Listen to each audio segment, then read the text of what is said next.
Dipping his hands into the water, Zhou Ze splashed his face, gradually lifting his head to gaze at his reflection in the mirror. He appeared somewhat haggard as an emergency physician. Such weariness seemed almost a prerequisite for the role. Dr. Zhou, a new patient is on the way, apparently someone who fell from the upper floors. We're unsure if it's a suicide. Nurse Wang Yi called out from the entrance of the men's restroom. The ambulance swiftly arrived at the hospital, and on the stretcher lay an elderly man clad in a gray tang suit, who was coughing incessantly, occasionally expelling blood and fragments of his internal organs, his entire body smeared with blood. Zhou Ze rushed over, pushing the stretcher while assessing the patient's condition, yelling to those ahead, "Prepare the surgical instruments, quickly." The patient's condition was dire. I don't want to die." The old man opened his eyes, looking directly at Zhou Ze, who was closest to him. "Don't worry, you will be all right. We will help you won't die." Most critically injured patients utter such words at this moment. Only a rare few can face death with composure. As a physician, this is not the time for analyzing the prognosis. What the patient needs now is psychological reassurance. No, down there. Down there. It's truly terrifying. Suddenly, the old man grasped Zhou Ze's wrist with a serious expression. "Calm yourself. Relax, your life is not in jeopardy." Although Zhou felt a sharp pain in his wrist, he refrained from attempting to break free. I don't want to go down. They found me. They discovered me. Ugh. Zhou Ze suddenly felt a stab of pain in his wrist. "Dr. Zhou, your hand." The nearby nurse exclaimed immediately. The old man's nails were long and, for some unknown reason, black, resembling a translucent amber rather than being merely dirty at that moment. His nails had embedded themselves into Zhou Ze's flesh. "I won't go down. Not down. Not down. Cough, cough." The old man abruptly sat up, coughing violently. Then his body trembled, his grip on Zhou's wrist slackening, and he fell silent. "Prepare for resuscitation," Zhou Ze shouted. The old man was wheeled into the emergency room, where doctors and nurses commenced life-saving measures, with the defibrillator also ready. "Dr. Zhou, let me tend your wound," Wang Yi approached. As doctors, they were not particularly concerned about such minor injuries. Their primary worry was the possibility that the old man harbored other diseases, which could place them at risk of occupational exposure, especially since the old man had bled profusely. Some illnesses, once contracted, could ruin a life forever. After the wound was dressed, another doctor emerged from the emergency room, shaking his head at Zhou Ze. This signified that the patient could not be saved. Everyone's spirits dampened slightly, but for them, such occurrences were commonplace, and they would soon adjust. "Dr. Zhou, perhaps a checkup is in order," Wang Yi suggested. "No, I have some matters to attend to this evening," Zhou Ze replied, shaking his head, and he proceeded to the changing room to switch out of his attire before heading to the hospital parking lot to drive away. As he drove beneath the elevated highway on Jianghai Avenue, Zhou Ze's phone rang. "Hello, this is Zhou Ze. Dr. Zhou, the children are all waiting for you. My apologies, Principal Wu. A patient delayed me, he'll be there shortly. Please have the children wait a little longer." All right. The call was quickly ended. Zhou Ze glanced at the time. It was already 8:30 in the evening, and the children at the orphanage typically went to bed early. As the traffic light turned green, Zhou pressed down on the accelerator and proceeded forward. Beep! At that moment, a heavy truck ran a red light, and Zhou barely had time to turn his head to see the blinding high beams through the window before. Bang! The world spun. His small car, delicate as a fragile sheet of white paper, was hurled into the air by the truck, tumbling several times before crashing onto the ground. Ugh! Zhou Ze regained consciousness. He realized his body was entirely immobilized, as if trapped. His eyes remained sealed shut. He understood he had been in a severe car accident. Out of professional instinct, he desperately wanted to assess his injuries, but he could not move. Around him, the sounds of passing vehicles and various sirens filled the air. Am I still at the accident scene? Am I still in the car? Zhou pondered. Soon, the wailing of police sirens and fire trucks reached his ears. Finally, the familiar sound of an ambulance siren followed. Zhou Ze sensed his body being shifted, the nearby temperature slightly elevated, indicating they were cutting through the wreckage to rescue him. Having participated in such rescue operations before, he was somewhat familiar with the procedures. "Dr. Zhou," a familiar voice called out. "It must be Dr. Chun from the hospital." Zhou Ze breathed a sigh of relief inwardly. At least he had managed to save his life. This could be deemed a misfortune that had befallen him. He could hear several nurses nearby, but the noise was too overwhelming for him to comprehend clearly. However, the next words from Dr. Chen plunged Zhou Ze's heart into despair. "Dr. Zhou has lost vital signs." "No, I'm not dead. I'm still alive. I'm not dead." Zhou Ze screamed internally. He was not dead. He was aware he was not dead. Next, he sensed someone performing CPR on him. He felt the heavy compressions, yet he couldn't open his eyes or speak. He wasn't dead. He wished they would quickly realize he was still alive. But after a flurry of activity, Zhou Ze heard the sobs of several nurses he recognized. Dr. Chen struck the nearby car door in anguish, his sorrow evident. "Hey, don't give up. Please don't give up. I'm not dead. I must be in a state of apparent death. Excessive blood loss? Severe injuries? But I am truly not dead. I should still be breathing. I should still have a heartbeat." Zhou Ze raged internally. Then he sensed himself being lifted onto a stretcher, presumably being loaded into the ambulance. Shortly thereafter, he heard the sound of the ambulance starting up. The nurses in the vehicle continued to weep. Yet, to Zhou Ze, their cries were particularly jarring. He was not dead. "Why are you crying? What are you crying for? Look at me again. Take another look. Check again. I'm not dead."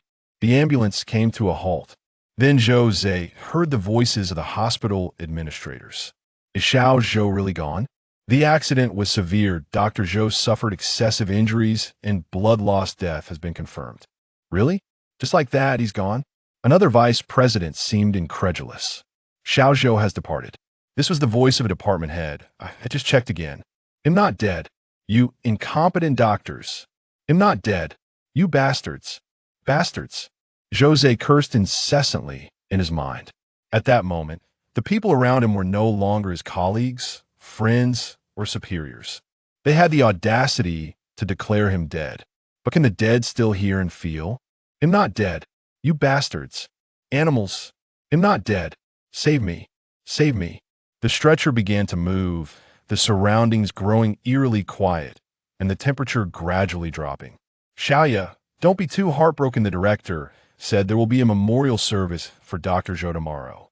"Suqin, I just can't believe it. A person just like that is gone. Dr. Zhou was such a good person. How could he just vanish?" Life is unpredictable. Some things are beyond our control. Try to accept it. After the two nurses exchanged these sentiments, they departed. Around him, it was desolate.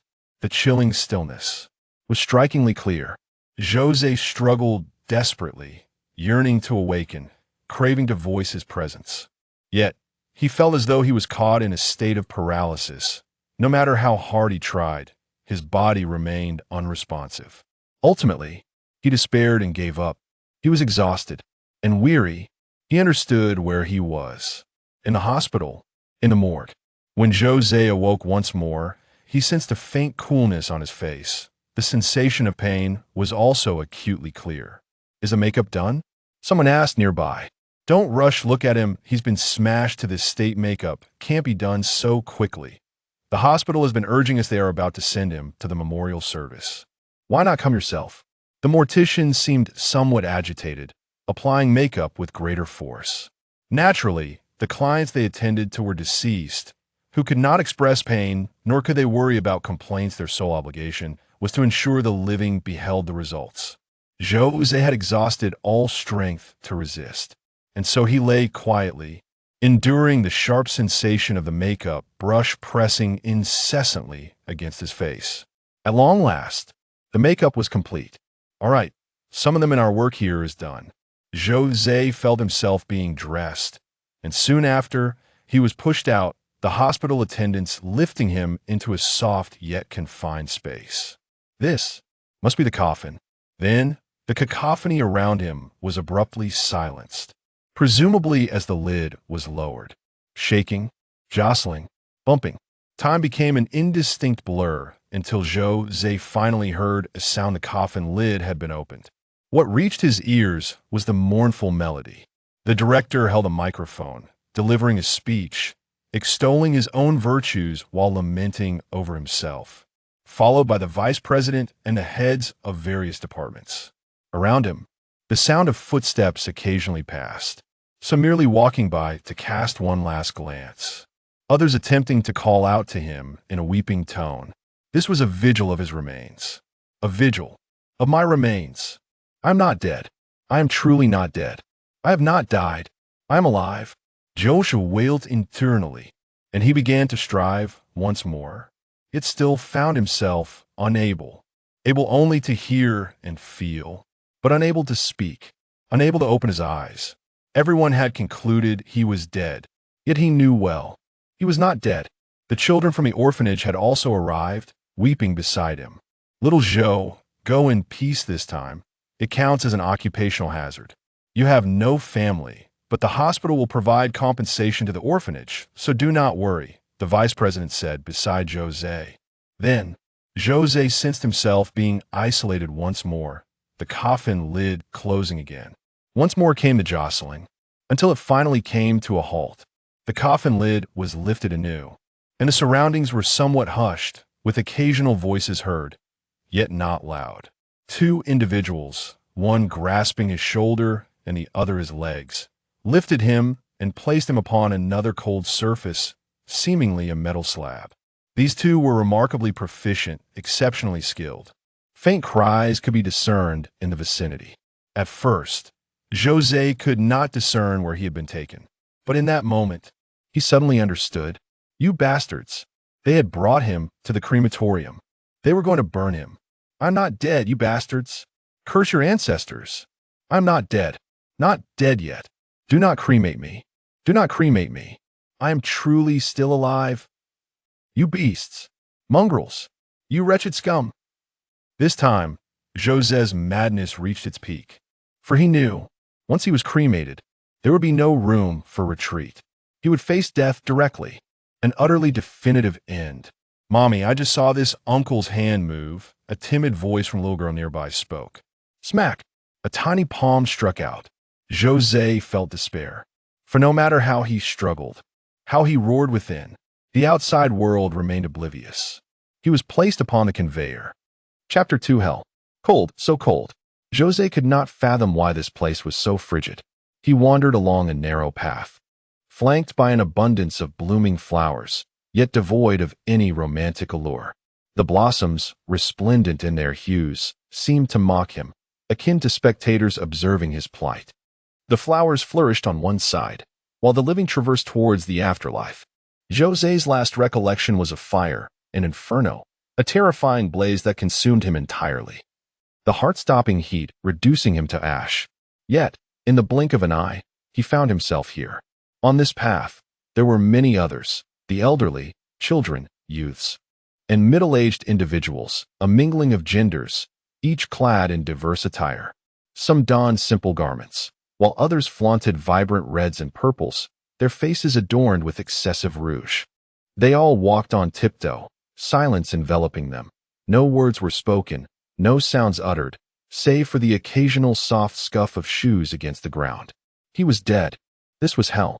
This realm belonged to the departed, a sanctuary for the deceased, and he, too, had succumbed to death. He was at a loss, unsure of what to do or which path to choose. He did not wish to die. After all, who among humanity desires death? Yet in this place, he felt utterly bewildered and helpless, adrift in a sea of uncertainty. A distant, ethereal melody wafted through the air, drawing Zhou Ze's attention. He turned his head to behold a procession of vibrant crimson hues approaching, while those around him remained oblivious, continuing their indifferent stride on tiptoe. As they drew nearer, Zhou Ze discerned that the vivid red was, in fact, a multitude of peach blossom paper umbrellas. A group of women, elegantly lined up, walked gracefully with their parasols. They were statuesque and alluring, adorned in purple kipayos that accentuated their figures, revealing tantalizing glimpses of their legs as they moved, evoking a sense of enchantment. Their hair was meticulously styled into elaborate buns, and their movements were synchronized, reminiscent of the most exquisite dance troupe, rehearsing for over a century. They advanced steadily, traversing the path from one end to the other, fortuitously passing right before Zhou Ze. Their exquisite makeup and porcelain skin, combined with the hauntingly beautiful strains of their song, conjured an atmosphere reminiscent of old Shanghai shrouded in mist. Each woman adorned her wrist with bracelets of varying colors and sizes, accentuating their alabaster arms, rendering them a feast for the eyes. Alas, they were not traversing the bustling commercial streets of Nanjing or the opulent halls of a prestigious venue. Rather, they tread upon the road to the underworld, gliding past a sea of otherworldly flowers. Their gazes were unwavering, fixated ahead, while the foremost among them bore an expression devoid of emotion. As the last woman passed by Zhou Ze, she suddenly turned her head, locking eyes with him. Once, the world was a vision of unparalleled beauty. Now, it has plunged into an abyss of extremes. Terror? Indeed, it is terrifying. Disgust? Absolutely repulsive. Yet, Zhou Ze is already a specter of the past. While mortals may succumb to fear, what of the ethereal? The woman gazes at Zhou Ze, and he reciprocates her stare. Where are you headed? He wonders. Instinctively, Zhou Ze follows this procession of women, departing from his original path. The figures ambling along the trail appear oblivious, neither contemplating nor sensing their surroundings, while Zhou Ze stands out as a peculiar anomaly among them. The women advance, leaving trails of vapor in their wake, murmuring a haunting melody that is both mournful and chilling. Their presence only amplifies the desolation of the previously stifling atmosphere. Zhou Ze persists in his pursuit, trailing behind them. He observes as they one by one submerge themselves into the nearby pool. The pond, modest in size and akin to a mirror, shatters its tranquility as they enter, sending ripples cascading outward. The foremost women have already vanished beneath the water's surface, with the others following suit. Zhou Ze approaches the edge of the pool, refraining from joining them, content to merely stand and observe. Everything here is utterly foreign to him. It is a realm where one is granted but a singular opportunity to enter, and once inside, there is no return. In the heart of the pond, something emerges, two hands, with crimson nails and porcelain skin, delicate and slender, dance gracefully, enchanting the gaze of onlookers, rendering them unable to divert their eyes. Beauty captivates, and this particular allure is utterly enchanting. In Zhou Ze's eyes, a look of intoxication slowly emerged, so much so that he was oblivious to the fact that he had unconsciously begun to move forward. First, his feet submerged, followed by his knees, then his waist, until ultimately, the water enveloped him up to his neck, and he found himself fully immersed in the tranquil pool. The water was not cold. Rather, it was pleasantly warm, crystal clear, with high visibility. Upon entering, one felt no anguish of asphyxiation. Zhou Ze beheld the earlier procession of women holding paper umbrellas. They remained graceful and enchanting beneath the surface, continuing their advance. Closest to him stood a woman clad in red, submerged yet gracefully dancing above the water's surface with her hands. Zhou Ze was drawn toward this woman in red, not for her beauty, nor for any superficial allure, but rather due to an inexplicable enchantment that compelled him closer, urging him to draw near against his will. At last, he approached her, and her hands slowly descended from the water's surface. The woman had long, lush hair that swayed and rippled in the water, obscuring her visage. Finally, he had encountered such a being. Her voice was melodious, sweet, and soothing, evoking a delightful sensation. The woman's exquisite hands reached out, resting upon Zhou Ze's shoulders in a gesture that felt remarkably intimate. "You are here to accompany me." In the next moment, the woman's hair began to unfurl, strands of silken tresses brushing against Zhou Ze's face. The gentle caress of beauty seemed to evoke a romantic ambience. Yet, in an instant, the woman's hair transformed into the most unyielding of steel cables, wrapping tightly around Zhou Ze's neck. "You are here to accompany me." As her hair cascaded down, no longer concealing her visage, the woman's face was finally revealed. It bore no features. Her countenance was smooth and devoid of any contours or creases, a flawless visage that could inspire envy in countless maidens. However, she had no nose, no mouth, no eyes, and certainly no ears. She was the faceless woman. Zhou Ze sensed the stifling grip of breathlessness, as if his chest might burst, while his body felt on the brink of collapse. The laughter of the faceless woman remained crisp and ethereal, yet to Zhou Ze's ears, it resonated like a cacophony of torment. He had awakened to the reality of his entanglement in this place, uncertain of what it signified. But he was certain of one thing. It would not lead to a favorable conclusion. You are here to accompany me. The faceless woman continued to laugh, her hair swirling wildly. Zhou Ze instinctively reached out, attempting to grasp the hair that ensnared his neck, struggling desperately to break free. The faceless woman found amusement in his futile endeavor. You are destined to become my sacrifice. However, at the very moment the words left her lips, the faceless woman let out a gasp of disbelief. How is this possible? It cannot be. Zhou Ze's fingertips began to elongate gradually, their dark, translucent hue shimmering with an otherworldly brilliance in the depths of the pool. The color of his nails was identical to that of the elderly man he had treated before his demise. The sizzling sound of boiling oil echoed around them, as the faceless woman's grasp on Zhou Ze's hair disintegrated upon contact with his nails, while Zhou Ze's form began to retreat slowly, liberating itself from her grasp.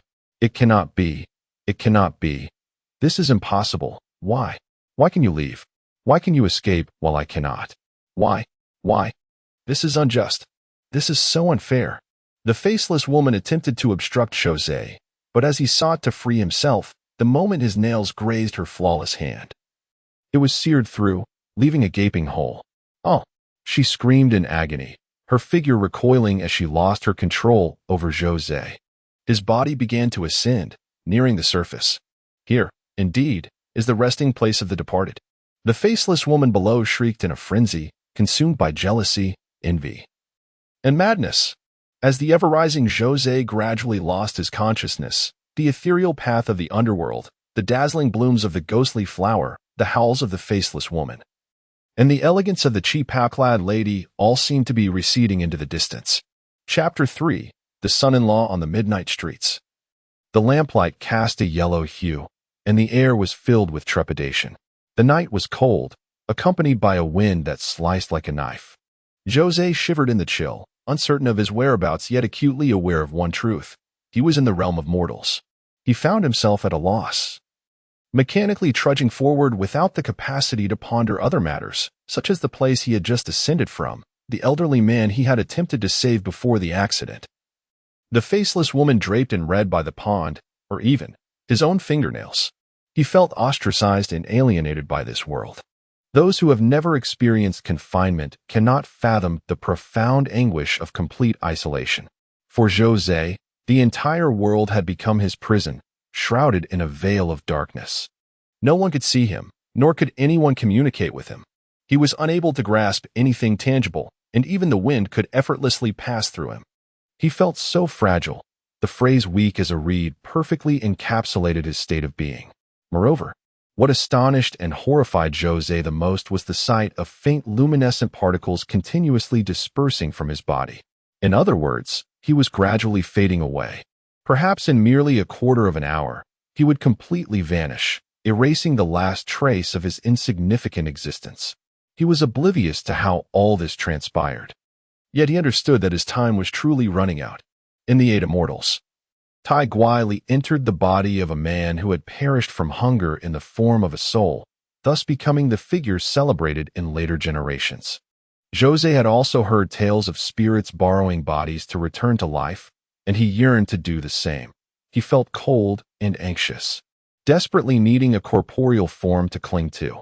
He did not care who this person might be. In such moments, humanity tends to be selfish. And Zhou Ze was no exception. He could hardly bear it any longer. However, whenever he attempted to approach another individual, flames would appear above their heads and shoulders, preventing him from getting close and even causing him harm, hastening his own dissolution. He felt weary and somewhat numb, waiting for his conclusion, anticipating his end. As one who had already faced death once, confronting it again rendered him somewhat more composed. Furthermore, given Zhou Ze's current predicament, lingering here meant that the longer he stayed, the more prolonged his suffering would become. Creak. Ahead, there was a shop still aglow, resembling a bookstore. As the glass door allowed a glimpse of orderly rows of bookshelves within, a figure emerged, pushing the door open, a man clad in a hoodie, his hat obscuring his features. He glanced around furtively before hastily departing. Of course, the man remained oblivious to Zhou Ze, who stood less than 5 meters away. Initially, Zhou Ze perceived nothing amiss. But shortly after the man's departure, he suddenly sensed a warm aura emanating from the bookstore. Indeed, a warm aura. This warmth perplexed Zhou Ze. Yet it felt akin to a freezing soul unexpectedly discovering a box of matches. Even if he knew the matches could not save him, he would strike one to experience that fleeting warmth before his demise. Zhou Ze approached, his body seamlessly passing through the glass door of the bookstore, continuing deeper until he reached the rear of the shelves. There, lying on the floor, was a strikingly handsome young man, likely in his early 20s. The air conditioning in the store left him scantily clad, donning merely a long-sleeved shirt and a light jacket.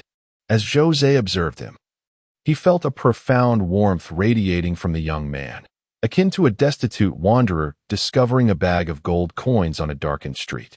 This allure was irresistible, and at this moment, Zhou Ze found himself in no position to decline. Zhou Ze approached and crouched before the young man, uncertain of how to penetrate his being, yet instinctively aware of the warmth he sought to embrace. A hand extended, resting upon the young man's chest, Zhou Ze observed, with a sense of wonder, how his own nails gradually embedded themselves into the other's flesh.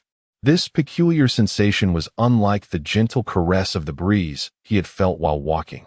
It was a fusion, a communion facilitated by his very nails. Gradually, Zhou Ze felt himself merging with the young man, their essences beginning to intertwine. Sulu, wake up, wake up. Zhou Ze was jolted awake by a firm shake, or rather, a disturbance.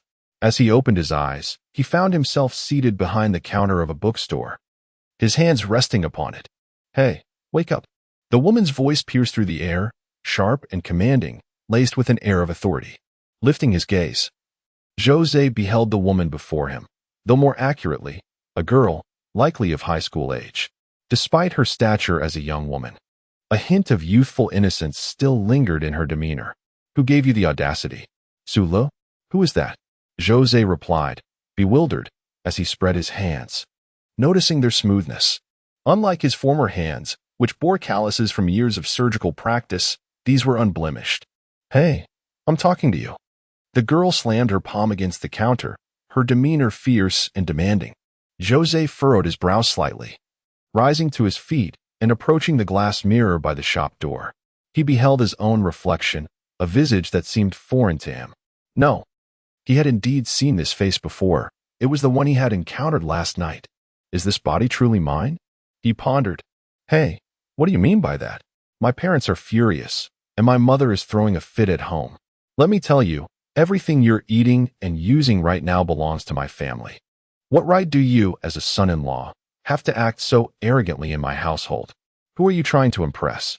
The girl raised her hand in a gesture of defiance, but suddenly noticed that the man before her, her brother-in-law, did not flinch or plead as he usually would.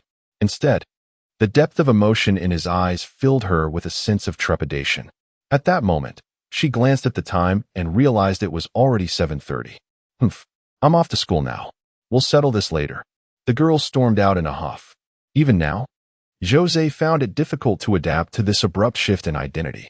He was Zhou Ze, a renowned young surgeon in Tongqing, and an orphan at that.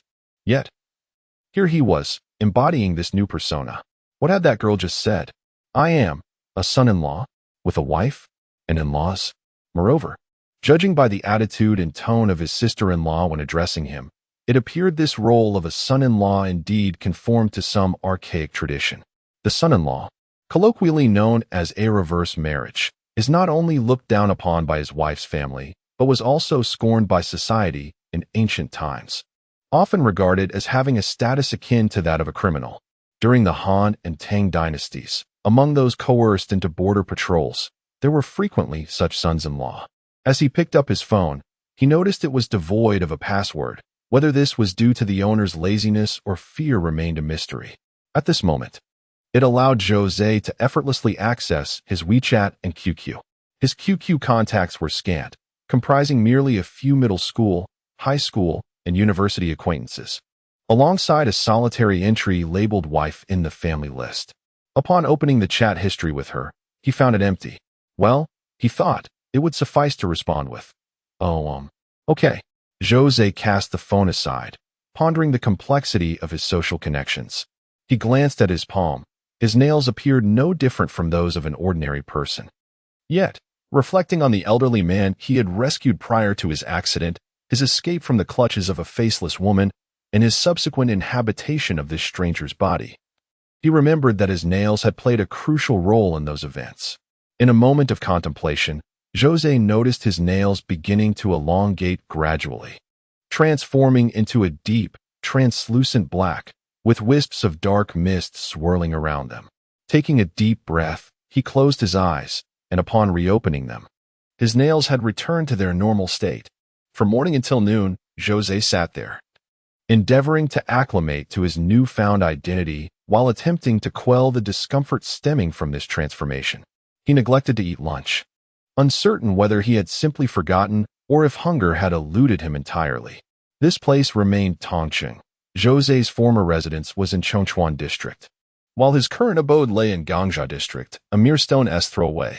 As afternoon arrived, a sigh escaped his lips, and he rose silently. Resolving to accept his circumstances, he began to tidy the bookshelf, seeking to occupy himself with some tasks.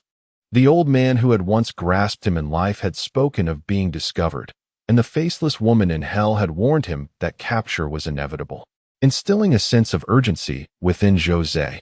His current existence could be described as a mere survival, a resurrection, a stroke of divine fortune. Thus, he cherished it, recognizing the necessity of fully embodying this identity until he could discern the situation and gather sufficient clues. It was prudent to avoid drawing undue attention from those who sought to apprehend him. The bookstore's business was decidedly poor.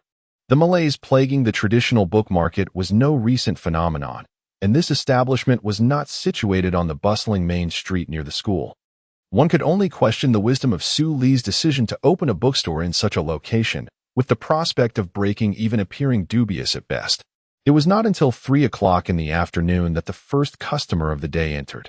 The patron meandered through the children's literature section, lingering for an extended period. After waiting for a while, Zhou Ze approached and inquired, "What genre are you considering?" Though, truth be told, he harbored no real understanding of it himself. Zhou Ze chose to disregard the matter, as he had yet to fully embrace the role of a bookstore proprietor. However, at that moment, the other individual unexpectedly approached him from behind and spoke in a haunting tone. "Have you truly forgotten me?" "What?" Zhou Ze inquired, perplexed. "Last night, I struck you on the head with a baseball bat and robbed you of your money. I even made a point to check." You were clearly devoid of breath at that moment. Chapter 4. The impossibility of working. Zhou Ze was taken aback. So, it seemed that the reason he was able to inhabit Su Li's body and return to life was due to the fact that he had just been murdered? It was only because the body still radiated warmth that he could occupy it? In this light, he felt an unexpected sense of fortune. There was no resentment, no anger, and certainly no panic that his identity might be exposed. Zhou Ze turned to face the man behind him, who appeared to be of a similar age. The man paused, as he perceived something unusual in Zhou Ze's eyes: joy, relief, and even a hint of admiration. As a host, Zhou Ze was acutely aware of the dire circumstances he had faced the previous night. Had this individual not fortuitously committed murder at that precise moment, he might have been lost forever, never to witness another sunrise. "My apologies. I fainted last night and awoke this morning with a foggy mind, as though I had indulged in too much drink, rendering me incapable of recalling yesterday's events," Zhou Ze casually explained. He did not believe the other would deduce that he was a spirit borrowing a body, unless, of course, he were utterly deranged. "Do you not blame me?" The other party pointed to his own nose, absurdly stating, "Even though I told you I struck you unexpectedly yesterday, it's quite all right. I actually thank you for not taking my phone and computer from the table. That I forgot." The man scratched his head. "As long as you're fine. This is the money I took from you yesterday." He willingly extracted 300 yuan from his pocket, then rummaged again to produce another 800. "The 800 is for your medical expenses, and the 300 is what I took yesterday." The man pressed his lips together, explaining that he had lost his entire salary gambling online the day before.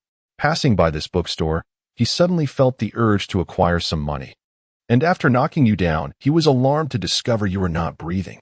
He patted Zhou Ze on the shoulder, saying, "Buddy, it's truly a relief you're alive. I've been wandering outside since morning, anticipating someone would call the police and that they would arrive. Then I saw you still in the bookstore. You know, at that moment, I nearly knelt down to thank you. Your life is resilient. You didn't perish. Or else I would have been finished. With so many cameras around, if you had died, I certainly wouldn't have escaped." Zhou Ze gazed at the 1,100 yuan in his hand, then looked at the tearful figure before him, a murderer confessing. The scene felt exceedingly surreal. To be honest, Sulu was indeed dead. It was only because he had died that Zhou Ze could occupy his place, and because Zhou Ze had usurped that place. This individual before him was spared from the crime of murder. Both he and this man had gained, leaving Su Lu as the unfortunate soul. All is well. Perhaps I merely experienced a moment of discomfort last night. Zhou Ze gently removed the man's hand from his shoulder. Once an emergency physician, he had encountered all manners of filth. Yet, in such extreme circumstances, he had developed a certain degree of cleanliness obsession. Indeed, most emergency doctors possess varying degrees of this trait. Having witnessed an abundance of dirt and grime, they come to truly appreciate the value of cleanliness. "Do you truly not blame me?" the man inquired, a glimmer of joy in his eyes. "No, I do not hold it against you," Zhou Ze replied with a nod. "Now, go on and continue your work. Just be more careful next time." "Thank you, my friend. You are a genuine person," the man affirmed, nodding gravely as he departed from the bookstore to embrace his new life. Zhou Ze, however, picked up his phone, contemplating the necessity of reporting the incident. His intention was not to inform the authorities of the man's attempted assault against him, Su Lu, but rather to report the suspected theft. He figured it would be prudent to let the police investigate. If the individual had a criminal record or had committed other misdeeds, it would serve him right. Having taken possession of another's body, he felt compelled to do something for this unfortunate soul. While the man's sincere apology and willingness to cover his medical expenses lingered in his mind, Zhou Ze acknowledged that reporting him under his real name felt somewhat unscrupulous, akin to a lack of decency. Just as he was about to dial 110, the voice from the call center began to resonate, when suddenly, the man returned to the entrance of the shop. "There is another matter." As the other party entered, they immediately spotted Zhou Ze holding a mobile phone. He paused for a moment, then pointed a finger at Zhou Ze, exclaiming, "You damn well still intend to call the police, right?" Zhou Ze shook his head. "Show me your phone. Hand it over." Zhou Ze could only continue to shake his head. "Your words mean nothing, you bastard. I'll make sure you regret this. Let's see if you live through this." The assailant lunged forward, prompting Zhou Ze to lower his phone and retreat. In his past life, he was a doctor, not a fighter, nor had he ever trained in martial arts. This body was frail, and when it came to face-to-face combat, he felt genuinely flustered. Bang! The man slammed Zhou Ze against the wall, simultaneously gripping his neck with a vice-like hold. "I told you to call the police. I warned you about your empty promises. Fine, I'll make you pay with your life. This time, I will strangle you, and then let you bleed out. Let us see if you survive." The man growled through clenched teeth. The bookstore was pitifully quiet. In the afternoon, there were scarcely any customers, not even a handful of passers-by outside. Zhou Ze's neck felt almost numb, and he could scarcely breathe as he struggled. In the midst of his efforts, he suddenly felt his fingernails darken and elongate. In a swift motion, Zhou Ze wrapped his arms around the assailant's back. Hiss! The man suddenly shuddered, his eyes rolling back, and he released Zhou Ze's neck, staggering several steps back before crashing into a few bookshelves, ultimately collapsing to the floor with a resounding thud. Zhou Ze managed to extricate himself from his predicament. Reaching up to rub his neck, he had not been particularly alarmed. After all, his fingernails were capable of inflicting harm even upon the most malevolent spirits of the underworld. Surely, dealing with an ordinary person would pose little challenge. However, he remained unclear about the precise nature and purpose of these nails, only knowing they were likely a contagion transmitted to him by the elderly man he had assisted prior to his accident. Indeed, he had contracted onychomycosis, and it seemed to have a dual transmission. Approaching the man, Zhou Ze crouched down and gently patted his face. Fortunately, he was still alive, albeit unconscious. Zhou Ze shook his head and retrieved his phone to report to the authorities once more. After the police station had completed the necessary documentation, the officer instructed Zhou Ze to wait in a small room. The situation he reported was rather peculiar. The individual who had intended to rob him had ended up being the very assailant, and now this assailant lay in the hospital, awaiting the moment he would regain consciousness for further investigation. At least the police had refrained from placing handcuffs on Zhou Ze. Beside him crouched a middle-aged man, whose left hand was affixed to a radiator. "Brother, you're quite impressive. That fellow intended to rob you, yet you managed to take him down," the scruffy-looking man remarked. As he brushed the dirt from his unkempt bangs, he exuded a certain nostalgia reminiscent of Zhou Ze's own youth. One ought to deal severely with such brazen thieves. "Hey, you better behave yourself," a young officer admonished as he approached. "How many times have you stolen electric bikes since winter began? I mean, with the new year approaching. Can't you settle down? Perhaps find a legitimate job and earn some money to send home?" Regardless of age, each individual here is undeniably talented, with captivating discourse that I find immensely enjoyable. Humph. The young police officer, uninterested in further engaging with this individual, simply turned away and departed. "Brother, what do you think of my earlier remarks?" The oily middle-aged man cast a flirtatious glance at Zhou Ze. "Quite intriguing," Zhou Ze responded with a smile. "Che Guevara is my idol. Do you know who he is?" Zhou Ze nodded in acknowledgement. "Let me tell you, life ought to be." The oily middle-aged man paused, his gaze shifting towards the entrance, exclaiming, "My goodness, how stunning. Is that a police officer?" Zhou Ze turned to look, spotting a woman clad in a blue down jacket and knee-high leather boots, accompanied by another female officer, approaching from the doorway. "They must be police officers," Zhou Ze remarked. The woman was indeed striking, with a delicate figure, fair skin, and most importantly, an alluring aura that enhanced her appeal. "But she isn't in uniform," the oily man countered. "Perhaps she is in plain clothes," Zhou Ze speculated. "You are right, a beautiful police flower. It seems I shall have to frequent this place more often." The oily middle-aged man mused, smacking his lips, clearly relishing the thought. "If only I could marry her, I would willingly trade 10 years of my lifespan." Zhou Ze shook his head. He dared not jest about longevity any further. "You disagree?" The greasy man, witnessing Zhou Ze's shake of the head, exclaimed in desperation. "You lack discernment. For a woman like her, sacrificing 10 years of life in exchange is undoubtedly a bargain." At that moment, the female police officer, accompanied by the woman in knee-high boots, approached Zhou Ze. "Sulu, your wife has come to take you home. The investigation is concluded, and you are in the clear." The police officer indicated towards Zhou Ze. Zhou Ze, the greasy middle-aged man, pondered silently. "Excuse me, officer, could you remind me of my wife's name?" This thought merely flitted through his mind. He was not foolish enough to voice it aloud. Yet, he genuinely could not recall the true name of his wife. In this era, few people employed their real names for QQ or WeChat. The greasy man cast Zhou Ze a sorrowful glance and murmured, "Brother, this is rather unkind of you. Were we not supposed to be each other's fallen angels?" With a sigh, he lowered his head and softly added, "The dumplings I made are quite delicious. Let us go," his wife said coolly, turning to leave. Zhou Ze had no choice but to follow her.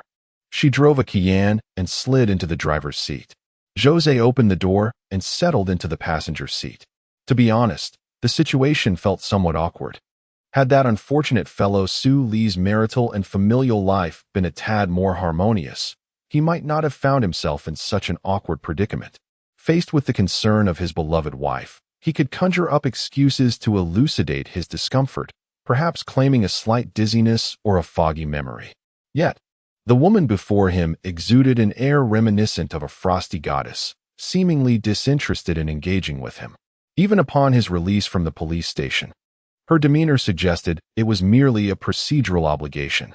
It felt akin to the sensation one might experience when a beloved pet goes missing, only to be retrieved by a security guard. The woman, youthful in appearance, appeared to be of a similar age to Su Lu, perhaps a few years younger than the original Zhou Ze. As the vehicle ascended the elevated highway, she finally shattered the silence with a casual inquiry. "Are you all right?" Silence enveloped them once more. The woman sensed an unusual quietness from her husband today, yet she harbored no inclination to delve into its cause. At that moment, her phone rang. She activated the speakerphone, and the voice from the other end reverberated through the car's audio system. Zhou Ze, momentarily taken aback, realized that his wife was also a physician and that her surname was Lin. "Dear, where do we reside?" he inquired, feeling rather foolish for forgetting. The woman exited the vehicle, and Zhou Ze followed suit. She entered the hospital building and ascended in the elevator, with Zhou Ze trailing behind. Upon her entrance into the women's changing room, Zhou Ze settled onto a bench in the corridor. It was at this juncture that the first wave of accident victims arrived, one severely injured, alongside 5 children bearing significant wounds. As he watched his wife don her white coat and hurriedly attend to the patients, Zhou Ze found himself seated on a bench, lost in thought. This sensation bore an uncanny resemblance to being a child accompanying his mother at work, observing as she diligently fulfilled her duties while he played nearby. Yet, the distinctive scent of disinfectant and the stifling warmth of the central air conditioning in the hospital invoked a sense of nostalgia, a familiar feeling. Before him lay the emergency room, where a girl, gravely injured and fighting for her life, awaited assistance. The incident involved a kindergarten school bus, and the sight of the little ones crying out in pain on the operating table was indeed heart-wrenching. Zhou Ze pressed his lips together. Typically, at such a moment, he would have already changed into his scrubs and engaged in the life-saving efforts. Renowned as the most esteemed surgeon among the younger generation in Tongcheng, he now felt reduced to a mere spectator. This sensation was profoundly unsettling, yet he could only endure it.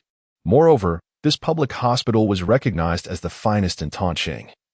With an undeniable number and quality of doctors, they should be capable of handling the situation. Before long, the next batch of children arrived, their injuries more superficial, requiring only minor treatment or simple bandaging. Traffic police were stationed at the entrance of the floor, and some parents, having received notifications, had rushed over, their emotions running high. However, allowing the parents to enter at this juncture would likely impede the medical efforts, so they were temporarily restrained. Zhou Ze shook his head, rose to his feet, and made his way to the far end of the hallway, where he elevated the window. Reaching into his pocket, he retrieved a cigarette. Both he and Su Lu were smokers, which proved convenient in this moment. "Uncle, you cannot smoke in the hospital," a clear, youthful voice chimed from behind Zhou Ze, just as he was about to bite down on his cigarette. Turning around, he beheld a little girl in a lovely lily-patterned dress. Her lips pursed and her expression one of indignation. Feeling a wave of embarrassment wash over him, Zhou Ze instinctively tucked away the cigarette. It was indeed somewhat mortifying to be reprimanded by a child regarding civic responsibility. "Little one, aren't you cold in such a light outfit?" Zhou Ze inquired, bending down to her level. The girl possessed delicate features, her cheeks adorned with a hint of baby fat, and her large, sparkling eyes exuded an endearing charm, reminiscent of an oversized Barbie doll. "I'm not cold," she replied, shaking her head resolutely. "Uncle, you really mustn't smoke in the hospital again." "Understood," Zhou Ze responded earnestly, nodding in acknowledgement. "Are you all right?" he asked once more. "I'm fine, but the other children are hurt, and they're in pain," she said, turning to glance at her peers, who were receiving treatment for their injuries. Most were crying, not solely from the agony of their wounds, but rather because one child's tears had prompted a collective outpouring of emotion. The nurses were busy tending to the injuries while simultaneously attempting to soothe the distressed children. Amidst the commotion caused by parents outside, where traffic police had temporarily halted their entry, the atmosphere on this floor felt decidedly chaotic. You are quite fortunate, Zhou Ze remarked, observing that the little girl bore no scars. Yes, I was seated in the last row, so I remained unharmed, she replied. The young girl nodded and then took the initiative to run over and comfort her classmates, glancing this way and that, encouraging and soothing them. She was quite understanding and remarkably resilient. A male doctor and a female doctor were present. The female doctor was his wife. It's all right, we have done our utmost, the male doctor said, reaching out to gently touch Zhou Ze's wife on the shoulder in an attempt to offer solace. As a husband, Zhou Ze sat there. Yet he felt no aversion to this scene. The troublesome Sulu had left him with such a convoluted predicament. Being not only a son-in-law but also contending with a highly temperamental sister-in-law and an obviously irritable mother-in-law and father-in-law. Zhou Ze would rather his wife swiftly stray from their marriage, kick him out, and leave him in solitude for reflection. Who would want to engage in the complexities of a modern urban son-in-law's life after being resurrected in a new body? However, Zhou Ze was somewhat taken aback when his wife directly pushed away the doctor's intrusive hand, pointing at him and stating, "This is my husband." Her words bore no trace of tenderness, straightforward and blunt, akin to saying, "This is my pet husky." "Oh, hello, sir," the male doctor said, his expression slightly awkward. After all, it was always somewhat lacking in confidence to flirt with someone else's wife in their presence. Life could simply be uncomplicated. Doctor. Lin then took a seat on the bench next to Zhou Ze, removing her mask and gloves and discarding them on the ground. This appearance evoked a sense of deep sympathy. Zhou Ze harbored a certain understanding of Su Lu. At least this son-in-law was earning considerably more than his peers. The premise was that his father-in-law's circumstances were superior to his own, and moreover, Dr. Lin was indeed quite attractive. He resolved not to dwell on it. For there would be many experiences ahead. Seeking peace of mind was paramount. As someone who had been through similar situations, Zhou Ze offered words of comfort. Possessing far more experience than his wife, and naturally a more resilient psyche. However, Zhou Ze was now Su Lu, and to express such sentiments to Dr. Lin while embodying Su Li's persona felt rather hypocritical.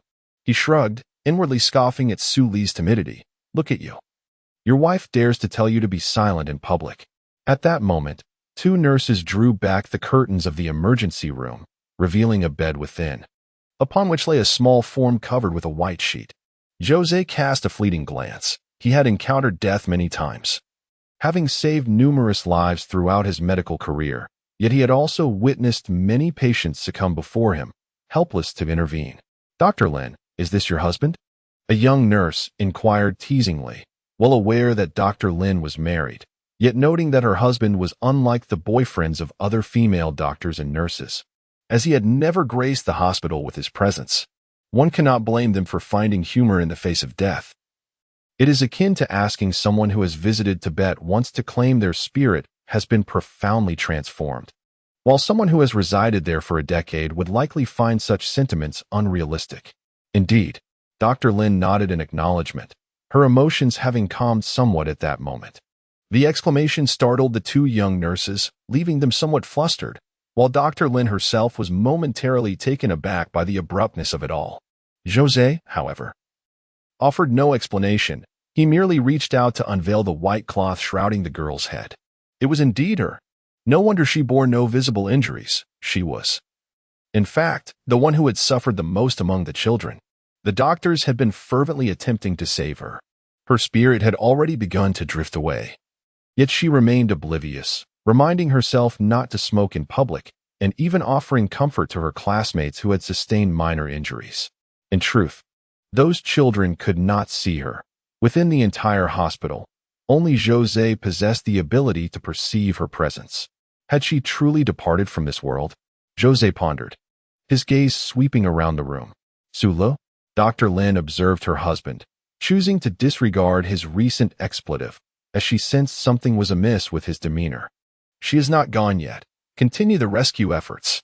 Zhou Ze suddenly seized Dr. Lin's arm, pulling her close as he shouted, "The critical period for rescue has not yet passed. She still has a chance to awaken. Continue the efforts." The two nurses, witnessing Zhou Ze's violent grip on Dr. Lin, rushed forward, prepared to pry him away. To them, Dr. Lin's husband appeared inexplicably aggressive, exhibiting tendencies of domestic violence. Zhou Ze pushed the nurses aside, releasing his hold as he murmured softly, "Where are you? Where are you? Where on earth are you?" He dashed out, propelled by urgency, driven by an instinct to search. Just moments ago, the girl's spirit had wandered among the children, offering comfort to her peers. Now, she seemed to have vanished. Had she descended into the abyss? Was she truly gone? Was it already too late? Zhou Ze felt a haze of confusion enveloping him. He could not comprehend the depth of his agitation or the reason for his desperation. Perhaps it was his calling as a caregiver, a duty to save any patient with a glimmer of hope, compounded by the fact that the kind and resilient girl had recently crossed paths with him. "Uncle, are you looking for me?" A familiar childish voice echoed behind Zhou Ze, prompting him to whirl around once more, and there she was, the little girl. Yet, her form was no longer as solid as before. She had transformed into a semi-transparent apparition. "Uncle, I feel a bit cold." The little girl hugged her arms and crouched down. I approached the nurse to request a piece of clothing, yet they ignored me. Did they dislike me? Was I truly so bothersome? Glimmers of light continuously radiated from the little girl. This scene was familiar to Zhou Ze, as it had once unfolded before him. At that moment, Dr. Lin approached. The little girl turned her head to look behind her. "Don't look." Zhou Ze stepped forward and covered the girl's eyes with his hand. No one could anticipate what would transpire when she saw her own lifeless body lying on the hospital bed. Would she shatter? Would she realize her own demise and dissipate? As Zhou Ze's hand made contact with the girl's form, he felt a warmth radiating from his fingertips, not elongating or darkening, yet undeniably intense. Simultaneously, the girl's body began to contort, transforming into a halo that encircled Zhou Ze's fingertips, invisible to those around them. "Step aside, there is still hope for her." Zhou Ze surged toward the hospital bed once more. "Sulu." Dr. Lin's chest heaved, mourning the deceased. She remained oblivious to her husband's frantic ramblings. A man whose background in civil engineering bore no relation to medicine. This time, as Zhou Ze rushed forward, the two young nurses refrained from intervening. Zhou Ze lifted the white sheet, placing his hands over the girl's chest. Indeed, he had returned to life in precisely this manner. "Your soul has emerged. It can re-enter. You can live." As Zhou Ze beheld the radiance of his fingertips dissipate into the girl's form, he commenced performing cardiopulmonary resuscitation. His hands interlaced as he pressed down upon her. "Wake up! Wake up!" The two nurses, hesitant to approach, cast anxious glances toward Dr. Lin. "She is gone, Doctor," Lin uttered, stepping closer to Zhou Ze. "The critical window for resuscitation has not yet elapsed. I have been meticulously tracking the time." Zhou Ze, while continuing his compressions, shouted fervently, "She can survive, she can." Dr. Lin pursed her lips, resolutely pushing Zhou Ze aside and positioning her own hands atop the girl's chest to administer compressions. "Your force is excessive. She bears injuries. Chun, reconnect the apparatus and resume the rescue efforts." Though Zhou Ze was displaced, he felt no anger. His gaze remained fixed upon the young girl on the hospital bed. The sole consolation lay in the fact that her parents had been halted by the traffic police. And outside, numerous children were creating a ruckus, oblivious to the unfolding drama within. Dr. Lin persisted with the compressions, beads of sweat forming on her forehead. She could not fathom why she found herself spiraling into this frenzy alongside the man she knew. Yet inexplicably, she had glimpsed an unusual intensity in his eyes moments prior. This man, her husband, was now somewhat inscrutable to her. The equipment was reconnected, but the display remained a flat line. The two young nurses stood beside them, seemingly at a loss, as a wave of despondency washed over Zhou Ze's heart. Beep, beep, beep. At that moment, the previously calm straight line suddenly rippled, and Dr. Lin gazed at the display screen in astonishment. Was this a medical miracle? Silence seemed to be the default state of the couple's relationship. However, it was usually Su Lu who attempted to break the silence, but today it was Dr. Lin who took the initiative. "Have you studied medicine?" "No. Your technique just now was quite professional," Dr. Lin remarked, recognizing the skill. "I had some training when I was learning to drive." Zhou Ze casually fabricated an excuse. "But you don't have a driver's license, Doctor." Lin observed with a slight frown. Zhou Ze silently scorned Sulu once more in his heart. Dr. Lin chose not to delve further, simply stating, "Thank you for your persistence today." "No need for thanks." Zhou Ze waved his hand dismissively, as he still regarded himself as a doctor at heart. Saving a patient truly did not warrant gratitude. The girl remained unconscious, still in a coma, yet there was finally a glimmer of hope. Parents? Zhou Ze suddenly felt a wave of anxiety. Was he about to meet his future in-laws? The car drove into an upscale community. Tacheng, situated near Shanghai, lies at opposite ends of the Yangtze River estuary compared to Shanghai. Although the real estate market here is not as exorbitant as in Shanghai, prices are still quite high. Dr. Lin parked the car and walked inside, with Zhou Ze following closely behind. They entered the elevator together and exited side by side. Dr. Lin used her keys to unlock a door. The room is tastefully decorated, featuring a duplex layout. One can discern the Lin family's affluence merely by observing the car driven by Dr. Lin. Naturally, his current status as a son-in-law serves as further evidence. After all, a family lacking in financial stability would hardly attract such a son-in-law. In the living room, an elderly gentleman dressed in a sweater, with hair turning gray, sits engrossed in a replay of the evening news. The kitchen door swings open, revealing the mother-in-law, who, perhaps, has passed on her height to both Dr. Lin and her younger daughter. Although she has gained a bit of weight, she still possesses the kind of presence that could captivate the attention of many in a bustling park during golden hour. With a moment of clarity, Zhou Ze finally learns his wife's full name, Lin Wanqiu. The mother-in-law's gaze briefly lingers on Zhou Ze before she appears somewhat taken aback. It is time to eat. The younger sister emerges from the study, playfully shaking her fist at Zhou Ze and gesturing for him to pay attention to his parents-in-law. This small gesture, while slightly assertive, is not overly excessive. Zhou Ze heads to the bathroom to wash his hands, and as he does, Lin Wanqiu enters as well. The two of them diligently lather their hands with soap, taking care to cleanse thoroughly. Lin Wanqiu glances at Zhou Ze a couple of times before rinsing her hands and stepping into the living room. Zhou Ze finishes washing, wipes his hands with a paper towel, and exits the bathroom. Everyone is seated now, and Zhou Ze takes a place beside Lin Wanqiu. The mother-in-law, with a stern expression, served rice one bowl at a time, noticeably exerting extra force as she placed them in front of Zhou Ze. Fortunately, it was not as if she was deliberately withholding food from him. Zhou Ze mused. "Sulu, do you feel that we have treated you poorly?" the mother-in-law inquired, even before the meal had begun. "Mom, let us eat. He has some matters at his shop that he mentioned to me." Lin Wanqiu raised her voice. The mother-in-law exchanged a glance with the father-in-law, surprised that their eldest daughter would speak up for her husband, leaving them momentarily disoriented and forgetting to continue their grievances. The younger sister observed in astonishment. Her sister had never shown much regard for this so-called brother-in-law. "Is the sun rising in the west today? Let us eat." The father-in-law gestured with his chopsticks, signaling Zhou Ze to partake as well. While this gesture was somewhat impolite, it indicated that last night's incident was being put behind them. "Wanqiu, have a piece of braised pork. Your mother has stewed it for quite a while," the mother-in-law said, serving both her daughters a piece of meat, and after a moment's hesitation, she added a piece to her son-in-law's bowl as well. It was then that Zhou Ze realized he had not eaten all day. From the moment of his resurrection last night until this morning, he had not taken a bite. He was not one to decline, quickly taking the meat and placing it in his mouth. However, a sudden wave of unexpected nausea surged from within, causing his stomach to convulse violently. Ugh! Zhou Ze retched, as if he were consuming poison. The atmosphere at the dining table abruptly plunged into an icy silence.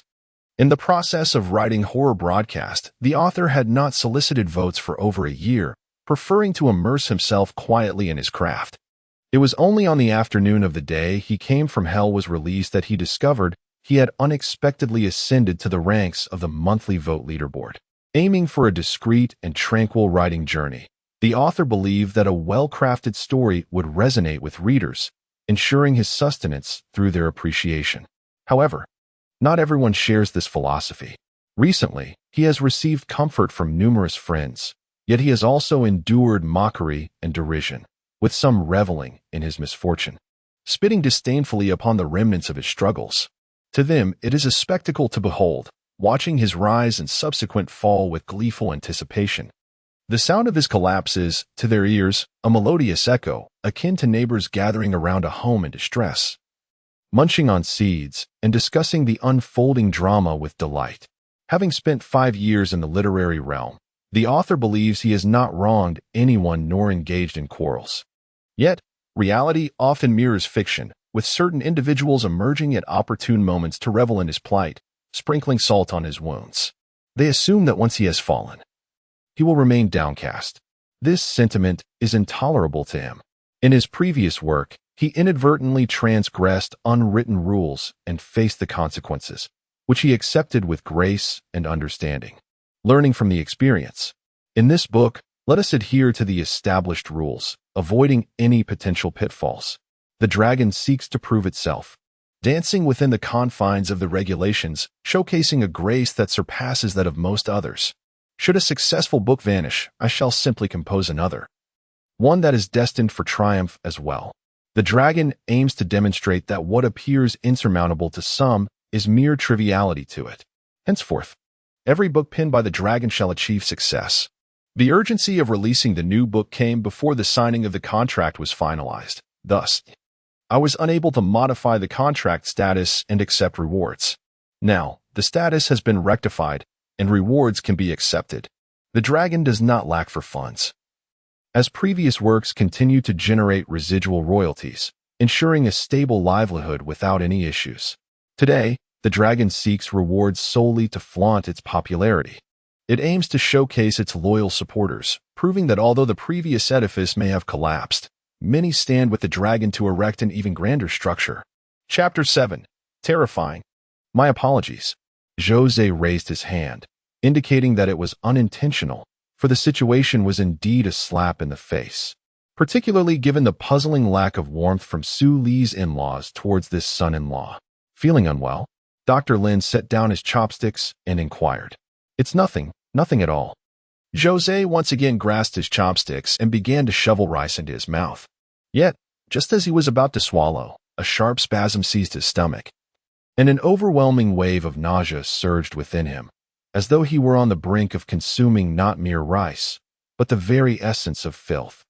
With a sudden eruption, Zhou Ze expelled the morsels from his mouth, scattering them across the faces of his father-in-law and mother-in-law seated opposite him. Grains clung to his father-in-law's spectacles and hair, while his mother-in-law's meticulously arranged bun became adorned with glistening specks of rice. The chopstick slipped from his father-in-law's grasp with a soft thud, his face contorting in disbelief, as he seemed momentarily at a loss for how to respond to such a spectacle. Meanwhile, his mother-in-law inhaled sharply, her eyes ablaze with fury. This was a blatant affront. With a decisive push, she shoved her chair back and stood up. Sulu, as a retired head nurse, she understood that even in the throes of illness, one would not spew food so dramatically. Moreover, Sulu did not appear to be in a life-threatening state. This was intentional. He was certainly acting out. Zhou Ze clutched his chest and abruptly vacated the dining table, rushing to the restroom, where he lifted the toilet lid and began to retch violently. This time, while accompanied his efforts, leaving a bitter taste in his mouth. This meal was beyond salvaging. Dr. Lin glanced toward the restroom, where Su Lu continued his relentless heaving, and turned to his younger sister, saying, "Xiao Yi, please prepare some noodles." Ah, indeed. The younger sister-in-law stuck out her tongue, sensing that her brother-in-law had perhaps overindulged today. She promptly excused herself from the table to prepare some noodles in the kitchen. How outrageous, this scoundrel! The father-in-law slammed his hand on the table and removed his glasses, shaking them in exasperation. Su Li's father-in-law, a retired deputy dean, typically prided himself on his dignified appearance. Today, however, his patience had reached its limit. I shall confront that fellow and inquire what grievances he holds against us. We did not demand a single penny as a bride price when marrying, and we even financed his losing bookstore. How have we wronged him?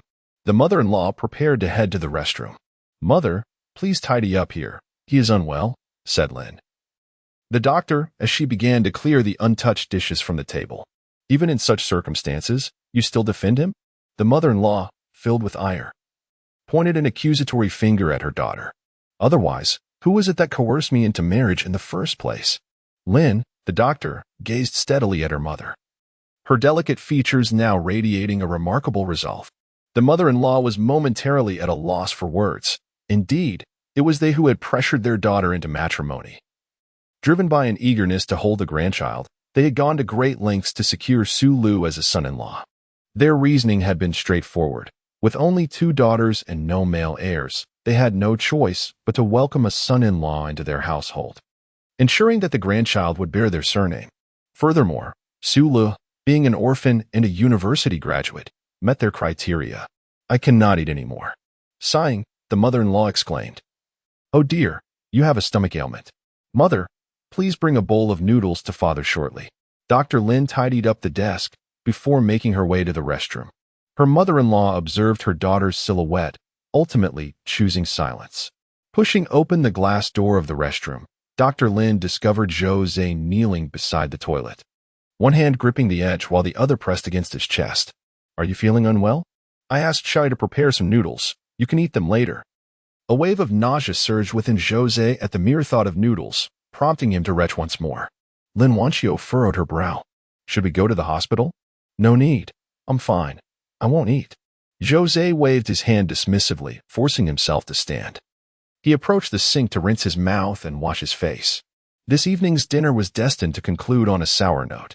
His father-in-law, mother-in-law, and sister-in-law resided on the first floor, while Zhou Ze and Lin Wanqiu's bedroom was situated on the second. After freshening up and taking a shower, Zhou Ze, uncertain of where his clean clothes were, decided to remain in his previous attire, with damp hair, and ascended to the second floor. As he reached the top of the stairs, he noticed Lin Wanqiu in the bathroom, taking a shower. He lingered at the doorway, captivated by the graceful silhouette reflected within, and gently licked his lips. In moments like these, one often feels the most impulsive, yet simultaneously the most grateful. "Thank you," Zhou Ze silently expressed in his heart. This was the first time in 2 days, since the unfortunate demise of Su Lu, that Zhou Ze felt compelled to acknowledge him. "Although you left behind a rather complicated web of relationships, your wife is undeniably beautiful." With a touch of fantasy, a hint of excitement, a pang of impatience, and a whisper of expectation, Zhou Ze pushed open the door to the bedroom. However, his expression shifted, and he bit his lip, mentally berating Su Lu, whom he had just praised moments ago, with a fervor akin to 1,000 lashes. The bedroom was spacious, featuring a large bed, and beside it, a makeshift bedding on the floor. What could this possibly mean? Even a fool would comprehend. Was that fellow mentally unhinged? Was he truly foolish? What significance did it hold for him to be a son-in-law in such a manner? Zhou Ze inhaled deeply 3 times, and then silently lay down on the makeshift bedding. It was time to sleep, to cease the turmoil and the thoughts. Lin Wanqiu emerged from the bathroom, clad in a blue nightgown that was slightly puffy and appeared rather oversized on her frame.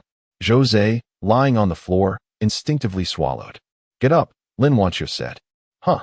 You've always taken the bed while I slept on the floor," she continued. Zhou Ze quietly rose and climbed into bed.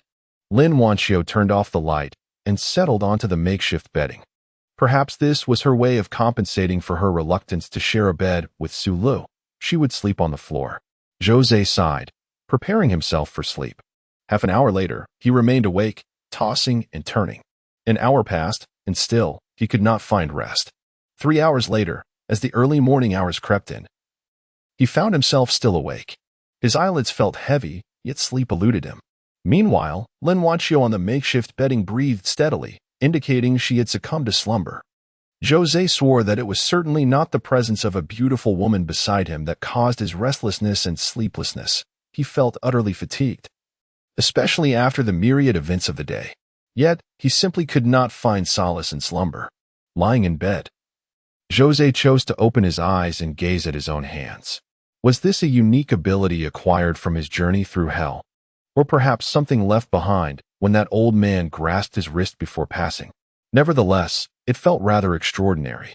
It was a power that transcended medical technology and the limits of understanding, enabling him to reach a level beyond that of Hua Tua and Bien Quebec. Every practitioner in their respective fields aspires to surpass their forebears, not necessarily for wealth or gain, but rather for a profound sentiment. At that moment, however, Zhou Ze suddenly felt an unsettling twitch in his arms, followed by a surge of excruciating pain. He gasped sharply, curling up on the bed. Yet, the torment persisted and intensified. Cold sweat began to bead on his forehead. He could no longer endure it and reluctantly rose from the bed, exiting the bedroom. He made his way to the bathroom, leaving the lights off, and sat on the toilet. In that instant, Zhou Ze noticed that from his arms to the very tips of his nails, there were veins that appeared as if they might burst.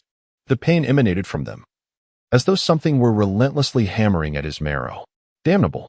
Zhou Ze's expression began to twist in agony. This sensation was unbearable, driving him to the brink of contemplating severing his arms with a kitchen knife. Was this a curse? Was this punishment?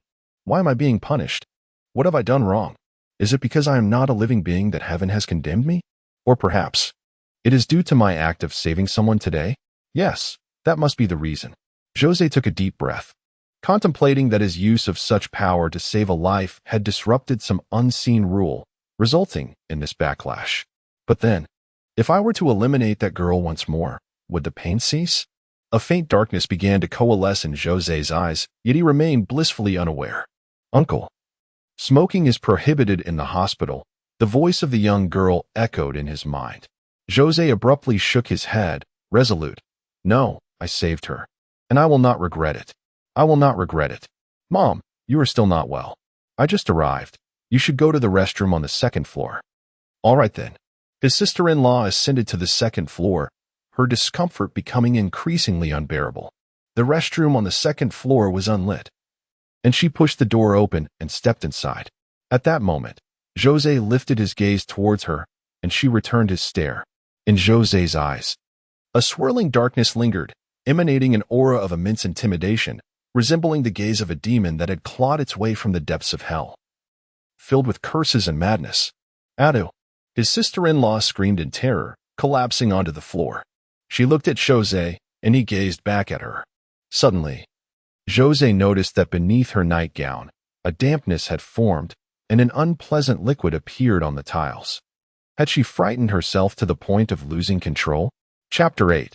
The cold push, a piercing scream shattered the tranquility of a family's night.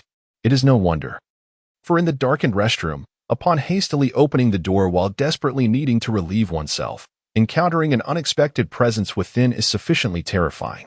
Undoubtedly, many have experienced such frightful moments. Moreover, the sister-in-law encountered a ghost.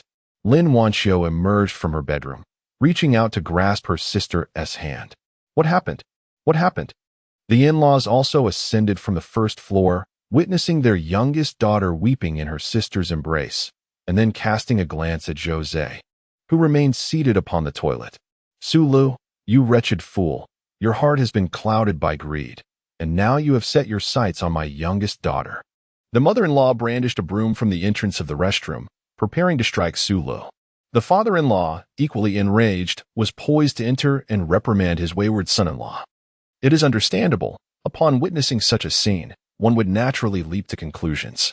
The brother-in-law had gone mad, behaving inappropriately towards the sister-in-law. For it is said that a sister-in-law is partially under the care of her brother-in-law, mom and dad. It was Xiaoyi who was frightened upon entering the restroom. Doctor. Lin interjected. The mother-in-law paused, her broom raised but uncertain of where to direct it. The father-in-law also hesitated, awkwardly retreating a few steps.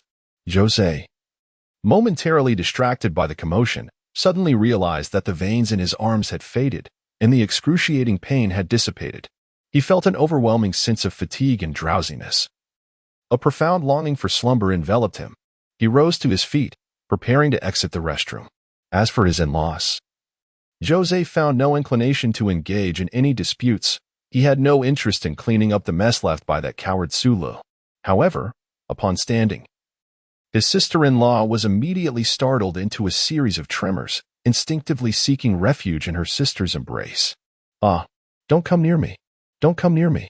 Zhou Ze furrowed his brow, pondering what she had just witnessed. His sister-in-law, being quite forthright, understood that in such matters, deception was not an option. for the implications could be severe.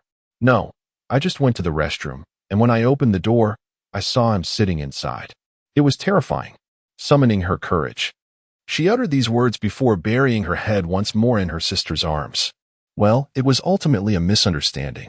You silly thing. Why on earth would you enter the restroom without turning on the light at this late hour? Do you think my home is yours, so stingy with electricity? If this frightens my daughter into a state, how will you compensate? The mother-in-law began to chastise Zhou Ze, her finger nearly poking his face. At this moment, Zhou Ze felt utterly exhausted.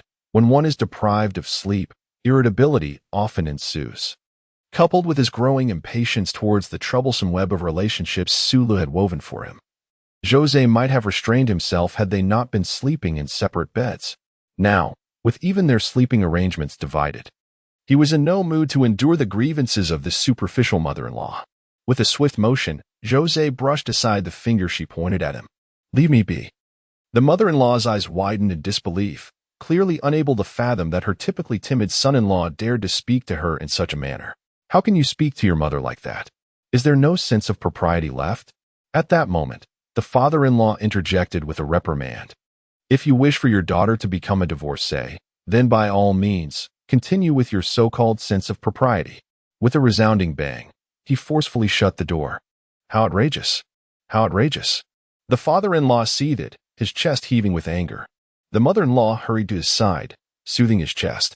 Yet, the couple ultimately refrained from escalating the situation. After all, the words spoken by Zhou Ze had a profound impact on them. Although they could not comprehend what had possessed their typically ineffectual son-in-law to speak so boldly. He was not wrong. If their eldest daughter were to divorce, her subsequent marriage would indeed be considered a second marriage, tarnishing her reputation as well as their family as standing. Moreover, in their perspective, a woman who has remarried loses her value and struggles to find a respectable family. In truth, an individual's character and mindset are not significantly influenced by their education or family background. It ultimately hinges on the individual's inherent qualities. For instance, despite their anger, Suli's parents-in-law dared not provoke their troublesome son-in-law any further, fearing he might truly erupt and demand a divorce. Zhou Ze lay on the bed, taking deep breaths. Eyes closed, intending to sleep, he was utterly exhausted. After approximately a quarter of an hour, he heard a gentle knock on the bedroom door. Xiaoyi is scared. I will stay with her tonight. It was Lin Wanqiu's voice, and then she departed. It is as if you truly accompanied me in slumber, the following noon. My in-laws were partaking in lunch. Has he gone to the bookstore? The father-in-law inquired of the mother-in-law. He hasn't risen yet, she replied bitterly. Unacceptable, the father-in-law remarked. Just then, the mother-in-law fell silent, for she spotted Zhou Ze descending the stairs, his eyes rimmed with red and dark circles prominent beneath them. The atmosphere grew somewhat tense. Perhaps due to the events of the previous night, which seemed to elevate Zhou Ze's status as a son-in-law in this household, at least in this moment. His in-laws refrained from provoking him with words. Of course, it was also because Zhou Ze now appeared as if he could unleash a violent fury at any moment. His gaze swept across the dining table, and he instinctively pressed a hand to his chest. The aroma of food, rice and meat, was utterly repugnant, and he felt a wave of nausea rising. Zhou Ze exited the house, inhaling the slightly cool, fresh air outside, which offered a modicum of comfort. His head felt heavy and muddled, and he began to wander aimlessly through the streets, needing solitude to contemplate certain matters. Yet, the overwhelming exhaustion that plagued him rendered true tranquility elusive. He felt conflicted and distressed, akin to emerging from a 2-day binge at an internet CAF, or like a high school student who had spent the night hidden under the covers reading novels, only to face the harsh reality of attending class the next day. As he continued walking, Zhou Ze abruptly halted, the surroundings feeling vaguely familiar. Then, he spotted a sign ahead, the first affiliated hospital of Tongqing. Unexpectedly, I found myself strolling to my former workplace, perhaps a consequence of the town's diminutive size. Zhou Ze entered the hospital, not for nostalgia, but with the intention of procuring some sleeping pills to alleviate his enduring insomnia. Skipping meals was manageable. One could endure hunger with ample water. Yet the torment of sleeplessness was another matter entirely. The familiar hospital environment welcomed him, yet as he glanced at the emergency department's roster, his photograph had faded to a ghostly gray. Instinctively, he wandered to his former office, only to discover that his desk had been claimed by another, the middle-aged physician, marked by a face speckled with numerous blemishes, occupied his position. A glance at the nameplate revealed the surname Khan. With a deep sigh, tinged with nostalgia, Zhou Ze momentarily set aside his quest for sleeping pills. Perhaps it was this sense of loss that subdued the torment of his weariness, prompting him to meander through the hospital. His profession, his existence, and his past. Perhaps it was akin to a previous life. Before he realized it, he had descended the stairs to the basement level. Pausing in place, he, a veteran of many years within these walls, was well aware of the layout of this floor. It housed equipment storage and, ultimately, the morgue. Memories flooded back of his own time spent in the hospital's morgue, where he had once been prepared for his final farewell. Resolutely, he resumed his journey, making his way toward the cold confines of the morgue. Zhou Ze felt an inexplicable urge to revisit a place where he once lay, a compelling motivation that propelled him toward that direction. As he walked, he encountered the door to the morgue, which was equipped with an electronic keypad. By sheer coincidence, Zhou Ze recalled the access code. While it was unlikely that physicians from other departments would have any reason to frequent this place, Zhou Ze's past as an emergency room doctor afforded him familiarity with the grim realities of this space. Patients arriving at the emergency department often bore severe injuries, and regrettably, some did not survive, necessitating their transfer here for repose.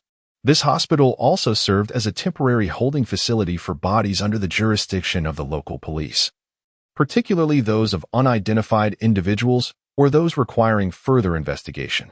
In many regions, it is customary for bodies to be housed in local funeral homes or hospitals when the police facilities are inadequate or when there is a shortage of forensic personnel. Upon entering the code, the door unlocked with a soft click, and Zhou Ze stepped inside. A chill enveloped him, not merely a surface cold, but an eerie sensation that seemed to cloak the warmth of his soul. Inside the morgue lay the deceased, a transient sanctuary for those who had departed.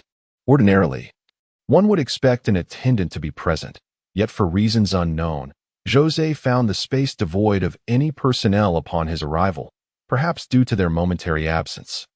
As he traversed the room, he observed several bodies laid upon cold stretchers draped with white sheets, while one corpse was swathed in a floral quilt from home. The silver hair visible from beneath the covering suggested that the deceased was an elderly woman. Due to the nature of his profession, Zhou Ze was never particularly afraid of corpses. Moreover, he himself was currently a ghost.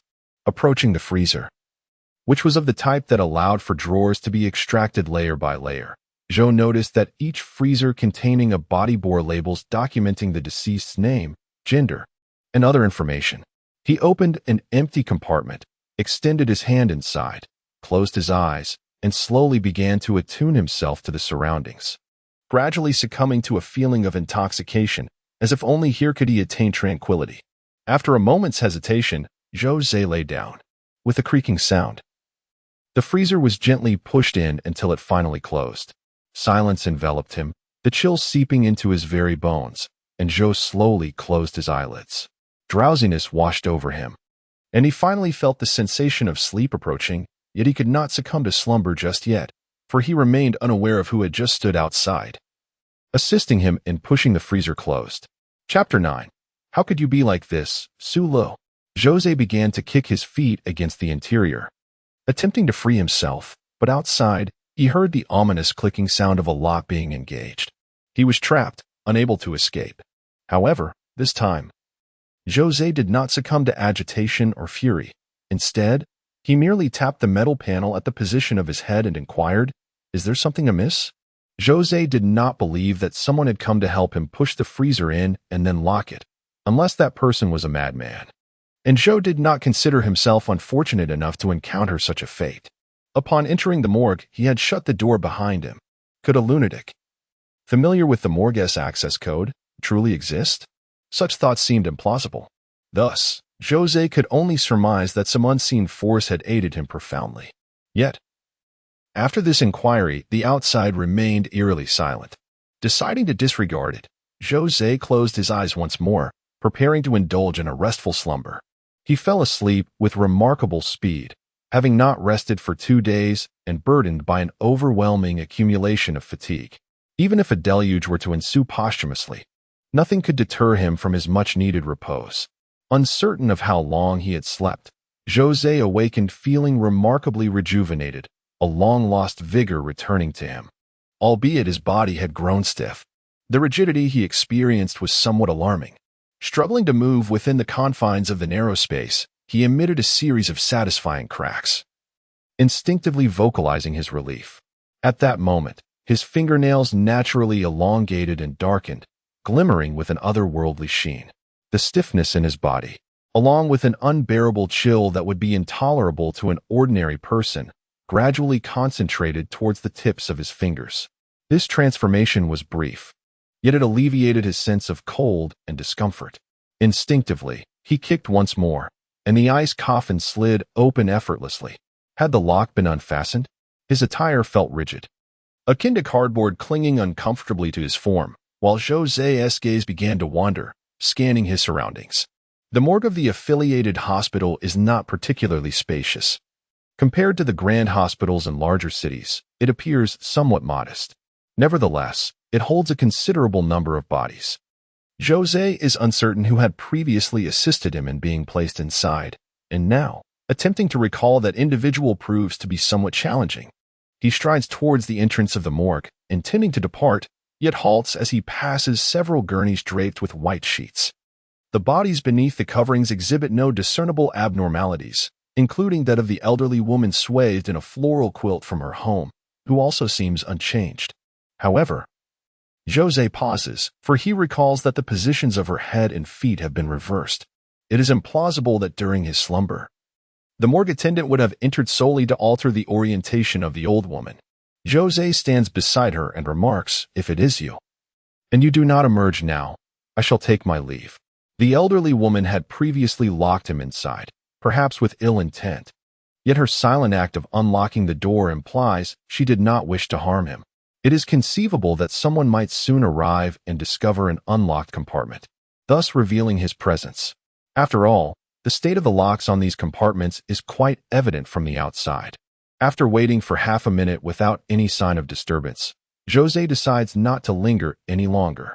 Just as he prepares to turn away, a sigh resonates from behind him.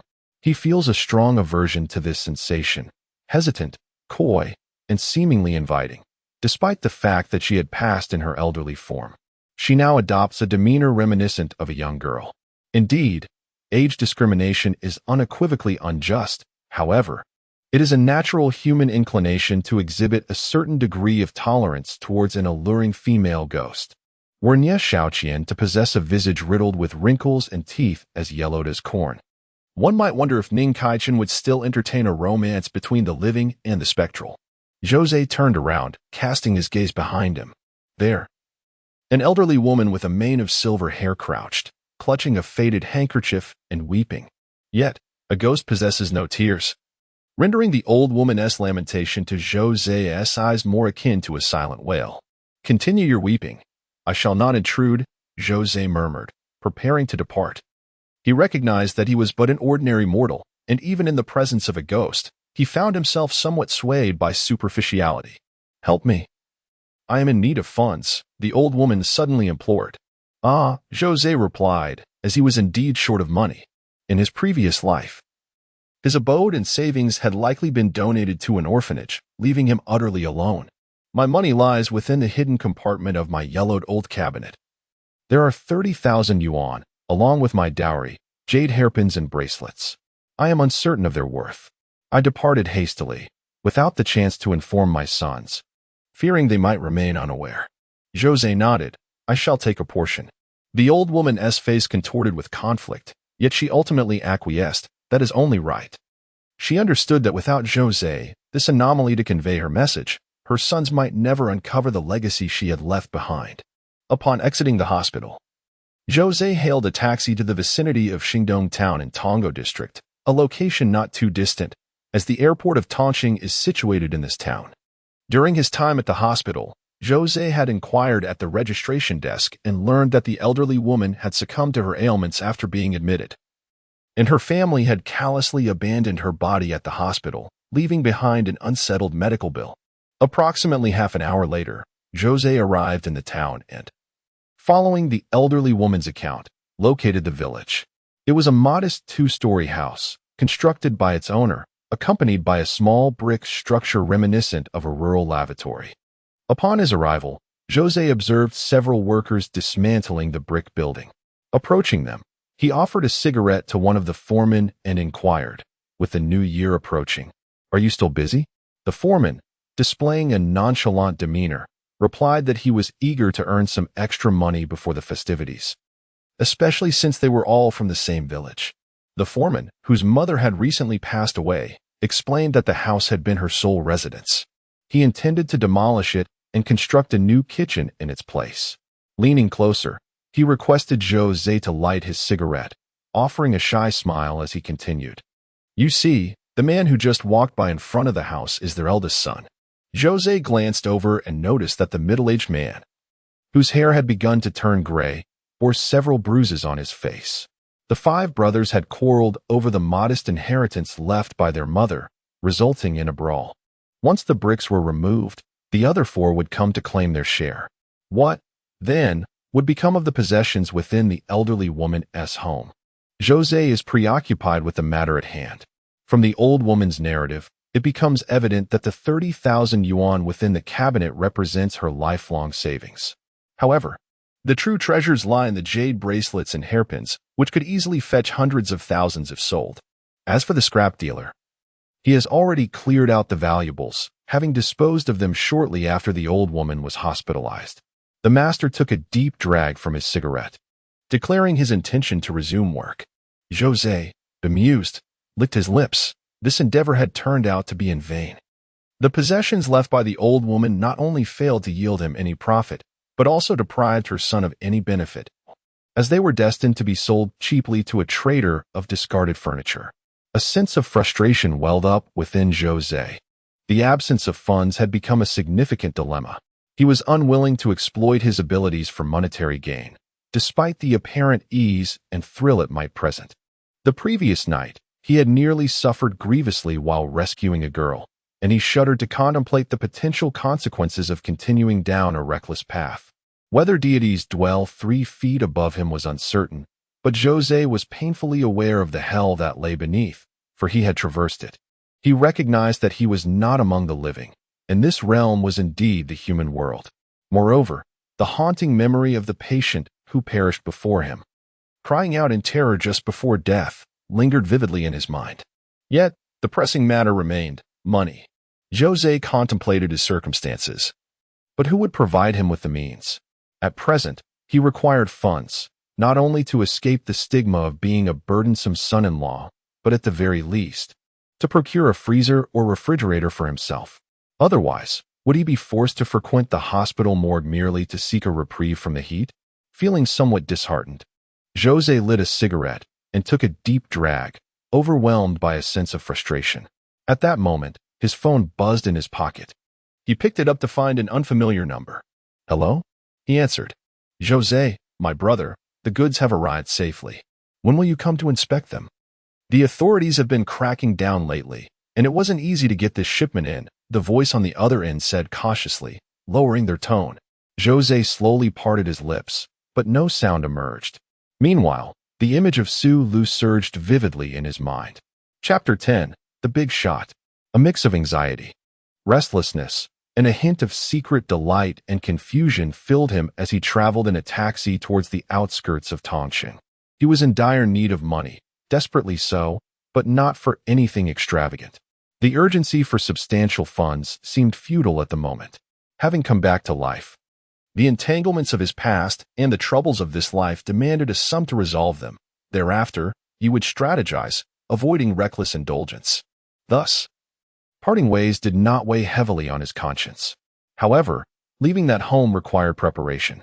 He needed a place to stay and a decent quality freezer.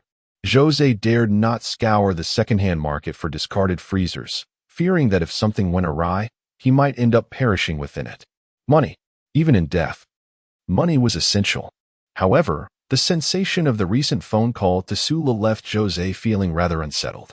Su, a modern urban son-in-law, seemed to endure his in-laws' domineering behavior with an air of submissiveness, even to the extent of sleeping apart from his wife. Yet, astonishingly, he was revealed to be a concealed crime lord?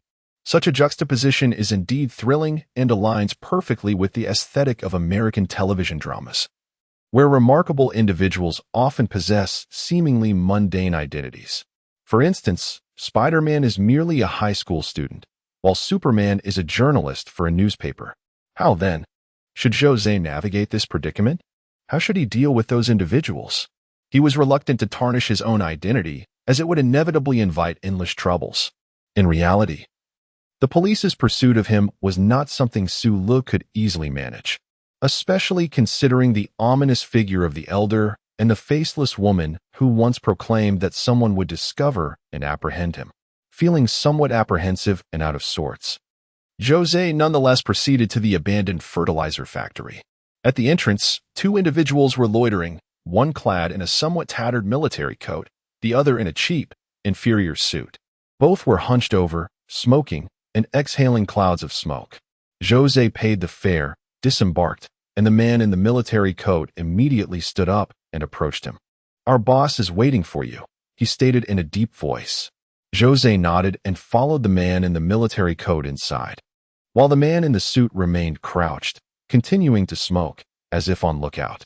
Upon entering, Zhou Ze beheld a rotund man, adorned with a golden chain and sporting a shaven head, seated upon a plastic chair, indulging in self-serve libations. The moment he spotted Zhou Ze approaching, the corpulent individual sprang to his feet, exclaiming, "Brother Su, you have finally arrived." This man was notably tall, standing at 185 centimeters, and his ostentatious golden chain accentuated his flamboyant demeanor, with gold dust clinging to his neck, further amplifying his extravagance. "What about the goods?" Zhou Ze inquired, discreetly positioning his hands behind his back, his fingers subtly intertwining. With only 3 individuals present, incapacitating them posed little challenge. However, the dilemma lay in what to do thereafter. Handing them over to the authorities would likely lead to his own exposure. Resorting to extrajudicial measures or embodying the moon's wrath to eliminate them seemed equally perilous. Given his sensitive identity, he hesitated to engage in indiscriminate violence, wary of the potential backlash that could arise from such actions, akin to the repercussions of unconsidered benevolence. "Brother Su, as forthright as ever," the rotund man remarked, wiping his mouth before placing a hand upon Zhou Ze's shoulder. Zhou Ze's lips twitched in response. He inhaled deeply, suppressing the urge to dislodge the man's greasy hand. "Come this way." The portly figure gestured invitingly, leading Zhou Ze to a small storage room in the backyard. Upon entering, Zhou Ze's pupils dilated in astonishment at the sight before him. Merchandise piled high like a miniature mountain, shrouded beneath black oil paper bags. "Brother Su, this is only natural. Tongqing is rather small. This batch of goods will inevitably serve as a springboard into Shanghai," the man declared, stretching languidly. "This time, let us expedite the process and swiftly digest the goods. We stand to reap a considerable profit." Zhou Ze reached out to touch his forehead, perplexed. "It seems rather challenging to digest this in a short span, doesn't it? After all, this isn't akin to selling cabbages, where one simply rides around on a tricycle with a loudspeaker announcing the goods. Rest assured, Brother Su, our only task is to distribute this batch to our subordinates. While it may not yield as much profit as selling ourselves, the advantage lies in the speed and reliability of the turnover. Once this batch is completed, we can procure another." The corpulent man spoke nonchalantly. "Su Lu, oh Su Lu, you have even established a network for drug trafficking groups. You truly are remarkable, such a formidable figure, yet felled by that fool over a mere 300 yuan. Brother Su, come take a look at the quality of this batch," the stout man said, lifting the oil paper bag. Zhou Ze's face displayed astonishment as he discovered not a mountain of illicit substances, but rather a stack of books and discs. Could it be hidden amid the pages? "Thanks to your classmate, this batch was remarkably easy to acquire. These discs feature popular films still gracing the screens, and I even made extra copies of a few. These pirated books and romance novels are also bestsellers in the market. Furthermore, The expanded edition of Bai Yingying that you specifically pinned, comprising 20 volumes and 2 million words, has garnered advance reservations from many subordinates. Selling them will not pose a challenge. Is this the merchandise you referred to? Zhou Ze inquired of the stout man. Indeed, just these, the stout man replied, momentarily taken aback. Just these. Disappointment enveloped me, a profound sense of dismay intertwined with a twinge of shame. Sula remained true to his nature. As he audaciously composed an extended narrative of Bai Yingying's tale, contributing a staggering 200,000 words to this sequel, one must ponder the depths of his idleness. How much can I withdraw? Zhou Ze inquired. I intend to withdraw from this venture. Engaging in business should necessitate a capital investment. What? Brother Su, you plan to withdraw now? The plump man expressed his surprise.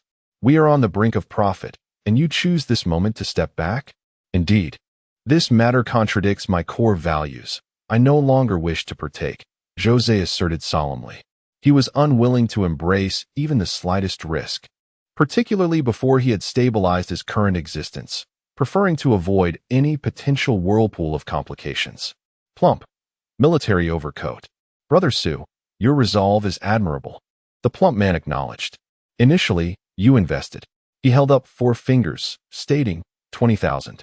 20,000 it is. Hand over the money. As for the rest, I am no longer involved, Zhou Ze replied, dismissing any further deliberation. Receiving 20,000 would alleviate his immediate financial concerns. Very well, I do have that amount. The plump man nodded and went to retrieve the funds. The merchant was exceedingly accommodating, dispatching a small truck to deliver an ice cabinet directly to the bookstore's entrance. The driver, having assisted Zhou Ze in moving the cabinet inside, expressed his bewilderment. Boss, is an ice cabinet truly necessary for a bookstore? The driver queried. Zhou Ze offered a cigarette, lamenting the difficulties of his business and contemplating a side venture in seafood sales. The driver accepted the cigarette and departed. As the delivery was completed and there was no need for further concern. In the bookstore, there was a small mezzanine originally used by Su Lu for storage. But Zhou Ze had cleared it to place a freezer on top. Looking at his new resting place, Zhou Ze felt a sense of reassurance wash over him. As he descended from the upper level, he noticed a familiar figure in his bookstore, not a customer, but his wife. Dr. Lin was perusing a magazine, and upon seeing Zhou Ze, she inquired with curiosity, "What were you busy with up there?" "Organizing merchandise," Zhou Ze replied dismissively. "I finished work," Dr. Lin remarked. You're off work, but you want to keep me company in bed. The girl has woken up." Dr. Lin's gaze turned serious as she looked at Zhou Ze. "My father wishes to treat our department staff to dinner at the Tongcheng Grand Hotel. You should join us." "What purpose would I serve there?" Zhou Ze retorted. "The girl has been calling for her uncle since she woke up." Dr. Lin, intrigued, asked Zhou Ze, "Did you know her prior to this?" "Even in a state of unconsciousness, a person's senses remain," Zhou Ze fabricated. "When I rescued her, she might have sensed my presence." "Are you going?" Dr. Lin pressed. "No. I want tea." Zhou Ze shook his head. "I'm not hungry, not the slightest appetite." "Indeed." "The business at the store has cooled to the point of an iced latte." Dr. Lin hesitated, then chose not to insist, pulling out her car keys as she prepared to leave. At that moment, a loud clatter echoed through the air as Dr. Lin turned around to find her husband. Zhou Ze collapsed against the bookshelf, books strewn across the floor. "What happened?" Dr. Lin rushed over to assess Zhou Ze's condition. He felt his vision blurring, struggling to focus as a wave of weakness washed over him. His chest heaved as if he had lost all sense of balance, akin to walking on cotton. "I'm so hungry," he murmured, having not eaten for several days. In the past 5 days, the book had soared to the 2nd position on the new book rankings. In the realm of supernatural fiction, aside from the monthly ticket rankings, where it could not compete due to its lack of shelving, it claimed the top spot in all other categories. Yesterday, it ranked 2nd in daily sales on the platform, and today it fell to 11th. As a freshly minted 30,000-word novel that had yet to be officially launched, Long could only exclaim, "Brothers, you are incredible." Chapter 11. The painted skin next to the bookstore, there was a noodle shop that saw only modest business, much like Zhou Ze's bookstore, which often stood empty. This pedestrian street had been established around a once bustling central square, now rendered desolate, with only a cinema remaining amidst a sea of closed businesses. Consequently, the entire square had transformed into a nearly deserted wasteland. At least in Tongqing, the symptoms of overdevelopment were evident. In previous years, there had been a fervent push to create commercial centers, yet Tongqing was no Shanghai, unable to sustain such an influx of popularity. Zhou Ze leaned back in his chair, still feeling somewhat dizzy. Dr. Lin sat across from him, thoughtfully wiping the chopsticks with her own tissue before placing them in front of him. Her meticulousness and consideration were evident, reminiscent of how she allowed Su Lu to have the bed while she took the floor. Yet, there was an underlying coldness to her demeanor. Zhou Ze refrained from inquiring whether she genuinely opposed arranged marriages or if she simply identified as a lesbian, as such questions seemed futile. He held no interest in the convoluted web of relationships surrounding Su Lu, nor did he harbor any attachments. "Is your health truly satisfactory, Doctor?" Lin asked once more. "Just minor issues," Zhou Ze replied. As a doctor himself, he recognized that his difficulties with eating and sleeping defied the explanations of modern medicine, let alone any effective treatments. Fortunately, he had managed to secure a means to sleep. However, the matter of eating remained a headache.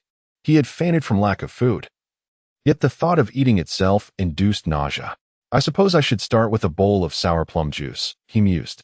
The noodle shop owner, appearing to be in his 30s, bore the marks of life as burdens upon his face, etched with premature wrinkles. "Does sour plum juice really help?" Zhou Ze asked with a hint of resignation. "It's appetizing," the owner replied with a smile before calling to his wife in the back. "Dear, is the pickled vegetable noodle ready?" The sounds of their conversation drifted in from the kitchen. Zhou Ze gazed at the sour plum juice before him, picked up a spoon, and took a sip. As he swallowed, his expression changed abruptly. "What's wrong?" Dr. Lin quickly offered a tissue to catch any drips from his chin.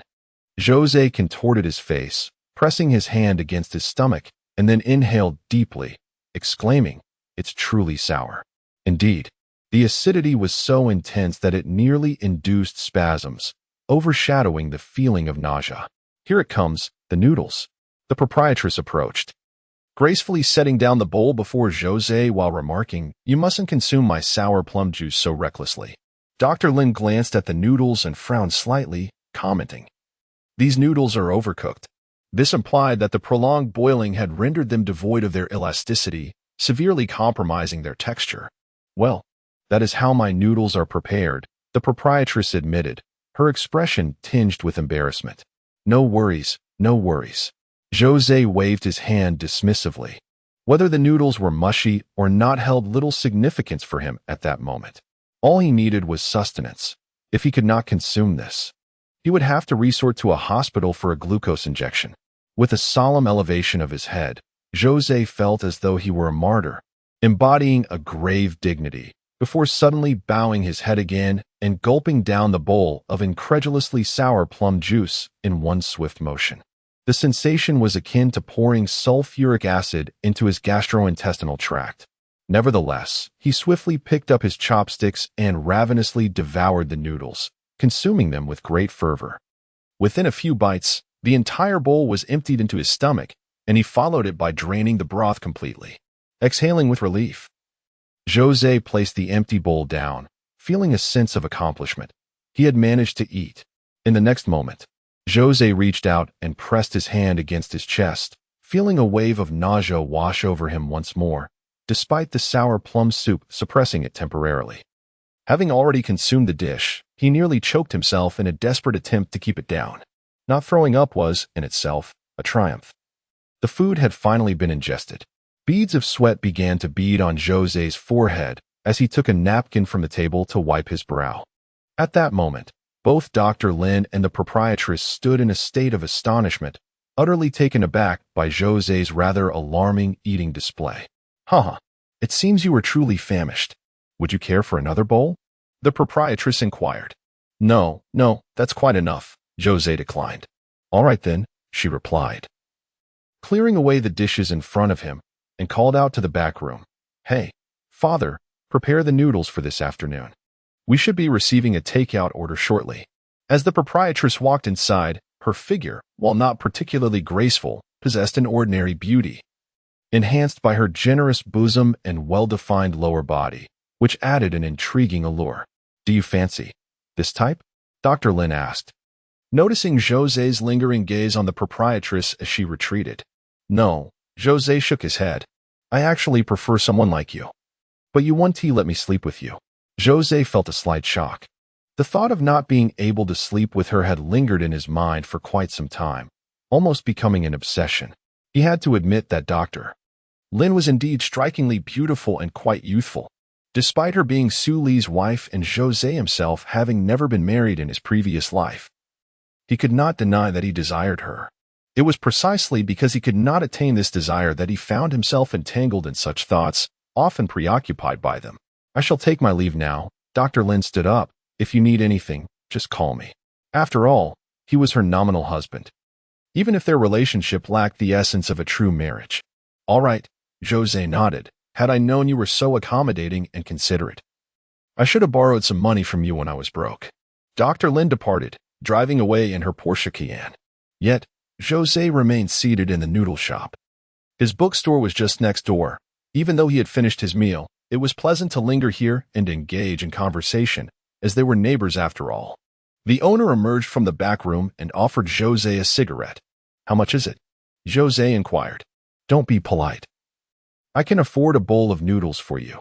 The owner waved his hand dismissively. "We're neighbors, after all. There's no need to create distance over a bowl of noodles." "Will your wife scold you for this?" Zhou Ze asked. "Not at all. Women don't understand such matters. She has no say in this." The owner's masculine bravado was palpable. A man, regardless of his standing at home, must at least maintain a faade in public. No one wishes to admit they fear their wives outside, just as no one desires to acknowledge their inadequacies in private matters. "Heh, your wife is quite beautiful," Zhou Ze remarked. Zhou Ze remarked that teasing someone else's wife is a taboo. However, if two men are conversing and jesting about a woman passing by, it becomes a light-hearted topic of male camaraderie. The boss paused momentarily, offering no response, merely chuckling. He possessed a good-natured temperament. As those engaged in small businesses often understand the principle that amiability fosters prosperity. "Her figure is quite impressive," Zhou Ze continued, "firm and flavorful, much like the noodles I just consumed." The boss took a deep drag from his cigarette. "How is she in bed?" Zhou Ze inquired, this time pushing the boundaries further. The boss clenched his fist slightly but soon relaxed, stating casually, "Those legs of hers could crush a man. Quite powerful." Zhou Ze laughed, and the boss joined in the mirth. "Can you handle it?" Zhou Ze pressed on. "She must be at the prime age." The boss patted his waist, admitting, "I can't keep up anymore. I'm no longer a young lad." Zhou Ze then proposed, "Shall I give it a try?" The boss's expression darkened significantly. "You are not capable." "I can still manage. I'm still young," Zhou Ze muttered to himself, but the sentiment felt somewhat insincere, as Su Li's physique, regardless of youth, gave off a rather worn impression, certainly not as well preserved as Zhou Ze's own body in his past life. "Isn't this joke a bit excessive?" the boss questioned, still suppressing his irritation. "What if your wife were to agree?" Zhou Ze continued, provoking further. "Was that your wife earlier?" The boss diverted the conversation. "Yes," Zhou Ze nodded. "Would you be willing to share?" the boss asked. Zhou Ze hesitated for a moment, shaking his head. Although she was Su Li's wife, she was now nominally his. And Zhou Ze was unwilling. "What makes you think I am?" the boss retorted. "Brother, it's been ages since I laid hands on anyone." The boss stood up. "Call your wife out. I want to hear her say whether she is willing." Zhou Ze leaned back slightly, smiling. "Heh." The boss took a few steps closer to Zhou Ze. "You stand here and call her out." Zhou Ze continued to resist. "You are courting death." The boss lunged forward. "Can she even come out?" Zhou Ze suddenly inquired. The boss froze, a look of terror spreading across his face, causing him to retreat several steps. Zhou Ze stood up and walked towards the inner room, lifting the curtain, only to find it empty. The only thing present was a woman's skin, hanging on a clothes rack, gently swaying in the breeze that entered as the curtain was drawn aside. "How did you figure it out?" The boss approached slowly, his voice betraying no sign of anger or joy. Their essay saying, "Are you trying to fool a ghost?" Zhou Ze turned to face the boss. It's time for you to shed that layer of skin as well. I'm quite curious about how bored you must be to perform such a farce here. Chapter 12. The Intent. The boss smiled, showing no sign of being provoked. He merely found it amusing. A person's demeanor and aura often hold more credibility than their words. A crisp sound, reminiscent of a serpent shedding its skin, echoed softly as he began to peel away the layers enveloping him. Simultaneously, the proprietor's skeletal form gradually diminished, his physique slowly withering, akin to a balloon deflating through a pinprick. Zhou Ze finally comprehended why the bowl of noodles had been cooked to such an unctuous softness. This transformation indeed required a considerable passage of time. Clad in the same attire as the owner, adorned with an apron, the countenance before him morphed into that of a somewhat youthful young man. With a smile gracing his lips, the youth exuded an innate charm, particularly in the gentle curve of his eyes, which seemed to tantalize the hearts of those nearby, striking a perfect balance. It is somewhat dissonant to describe a man as alluring, yet some men possess an innate charm, much like the emperors of yore, who attracted countless admirers of their own gender, for indeed, some men embody femininity more than women themselves. Do I appear handsome? The young man inquired of Zhou Ze. Zhou Ze felt a wave of nausea resurge, the discomfort he had suppressed after his meal resurfacing. Apologetically, he waved his hand and clutched his chest, adopting a posture that suggested he could not bring himself to retch. Every grain on this plate comes from hard work. Zhou Ze understood the value of food, particularly that which he had painstakingly consumed, now poised to transform into energy within him. The young man settled onto a nearby chair, casually toying with a lighter in his hand. He scrutinized Zhou Ze, believing that his imitation was flawlessly executed. In this modest eatery, he assumed there would be no repercussions. Most importantly, he was mimicking his own parents. Since childhood, he had observed them closely. Their every gesture and fleeting expression were etched deeply in his memory. How did you discover me? The young man could no longer contain his curiosity. Are you not a ghost? Zhou Ze simultaneously inquired. The young man furrowed his brow slightly, thinking Zhou Ze was mocking him, suggesting he was pretending to be something supernatural. In truth, Zhou Ze had regarded him as a ghost from the outset. He was reluctant to involve himself in matters that did not concern him, especially as he had recently been preoccupied with a trivial financial issue regarding a freezer. Zhou Ze did not consider himself qualified to meddle in other people's affairs. However, ignoring this matter proved impossible, as it transpired right next door. Thus, he concluded that it would be best to confront the situation head-on. He could resolve the easier issues himself, and if the matter proved too complex, he could simply relocate. Your nails, Zhou Ze remarked. I have a certain sensitivity towards them. The proprietress placed a bowl of noodles before him, while the owner personally offered him a cigarette. The nails were now laid bare before him. Though the thickness, hue, and calluses of their fingers varied, the patterns on the nail beds were identical. Recently, Zhou Ze had become increasingly attentive to nails, not only his own, but also those of others. Despite his inclination to be lax, should he be discovered, it would indeed be his oversight. You truly are not a ghost? Zhou Ze asked once more. If it were a person, it would indeed be somewhat exaggerated. The art of painting skin is a skill passed down through my family for generations. The young man stood up, grasped Zhou Ze's hand, and placed it over his own heart. However, it has been many generations since this tradition was practiced, and it is only in my generation that it can be revived. This gesture was somewhat ambiguous and unconventional, yet Zhou Ze instinctively squeezed the young man's hand. He would never attribute his newfound interest in men to Dr. Lin's insistence on depriving him of sleep. Indeed, the man before him was undeniably more alluring than any woman. No bones? A look of surprise crossed Zhou Ze's face. No. It was osteomalacia. Osteomalacia, commonly known as rickets, is a condition resulting from calcium deficiency, leading to impaired bone mineralization, causing the bones to soften and become malleable. Zhou Ze, having once been a doctor, was aware of this. But just as there are many variants and pathologies associated with even a common cold, osteomalacia also encompasses numerous subcategories. And this young man appeared to be an extreme case. According to historical accounts from the spring and autumn period, There was a prince from the state of Lu afflicted with this condition, a person devoid of bones, possessing a delicate physique, capable of walking like a human and slithering like a serpent. One might interpret this as a hereditary ailment that manifests under specific probabilities. Many generations of my family could not master the art of painting skin because they did not suffer from this affliction, whereas I. The young man smiled, choosing not to elaborate further. So, you are truly not a ghost? Zhou Ze persisted with his inquiry. Who do you imitate? Zhou Ze asked. Father, mother. Zhou Ze was taken aback, a wry smile gracing his lips. Well, this misunderstanding has escalated. After finishing his noodles, Lin's sister had departed, and Zhou Ze, contemplating shattering the tension, had intentionally provoked him with words. To his surprise, it turned out that the other party was merely indulging in role-play, reminiscing about their deceased loved ones. However, from Zhou Ze's perspective, he had presumptuously assumed that this was a ghost, akin to those in tales of skin-wearing spirits, who had committed murder and flayed their victims, all while donning a guise. Well, my apologies. Joking about your mother does seem rather inappropriate. I am not angry.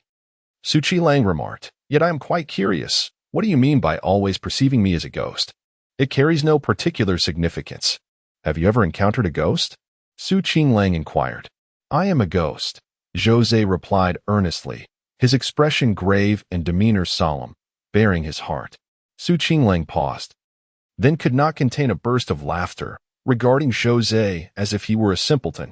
Zhou Ze nodded. Sometimes it is indeed like that, when you reveal the truth. The other person thinks you are jesting and refuses to believe you. Regardless, I apologize. By the way, I am still curious. Was that human skin genuine? Zhou Ze asked, intrigued. Then what do you sell? Zhou Ze expressed his confusion. I have heard that a piece of snake skin clothing from the Haja people can fetch a considerable sum as an art piece. Yours should be even more valuable, right?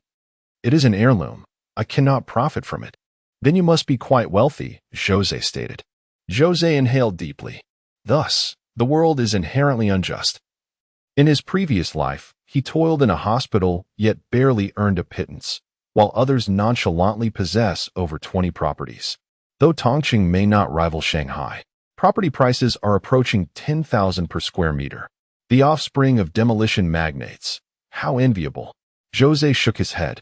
Will you continue making noodles in the future? Will you persist in selling books? Both inquired simultaneously. I feel the same. There exists a secret formula. It can be done. Qinglang was quite candid. Excellent. Zhou Ze placed a hand on Qinglang's shoulder, feeling the softness akin to cotton, remarkably delicate and lacking in firmness, imagining cradling him in an embrace upon a bed. Zhou Ze exited the noodle shop, while Qinglang moved to the inner room, lifting the curtain to address the woman's skin hanging within. Mother, do you think he truly believes it or not? The woman's skin swayed gently, as if conveying that he does not believe, yet also expressing uncertainty. The sign at the bookstore's entrance read Sula Bookhouse, as quaint as could be. In any case, this establishment, under that fellow's management, exuded an unmistakable aura of impending loss from top to bottom, inside and out.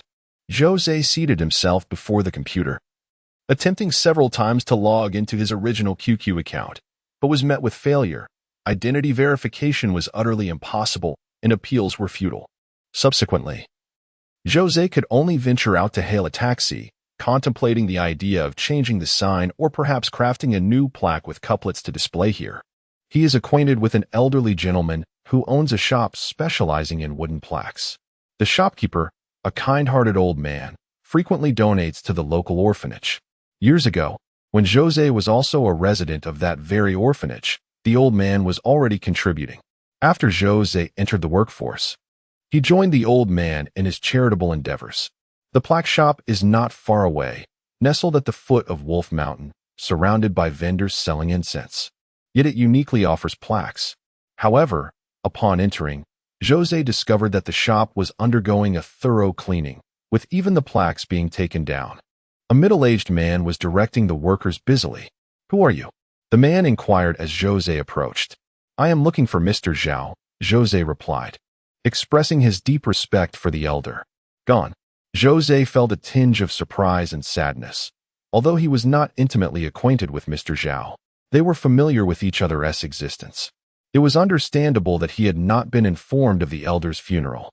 Moreover, for Mr. Zhao's family, who had witnessed him generously donating his earnings from the plaque business to the orphanage, it was likely that they held no fondness for the institution and might even have refrained from notifying them about the funeral, fearing further financial requests. "Are you here to order a plaque?" the middle-aged man asked. "Yes," Zhou Ze nodded. "Unfortunately, we will no longer be operating," the man replied apologetically. "From now on, we will be selling incense." "That's quite a shame," Zhou Ze expressed his disappointment. He intended to visit the old gentleman's grave. "However, there are several plaques crafted by my father that remain unsold. I am unsure of their purpose as they were not custom-made. If you find them appealing, I can offer them to you at a modest price." The middle-aged man, intent on disposing of what he considers scrap, led Zhou Ze to a small courtyard behind the house, where he opened a storage room and turned on the light. Nowadays, everyone opts for illuminated signage. Who would still choose this? After all the effort, it hardly brings any profit. With a sigh, the man exhaled toward the plaques on the ground and said, "Take a look. It's 200 for a set. If you like it, you can take it. If not, that's fine." Clearly, he held little hope of selling these plaques. Zhou Ze approached to inspect them.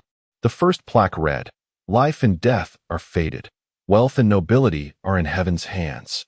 Zhou Ze shook his head, and the man sighed, realizing that this plaque was unlikely to sell.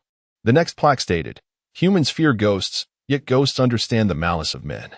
Zhou Ze paused slightly, feeling a bit sensitive to this one. The middle-aged man refrained from sighing this time, understanding that it would not attract any customers. Who would hang such a thing outside their shop? The third plaque read, "Listen to it with skepticism, as I have heard." Zhou Ze chuckled, and the middle-aged man smiled back at him, relieved to find at least one satisfied customer. Chapter 13. The First Customer. The young man from the neighboring house, Qinglang, was quite enthusiastic. Originally squatting at his doorstep to peel garlic, upon noticing Zhou Ze preparing to hang a plaque, he promptly retrieved a hammer and nails from his home. Zhou Ze expressed his gratitude, grasped the hammer, and felt it somewhat greasy and heavy in his hand. Despite a hint of discomfort, he proceeded to affix the two plaques. Afterward, the two stepped back a few paces to admire the plaques, the door, and the bookstore. Zhou Ze offered Qinglang a cigarette as a token of thanks, and Qinglang helped him light it. They exhaled smoke rings together, perfectly in sync. "Isn't the atmosphere quite poetic?" Zhou Ze remarked. "This is standard self-praise." Qinglang shook his head. "If I am not mistaken, these lines are likely derived from the title of Ji Yun's Notes from the Weed Studio. Notes from the Weed Studio is a collection of stories written by Ji Yun, also known as Ji Xiaolan, akin to strange stories from a Chinese studio, expressing the author's own thoughts through tales of fox spirits and ghosts. In essence, this couplet signifies that these are merely stories I have heard. Those present, take heed." Zhou Ze nodded, still too pretentious. "Your shop is bound to suffer losses." Qinglang's critique was rather blunt. "Why is that?" Zhou Ze inquired. "In this world, countless stories unfold daily, filled with bizarre and extraordinary events. Yet truly captivating tales are few and far between. Some matters are simply uninteresting to speak of. Others are best left unsaid. Certain stories require modification to garner attention, while some are too daunting to hear without alteration." Zhou Ze gazed at Qinglang for a considerable time. Qinglang lowered his head slightly, a flush of embarrassment gracing his features. He had always embodied a beguiling charm, naturally alluring, and at this moment, his beauty was simply irresistible. Noticing Zhou Ze's silence, Qinglang continued, "For instance, the tales of mountain spirits and fox fairies. Where in the real world could such things genuinely exist?" He stifled a yawn, pondering how one could possibly impart genuine meaning through fictional narratives. Zhou Ze continued to gaze at Qinglang, remaining silent. Qinglang felt a prickling discomfort under Zhou Ze's scrutiny, yet Zhou Ze persisted in observing him, as though he were a subject of amusement. Zhou Ze chose to disregard Qinglang. Given their status as neighbors, it was best to maintain a peaceful coexistence, especially since there was no rivalry between them. And most importantly, Zhou Ze lacked the funds to relocate his business. In the afternoon, Zhou Ze meticulously organized the majority of the educational materials and reference books in his bookstore, selling them at a mere pittance as scrap paper. He then ventured to the supermarket to purchase 10 plastic chairs, leaving only the books he deemed somewhat interesting on the remaining shelves. At this juncture, rather than a bookstore, it resembled more of a recreational center for the elderly. Zhou Ze stretched languidly, acknowledging his lack of business acumen. For now, he was merely floundering, especially since Su Li's presence had only led to continuous losses, placing no significant pressure upon him. Ascending to the small second floor, Zhou Ze switched on the power to the freezer, adjusting the temperature settings. He stepped outside for a smoke, waiting patiently before returning to check on the freezer's interior. The temperature seemed just right, and he settled inside. The freezer, purchased for over 10,000, boasted numerous features, including a timer, effectively serving as Zhou Ze's alarm clock. Closing the freezer, Zhou placed her hands on her abdomen, lying perfectly still, exuding an air of tranquility. In the dead of night, a crimson sedan came to a stop by the roadside in front of the bookstore. The street was rather desolate, with only the nearby noodle shop and bookstore illuminated. Inside the car sat a well-dressed girl, clad in a black down jacket, her shoulder-length hair framing a face that was both charming and delicate. "Bai, you scoundrel. I prepared for 3 days, and today you dare to tell me you're off on a business trip? Go to hell, just get lost."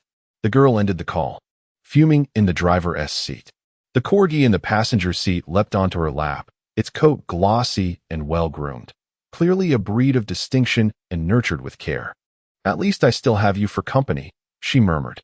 She lit a cigarette, shaking off the ash as her gaze wandered outside, landing on the bookstore. Through the glass window, she noticed something peculiar. The interior lacked numerous bookshelves, replaced instead by plastic stools. The door to the bookstore stood ajar, and stepping inside, she felt the warmth of the air conditioning. Leading her dog, she casually selected a magazine from the shelf before settling onto a plastic chair. The corgi, released from her grasp, began to explore the store. After finishing the magazine, the girl stretched languidly, feeling a bit parched, and called out, "Is the owner here? Do you have any milk tea or coffee? Owner, are you dead in the middle of the night? How can you run a store like this?" The glass door of the bookstore displayed a sign proclaiming open for business, welcome, and with the door ajar and the heating on. It was evident that the establishment was still in operation. If the girl, at that moment, had been a touch more polite or possessed a greater sense of curiosity and had ventured upstairs for a glance, she might have found herself admiring her own prophetic intuition. In the modest, low-ceilinged space on the second floor, there lay a frozen coffin, within which the proprietor rested, resembling a lifeless corpse, though, in truth, the owner was indeed deceased. Naturally, the girl might not have had the opportunity to commend herself before being utterly petrified. For a normal person to enter a shop in the dead of night only to discover the owner lying in an icy sarcophagus is certainly unsettling, is it not? The girl lit a cigarette, growing somewhat impatient as she retrieved her phone to occupy herself. At that moment, footsteps echoed from the staircase. Zhou Ze had not been roused by the girl's call but had awakened naturally. As he descended the stairs, he spotted a small yellow figure darting towards his legs. Seeking a cuddle, Zhou Ze smiled, bending down to scoop the corgi into his arms. The little creature was unperturbed, as if familiar with everyone. It was then that Zhou Ze noticed the woman seated in the shop. The first customer on opening day. However, he felt no overwhelming excitement. For today he had merely changed the bookstore's sign and tidied up the interior, yet he had not yet devised a strategy for generating income. "Do you have coffee, owner?" the girl inquired. Zhou Ze pointed towards a water dispenser in the corner, where disposable cups were neatly arranged. The two, master and guest, exchanged glances in silence. After approximately half an hour of silence, the girl began scrolling through Weibo, watching videos. One video was particularly loud and boisterous. "The roads we've traversed must not be missed. With the blessings of this seasoned priest, I present to you a limited supply of ghostly banknotes. You may burn them and retrieve them when you descend, earning some interest that surpasses that of Yue Bao. You can also offer them to your loved ones below, quick and convenient, fair to all, free from deceit, and without any hidden fees. Upon viewing this video, the girl burst into laughter, as people often feel compelled to share amusing moments.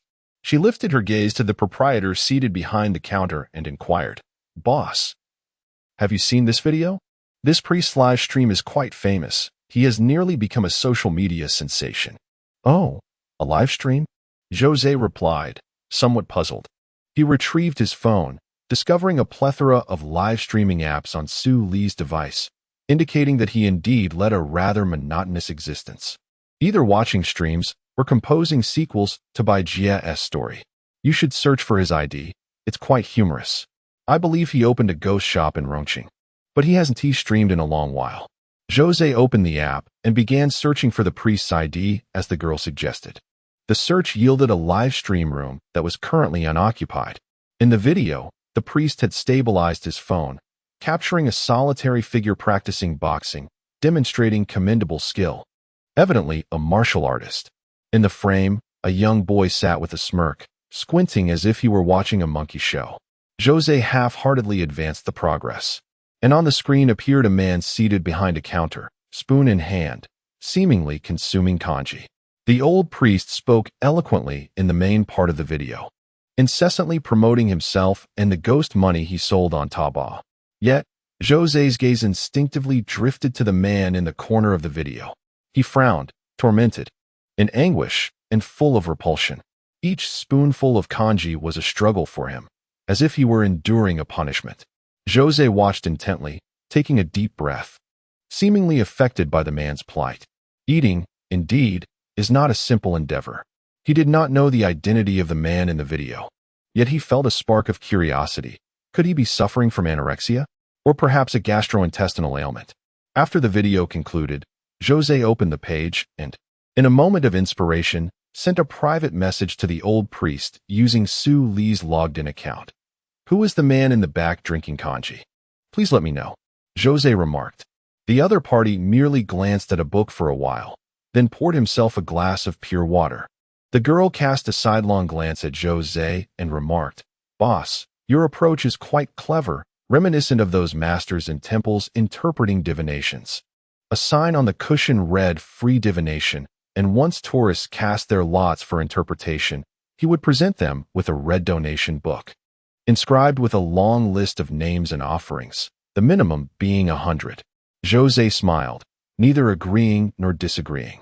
The girl produced a 100 yuan note and placed it upon the chair she had occupied before. Then, cradling her corgi, she pushed open the bookstore door and departed. Zhou Ze rose to collect the bill, flicking it in his hand, producing a crisp sound, one of the most delightful sounds in the world. That was it. Chapter 14, The New Year. This evening, there had been but a single customer, yielding an income of 100 yuan, with expenses amounting to merely a cup of water. Of course, one could argue that there were additional costs such as electricity and rent. Yet, such matters cannot be calculated in that manner. When Su Lu was present, those were indeed costs, but his income was almost negligible. One must seek an appropriate point of comparison to derive a semblance of satisfaction and confidence in life. Scrolling through WeChat, he found Dr. Lin's contact and contemplated sending a red envelope. Upon realizing he lacked sufficient funds for 1,314 yuan, he considered 131 for instead. However, this seemed rather petty. After all, she wasn't sharing his bed. Ultimately, he decided against sending anything. He cast aside his phone and casually picked up a book, maintaining that posture until morning. He ventured next door for wontons, uncertain whether the skin was thin or thick, or if the filling was ample. He adhered to his previous eating habits, downing a large bowl of sour plum juice before gorging himself. Subsequently, he grasped his throat, engaging in deep breaths to suppress the urge to vomit. Contemplating that this ritual would accompany every meal henceforth, Zhou Ze felt as though a shadow had descended upon his future days. Zhou Ze recalled the man in the video who was similarly tormented while consuming his porridge, a thought that evoked a melancholic sentiment. Eating, once one of life's greatest pleasures, had now become a luxury beyond their reach. He pondered whether a club for those suffering from anorexia existed, where members could gather around a table and the first to take a bite would be met with enthusiastic thumbs up. You're amazing. My friend Triple X is incredible. Taking a deep breath, he found this imagery somewhat chilling. Regardless, the events of yesterday's video, including the elderly Taoist and the man drinking porridge, felt distant and surreal to Zhou Ze. Life, it seemed, was a cycle of highs and lows. Having experienced glory, one must inevitably face desolation. He remembered when this commercial center first opened, basking in its initial splendor. Now it lay neglected and forgotten. Qinglang was enjoying a prosperous day, likely due to many other shops closing. As his establishment continued to offer takeout even on New Year's Eve, naturally attracting more orders with fewer options for customers. Delivery workers clad in blue, yellow, or red frequently entered and exited his noodle shop, while Zhou Ze squatted at the entrance of his bookstore, smoking and reflecting. That damned Sulu, he mused. How splendid it would have been to open a restaurant specializing in braised chicken. In mythological tales, immortals often utter the phrase, "A day in heaven is a year on earth." Zhou Ze felt this sentiment rang true, applicable even to the realm of the damned. Time had passed so swiftly over the past 6 months, life felt like a fleeting dream, merely a muddled journey along the road to the underworld. Having indulged in numerous cigarettes and pondered over various thoughts, Zhou Ze felt a sense of fatigue enveloping him.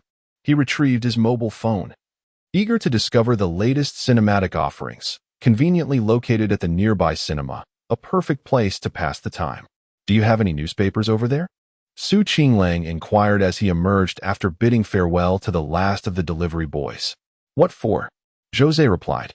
Newspapers adorn the walls, creating an ambience steeped in nostalgia. You didn't sell out completely yesterday, did you? There are still a few left. Wait a moment, I'll find them for you. Qinglang responded, accompanying books during the new year. Regrettably, Zhou Ze lacked a goatee and a drink in hand. Otherwise, he could have whimsically elevated the conversation with such a grandiloquent phrase. After a brief silence, Zhou Ze proposed, let me tell you a story. Sure, Qinglang nodded. His demeanor subtly reserved. His hair, slightly long, had a few strands cascading down to his lips, which he delicately brushed aside, embodying a gentle and bashful charm. The allure of the moment was not meant for outsiders. Once, on the very day of the new year, in the stillness of the night, a man encountered the wealthiest tycoon in the area, who was utterly inebriated. Qinglang listened intently, nodding slightly, as if resonating with the tale. The man then proceeded to subdue the tycoon, delivering a beating while exclaiming, "This is what you get for showing off during the new year." Zhou Ze continued to unfold the narrative. As their conversation came to a close, they contemplated visiting an orphanage but decided against it, reflecting on their dwindling finances. At that moment, a visitor arrived, a young man clad in a blue work uniform and wearing a safety helmet. He pushed open the bookstore door and timidly inquired, "May I read here? How much does it cost?" He pressed his lips together, awaiting a response. "Feel free. You can pay as you wish." Zhou Ze gestured with a wave of his hand. "That's wonderful. Do you have any novels?" The young man asked, a bit shyly. "I particularly enjoy reading online novels." Zhou Ze pointed to a box behind the bookshelf, indicating that it was filled with such books. The young man approached the box, rummaged through it, and appeared quite pleased. Though some of the books still bore their packaging. "Feel free to unwrap them. There's no charge," Zhou Ze generously offered. "All right then." The young man opened one of the online novels and seated himself on a plastic stool, engrossed in reading. Meanwhile, Zhou Ze, the proprietor, sat behind the counter, trimming his nails. About half an hour later, the young man stood up, retrieved a cigarette from his pocket, and offered one to Zhou Ze. "It's not anything fancy, so don't mind it." "Hey, cigarettes aren't particularly good anyway. What does it matter?" Zhou Ze accepted the cigarette, and the young man took one for himself, stepping outside to light it while braving the chilly breeze. This caught Zhou Ze off guard, as he had intended to smoke indoors. After a moment's contemplation, he set the cigarette aside and resumed trimming his nails. Although the air conditioning was on, the tiled floor remained quite cold, yet the young man seemed unfazed, likely accustomed to such conditions from his daily life. Approximately a quarter of an hour later, 4 men clad in freshly laundered blue work uniforms approached the shop's entrance. The eldest among them appeared to be no more than 30.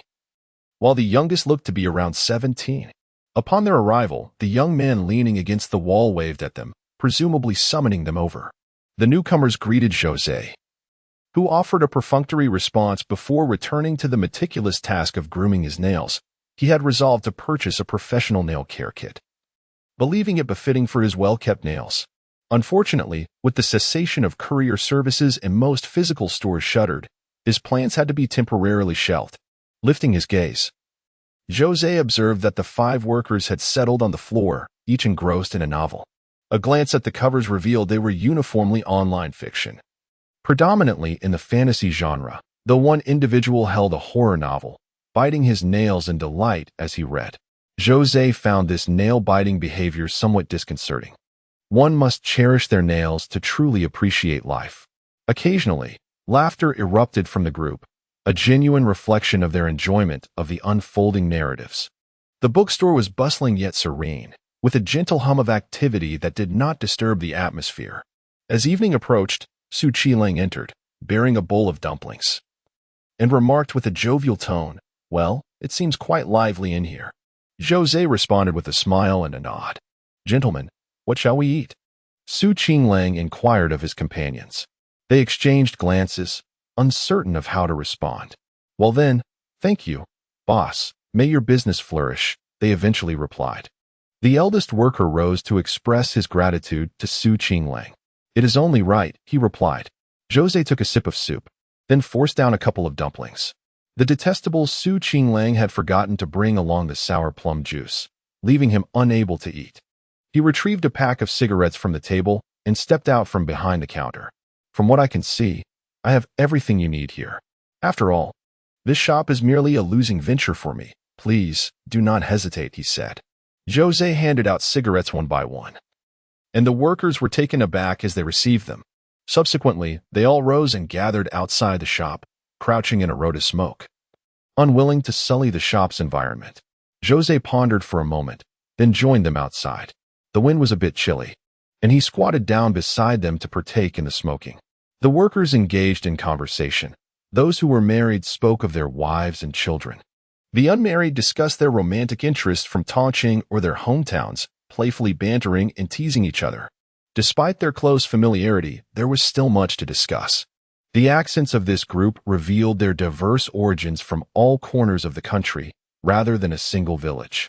Tongqing, being near Shanghai and part of the Yangtze River Delta, may not compare to Shanghai in scale, yet it still boasts a significant annual demand for labor. As long as one is willing to endure hardship, finding work and earning a living is not a concern. After exchanging cigarettes a couple of times, one of the workers exclaimed, "Ah, today is splendid. We have novels to read and cigarettes to smoke. Life this year is quite flavorful. Boss, when do you plan to close?" A worker inquired, and Zhou Ze felt a surge of pride. His fellow workers raised their thumbs in admiration, cheering for him. Naturally, no one felt the need to overly agree. His accent was telling, and since Zhou operated a bookstore rather than a fruit stall, it was clear to the workers that he was a local. Each of them was the backbone of their families, toiling away to earn a living, while their spouses managed the household with the elderly and children. They labored hard and felt exhausted, yet their wives bore the same burdens. Life was a relentless struggle, passed down through generations. Who among them found ease in their existence? Just as Zhou prepared to light another cigarette, a voice called out from a distance, "Sulu." Zhou looked up, rising to his feet, only to discover a familiar Porsche Cayenne parked across the street. Yes, his wife's vehicle. The caller was his sister-in-law. She had indeed been startled by Zhou in the restroom earlier, but had since regained her composure. She could hardly consider her brother-in-law a ghost, attributing her fright to her own startled state. Of course, she could not harbor too much goodwill toward Zhou, given that he had caused her such embarrassment. "What a joke!" she exclaimed, pouting from the back seat. "Am I really supposed to be upset by this thoughtless little sister-in-law? What is the point? Sister, is this fellow mad? It's absurd, utterly nonsensical, and he is so stubborn." The sister-in-law sat in the back seat, pouting. "Oh, I see what you mean, sister. Are you planning to come out tonight? After all, I am his legitimate wife." Dr. Lin uttered no further words and drove away from the scene. As the vehicle departed, Zhou Ze called out to his fellow workers. Brothers, isn't my wife stunning? Indeed. Fortunate. Absolutely beautiful. They replied, laughter filling the air. Qinglang emerged from the shop carrying a large tray. Here, enjoy some braised pork over rice, brothers. Dig in. The workers appeared somewhat reserved and hesitant. The eldest among them, feeling a bit sheepish, remarked, we didn't bring any money. We had agreed that I would treat the brothers to a meal. He continued, if we start talking about money now, it would mean you don't regard me as a brother. Who knows where we might end up in the future? There may come a day when I'll need your assistance. All right. One condition. When you visit my hometown. As they spoke, the workers each took a large bowl of rice and entered the bookstore, squatting on the floor and placing their bowls on plastic stools, relishing their meal. One worker, engrossed in a novel while eating, was playfully tapped on the head with chopsticks by another. You glutton. If you accidentally stain the book, how will the owner sell it? True, let's eat first. After the meal, they returned to their reading. The room was warm, with novels to indulge in, creating a harmonious atmosphere. Before they knew it, it was 10 in the evening. All right. The 5 workers helped Zhou Ze tidy up the store thoroughly. Boss, we're off. Thank you for today. Too kind. Zhou Ze waved his hand dismissively. They departed, unlike the girl with the corgi from the previous night, who left behind 100 yuan after a brief reading session. They spent an entire day and half a night together, yet left not a single coin behind. However, Zhou Ze harbored no grievances, nor did he exhibit any dissatisfaction. The newspaper was indeed a gift from Zhou Ze earlier in the day. Qinglang, donning a pair of gold-rimmed glasses, exuded an air of scholarly elegance, befitting a man with over 20 properties. His demeanor was undeniably sophisticated.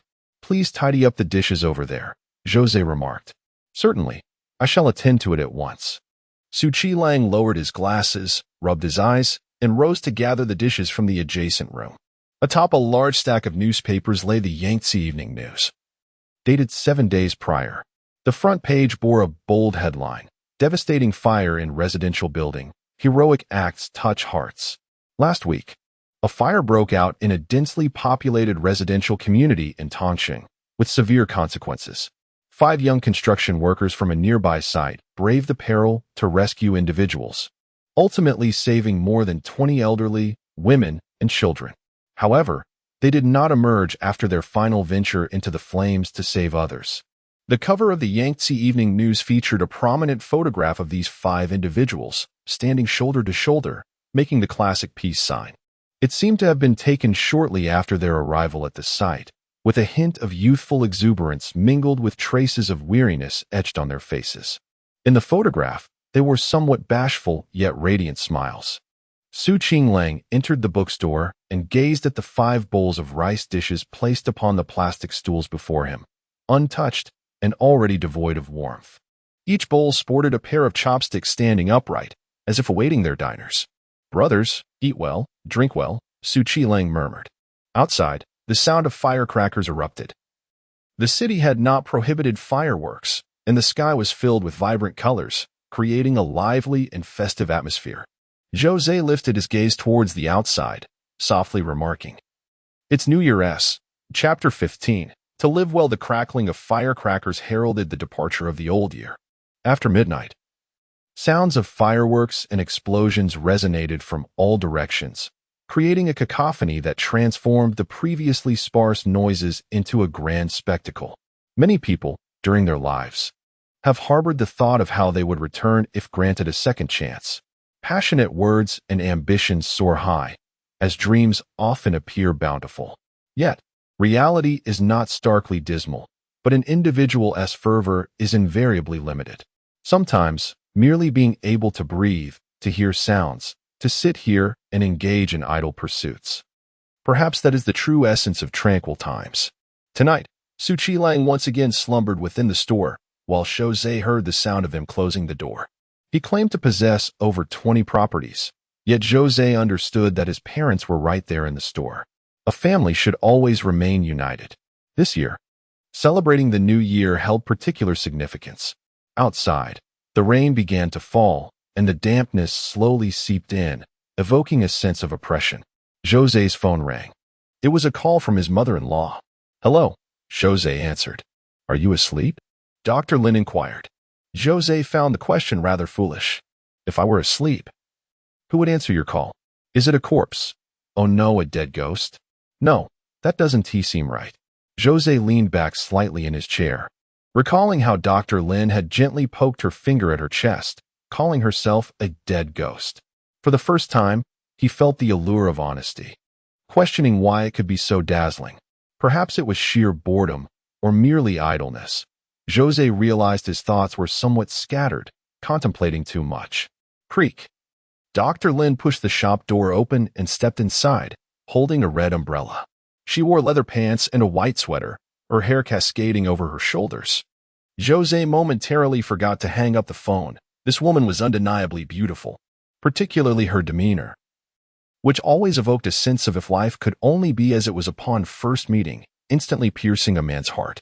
"Are you worried I might feel lonely?" Zhou Ze rose to pour Dr. Lin a glass of water. She was the lady of the house, to be precise. The funds to open this bookstore came from her family. Dr. Lin accepted the water, shaking her head in silence. They were married, yet in reality, they resembled the most familiar strangers, caught in a more awkward position than that of close friends. Advancing further was challenging. Retreating was even more difficult. "Shall we go for a walk?" Zhou Ze found the atmosphere in the room rather oppressive, and inviting Dr. Lin to his second-floor quarters was out of the question. Even if Dr. Lin had mistakenly taken the wrong medication today and intended to tempt fate, upon seeing the freezer on the second floor, he would likely hastily dial the familiar number of the psychiatric hospital to arrange for his own rehabilitation. "It was raining," Dr. Lin remarked. "Just a light drizzle, it's nothing." Zhou Ze waved his hand dismissively, appearing relaxed. Suddenly, the rain intensified, pouring down heavily. Having neglected to bring an umbrella, Zhou Ze, eager to experience the proverbial spring rain, found himself nearly drenched. Dr. Lin, however, stood beside him, holding an umbrella, and Zhou Ze declined the offer to share it. He had put on a facade, and even amidst his tears, he felt compelled to maintain it. After patting his soaked hair, Zhou Ze shivered slightly. He was not particularly afraid of the cold, as he was quite resilient to it. Yet the woman beside him, though sheltered under the umbrella and relatively dry, still trembled slightly. The bus stop provided some cover from the rain, but the biting evening wind was relentless. The ambience was one of refined taste.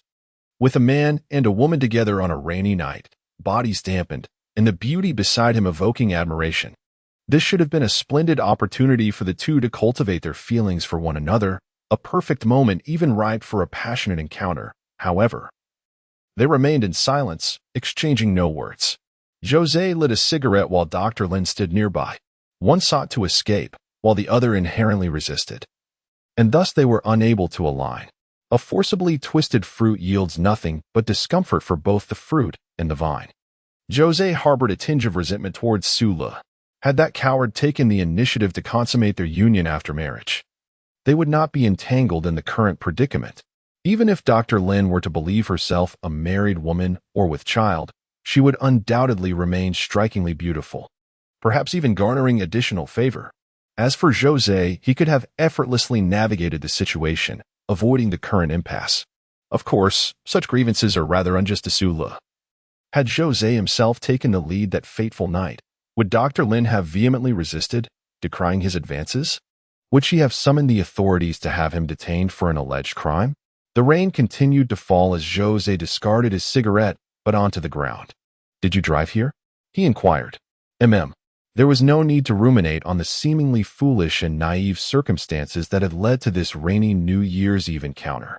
At least for now, both individuals felt that concluding their interaction at this moment was the most prudent course of action. They hailed a rideshare vehicle, and Zhou Ze accompanied Dr. Lin inside.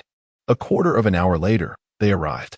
Zhou Ze stepped out alongside Dr. Lin, and after the fare was settled, the driver departed. Their home lay just above, yet neither Zhou Ze nor Dr. Lin opted to ascend directly. The atmosphere was devoid of the youthful exuberance typically associated with adolescent infatuation. It resembled a bland broth, lacking both salt and flavor, tasteless yet too precious to discard. "Aren't you coming up?" Dr. Lin queried. Not tonight. Perhaps in due time. We shall deal with our affairs later. Doctor. Lin understood the unspoken implications in Zhou Ze's words and replied, I'm sorry. Zhou Ze smiled and, intending to pat Dr. Lin on the shoulder, found himself suddenly compelled to embrace her instead. Dr. Lin's body stiffened momentarily, yet she did not resist. The two drew slightly closer, though the gesture was not particularly intimate. Given their respective statuses, it could even be deemed rather formal. She exuded a delightful fragrance, though it remained a mystery which shower gel she had used. Yet it was undeniably pleasant. A lingering curiosity troubled him. Did she harbor feelings for someone else? Zhou Ze added that this someone else could be either male or female. Previously, her husband had been timid, evoking her compassion, but now he seemed transformed, allowing her to shed some burdens. Oh, Zhou Ze acknowledged softly, casting a glance upward, hoping to discern a certain protective aura above him. A sense of disappointment washed over him. It was not love, nor was it profound affection, and even familiarity felt tenuous at best. Yet, she remained, in name, his woman, and still, he found himself betrayed. Well, any man, no, any male, would likely feel rather disheartened by such a situation. I'm sorry. This was the second time he had uttered those words. Releasing her, they slowly parted ways. To say I'm sorry felt like a breach of formality. Zhou Ze settled against a nearby stone pillar as the rain began to lighten, and a small eave provided some shelter. I will provide you with another sum of money. You may open another bookstore. After Dr. Lin spoke, she added an apology. Zhou Ze initially intended to dismiss the matter graciously, suggesting that he did not covet the money. However, upon contemplating his own freezer and future, he suddenly found it difficult to voice such sentiments. What if, just what if? This woman took it to heart and felt that offering money would be an affront to her dignity, thus refusing to provide compensation? Perhaps it would be better to discuss it later. Zhou Ze shrugged, pondering the identity of that individual. Was he male? A jab, yet another blow. If it were a female, it might have been more palatable. Zhou Ze sensed an intensified brightness above his head, as if the photosynthetic activity had surged. Was there truly no opportunity left? He posed a rather foolish question, regretting it almost instantly. Yet he sought solace in the notion that he was merely inquiring for the unfortunate Su Lo, having taken possession of another's body. And now that his wife had been unfaithful, one must surely seek an explanation, right? Yes, that was precisely it. This woman, also a surgeon, spoke with a directness that was quite refreshing, akin to wielding a scalpel, incisively targeting the crux of the matter without any unnecessary embellishments. Otherwise, it would only lead to greater suffering for the patient. It seemed the same principle applied to matters of the heart. Dr. Lin nodded and turned to leave the corridor. Zhou Ze stood up, preparing to hail a taxi, when suddenly a call from an unfamiliar number interrupted him. Hello. How astute. Zhou Ze was taken aback, recognizing the voice of the previous driver. Oh, thank you. The vehicle had returned to the community entrance, and through the window, the driver handed over a woman's handbag. Please sign here. All right. Zhou Ze, unceremoniously, opened Dr. Lin's bag, revealing a mobile phone, a wallet, a data charging cable, and a few packets of tissues. As he extracted the wallet and flipped it open, he was momentarily taken aback, his gaze fixating on the compartment for photographs.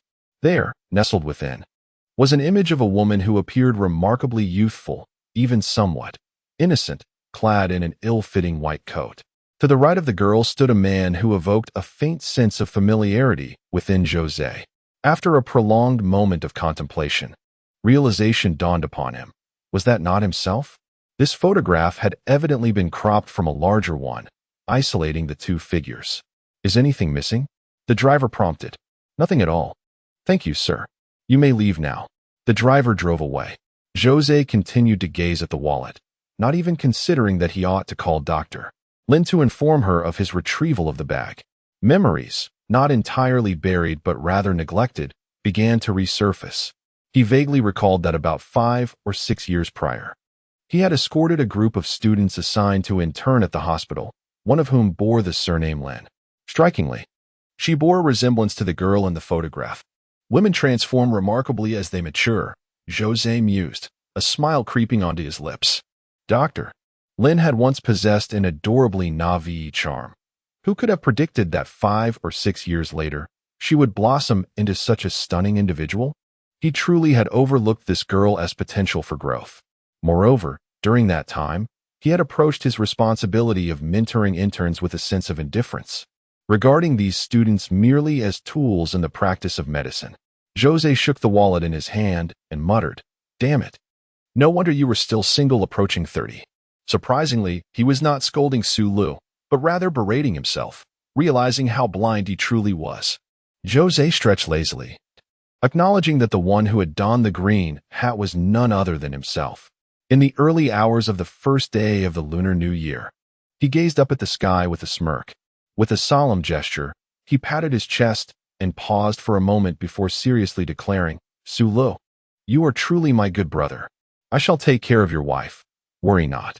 Chapter 16. The seasoned driver guides me. The air was still thick with the acrid remnants of fireworks, a pungent scent that, oddly enough, felt quintessential to the festive atmosphere of the new year, often referred to as the flavor of the new year, especially for Zhou Ze at that moment. Life seemed to have gained a touch of beauty. It was not a grand romance filled with oaths of eternal love, nor was it the exaggerated notion of a world united against all odds. Rather, it was akin to a child who seldom had pocket money stumbling upon a 10-yuan note on the street. With no police officer nearby yet a convenience store within arm's reach. Having traversed through the depths of hell, he found himself in a new body, still grappling with numerous troubles, both discovered and undiscovered. Unbeknownst to him, his character had undergone a significant transformation. Reflecting upon my past self, I recall emerging from the orphanage, my mind filled with the determination to ascend through my own efforts and abilities. Upon closer examination, the reason I overlooked Dr. Lin at that time may not have stemmed from his perceived awkwardness or unattractiveness 5 years ago. The youthful girl I was should have been filled with budding emotions. Otherwise, I would not have carefully cut out a photograph of him to keep in my wallet. Regrettably, I lacked the energy and inclination to appreciate the beauty surrounding me, consumed instead by heavy obsessions and a facade of indifference, as if I were a refreshing stream amidst a tumultuous world. Nevertheless, the sensation of being secretly admired, even if it were to lead to a love that transcends death, is undeniably delightful. After making a call, Dr. Lin hurried down, accepting his handbag from Zhou Ze with a faint smile, foregoing the customary thank you. Given their current relationship, such a phrase felt more inappropriate than an apology. With a wave, Zhou Ze departed, retreating to rest and anticipating a brighter tomorrow. Dr. Lin sensed a subtle shift in his husband's emotions, akin to a feeling of relief. Perhaps, the ability for both parties to come to terms with their situation is indeed a positive outcome. Rather than persistently entangled in discomfort, it is far more graceful to part ways and face life anew. One could only describe such as the unpredictability of life. Dr. Lin could never fathom that within her husband's being resided another soul, the very man she had once, in her naive infatuation as an intern, admired. As fate would have it, on the eve of the new year, hailing a cab proved to be quite a challenge. After waiting for approximately 10 minutes and consuming 3 cigarettes, Zhou Ze felt a sense of irritation. He stood up straight and stretched lazily. At that moment, a black sedan approached along the road in front of him, slowing down as it passed by. "Need a ride?" The driver leaned out of the window, revealing a round face, middle-aged, unkempt beard, and clad in a black cotton coat. "Sure." Zhou Ze had little choice in the matter. "Get in. I want to charge you extra," the driver chuckled. Zhou Ze entered the vehicle, provided the location of the bookstore, and agreed upon a fare before the driver started the engine once more. The car seemed relatively new, with the seats still exuding the scent of plastic and leather, and the interior was quite clean. Typically, few would opt to use a new car for taxi services, especially to such a remote location. The driver offered Zhou Ze a cigarette, which he accepted. "You live around here?" Zhou Ze inquired. "The shop is located there." "Oh, business must be tough then. That commercial center has long since died out, and there is hardly any foot traffic. Many are aware of it." "You're not from around here, are you?" Zhou Ze asked. The local dialect of Tongqing differed significantly from other regional accents, almost resembling an entirely different language compared to Mandarin, making it easily identifiable. "I'm from Rongchen. I work here," the driver replied, lighting his cigarette. "Smoke up." "Don't be shy." Zhou Ze lit his own cigarette and took a puff, slightly grimacing at the taste, which was rather insipid. "Quite remarkable," Zhou Ze remarked. "It's a tough situation." The driver smacked his lips, reminiscing about the births of his children. "My first child was a son, and the second was also a boy. I longed for a daughter, and thankfully, the fourth child was indeed a girl, which left me utterly satisfied." "That's good," Zhou Ze responded, taking a drag from his cigarette before tossing it out the window. The smoke was so faint it resembled the wisps from a paper roll. "I don't adhere to outdated beliefs, nor do I hold any bias towards gender. I simply adore children and desire to have more," he chuckled. As he spoke of his offspring, the driver became more animated. "I still need to pay the fine for my youngest. I'll settle that when it's time for school and get the household registration sorted. By the way, what kind of store do you run?" "A bookstore," Zhou Ze replied. "And how's business?" The driver's inquiry was pointed, as if fishing for a specific response. "Not great," Zhou Ze admitted. "Well, in this day and age, people can buy books online, often with discounts," the driver remarked knowingly. Suddenly, a car accident came into view ahead, with traffic police setting up roadblocks. What was once a four-lane road had been reduced to a single lane. Fortunately, on this New Year's Eve, the roads were not congested, so the delay should not be significant. "What bad luck to have a collision on such a festive occasion," the driver exhaled a smoke ring, his tone reminiscent of a superior, laced with a hint of reproach. Zhou Ze leaned back, adjusting his posture for comfort. "Is this car new?" "Yes. My son gifted it to me," the driver replied. Zhou Ze chuckled. "How old are you?" "How old is your son?" "Ha ha," the driver responded with a grin. The driver squinted his eyes, remarking that his son was ambitious. In this day and age, one's aspirations are not confined by age. With hands, feet, and a brain, one should not be doomed to a life of poverty. Such is the truth. Zhou Ze nodded in agreement. Beep, beep. The incessant honking was incessant, as if urging the situation forward. The driver's temper began to flare, and he leaned out of the car to shout at the vehicles behind. Yet, the cars behind responded with even more frequent honks, as if staging a deliberate protest. "Hey!" the driver exclaimed, feigning an intent to exit the vehicle for a proper discussion. After all, Zhou Ze had been waiting for a ride for quite some time without a single response. It was indeed a challenging endeavor. The driver shook his head, expressing his reluctance to take a break, as he had to send money home for his children's tuition each month. He worked during the day and drove for half the night. Life felt rather mundane. Even the cigarettes he smoked were the cheaper kind. "Your cigarette seems rather counterfeit," Zhou Ze observed, producing his own cigarette and playfully twirling it in his fingers. He gently closed his eyes, although he could not sleep. He felt disinclined to engage in conversation. The driver rambled on about everything from his child's name to the school he attended, his parents, and the local customs of his village. By the end, Zhou Ze merely rested his forehead against the car window and urged, "Driver, please speed up." The driver was moving too slowly, barely reaching 30 miles per hour, and this was a highway. Zhou Ze began to wonder if the driver was merely feeling lonely, deliberately driving slowly in search of someone to converse with. However, Zhou Ze had no inclination to play the role of a confidant. With a hint of amusement, he thought about his new car, still unfamiliar to him, which made him hesitant to drive too fast. The driver cherished the steering wheel, aware that the car was inexpensive, even quite cheap, yet it represented his eldest son's heartfelt intentions, which he intended to treasure and care for diligently. He aspired to utilize the vehicle for several years to generate business, and once his son found a partner, he hoped to secure a home for him. Even if it was modest, he didn't wish to burden the elder with the younger. After all, the decision to have children rested on his shoulders as a father. As long as he could work and earn a living, he would bear the responsibility with fortitude. He was neither irresponsible nor the type to neglect his parental duties.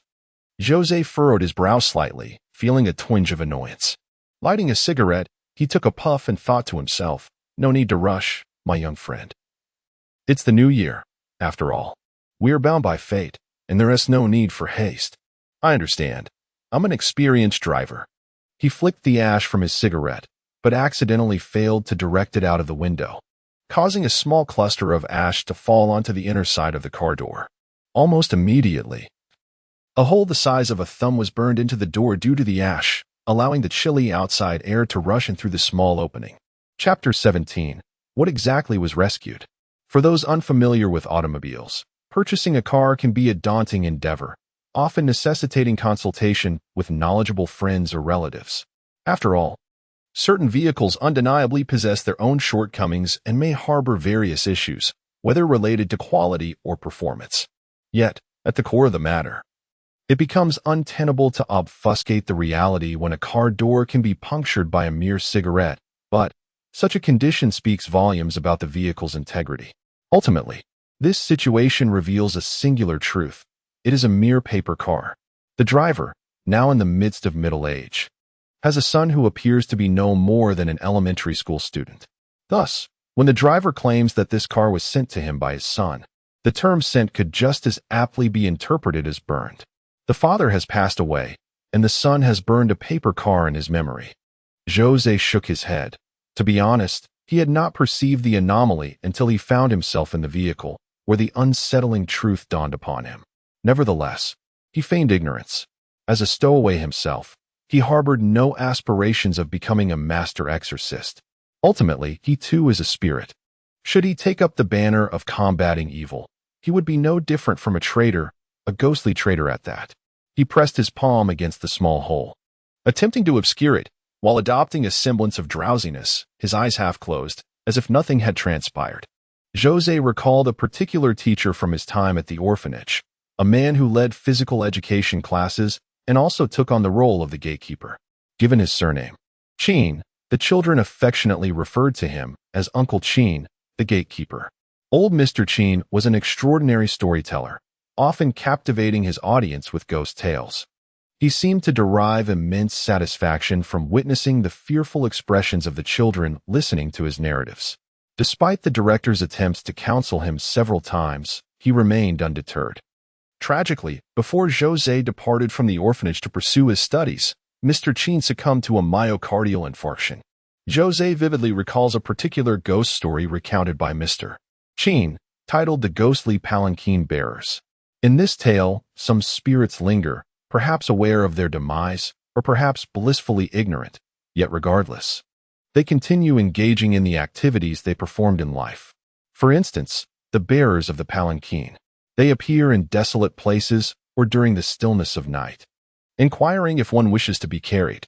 The fare is exceedingly modest, and once a passenger reaches their destination, the transaction is settled. However, conducting business with the dead, partaking in the services offered by spirits, is far from uncomplicated. The spectral bearers do not seek material wealth. Rather, they covet one's lifespan or essence. In the underworld, it is the spirits who carry the likes of the king of hell, while what status do the living possess to merit such attention? It is akin to an elderly man of 80 kneeling before you, an act that would surely shorten one's life. Zhou Ze retains a clear memory of this story, along with many others shared by Mr. Qin, which have lingered in his mind even into adulthood and his professional life. He is acutely aware that on the very day before Mr. Qin's untimely passing, the man, who typically refrained from entering the dormitories, made an exception and walked through the children's quarters, peering into each room one by one. At that moment, Zhou Ze happened to be awake, witnessing this poignant scene unfold. It seems that old Master Qin is aware of the impending end of his days, coming forth to bid farewell in advance. Much like how even a mere flatulence from Buffett can be perceived as harboring profound wisdom, a soul cognizant of their possible demise tomorrow imparts tales that cannot merely be dismissed as absurdity. The driver continues to prattle on, boasting incessantly, while Zhou Ze remains composed in the back seat. Life expectancy, vitality. Zhou Ze harbors no fear. He is not merely a living being, but a specter himself. To put it bluntly, although Zhou Ze does not comprehend the hierarchy among spirits, his ability to traverse in the sunlight and engage with the living in business surely elevates him above the wandering souls that roam outside. Moreover, even the faceless woman of the hellish waters can be harmed by her own nails. Thus, when confronted with other spirits, Zhou Ze feels an unexpected sense of confidence. In recent years, the number of car owners has increased, and so too has the prevalence of those who disregard the rules. The driver continues his conversation, undeterred by Zhou Ze's lack of engagement. In a vast forest, one can encounter all manner of birds. Ultimately, if one were to take offense at each individual, they would indeed shorten their own lifespan significantly. While aware that irritation should be avoided, some individuals seem to wear a label on their foreheads that reads, "Please, run me over, do it quickly," which is truly exasperating. Zhou Ze squints, feeling a wave of fatigue wash over him, even contemplating sleep. Yet, he recognizes that slumber eludes him, and thus, this clarity he experiences at this moment must be an illusion. Zhou Ze suddenly found himself bursting into silent laughter, for he understood why the driver had been incessantly chattering throughout the journey. It was not that the driver was oblivious to the annoyance of his own incessant words. Rather, it was a desperate attempt to maintain the facade of normalcy as Zhou struggled to succumb to sleep. The driver sought to lull himself into slumber, while Zhou, notoriously sluggish in matters of sleep, remained wide awake. A smile crept upon Zhou's lips as he placed his hand on the seat and closed his eyes. Let sleep take over. The vehicle began to decelerate, and the driver's voice grew softer as Zhou drifted into slumber. However, at that moment, a look of struggle suddenly crossed the driver's face. He shook his head vigorously, sighed deeply, and continued to steer the vehicle forward. It appeared that they were nearing the bookstore. Zhou pondered how a ghost could navigate a paper car while transporting a corporeal being like himself. It was a conundrum, for there exists no branch of physics that accommodates the notion of ghostly mechanics. Moreover, ancient Chinese legends spoke of the yellow turban warriors and the mystical art of Qinglang, suggesting that perhaps this phenomenon bore a similar essence. Gradually, Zhou awakened, sensing a radiant glow emanating from the driver before him. Intriguingly, it seemed he had been encountering benevolent spirits of late.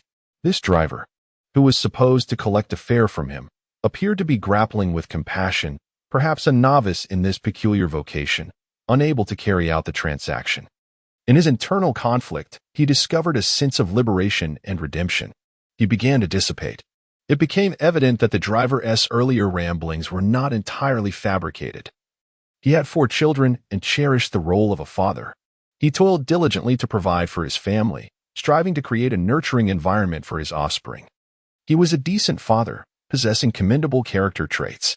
However, after his transformation, he contemplated embarking on a rather sinister profession, but ultimately his compassion held him back.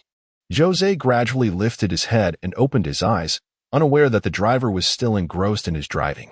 Slowly, Zhou Ze noticed light streaming in from outside, illuminating the bustling traffic on the road. As the driver was on the verge of vanishing, Zhou Ze instinctively lit a cigarette, realizing that since the driver had liberated himself, it mattered little if he were to set the car ablaze. Music played softly in the background. It was a recently popular song titled Cool Cool. At that moment, Zhou Ze spotted a minibus ahead on the road. It appeared to be a school bus, emblazoned with the school emblem and the words XXX Primary School. A girl, dressed in a blue lily dress, looked particularly charming. Zhou Ze furrowed his brow. He recognized her as the girl he had saved, who was reportedly awake now. Not long ago, Dr. Lin had mentioned that the girl's father wished to host a gratitude banquet, intending to invite him as well. Zhou Ze's expression darkened. Could it be that this driver was the principal instigator of the accident? So many children had been injured, and had he not intervened, there could have been fatalities among them.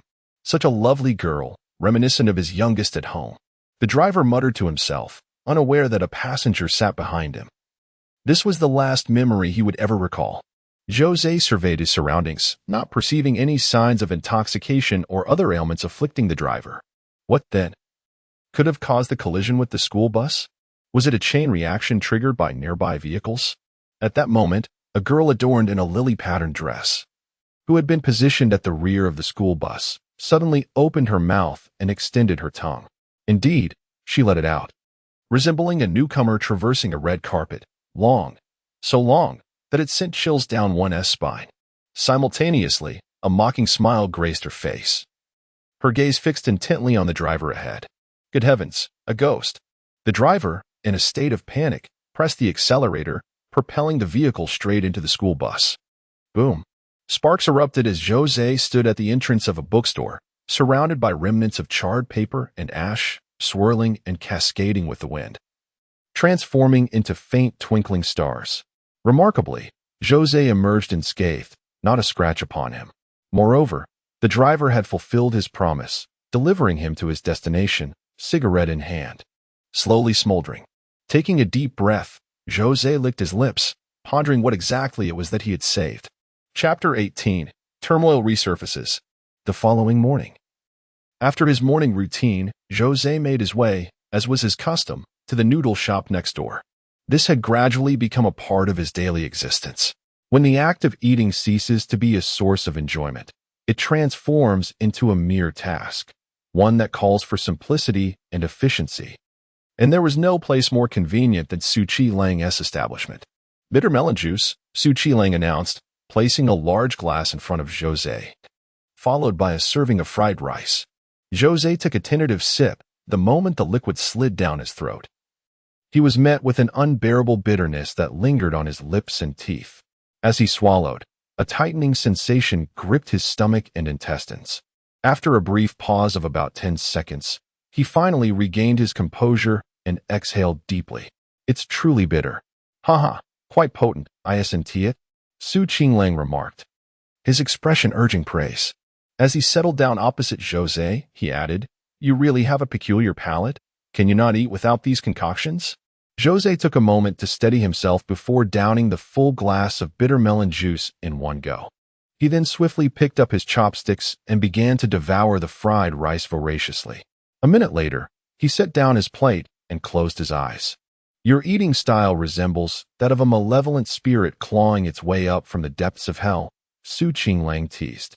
However, whether this was mere jest or carried deeper meaning remained ambiguous. Yet, between the two of them, an unspoken understanding persisted, one that avoided confronting the obvious, perhaps embodying the essence of their companionship. Why didn't you take any orders today? Zhou Ze inquired.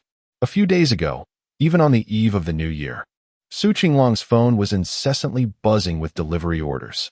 However, today, the atmosphere felt considerably more subdued, with no sight of the delivery personnel coming to retrieve meals. He took a moment to pause, extracting a cigarette. He placed one between his lips and offered another to Zhou Ze. Though it seemed peculiar to take a break after the new year while working on the eve, as a man with over 20 properties, he undoubtedly possessed the luxury of indulgence. He navigated through his daily life with a careful yet lively demeanor, addressing matters as they arose without any compulsion to pursue them fervently. Even if the young girl in the lily dress faced genuine troubles, they no longer fell under Zhou Ze's purview. Are spirits carrying a sedan chair? Qinglang paused, chuckling. On New Year's Eve, there is plenty of activity.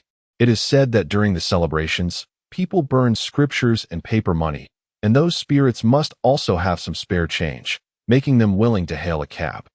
He continued his whimsical musings, then yawned. By the way, why hasn't your bookstore opened yet? It will open in the evening. Very well, indulgent as ever. Qinglang pulled out his phone, glancing at it before suggesting, How about we catch a movie this afternoon? The atmosphere suddenly fell into an awkward silence. I want to go, Zhou Ze declined. See? Truly ungrateful. After all the effort put into concocting fresh juice for you, you can't even spare time to watch a movie together. Not a single good man among them, Zhou Ze. I apologize. I momentarily forgot that I, too, am a man. Qinglang shook his head with a tinge of melancholy, displaying a lament for not being born a daughter. Did you experience some psychological trauma in your childhood? Zhou Ze inquired. I happen to know several psychologists who could assist you. Qinglang let out a derisive laugh, asserting that heterosexuality was merely a deviation born out of procreation, while true love resided in same-sex relationships. I cannot concur. Our paths diverge, and thus we cannot collaborate. Their post-dinner conversation ended on an unsatisfactory note. Shall we go to the movies this afternoon? Zhou Ze asked. I have work. Even during the festive season, one cannot rule out the possibility of illness or unforeseen events. Zhou Ze, a former doctor, was acutely aware of the inflated nature of hospital holidays. While he could understand this, it still left him feeling somewhat disgruntled. Zhou Ze longed to reveal his true identity, to clarify that he was indeed Zhou Ze and not some irrelevant Sulu. Yet, he feared that such a revelation might frighten Dr. Lin into questioning her own life and shatter the delicate, ambiguous feelings he had harbored. Ultimately, it was crucial that certain matters remained known to as few individuals as possible. Zhou Ze understood the risk of being pursued. He awaited that moment, all the while refusing to cower in some dim corner like a rat in a sewer. He still needed to live, and to do so in a manner that appeared normal. Otherwise, it would have been better to remain in hell, journeying through the underworld alongside the masses. As for the neighbor next door, whether he had noticed anything was unclear to Zhou Ze, and he had no desire to ascertain it. Perhaps in the evening, he mused. In the past, life had been excessively burdensome in this lifetime. He resolved to embrace a more leisurely and liberated existence. Many truths of life can only be comprehended fully when one stands at the precipice of death or in the twilight of old age. However, by the time such understanding dawns, the opportunity for a fresh start has often slipped away. Zhou Ze cherishes his current life and the chances it presents. A crimson sedan halted before the bookstore, from which two women alighted. One appeared to be under 30, while the other seemed merely 5 or 6 years old. The woman donned a red dress, her hair flowing elegantly. Despite her role as a mother, she could not conceal her captivating charm, which served only to further entice the hearts of onlookers. The little girl was clad in overalls, likely layered with several warm garments beneath, resembling a delightful dumpling. Innocent and adorable. Yet, upon seeing the girl, Zhou Ze instinctively narrowed his eyes. The arrival was ominous. The benevolent do not seek him out. He had not pursued her. Yet she had come seeking him. Previously, upon hearing Dr. Lin mention the thank-you banquet where the girl had called for her uncle, Zhou Ze had felt a sense of pride. In hindsight, it was clear that she had no intention of letting him off the hook. Ultimately, the demise of that father of 4 was intricately tied to this girl. The bookstore door swung open, and the woman curiously surveyed her surroundings, while the girl timidly approached Zhou Ze's counter, gazing at him with a soft voice. "Hello, uncle." Zhou Ze nodded, somewhat reserved, though his mind pondered whether he should unleash his nails upon this girl in a fit of rage. "Hello, I am Ruer's mother," the woman stated, placing a gift box upon the counter. "Thank you," she said, bowing deeply to Zhou Ze, her gratitude palpable. "You are too kind," he replied. Zhou Ze remained seated, striving to feign a semblance of normalcy, hoping the girl would remain oblivious to his turmoil. Yet, this proved exceedingly difficult. Even an Oscar-winning actor, upon witnessing the haunting memories of the driver from the previous night, would likely struggle to maintain a composed demeanor in front of her. Since the pretense was ineffective, he resolved to abandon it altogether. "Mom, I wish to read here," the young girl, Rue, expressed. "Very well, I shall go have my hair done.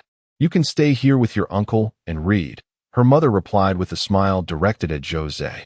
"Thank you for your kindness. It is no trouble at all. I only learned from Dr. Lin that you were running a shop here," Zhou Ze responded. "Ah, you and Dr. Lin are truly a match made in heaven," the woman remarked, though the insincerity of her words was palpable, even to herself. With that, she departed, leaving her daughter behind. Given the bookstore's nature and Zhou Ze's role as both a benefactor to her daughter and the husband of Dr. Lin, the mother felt assured that her child would be safe in his presence. Rue then selected an illustrated book and settled onto a plastic stool, engrossed in her reading. She made no noise, neither demanding drinks nor snacks. Zhou Ze observed her from behind the counter, maintaining his calm demeanor. At that moment, Qinglang entered, instantly captivated by the porcelain-like girl, and rushed over to lift her into his arms. "Oh, what a delightful little girl!" he exclaimed, his smile blooming like a chrysanthemum, growing ever more radiant.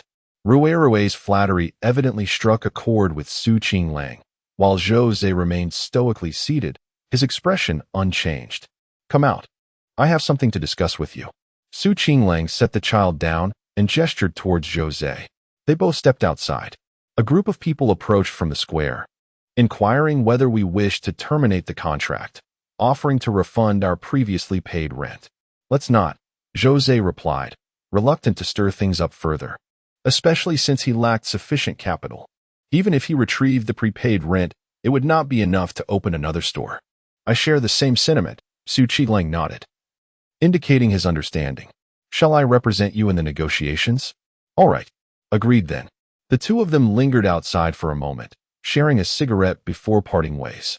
As Zhou Ze turned to push open the shop door, he noticed the absence of the little girl on the row of plastic stools. The illustrated book lay abandoned on one of the benches. Furrowing his brow, he looked up just as the sound of small boots echoed from the staircase. The little girl emerged, her figure partially obscured by the wall, having just ascended to the second floor. Chapter 19. Unfair. Did you go up to take a look? Zhou Ze inquired. The little girl shook her head. It's dark up there. I can't see anything. No sooner had she spoken than she began to descend slowly. Standing before Zhou Ze, she was quite petite, dressed in layers, her delicate face resembling a masterfully crafted work of art. Yet, Zhou Ze was well aware of the extraordinary length of her tongue, a thought that sent shivers down his spine. Uncle, I'm going back to read. The little girl smiled sweetly and settled back onto the plastic stool, picking up the illustrated children's book and immersing herself in its pages once more. Zhou Ze stood behind her, his hands clasped behind his back. The insidious whisper echoed in his mind. Squeeze her, squeeze her. No matter her intentions, the charade must end. This voice was not that of another, but rather the tumultuous thoughts of Zhou Ze himself. Compared to the amiable owner of the noodle shop next door, Qinglang, this little girl stirred within him a profound sense of disturbance and aversion. She was undeniably adorable, astute, well-behaved, and possessed a rare sense of propriety for one of her tender age. Perhaps it was precisely because her initial impression upon him had been so overwhelmingly positive that, upon discovering her true nature, the ensuing distortion and reversal in their interpersonal dynamics intensified his feelings of repulsion and rejection. The little girl continued to read, seemingly oblivious to Zhou Ze's presence behind her. He scrutinized her intently, able to discern even the fine downy hairs at the nape of her neck. Squeeze or not to squeeze, that was the question. Meanwhile, in the inner room, Qinglang had arranged a few cold dishes and hot meals on a small table, along with 2 cups of wine. 1 cup contained Maotai, his father's favorite before he passed, while the other held homemade rice wine. His mother had never indulged in alcohol, harboring a strong aversion to his father's drinking. On occasions when they attended feasts, she would only sip a little rice wine, claiming it to be nourishing for the body. On the small table, 2 candle holders flickered softly in the dim light. 2 human masks hung behind, swaying gently as if caressed by an invisible breeze. Qinglang first raised a toast with his father, followed by a delicate sip with his mother. He picked up his chopsticks and addressed his parents. Eat up, eat up. Father, are you going to compete with me for the meat again? He helped himself to several pieces of meat, devouring them hungrily. In his memories, his father often pretended to compete for meat with him, each time prompting him to hastily swallow his food, leaving his cheeks puffed out and unable to swallow properly. Meanwhile, his mother would scold his father while gently patting his back. Today marked the first day of the new year. While most people honored their ancestors before the new year, Qinglang was different. On this day, he remembered his parents, who had tragically passed away together due to an accident. For others, the new year might have lost some of its festive charm, but for Qinglang, it signified the resurgence of his poignant memories. Taking a deep breath, he forced a smile and said, "Father, mother." After moistening his lips, he poured himself another glass of white liquor and downed it in one go. The fiery drink rendered his already delicate complexion even more vividly flushed. He was a man, yet possessed a beauty that could captivate. Had he lived in ancient times, he would undoubtedly have been coveted by emperors and nobles. Even in modernity, if he so desired, he could navigate life with ease. A man capable of bending the most steadfast of heterosexuals was indeed a formidable force, the implications of which were all too clear. After much hesitation and contemplation, Qinglang could no longer restrain himself. Although he was not intoxicated, his words were somewhat slurred, a clear indication that he understood the truth. The individual next door would not casually sit down and divulge the answer as they had in previous conversations. At that moment, The two figures ceased their movements, seemingly displeased. "Father, mother, do not worry. I shall surely bring you back to life."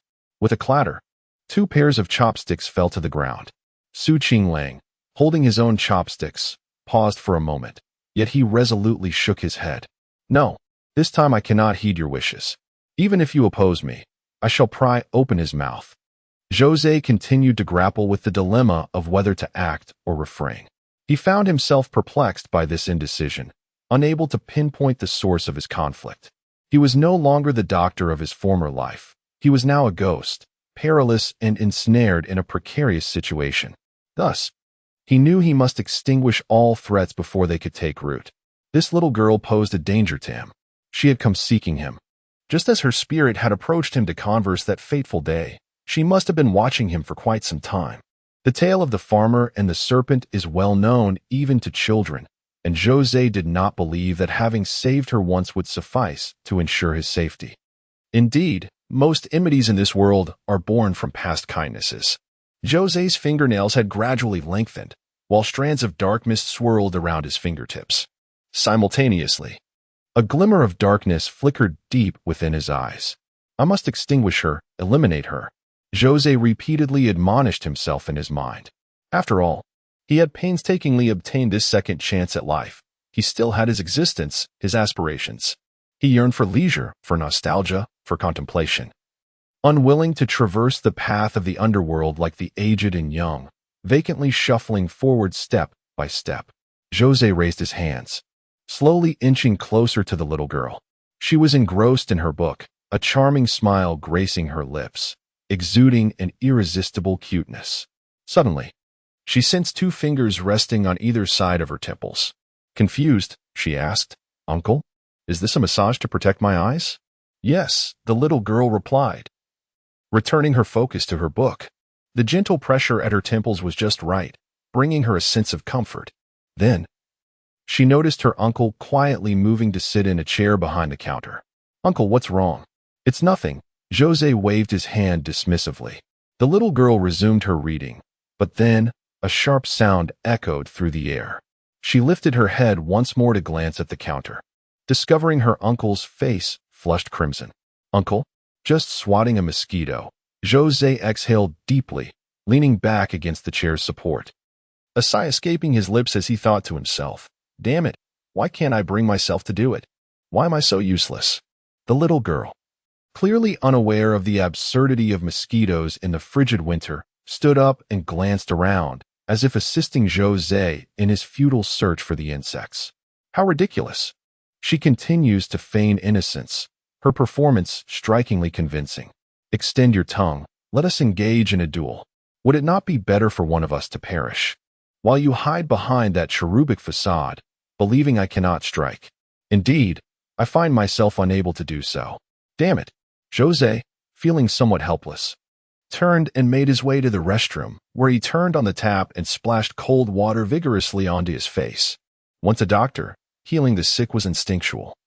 A vocation.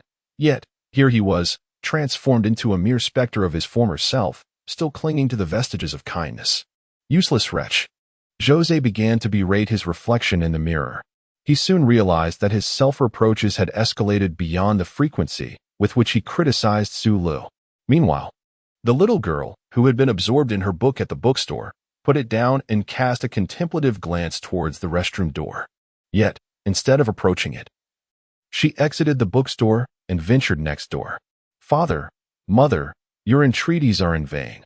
I desire nothing more than to share a proper meal with you.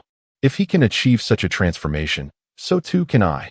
Our family can still coexist, just as we once did." Qinglang continued to ramble on. Suddenly, the two human skins hanging by the small table began to sway wildly as if possessed by madness. Qinglang's face was etched with astonishment as he lifted his gaze towards the yellow talismans affixed to the wall of his inner room, only to find that they had inexplicably transformed into a dull gray. In a sudden burst of urgency, he flung aside the curtain and rushed outside, where he beheld a young girl standing within his family's noodle shop. The girl opened her mouth, and an unnaturally long tongue extended forth, stretching grotesquely. A somber, childlike voice echoed from her lips, intoning, The underworld is orderly. The deceased embark on their journey. In the next moment, the two human skins within the room began to wither, losing their luster and resilience. Two streams of white vapor dripped from them, coalescing into the figures of a middle-aged man and woman beside the little girl. They swayed unsteadily, seemingly bereft of all memories. Following the elongated tongue that emerged from the girl's mouth, step by languid step, as if it were a pathway to an unknown destination. Gradually, their forms became increasingly faint and indistinct. You actually are, Qinglang stammered, pointing at the sweet little girl he had recently embraced, his face a mask of disbelief. Yet, upon witnessing the slow dissolution of his parents, he was immediately overcome with a desperate urge to rush forward.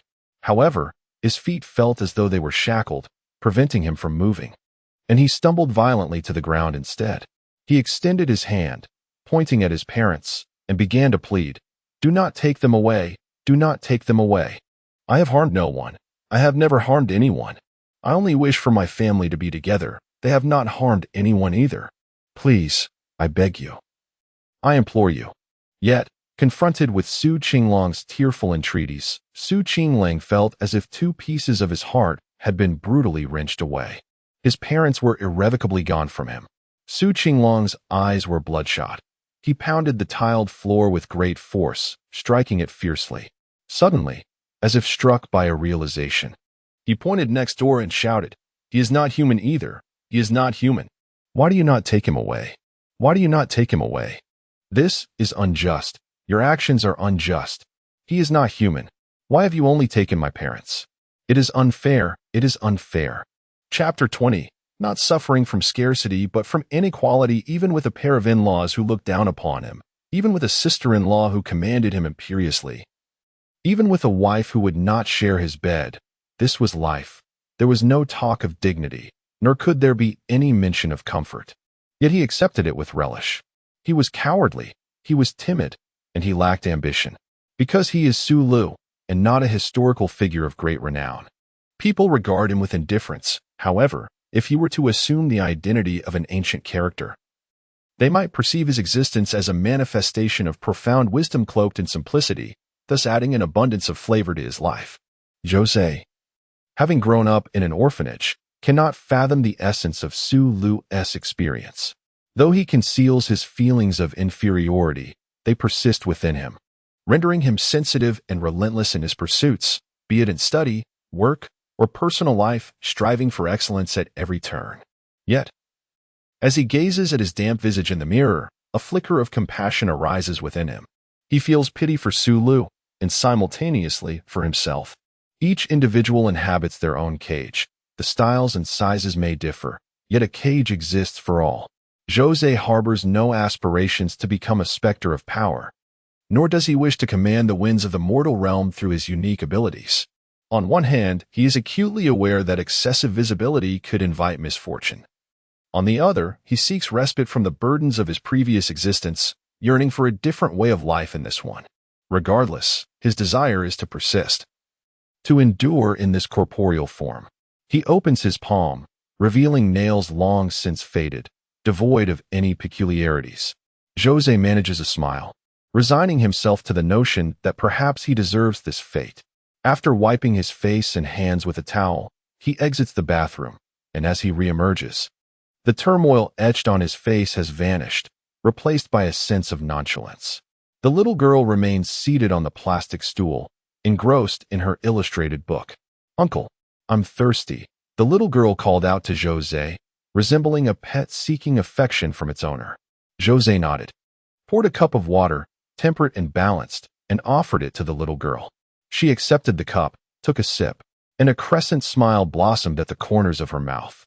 Zhou Ze then casually seated himself on the tiled floor, affectionately ruffling the little girl's hair, displaying an openness that required no defense. Time flowed gently as the little girl continued to read, and Zhou Ze reclined beside her. A harmonious companionship between the two of them. After an indeterminate period, a red sedan reappeared. The girl's mother opened the door and expressed her gratitude to Zhou Ze. Her hair remained as it had been upon her arrival, and Zhou Ze couldn't help but curve his lips into a smile. almost tempted to suggest that the woman seek a more competent hairdresser. Of course, such a comment might well invite reproach for meddling in her affairs. The little girl bowed to Zhou Ze in thanks before departing with her mother. Once they had left, Zhou Ze approached the counter and retrieved the gift box the woman had presented earlier, only to discover a stack of cash inside, 3,000 yuan. Quite a pleasant surprise, he thought. Considering his financial needs, he decided to keep it for the time being. Zhou Ze felt a sense of clarity, akin to a cultivator achieving sudden enlightenment, yet simultaneously sensed a reckless abandon, unbothered by the tempest of life. Regardless, he relished a newfound ease. Flipping through the pages, he chanced upon the phrase rarely muddled, and he clicked his tongue in amusement. How intriguing! As he glanced at the time, Zhou Ze realized that evening was approaching. Remembering his plans to watch a movie with Dr. Lin later that night, he decided to grab a meal first. Upon arriving at the adjacent establishment, Zhou Ze was taken aback to find Su Qinglang kneeling on the ground. With his eyes swollen and red, Su Qinglang was surrounded by numerous empty bottles, clutching one in his hand as he continued to drink. Unfair, so unfair, Su Qinglang murmured to himself, seemingly oblivious to Zhou Ze's presence as he stepped into the shop. Hey? Zhou Ze gently tapped Su Qinglang's shoulder. Are you all right? He felt compelled to warn Su Qinglang that, for other men, drunkenness might merely lead to the loss of some money, but for him, if he were to stumble out intoxicated, the consequences could be far graver. Indeed, if he were to find himself lying on a deserted street with a woman at midnight, the likelihood of Su Qinglang facing violations might surpass that of the woman herself. Su Qinglang shuddered slightly, slowly lifting his head, his tear-streaked face evoking sympathy.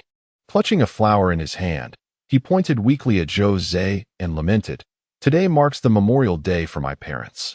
After a brief pause, Su Qinglang resumed his drinking. Zhou Ze could only remind him, "Aren't you going to cook tonight?" "Yes, I will cook." Su Qinglang swayed as he stood, his slender figure exuding an alluring grace, particularly in his unsteady stance that nearly invited assistance, a desire to breathe in the fragrance that lingered around him. "Is it really necessary to push yourself?"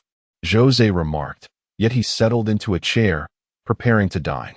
A meal was not easily come by, and he had little inclination to seek out another establishment. Su Qinglang waved his hand and stepped into the inner room.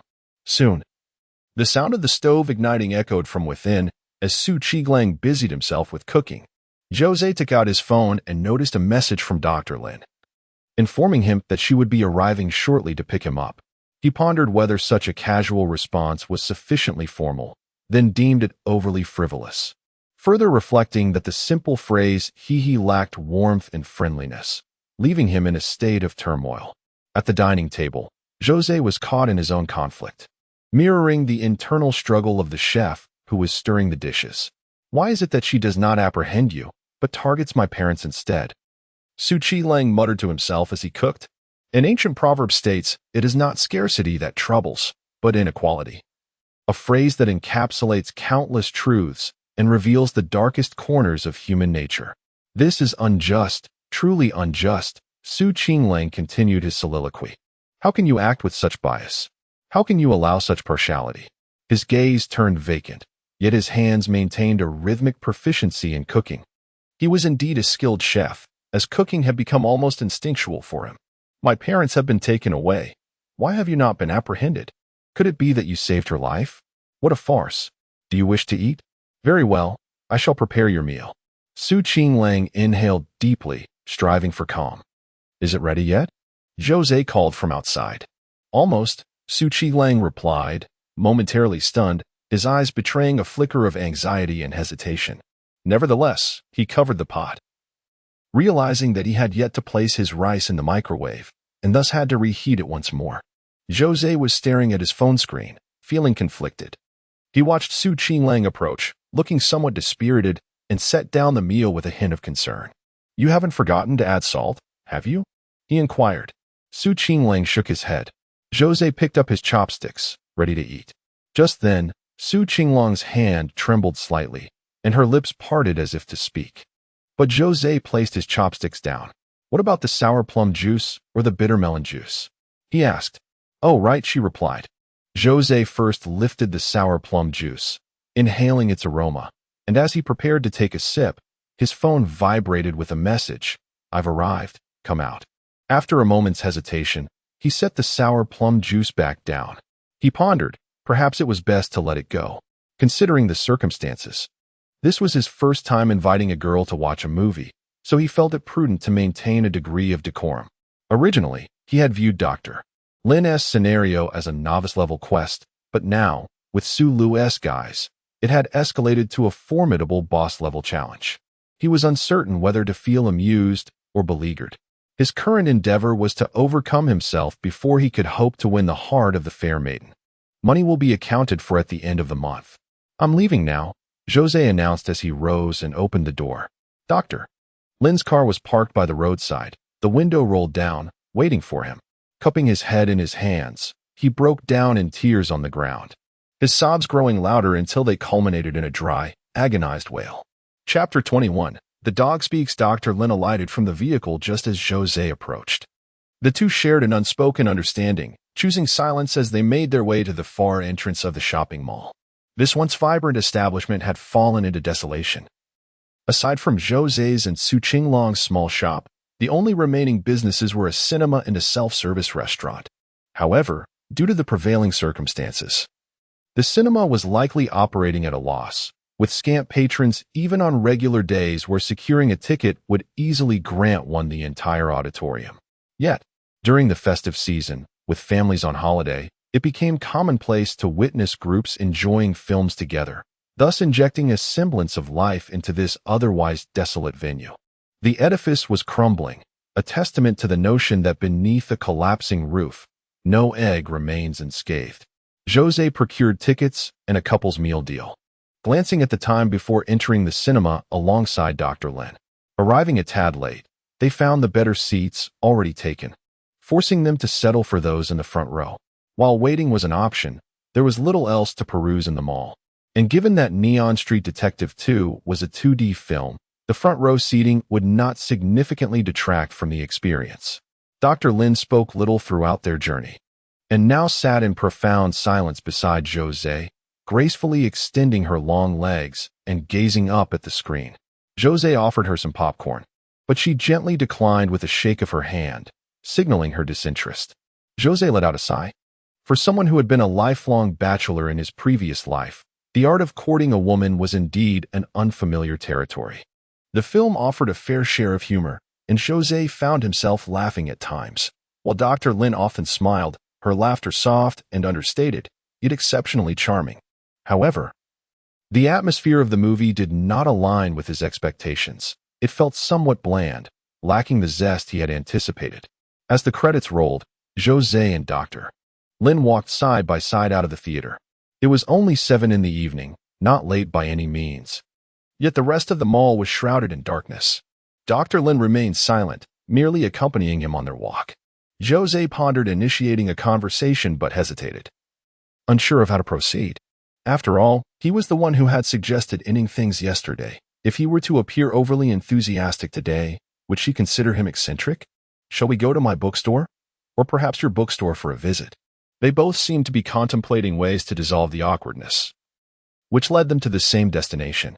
Upon returning to the bookstore, Zhou Ze noticed that the noodle shop had already closed, the shutter drawn down unusually tight. He wondered if Su Qinglang was still inside. Dr. Lin chose a magazine and settled into a chair behind the counter, while Zhou Ze picked up a book and sat beside her, casually flipping through its pages. 2 cups of steaming tea rested atop the counter, wisps of vapor curling upwards. Suddenly, Zhou Ze felt a pang of embarrassment for having previously mocked Su Lu, realizing that he had transformed their first date into such an unexpectedly refined and respectful affair.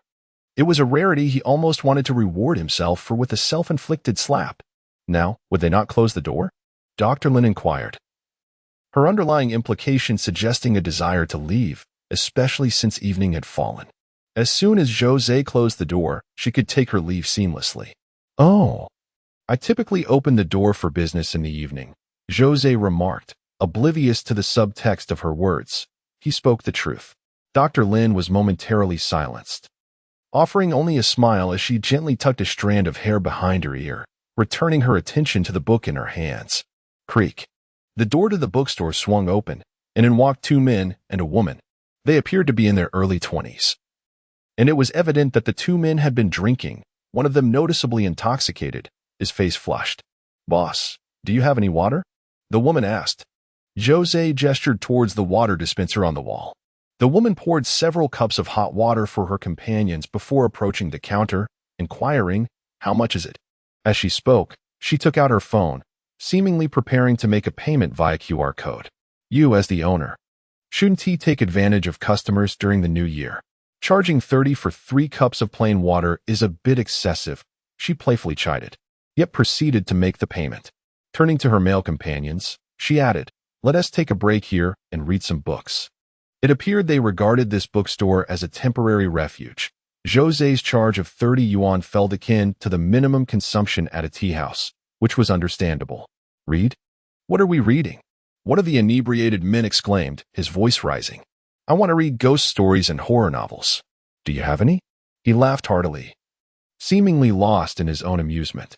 Zhou Ze let out a sigh and retrieved 2 collections of horror novels from beneath the counter. Approaching the man, he handed them over and, in a casual motion, brushed his finger against him. "Ah, he is indeed human, not a ghost." Tonight's rendezvous had already proven quite dismal. Should Dr. Lin endure another encounter akin to the previous night's tales shared by those 5 migrant workers, it would be utterly disastrous. Zhou Ze certainly wished to avoid that. Being human is perfectly fine. He appears rather endearing, even inebriated. As for the other 2 individuals, Zhou Ze refrained from any further contact, as it would be rather inappropriate. The inebriated man took a seat, his male and female companions joining him on the plastic stools. The trio busied themselves with their phones while casually flipping through the books, treating the 30 yuan minimum charge as a worthwhile expenditure of dignity. "What nonsense is this ghost story?" The man flung the book aside, and it landed near the water dispenser. The woman picked it up, only to discover that some water had spilled from her recent refill, leaving the cover and pages damp.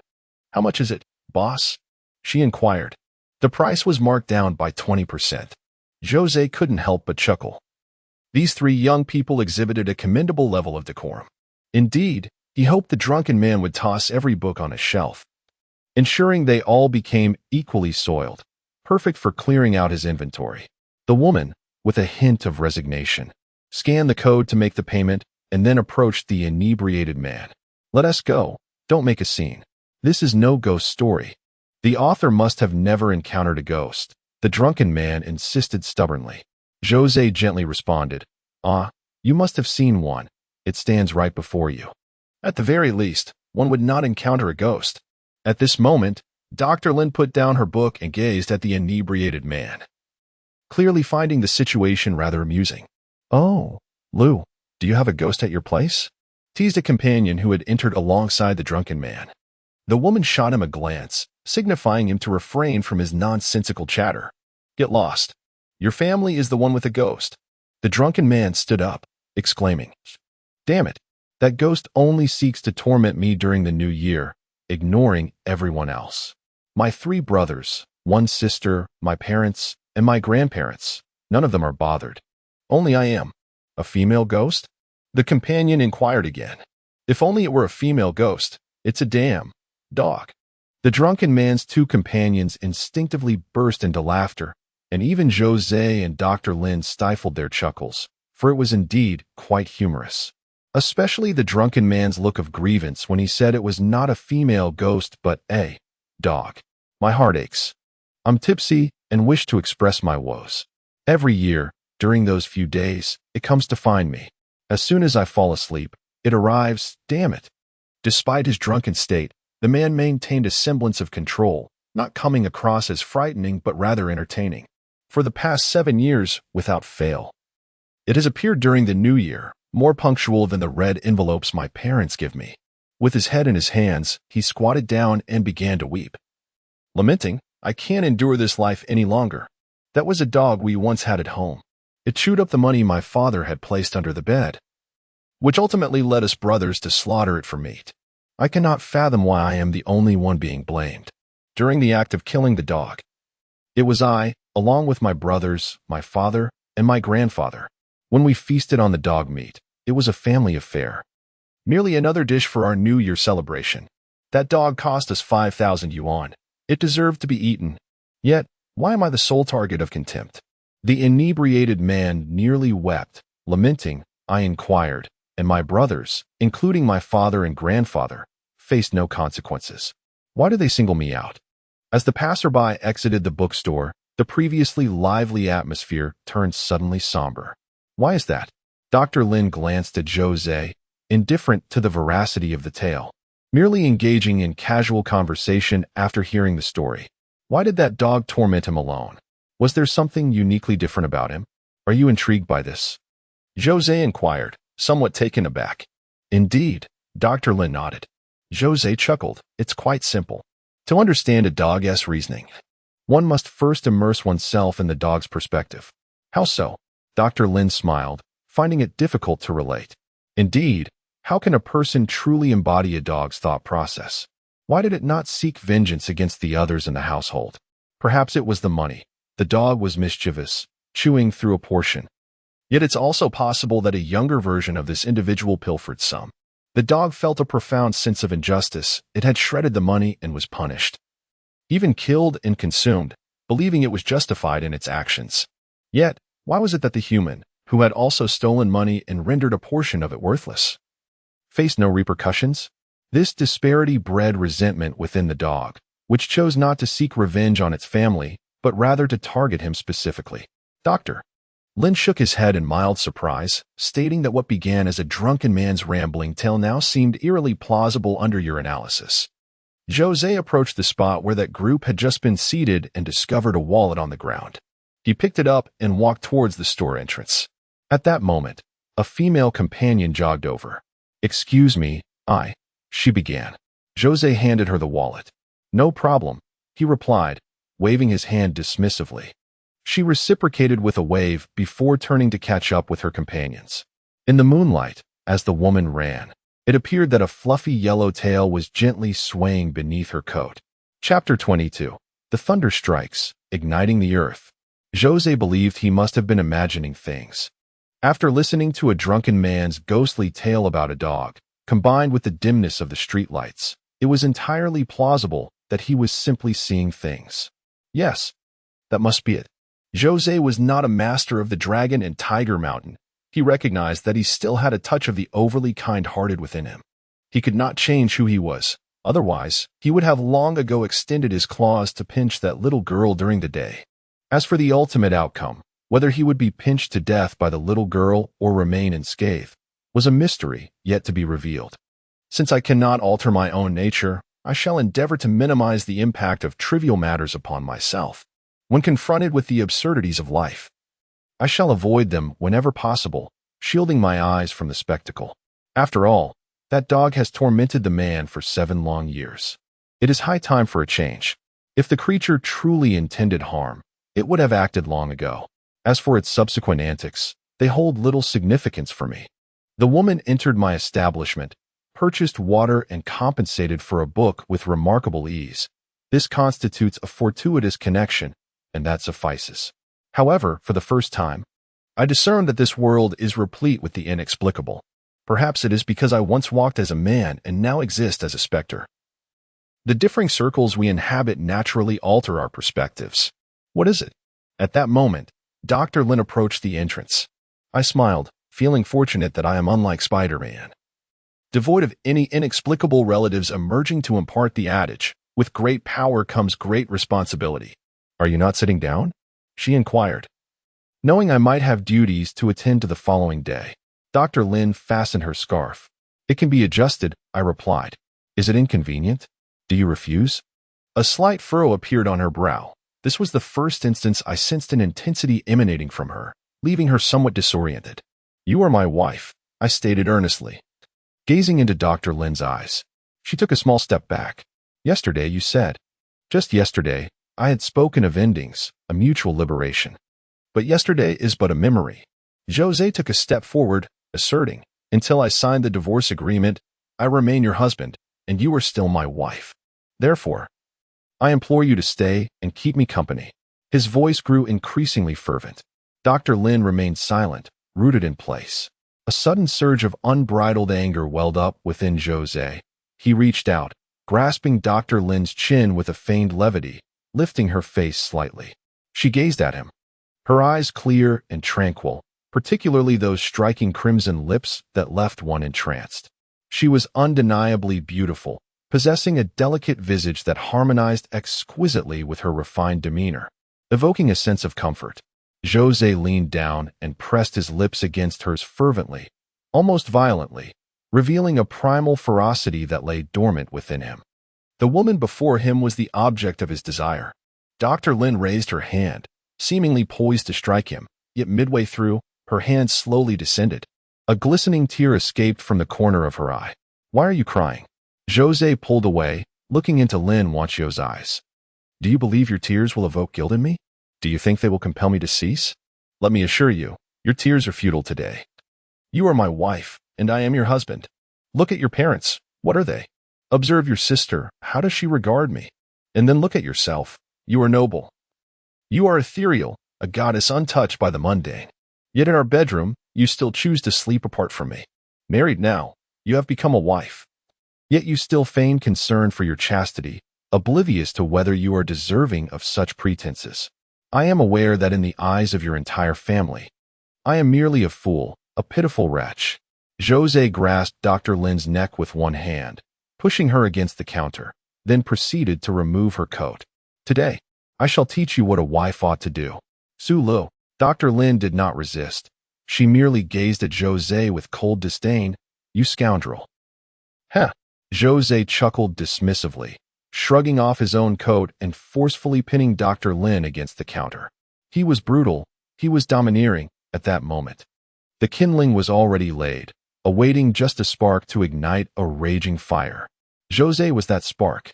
She smelled exquisite, her skin was tender, her body voluptuous. Everything about her was so enchanting, so intoxicating. Yet, at that instant, Zhou Ze abruptly halted, staggering back a few steps. Before him, Dr. Lin lay on the counter, her clothing in disarray, while Zhou Ze gasped for breath. No, how could it have come to this? Dr. Lin remained on the counter, her eyes still open, her will unyielding. She felt guilt towards Su Lu. She was an independent and resilient woman. Yet her societal environment and the upbringing she received had left her in a state of perpetual conflict. Under the relentless pressure of her parents, who yearned for a grandchild, she found herself compelled to acquiesce to a marriage with Su Lu. Yet, she clung steadfastly to her principles, harboring feelings for another man, despite the fact that he had tragically perished in a car accident 6 months prior. Even though this man might have long forgotten her, or perhaps was even unaware of her existence, she had silently observed him throughout the years following her internship. In a tone reminiscent of the critical style often found in middle school textbooks, it can be said that Dr. Lin chose to yield to the constraints of archaic social customs in her life, yet she was unwilling to accept such a fate indefinitely. Deep within, she maintained her own convictions and resistance. This internal conflict elucidates why, despite her profound reluctance, Lin Wanchio did not oppose what had just transpired with Zhou Ze. She did not accept or agree, yet she refrained from rebellion. "Put on your clothes. Get dressed." Zhou Ze bellowed at Lin Wanchio, who remained sprawled on the counter. Startled, she stood up, gazing at Zhou Ze with disbelief. She had already resigned herself to her fate moments earlier. "I haven't even had the chance to deal with you yet. Don't act as if you've just been assaulted. Put on your clothes, now immediately. At once, and then get out." Dr. Lin quietly donned her clothing, meticulously adjusting her attire in front of the mirror, her expression devoid of emotion. Once she had composed herself, she poured Zhou Ze a fresh cup of hot water and placed it on the counter. Then, without a glance back, she exited the bookstore. Zhou Ze slumped down onto the floor, engulfed in confusion and bewilderment. The warmth of her presence seemed to linger on his lips and palms. He found himself at a loss as to why he had halted, or why he refrained from proceeding further. It was undeniably pleasurable, undeniably yearned for, undeniably intoxicating. Yet, inexplicably, he sensed a dissonance. as though this was not the sensation he sought. He had just prepared to embrace her, and she had acquiesced. But the preceding moment was starkly divergent from his expectations. Zhou Ze stumbled to his feet, grasping a teacup, only to sip and then expel the scalding liquid, which was searing hot, devoid of any cooling touch. His fists clenched tightly, then released, only to clench once more in rapid succession. He made his way to the bathroom, turning on the faucet and plunging his head beneath the torrent of water. He needed to regain his composure, to quell not only the fiery impulses coursing through his body, but also the tumult within his heart. The winter's cold water was a trial not easily borne. And as Zhou Ze raised his head, a wave of dizziness enveloped him. He gazed into the mirror, where his reflection stared back. With both hands gripping the edge of the porcelain sink, he gasped for breath. Gradually, he lifted his gaze, seemingly conversing with himself, uttering, "It's you. It's you. You wretched scoundrel, you spineless coward. You are influencing me, attempting to control me. You worthless trash. You abomination." Zhou Ze, gazing into the mirror, unleashed a torrent of invective upon his own reflection. Indeed, this was not the man he recognized. His recent behavior had been utterly peculiar. The inexplicable surge of frustration, the unaccountable haze of confusion, and the irrational impulse were far more than mere youthful exuberance. Just moments ago, at that very instant, a specter he had long believed to have descended into the abyss, no longer existing in this world, had exerted its influence over him. It had not departed. It lurked in the shadows of his being, even residing within his own corporeal form. This wretched soul, once weak and cowardly, had endured scorn in life, too fearful to resist or hold his head high. Yet in death, curled in a corner, he contemplated utilizing another's hand to exact the simplest, most brutal form of revenge upon his wife, harnessing another's strength to retaliate against his spouse. "I once felt a modicum of sympathy for you," Zhou Ze murmured. "But now I comprehend that the pitiable often possess their own despicable traits. You fashioned your previous existence in such a manner. It can only be said that you brought this upon yourself." With a swift motion, Zhou Ze raised his fist and struck the mirror. The glass shattered, and blood streamed from his hand, dripping into the basin below. The fractured shards still reflected his visage, or rather, Su Lu's countenance. Zhou Ze stood motionless, as did the figure in the mirror, but in the next heartbeat, a sinister glimmer ignited in the eyes of the mirrored image, which then spoke. "Ah, you've discovered me." Chapter 23. Hello. Are you seeking death?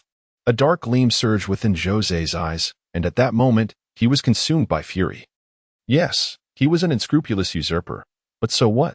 He intended to inhabit your body to continue his existence. Can you thwart that? Your vengeance is merely a sudden provocation compelling me to assault your wife? Is that the extent of your aspirations? Zhou Ze spread his right hand, as ebony nails gradually elongated, enveloped by tendrils of black mist. Often, the true resolution to a dilemma hinges upon one's perspective, their stance. From Zhou Ze's vantage point, discerning right from wrong became utterly irrelevant.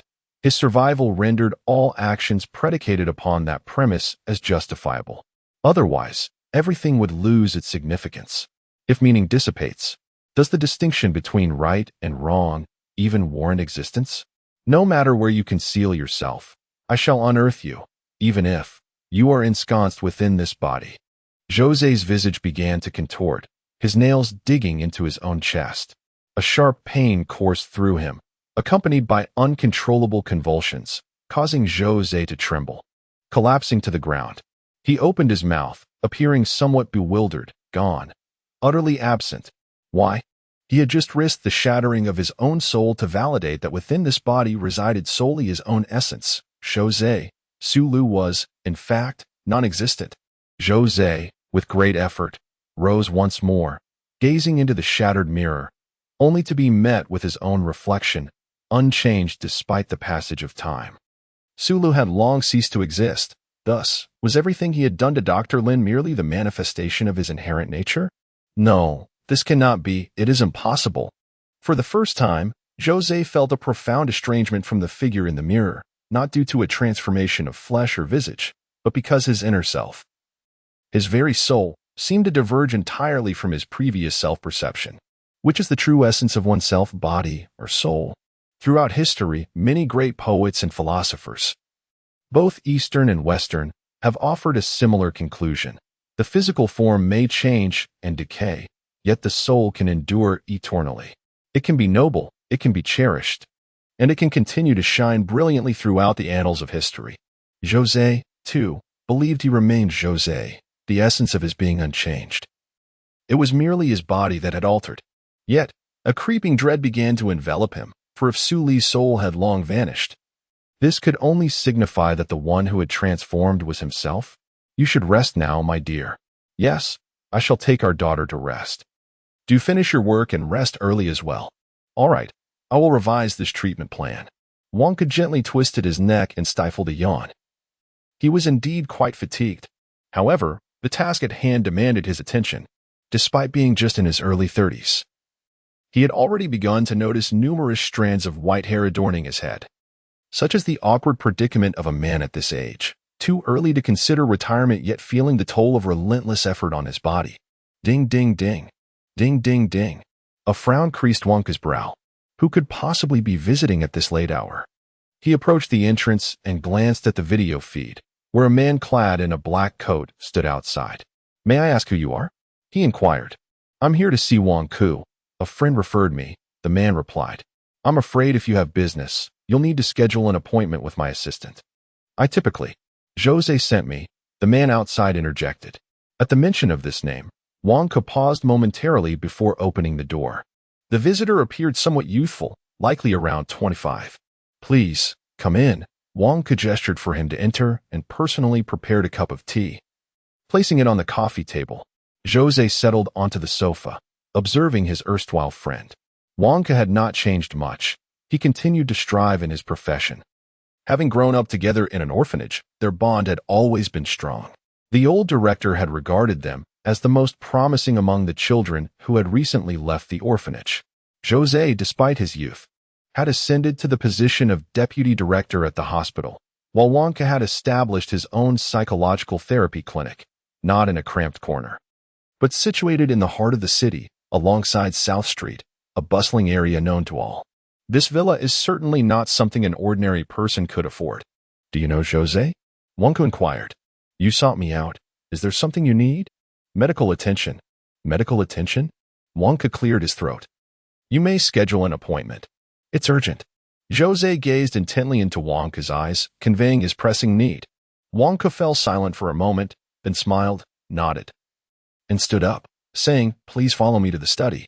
Regardless of the abruptness of the visitor's arrival or the unexpected nature of the request. Since Zhou Ze claimed to be a friend, Wonka had no grounds to refuse. Zhou Ze seated himself in Wonka's study for a brief while, and Wonka entered, having changed into a crisp white outfit, signaling his seriousness. Now, please share your situation, Wonka urged, twirling a dark golden pen in his hand, which gleamed under the study's light. Zhou Ze slowly shook his head. Do not attempt to hypnotize me, not even lightly. Wonka nodded and set the pen aside. I might be experiencing a form of dissociative identity disorder, Zhou Ze articulated, carefully choosing his words. Could you elaborate? Wonka asked. At times, I sense that another personality exists within me. More specifically, at certain moments, this personality suddenly influences my actions, and I can distinctly perceive that these are not actions I would normally take. I have always prided myself on my self-discipline. Were there signs of dissociative identity disorder? Wonka squinted slightly. How long has this been occurring? Recently, Zhou Ze replied. Let us proceed this way. Draw your second persona on this piece of paper. Trust your instincts to portray its visage, even if you have never glimpsed its true form. Wonka presented a blank sheet and a pen to Zhou Ze. Second persona? Zhou Ze inquired. Indeed, Wonku affirmed with a nod. But, strictly speaking, I am the second persona. Zhou Ze indicated himself. The one causing the commotion now should be the original persona of this body. Wonka's gaze sharpened as he began to reassess Zhou Ze. Are you suggesting that your current state is the second persona? According to your theory, that would be accurate, Zhou Ze replied. The original owner of this body was Su Lu, while I am the interloper. Thus, I belong to the second persona. Have you killed him? Wang Ke asked with keen interest, a hint of excitement apparent in his demeanor. Then this can indeed be classified as an act of murder, Wang Ke cautioned. Although the law cannot definitively categorize your actions, nor can it impose a judgment upon them, I must still take a stand and condemn you. And what follows the condemnation? You have come to me seeking a way to liberate yourself entirely from the influence of the first persona? Precisely. Wang Ke resumed, twirling the pen. Not for the purpose of hypnosis this time, but in contemplation. I am uncertain if I should assist you, for from my perspective, you have extinguished a being that once existed. Should I aid you, it would be tantamount to helping you erase the evidence, thereby rendering me an accomplice. Help me. Zhou Ze remarked. I need to contemplate this. Wang Ke pondered. There's no need for consideration. Assist me. Zhou Ze pressed on. Brother Erden.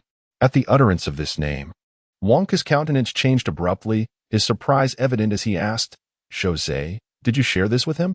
Zhou Ze nodded affirmatively. Wang Ke lifted his gaze. Conflicted yet resolute, he clenched his teeth and began to inscribe a prescription. I shall prescribe a few medications. These are merely auxiliary, intended to help stabilize your emotions and support your sleep. Zhou Ze interjected, there is no need for that. Wang Ke continued, ignoring Zhou Ze's previous remarks. The most crucial step is that you must change your surroundings. You must detach yourself from the societal ties of your original persona and reconstruct a social network that belongs to you. Many believe that human thought resides solely within the soul. However, whether souls or spirits exist remains an enigma. This notion in itself is inaccurate.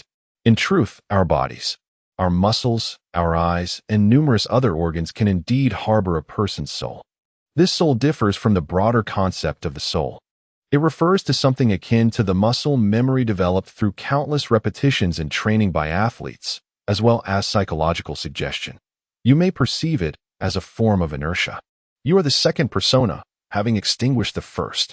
Yet this body has long been under the dominion of the first persona, possessing its own inertia and memories. Occasionally, you may find yourself making inexplicable choices that leave you astonished and bewildered, leading to the illusion that the first persona still lingers, causing mischief. This occurs for that very reason. To rectify this, sever all current interpersonal connections and cultivate a life that is distinctly yours, allowing this body to acclimatize to you anew, thus diminishing the former inertia and resolving the issue. In truth, your situation is not dire. Your cognitive processes remain lucid. Overcoming this is merely a matter of time. Wang Ke offered a faint smile. At that moment, a knock resounded at the door of the study. Darling, do we have guests? Yes. Please pour me 2 more cups of coffee. Certainly. Zhou Ze contemplated Dr. Lin, his in-laws, and that sister-in-law. Initially, he had rejected those interpersonal ties and had long contemplated severing them. Yet, at some point, the thought that she would not share a bed with him paradoxically became an obsession. How long does it take to end these relationships? Zhou Ze inquired. Not long at all, Wang Ke replied, shrugging with ease. Since the moment you entered, I have been observing you. The impression you leave is, how shall I put it? You are the second persona, yet I believe you are the most thorough case of a second persona having eradicated the first that I have ever encountered. Much like the borrowed soul from ancient tales of the supernatural, it is executed with remarkable precision and efficiency, perhaps even deserving of the term perfect. Now, you may perceive this as merely a mild side effect of a medication, one that you can effortlessly overcome with your own immune resilience, likely within 2 to 3 months. After that, you can effortlessly rekindle your previous social connections without encountering any complications. Zhou Ze nodded in acknowledgement, expressing his gratitude. You're welcome. At that moment, the door to the study swung open, and a woman entered, carrying 2 cups of coffee, which she placed on the desk. Zhou Ze met her gaze, and she reciprocated. In the next instant, Zhou Ze's heart stirred, and the woman's expression shifted dramatically. Do you know each other?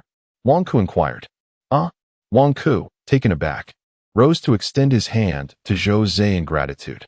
The man before him was introduced by a deceased childhood friend as a patient. Now, he was also the savior of his daughter, which naturally forged a closer bond. Zhou Ze responded perfunctorily, his mind wandering to whether he should discreetly inform his childhood friend, who was wholly absorbed in his career, about his wife's recent obsession with a rather questionable perm activity. After deliberation, he decided it would be best to wait until after their departure to provide the information anonymously. Although both had immersed themselves in their careers after entering the workforce, understanding each other's personalities, they had respected each other's space and refrained from interference. The bond of friendship and memories from childhood remain unchanged. However, they have never cultivated the habit of leisurely gathering to share drinks or engage in casual conversations.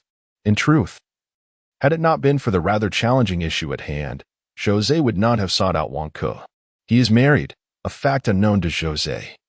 And he has children, which Zhou Ze is also unaware of. Yet, when assistance is required, invoking one's name guarantees a favorable response. Dear, what brings him to you? Well, it's akin to a tea gathering at a bookstore.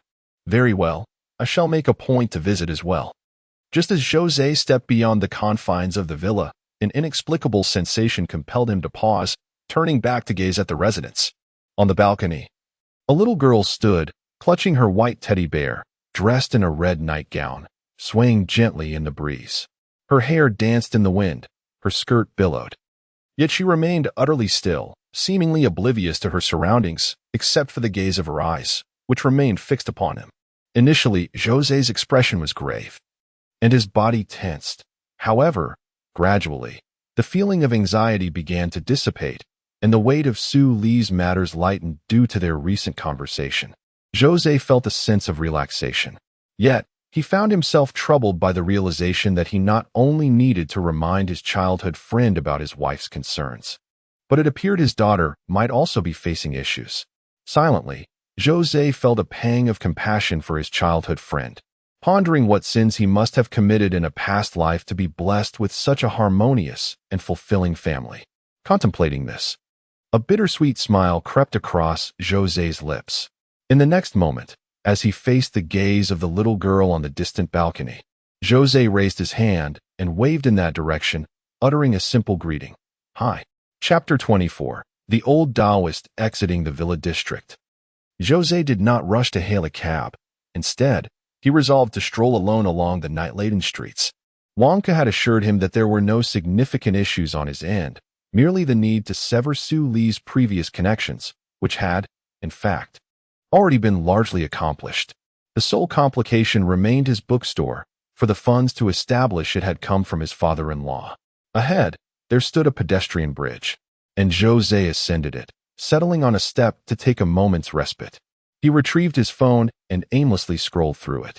By chance, Zhou Ze opened a live streaming application. Su Lu had followed numerous streamers in the gaming and aesthetics categories, yet Zhou Ze found little interest in such content. As he continued to scroll, he noticed that the old Taoist streamer he had previously watched had still not gone live. Given the duration of his absence, it seemed he might have truly ceased his broadcasts. The streaming profession, while appearing effortless, earning money from the comfort of home, entails considerable pressure. A hiatus of merely a few days could render one a relic of the past. Just then, Zhou Ze noticed an unread message in his account. Upon opening it, he discovered it was a private message from the old Taoist, sent 2 days prior. The Taoist has arrived in Tongqing. Dear friend, shall we gather? The message was accompanied by the old Taoist's phone number. Zhou Ze furrowed his brow slightly. The old Taoist's message was adorned with numerous affectionate emojis.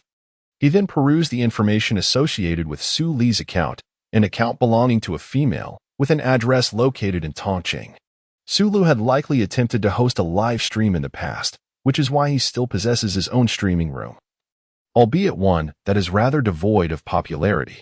Zhou Ze finally discerned the source of this peculiar sensation. The old Taoist message evidently carried an ulterior motive, as he had come to Tongqing seeking his fans, casting a wide net in hopes of reaping a bountiful harvest. Zhou Ze held little interest in this old Taoist. Rather, his curiosity was piqued by the young man who had previously appeared in the Taoist video, struggling to consume kanji. Rising from his seat and stretching languidly, Zhou Ze prepared to depart, feeling a pang of nostalgia for his refrigerator. However, at that moment, his phone began to ring. Upon checking, he saw that the caller's number was from Rongqing. Zhou Ze answered the call. Hello, where are you? The old Taoist's voice boomed as if he were shouting into a megaphone, accompanied by the distant sound of a train. "Where are you?" Zhou Ze inquired. Could it truly be that the allure of female fans was indeed captivating? "Oh." The old Taoist was taken aback, falling silent for a moment, astonished to discover that the fan he intended to invite was, in fact, a male, a towering, adorable young man. Disappointment washed over him, leaving him disheartened and forlorn. Yet, the old Taoist swiftly altered his tone, desperately pleading, "Big brother, I am starving. Please, could you spare me 3 to 5 bottles or something to eat?" Zhou Ze found the old Taoist under a railway bridge, a disheveled figure clad in a filthy robe, with unkempt hair and faint bruises marking his face. Resembling a true refugee, he had previously been lying on a plastic sheet beneath the bridge. On a nearby street, there exists a humble eatery named Longton Home Cooking. Zhou Ze ordered 2 bowls of noodles, accompanied by a plate of kung pao chicken and a dish of small assorted fish, while the old Taoist relished his meal with fervor. "Brother, you are truly generous." After consuming a bowl of noodles, the old Taoist finally began to slow his pace. He then requested the proprietor to warm a pot of huangjiu, casting an apologetic smile at Zhou Ze, for his pockets were nearly empty, and it was evident that Zhou Ze would be footing the bill for this meal. "How did you end up like this?" Zhou Ze's glass of water remained untouched amidst the array of dishes before him. "Ah, don't mention it." The old Taoist sipped the noodle broth and smacked his lips. "Lately, fortune has not favored me. I was initially part of a film crew that came to Tongqing for location shooting. Have you switched careers?" Zhou Ze inquired. "In a manner of speaking, I have lost the desire to live stream for the time being." The old Taoist sighed. "A person must harbor some dreams, mustn't they?" Zhou Ze nodded in agreement. "My future aspiration is to star in a film like Mr. Vampire, regardless of whether it be the 3rd, 4th, 5th, or 6th installment." Upon discussing dreams, a subtle change seemed to envelop the old Taoist's demeanor. "Is this how you find yourself in the film industry?" Zhou Ze asked, curiosity piqued. "Hee. I was once considered a minor character in the crew, but who could foresee the whims of fate?" The wine arrived, and the old Taoist poured a glass for Zhou Ze and filled his own, taking a small sip and narrowing his eyes in delight. "Ah, splendid, truly splendid." Zhou Ze picked up his glass of plain water and took another sip. The assistant director is a despicable individual, attempting to exploit a young actress who is likely not even 18 years old. Alas, the girl was in tears, unwilling to comply. I happened upon the scene and confronted the assistant director, delivering a sound thrashing. I patted my chest and proclaimed, "Earning money and achieving fame are all well and good, but in whatever we undertake, we must never betray our conscience, right? What do you say, my friend? Isn't that the truth?" Zhou Ze nodded in response. "So you were dismissed for that?" "Not exactly. He didn't dare use that as a pretext." The old man grinned, revealing that many knew I had dealt with him, and he wouldn't dare retaliate against me, lest his own reputation be irreparably tarnished. And then, the following evening, the young actress I had rescued walked willingly into the assistant director's room and did not emerge until dawn. As the old man recounted this, there was a hint of melancholy in his tone. They are all pitiable souls, struggling through their own hardships. What happened next? The young actress accused me of taking advantage of her and assaulting her, while the assistant director remained silent. The director, however, expelled me from the production. The old man continued to smile, albeit with a touch of bitterness. "Let us drink," Zhou Ze suggested. Zhou Ze shook his head, revealing his allergy to alcohol. "Very well then, let us toast with tea." The two clinked their cups, and the old man downed his in one go. The myriad grievances, frustrations, and inequalities of life are all encapsulated in a single cup of drink. "Are you out of money?" Zhou Ze inquired, though the question was rather unnecessary. Indeed, after the old Taoist spoke, a glimmer of anticipation appeared in his eyes, hoping that Zhou Ze might lend him a bit of money. He had previously retained some funds, but all of it had been spent on assistance at the beginning of the month. Now, having lost his job, he found himself suddenly in dire straits. Zhou Ze nodded in acknowledgement. The old Taoist suddenly felt a sense of familiarity in the way this individual conversed. "Why do you ask if I have money?" Zhou Ze stood up to settle the bill, preparing to leave. He had invited the old Taoist to dinner purely out of boredom, seeking someone to converse with. "My friend, do you own a bookstore?" the old Taoist inquired. "Indeed," Zhou Ze replied. "But running a bookstore doesn't seem profitable, does it?" The old Taoist spread his palm, his fingertips dancing as if calculating. "Well, I believe that operating a ghost shop is far more lucrative." Noticing that Zhou Ze appeared disinterested in his musings, the old Taoist decided to temper his thoughts, realizing this individual was born under a red banner and had no regard for superstitions. "A ghost shop?" Zhou Ze shook his head, disinclined to pursue that line of business. After all, he was a ghost himself. What need had he for a ghost shop? To be candid, the old Taoist had previously run a ghost shop in Rongqing. He pulled out a stack of paper money from his pocket, ghostly banknotes. "My friend, thank you for this meal. I have little to offer you in return, but please take this stack of ghost money. Don't be quick to scold me, while it cannot be spent. It carries good karma. Keep it on your person, and do not fear any misfortune. It may bring you some luck." Zhou Ze refrained from reaching for the money, wondering who in their right mind would accept a pile of ghostly banknotes to carry around. "Brother, do not doubt me." The old Taoist, seeing that Zhou Ze was indifferent, became somewhat anxious and, without hesitation, opened his robe, pointing to the wound on his right chest and stating, "It was a stack of ghostly banknotes that saved my life." All right.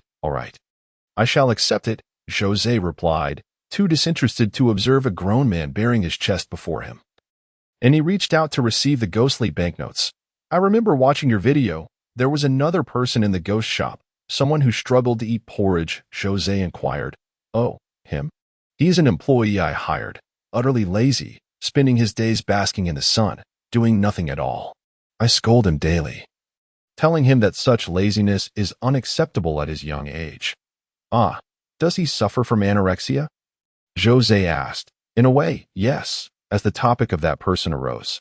The old Taoist appeared somewhat forlorn. "What, is he very handsome?" "Not at all. I merely find him somewhat endearing." "Endearing? My foot." The old Taoist seemed to have found a delightful jest. "You feel a kinship with a ghost? Are you not also a ghost yourself?" "Ha ha, you are killing me with laughter." The two of them walked outside the shop, and Zhou Ze offered the old Taoist a cigarette. A supermarket next door was still open, with a small fruit stall set up at the entrance. "Stay right here. I shall fetch you some oranges," the old Taoist joked. "What?" The old Taoist assumed that Zhou Ze, somewhat out of touch, had not grasped his jest and found it rather dull, perceiving the bookstore owner as a mere bookworm. Zhou Ze, however, chose not to elaborate. "In truth, I went to purchase a few oranges. You remain here and do not move." This sentiment echoes the words of a father to his son in Zhu Ziqing's Back Shadow, while the words of Zhou Ze resonate with those spoken by a grandfather to his grandson in Rickshaw Boy. Ultimately, Zhou Ze placed a hand on the old Taoist's shoulder and said, "I am leaving. Take care of yourself." Just as the old Taoist was about to utter a reply, he suddenly clutched his groin, and a pungent aroma of burnt hair wafted through the air. "Heavens, I am scorched." Chapter 25. The Great Fire. What is the matter? Zhou Ze furrowed his brow, clearly having caught a whiff of the odor. "It's nothing. I urgently need to relieve myself. Please go ahead," the old Taoist exclaimed before swiftly turning to flee. He reached the roadside and pulled a piece of talisman paper from his trousers, now tinged red and disintegrating into ash with the wind. This was the old Taoist's ancestral talisman, and the reason for its concealment in such a manner is perhaps a secret not meant for outsiders. Yet, the recent incident had left an indelible mark on the old Taoist's memory, and surely the sight of his scalded walnut, tightly drawn together, had also etched itself upon his very flesh. "Goodness, my friend, I never anticipated encountering a fellow townsman over 2,000 kilometers away in Tongqing. In the depths of fate, perhaps there exists an inexplicable connection." Just as Zhou Ze felt a profound resonance upon watching the live stream of the old Taoist, where a young man behind the counter of a ghost shop struggled to sip his porridge, this feeling transcended mere sympathy for an eating disorder. They were, in essence, kindred spirits. In this world, he is not the absolute singular alternative. Much like the anguished cries of the faceless woman in hell, questioning how one could possibly depart, It suggests that not only Zhou Ze has ventured forth before her, coupled with the elderly man with blackened nails whom Zhou Ze rescued from a car accident. This world is indeed far from the tranquility one might envision. He resolved to have a shower system installed the very next day. For someone with a mild obsession with cleanliness, being unable to bathe is nothing short of torment. Returning to the second floor, he adjusted the temperature and reclined within. Closing his eyes, ready to bid farewell to the fatigue and turmoil of the day. His slumber was deep and restful, unmarred by disturbances. Awakening the next morning, Zhou Ze emerged from the freezer, first attending to his hygiene before opening the shop door and glancing next door, which remained closed yet again. Dr. Lin was temporarily unreachable. With his wife gone, now he had vanished as well. Zhou Ze shook his head vehemently, cursing himself for harboring such thoughts. Su Liu must be the source of this poison. Indeed, it must be so. Having not eaten since the previous night, Zhou Ze took out his phone to order takeout, requesting extra vinegar from the vendor. After approximately 20 minutes, a young man clad in a yellow delivery uniform arrived on his electric bike, directly pushing open the shop door to hand Zhou Ze his meal, who was seated at the counter engrossed in a book. "Thank you. It's truly commendable of you to deliver during the festive season," Zhou Ze remarked politely. Zhou Ze felt as if he had been struck by an arrow to the knee. He looked up deliberately at the young delivery man before him, who appeared to be in his early 20s. "Is this a bookstore?" The delivery man inquired, surveying the surroundings as if contemplating a comfortable spot to sit and read. "How much?" Zhou Ze opened the delivery bag. "All right then." The delivery man settled onto a plastic stool and immersed himself in a copy of Do Pitsong Qiong, reading with great enthusiasm. Meanwhile, Zhou Ze downed the vinegar provided by the store in one swift gulp. Perhaps having been accustomed to the intensely sour plum juice from Su Qinglang's household, he found this ordinary vinegar rather unremarkable. Soon after, he began to devour his meal voraciously. But halfway through, a wave of nausea washed over him. He clutched his throat with both hands, desperately suppressing the urge to vomit. After a harrowing standoff, the queasiness gradually subsided. Zhou Ze wiped the corners of his mouth and began to cough heavily. "Hey, take it easy. The way you're eating, as my grandmother would say. It's like a starving ghost reincarnated," the delivery man remarked, still engrossed in his book. Zhou Ze shot him an annoyed glance and simply sat back in his chair, trying to catch his breath. Damn Su Qinglang. Why hasn't he opened the door yet? Zhou Ze resolved that if the door remained closed by afternoon, he would have no choice but to force his way into search for any remaining sour plum juice or bitter melon juice. Otherwise, he truly wouldn't be able to finish his meal. The delivery man seemed to have ceased taking orders, engrossed in his novel for over an hour. Is that the smell of?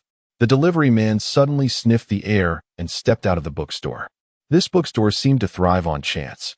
However, as soon as he stepped outside, he opened his mouth in alarm and exclaimed, "Wow, there's a fire." It was only then that Zhou Ze became aware of the situation and hurriedly exited the shop. Upon raising his gaze, his eyes narrowed in shock. Thick smoke billowed from the fourth floor of the building above. That was the location of the cinema, once a bustling commercial center. The cinema was the only place still drawing a crowd, especially during the festive season. "Let us go save people."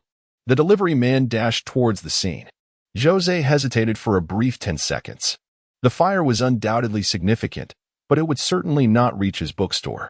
He struggled against the instinct within him to rush in and help. In the past, he could not recall how many times he had rushed to disaster sites to offer aid, but recently he had resolved to abandon this reckless habit. Nonetheless, after a fierce internal struggle, Zhou Ze found himself running alongside the delivery man. After all, it seemed he was still a fool.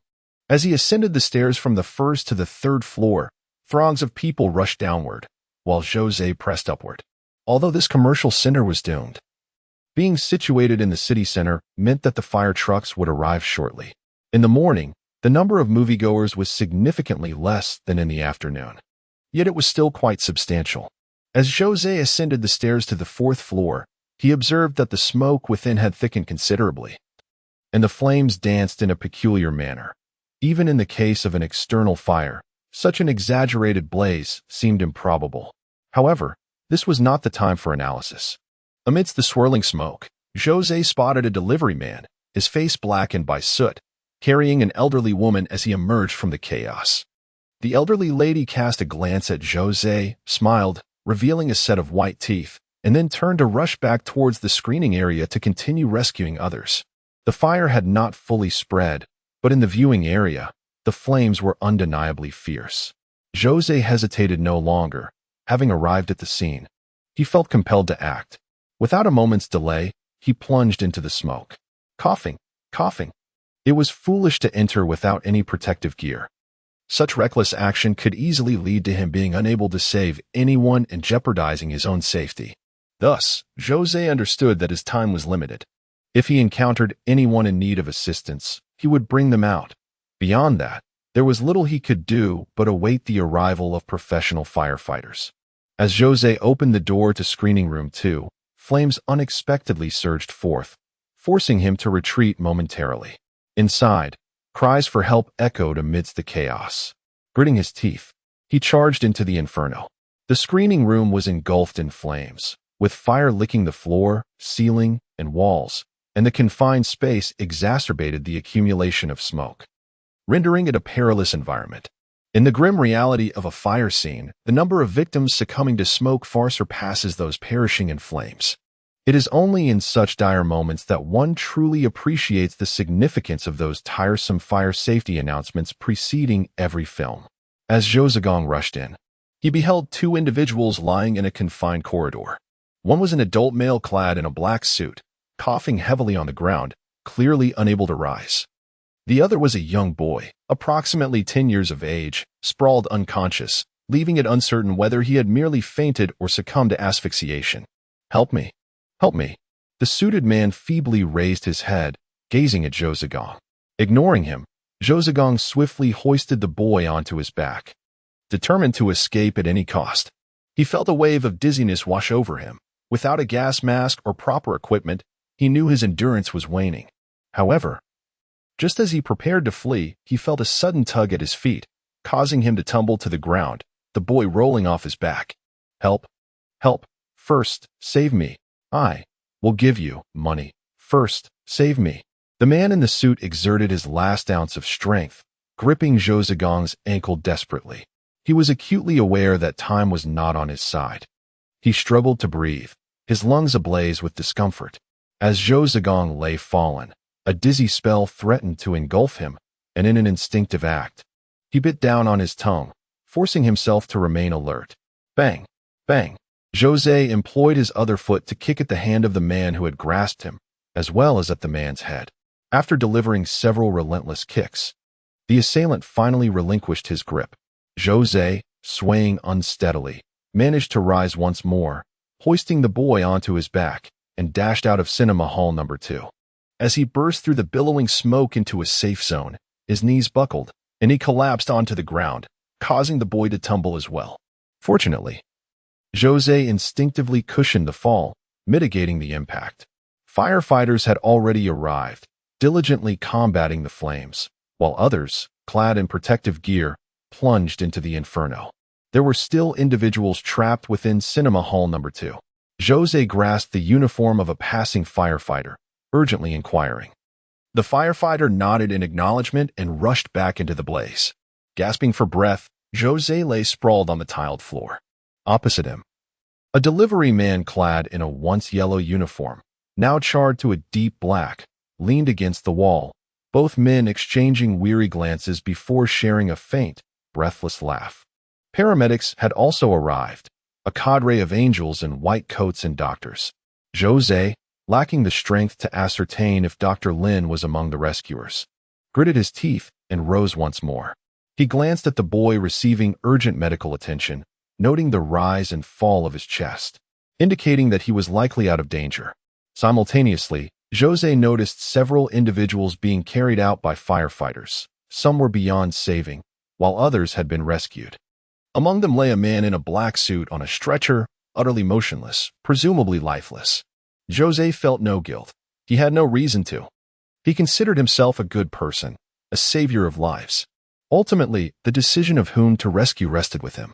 and no one had the right to impose moral obligations upon him. Moreover, at that moment, he simply lacked the strength to carry a child while simultaneously fleeing with an adult man. Such an endeavor would only lead to his own demise. The soul he sought to resurrect was Su Lu, a frail scholar, not a formidable figure like Schwarzenegger. Furthermore, that individual had nearly caused his own death in the cinema. Struggling to his feet, Zhou Ze declined the assistance of the nearby nurse who offered to check his condition and made his way to the restroom at the other end of the building.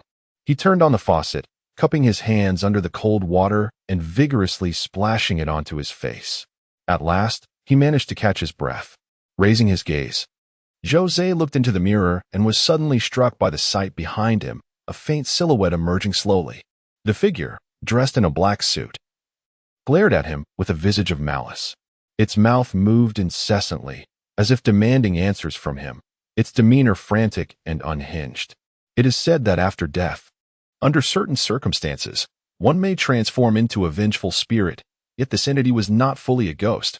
Rather, it was a mere semblance. However, due to Zhou Ze's unique nature, he could perceive its presence before it fully materialized. The figure loathed him for not saving it, and this hatred had driven it to the brink of becoming a malevolent spirit. How intriguing! Zhou Ze smiled faintly and submerged his head once more into the basin, continuing to wash himself with water while inwardly reflecting, "Ah, humanity." Chapter 26. The first 7 days. According to reports from the Jianghai Evening News, a local newspaper in Tongqing, 7 individuals tragically lost their lives in the recent cinema fire, with over 30 others sustaining varying degrees of injury. A week has passed since the incident, and the cinema remains closed. It is unlikely to reopen in the near future, and it is quite possible that this establishment may be abandoned altogether. Given that it was already operating at a loss, there will naturally be no grand reopening. Consequently, this commercial center has essentially been declared defunct. Zhou Ze ultimately chose to block their numbers. What troubles him now is that the funds for this bookstore were provided by his father-in-law's family. Being indebted to them complicates matters, as Zhou Ze struggles to devise a means to earn some money, allowing him to open a store of his own and achieve true independence. It can only be said that the foundation left by Su Lu was woefully inadequate. Several media outlets have reached out to him, eager to interview Zhou Ze about his heroic act, hoping to promote a message of positive energy in this new era. Yet, Zhou Ze has opted to decline all such offers. He harbors no interest in notoriety. As the saying goes, a tall tree catches the wind. Given his current identity and role, becoming a public figure could invite unforeseen dangers. This past week, business has been rather uneventful, with daily sales barely reaching 100. Insufficient to cover rent and utilities. However, Zhou Ze remains largely indifferent to these concerns. What concerns him is that his neighbor, Qinglang, has not opened his door for an entire week. Zhou Ze enlisted the assistance of an unscrupulous locksmith to gain entry, only to find no trace of the sour plum juice or similar items. The kitchen in the back room was immaculate and orderly. It is rather lamentable that a man, possessing over 20 properties and blessed with striking good looks, could one day become disenchanted with the world and choose to pursue a carefree existence. One would find it exceedingly difficult to locate him. Consequently, Zhou Ze's week has been rather miserable. He has tried various methods: chili oil, aged vinegar, dark soy sauce, and high-concentration orange juice, each of which, while enabling him to consume a modicum of food, left him in a state of profound dissatisfaction, far inferior to the effects of Su Qinglang's ancestral sour plum juice. As night fell, Zhou Ze found himself squatting in front of the bookstore, a cigarette dangling from his lips, his gaze occasionally drifting towards the neighboring residence, imbued with a sense of melancholic contemplation about the vicissitudes of life. What if a miracle were to occur? Occasionally, Zhou Ze would glance over his shoulder or at the glass in front of him, observing the spectral figure in a black suit, whose haunting presence was becoming increasingly defined. Tonight marked the 7th day since his passing, and it should be nearly complete.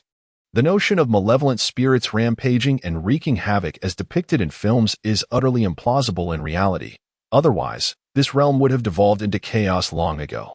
Even Zhou Ze, who has returned from the afterlife, maintains a low profile. What audacious wretches, devoid of corporeal form, would dare to flaunt themselves? Throughout the week, during moments of idleness, Zhou Ze would peruse books, daydream, tend to his nails, and occasionally check to see if the ghost behind him had become more distinct.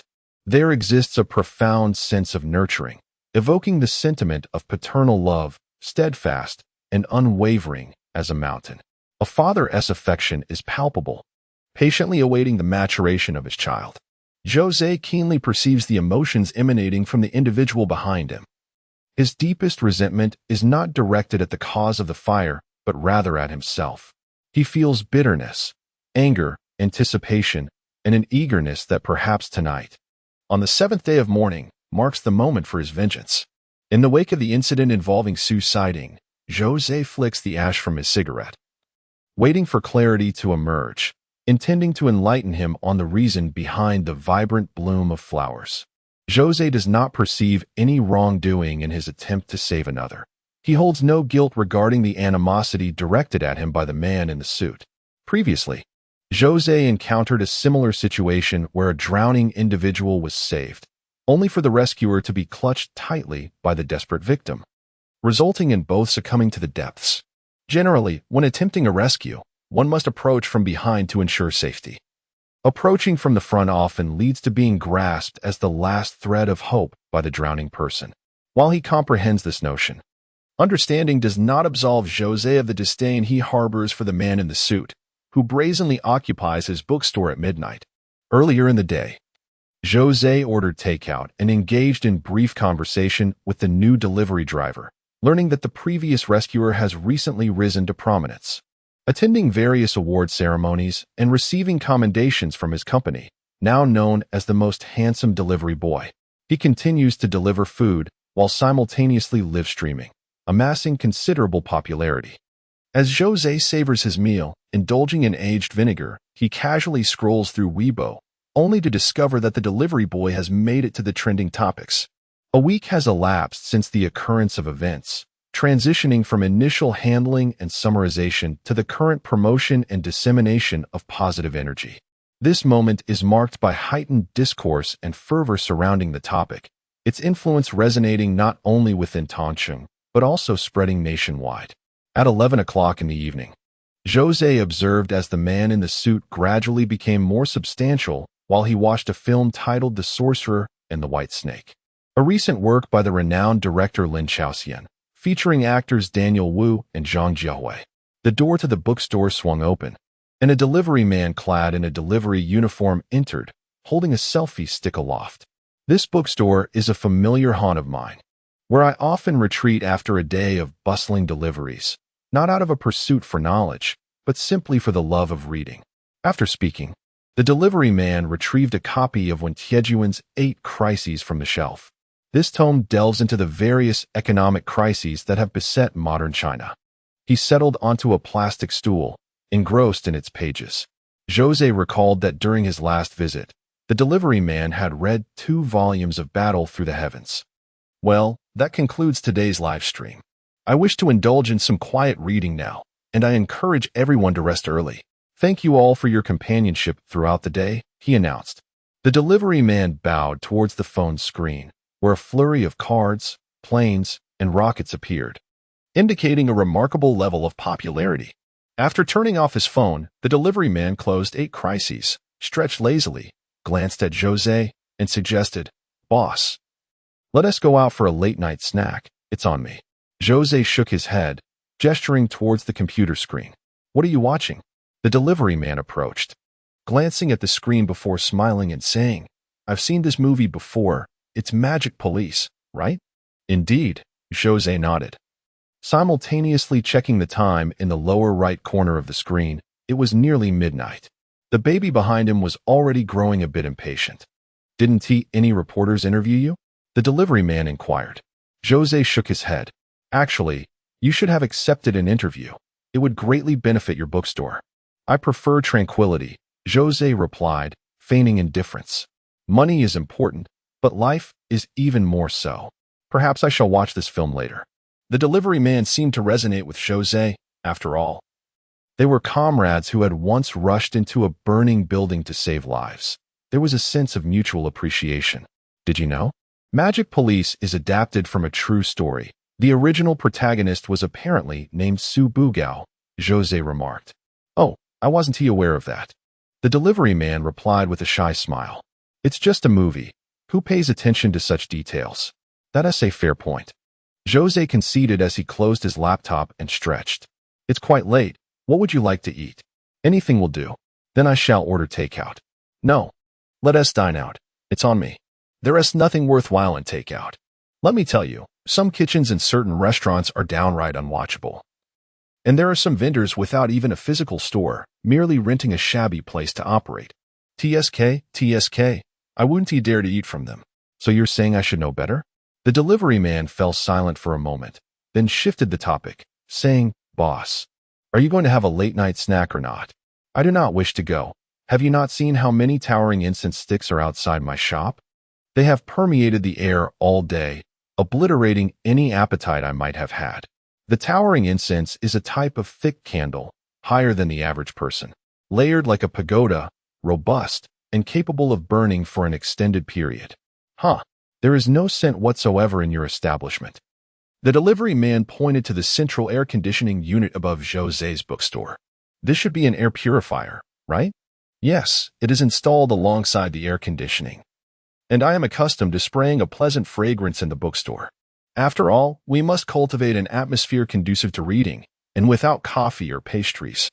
I can only offer a delightful aroma. So, boss, you are still unwilling to grant me this small favor? The delivery man feigned annoyance, asserting that they had shared life and death experiences together. Zhou Ze raised his hand, intrigued, and inquired, I have always been curious about one thing. What is it? On that day, I did not detect any scent at all. In my shop, it is nearly impossible to perceive any external odors. How did you manage to smell the smoke of the fire? Do you know what day it is today? Zhou Ze asked again. What day? The first 7 days. The first 7 days? Yes, it marks the first 7 days since the 7 individuals perished in the fire. The first 7 days. Chapter 27. Midnight Party. The delivery man stood still, across the counter, gazing at Zhou Ze, who was seated at the back. Fear not, there are no cameras installed in the shop. Nor do I possess any recording devices here. Zhou Ze stretched languidly. Of course, you likely find this hard to believe. TSK, so be it. The delivery man remained remarkably composed. It is evident that one capable of such deeds must possess a certain calmness. The police have yet to definitively identify the arsonist, which speaks to his cunning, albeit in a pejorative sense. I am quite certain that it was you who ignited that fire. Zhou Ze shrugged, merely stating an undeniable fact, one that requires no argument. You are intoxicated, the delivery man remarked. Not at all, Zhou Ze chuckled. And based on this alone, you accuse me of setting the fire? You think you're more astute than the police? The delivery man's expression began to tighten, yet he maintained his restraint. Well, I certainly do not possess their prowess, but I am not blind. As for my assumption regarding your guilt, I apologize, but that is not the case. I merely confirmed your status as the arsonist and deduced evidence from that, just indulging in a bit of detective work. Zhou Ze gestured towards the area behind the delivery man. He immediately turned, expecting to see officers, but found only emptiness, devoid of even the sound of sirens. In this nearly desolate mall, especially at such a late hour, there was not a soul in sight. They all followed you in here, Zhou Ze asserted. Who? The delivery man furrowed his brow. The 6 individuals who perished in the cinema. They accompanied you inside, and upon realizing this, it became evident to me the perpetrator is undeniably you. Except for the fool standing behind me, who harbors a singular hatred towards me, one cannot assert that the other 6 victims have misidentified their assailant. Zhou Ze gradually rose to his feet, fixing his gaze upon the delivery man before him. What a charade! The delivery man nearly erupted in a roar, feeling an inexplicable increase in pressure, cold sweat beginning to bead upon his brow. Do not fret, they cannot harm you. Zhou Ze emerged from behind the counter, clutching a plastic bag. Inside the bag were small boxes of rice accompanied by some pickled vegetables. Within Zhou Ze's line of sight sat 6 individuals on plastic stools. A mix of genders, including two elderly men. They sat there, composed and quietly engrossed in their books, not a sound to be heard. Before each of them, Zhou Ze placed a bowl of rice, topped with pickled vegetables, with disposable chopsticks standing upright within the rice. Subsequently, he produced a bottle of inexpensive white liquor, pouring it into plastic cups from the water dispenser, placing one before each person. Gentlemen, I too have my struggles. This bookstore has been operating at a loss, and I can only extend this modest hospitality. Do not fault me for being frugal. Though you have passed, I must continue to live. Your families will honor you. So my humble offering should not matter much, correct? Zhou Ze bent slightly, speaking as though he were welcoming guests in the usual manner. As for that imbecile behind me, Zhou Ze was not so benevolent as to spare him a portion. Are you out of your mind? The delivery man could no longer contain himself. Ah, I should record this and upload it online for everyone to witness your true character, he exclaimed. Do you dare? Zhou Ze turned slightly, speaking as though it were a genuine challenge. You've only been streaming for a few days, and your audience is already dwindling. Indeed, there are numerous reasons why the police have yet to identify the arsonist. However, should they establish a primary suspect and pursue the investigation, it would become exceedingly difficult for the perpetrator to remain concealed. I'm leaving. You must be out of your mind. The delivery man, having shed his earlier amiability, had successfully transformed his popularity into a lucrative streaming career, not merely due to his heroic status, but also thanks to his astute marketing strategies. He was relatable, and his initial persona was commendable. Thus, delivering takeout through live streaming, an otherwise mundane task, became captivating. He was acutely aware of his own panic and disorder, prompting his desire to flee this bookstore. He deeply regretted coming here today. Zhou Ze made no attempt to stop him. However, as the delivery man reached for the door, Zhou Ze glanced at his phone and remarked, "It's midnight." Thud. There was no clock in the bookstore, yet at that moment, the delivery man seemed to hear the sound of a bell tolling. He pushed the door with all his might, but it refused to budge. Angered, he checked the lock. The door was neither locked nor obstructed, yet it remained shut tight. The delivery man began to kick the door frantically, but it still would not yield. What he could not see was that the 6 individuals who had originally been seated there, engrossed in their reading, gradually rose to their feet. Each of them had a vendetta, for grievances have their rightful owners. They had come here, confronting their adversary, and now they fixed their unwavering gazes upon the very person who had set them ablaze, yet had somehow been lauded as a hero. I told you not to save me. A low growl emanated from behind Zhou Ze. At that moment, Zhou Ze casually polished his nail, then abruptly turned, his fingers elongating instantaneously. The translucent black nails emanating an unusual luster, while tendrils of black mist coiled around his fingertips, exuding an aura of terror. Simultaneously, dark fog swirled within Zhou Ze's eyes. Hiss, hiss, hiss. Ah!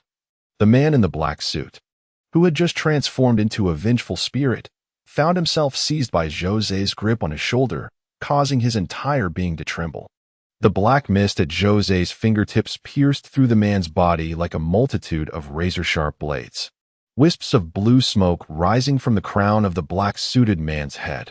I understand you, yet you repulse me, Zhou Ze intoned solemnly. Thus, it is time for you to say farewell. Zhou Ze exerted further pressure with his fingers, and the man in the black suit, amidst his wails, revealed a desperate plea in his eyes, yearning for Zhou Ze to show him mercy. He had already become a vengeful spirit. Should he meet death again, his soul would be irretrievably lost, denied even the chance to enter the realm of the dead. Yet Zhou Ze remained resolute, his gaze as frigid as ice. As the figure clad in black suit completely melted away, exhaling softly, Zhou Ze blew into his palm and then clapped his hands together. With a sigh, he turned around, pondering whether his presence had inadvertently altered the atmosphere of the bookstore, or if it was merely a serendipitous occurrence. The 6 patrons who had previously entered in serene silence now began to emit dark tendrils of mist, suggesting an imminent transformation into vengeful spirits. Meanwhile, the delivery man continued to assault the wall with his fists and kick at it fervently. Looking up, one might think that the phrase "does heaven spare anyone?" aptly described the scene before him. These 6 unfortunate souls had once found themselves engulfed in a torrent of smoke and flames, paralyzed by fear, ultimately unable to escape their tragic fate. Please, grant me a favor. Do not hasten your transformation into vengeful spirits, Zhou Ze implored as he stepped into the throng, gesturing toward the 6 individuals. Come now, relax a bit. Can you all manage a smile for me? This was indeed the most tragic of conclusions. Zhou Ze felt a profound sense of futility. It was truly not worth it. The arsonist had already robbed them of their lives, separating them from their loved ones in the realm beyond. Their children were left fatherless or motherless, their parents bereft of their offspring. There was no need to plunge into an even more terrifying abyss due to this malevolent perpetrator. Yet, his words fell on deaf ears. The 6 figures remained as cold as ice, and the dark mist surrounding them thickened, with black lines beginning to etch across their eyes and lips. He was on the verge of transforming into the comical figure of the man in black who had just charged at him. Since they refused to smile at him, he decided to offer them a smile instead. Zhou Ze forced a rather unsightly grin. Alas, he realized he had committed a transgression. Zhou Ze understood that it would be a simple task to scare these malevolent spirits into a state of disarray. Much like the fool who had been following him for a week, after finally preparing to unleash his ultimate move, he'd swatted him down with a mere slap. However, he was at a loss as to how to liberate these spirits, and given that Zhou Ze himself was a spirit, it was rather inconvenient. Akin to asking Zhang Fei to embroider, paths to the underworld exist, and the yellow springs can be crossed. A fierce voice echoed from outside the room, and soon after, the bookstore door was pushed open. Qinglang entered, holding a small porcelain bowl filled with rice grains and 3 incense sticks inserted within. Rice. The 3 incense sticks ignited swiftly, and simultaneously, the rice grains in the bowl transformed from a pristine white to a deep black. At that moment, the dark mist surrounding the 6 individuals began to dissipate, and their initially cold and menacing expressions gradually softened into serene tranquility. One by one, they slowly settled down in front of their bowls and chopsticks. Qinglang, Zhou Ze exclaimed, pointing at him, filled with excitement, truly overwhelmed. Even more so than when he had glimpsed Dr. Lin emerging from the bath. Just think of the struggles he had faced over the past week to procure a meal. How could he not feel exhilarated? As for Qinglang's earlier actions, Zhou Ze was not surprised. After all, everyone had merely chosen to see through the facade without vocalizing it. Qinglang cast a fleeting glance at Zhou Ze, and in that instant, her charm blossomed like the rhododendrons on the mountain. Yet, with a hint of annoyance, she remarked, "It is not my desire either." Zhou Ze briefly recounted the events to Qinglang. She nodded, indicating her understanding, and with a graceful bow, addressed the 6 individuals present. Upon hearing her words, they silently traversed through the glass and departed. Zhou Ze's gaze remained fixed on the bowl of black rice, pondering why it had no effect on him. With a huff, he muttered, "You are different." His irritation lingered, and he harbored grievances against Zhou Ze, feeling a sense of imbalance. However, due to his striking appearance, demeanor, and voice, the remark "you are different" carried an air of profound resentment. Subsequently, Qinglang turned her attention to the delivery man, who had fainted in the corner from fear, contemplating how to address the situation. As she made a decisive cutting gesture, Zhou Ze shook his head and suggested, "Perhaps it is best to leave this to the authorities." In the end, Zhou Ze contacted the police, who arrived promptly. According to his account, the delivery man had entered the store and suddenly gone into a frenzy, claiming that numerous souls of those he had burned were seeking vengeance, and he had furiously kicked and battered the walls until he ultimately lost consciousness. As I emerged from the police station after completing my statement, dawn had already broken. The arson case at the cinema had unfolded with numerous twists and turns, yet at this juncture, a breakthrough had been achieved. It was likely that the police had previously overlooked the courageous deliverer man due to the obscurity of the situation. Now, even in the absence of concrete evidence, as long as they directed their attention towards him, the truth should soon come to light. The subsequent shift in public opinion, the astonishment of those who had once showered gifts upon this deliverer man, was no longer a concern for Zhou Ze. His capacity for action was limited, and so was his willingness. Matters of the supernatural should be left to the supernatural, while earthly affairs ought to be entrusted to the police. Standing at the entrance of the police station, inhaling the crisp morning air, my mind felt remarkably clear. Everything seemed to remain unchanged. Zhou Ze entered the shop, where Su Qinglang clapped his hands and inquired, "What would you like to eat?" "Anything will do. I'll have sour plum juice," Zhou Ze replied. Su Qinglang nodded in acknowledgement. Zhou Ze settled down at a table, his fingers gently tapping the surface. Before long, Su Qinglang presented a bowl of egg noodles. The broth crystal clear and the noodles delightfully chewy. Yet, these details paled in comparison to the most significant element. The familiar sour plum juice reappeared before Zhou Ze. "Prepare a bucket for me, please." "How much will it cost?" Zhou Ze gestured towards the water dispenser's bucket. "Let us start with a bucket. We can wait for a while." Su Qinglang sat down before Zhou Ze, a cigarette dangling from his lips. He seemed eager to adopt a rebellious demeanor. Yet there was an unsettling beauty in the way he smoked, reminiscent of a womanesque grace. He neither appeared effeminate nor homosexual.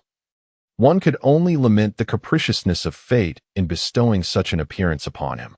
After relishing the noodles with a touch of sour plum juice, Zhou Ze found that, remarkably, the nausea that usually followed such a meal had diminished, though he still drank several glasses of water to ease his discomfort. "Do you recall what transpired when Lin Daiyu first dined at the Jia household?" Su Qinglang inquired, exhaling a ring of smoke. Zhou Ze pondered for a moment before comprehending the reference. When Lin Daiyu first entered the Jia mansion for a family banquet, after the meal, the servants served tea. Having been taught by her father that drinking tea after a meal could lead to poor digestion, she hesitated but ultimately followed suit when she observed Jia Mu and her sisters indulging in the beverage. "As long as I can feel full, that suffices," Zhou Ze remarked, shaking his head. Given his current condition, it was unlikely he would ever become a connoisseur of fine food. As for digestion, he would deal with that later. "I harbor a sense of imbalance," Su Qinglang stated bluntly. "My parents have departed." Although Su Qinglang's parents had long since passed, Zhou Ze understood the gravity of his words. This time, it signified a descent into something darker, having been discovered. Zhou Ze's hand trembled slightly as he held the cigarette. "Discovered?" he repeated, recalling how the old man had exclaimed before his death, "They have found me." Su Qinglang fixed his gaze on Zhou Ze. "I feel a profound sense of injustice and imbalance. Why did she take my parents away yet leave you behind?" "Him? Her?" In Zhou Ze's mind, the image of that little girl resurfaced, and combined with Su Qinglang's condition that day and her departure that evening, he pieced together some semblance of understanding. It couldn't be, could it? The underworld is orderly. The deceased embark on their journey. Su Qinglang lowered her voice, fixing her gaze on Zhou Ze's eyes. "The long tongue guides the way. Do you recognize Su Yuming? The black and white impermanence. That is merely a collective term." Su Qinglang sighed. Yet they were indeed enforcers, traversing the mortal realm, purging disorder, distinguishing between the living and the dead. Humans have their path, while spirits traverse the Niha bridge. Oh, Zhou Ze remained somewhat skeptical. If the little girl truly held the identity akin to Bai Wuchang, how could her revealing her true form and extending her long tongue on the school bus have led to the accident and the death of the driver? "She did not take me away. Instead, she took your parents. So, do you harbor resentment towards me?" Zhou Ze pointed at himself. "Indeed," Su Qinglang nodded. "Then this food isn't poisoned, right?" "Su Qinglang, is it truly not poisoned?" Zhou Ze inquired again. "Are you genuinely foolish or merely pretending?" Su Qinglang looked at Zhou Ze with a hint of annoyance. "Why wouldn't she capture you?" "Indeed, why wouldn't she?" Zhou Ze echoed. "I'm asking you." Su Qinglang raised her voice. "I have no idea," Zhou Ze shrugged. "Perhaps it is because I saved her once." Their conversation concluded with the extinguishing of a cigarette, but marking a definitive end. This time, they had laid their cards on the table, shattering the previous tacit understanding that had existed between them. "Is this money for reading or for meals?" Zhou Ze recalled that the old priest who had recently streamed live had once given him a bundle of ghost money, claiming it would accumulate virtuous deeds. Could it be that his ghost money was acquired in such a manner? How had he obtained it? Zhou Ze gathered the ghost money, a substantial stack that felt pleasing to the touch. Unlike the coarse bills he typically encountered, It had a silky texture against his skin. This evoked thoughts of the ghost shop the old priest had mentioned, where transactions were conducted with the deceased. The best establishments would undoubtedly be ghost shops, as they sold items meant for the departed. Thus, if the ghost money in his possession was indeed currency of the dead, establishing a ghost shop could yield far greater profits than he currently earned. The image of the man laboriously sipping porridge behind the counter resurfaced in his mind, and Zhou Ze suddenly felt he might have stumbled upon something intriguingly worthwhile. He lowered the roller shutter of his bookstore and locked it, for reasons unknown. His bookstore seemed to be open more during the night than the day. Perhaps he could eventually commission a sign that read Midnight Bookstore. After all, business was scarce during the day, and the bookstore had been operating at a loss. He could indulge in whimsical ideas and engage in various enterprises, as the worst outcome would merely mirror his current predicament. The incident involving the delivery man was indeed a grave error, yet it had inspired Zhou Ze. The shower facilities in the restroom had already been installed, and Zhou Ze had purchased an electric water heater. He shed his clothing, took a refreshing shower, and dressed in a clean outfit before heading upstairs. As Zhou Ze bent down to adjust the temperature of the freezer, he found himself momentarily frozen in place. For within the confines of the appliance lay a person.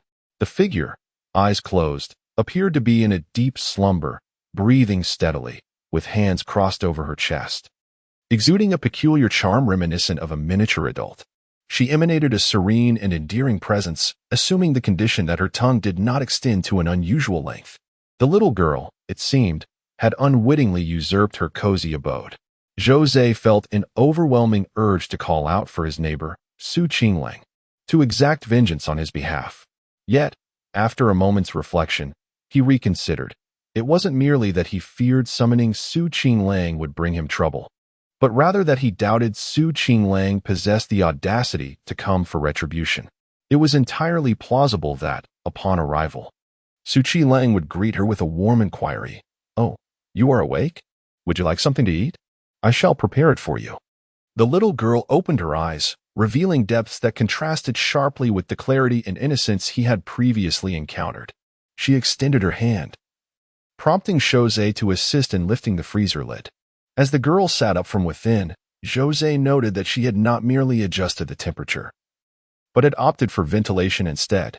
With a playful gesture, the girl patted the empty space beside her, looking at Zhou Ze with an innocent expression and asking, "Shall we sleep together?" Zhou Ze reached out, tempted to ruffle her hair, but his hand hesitated, lingering nearby.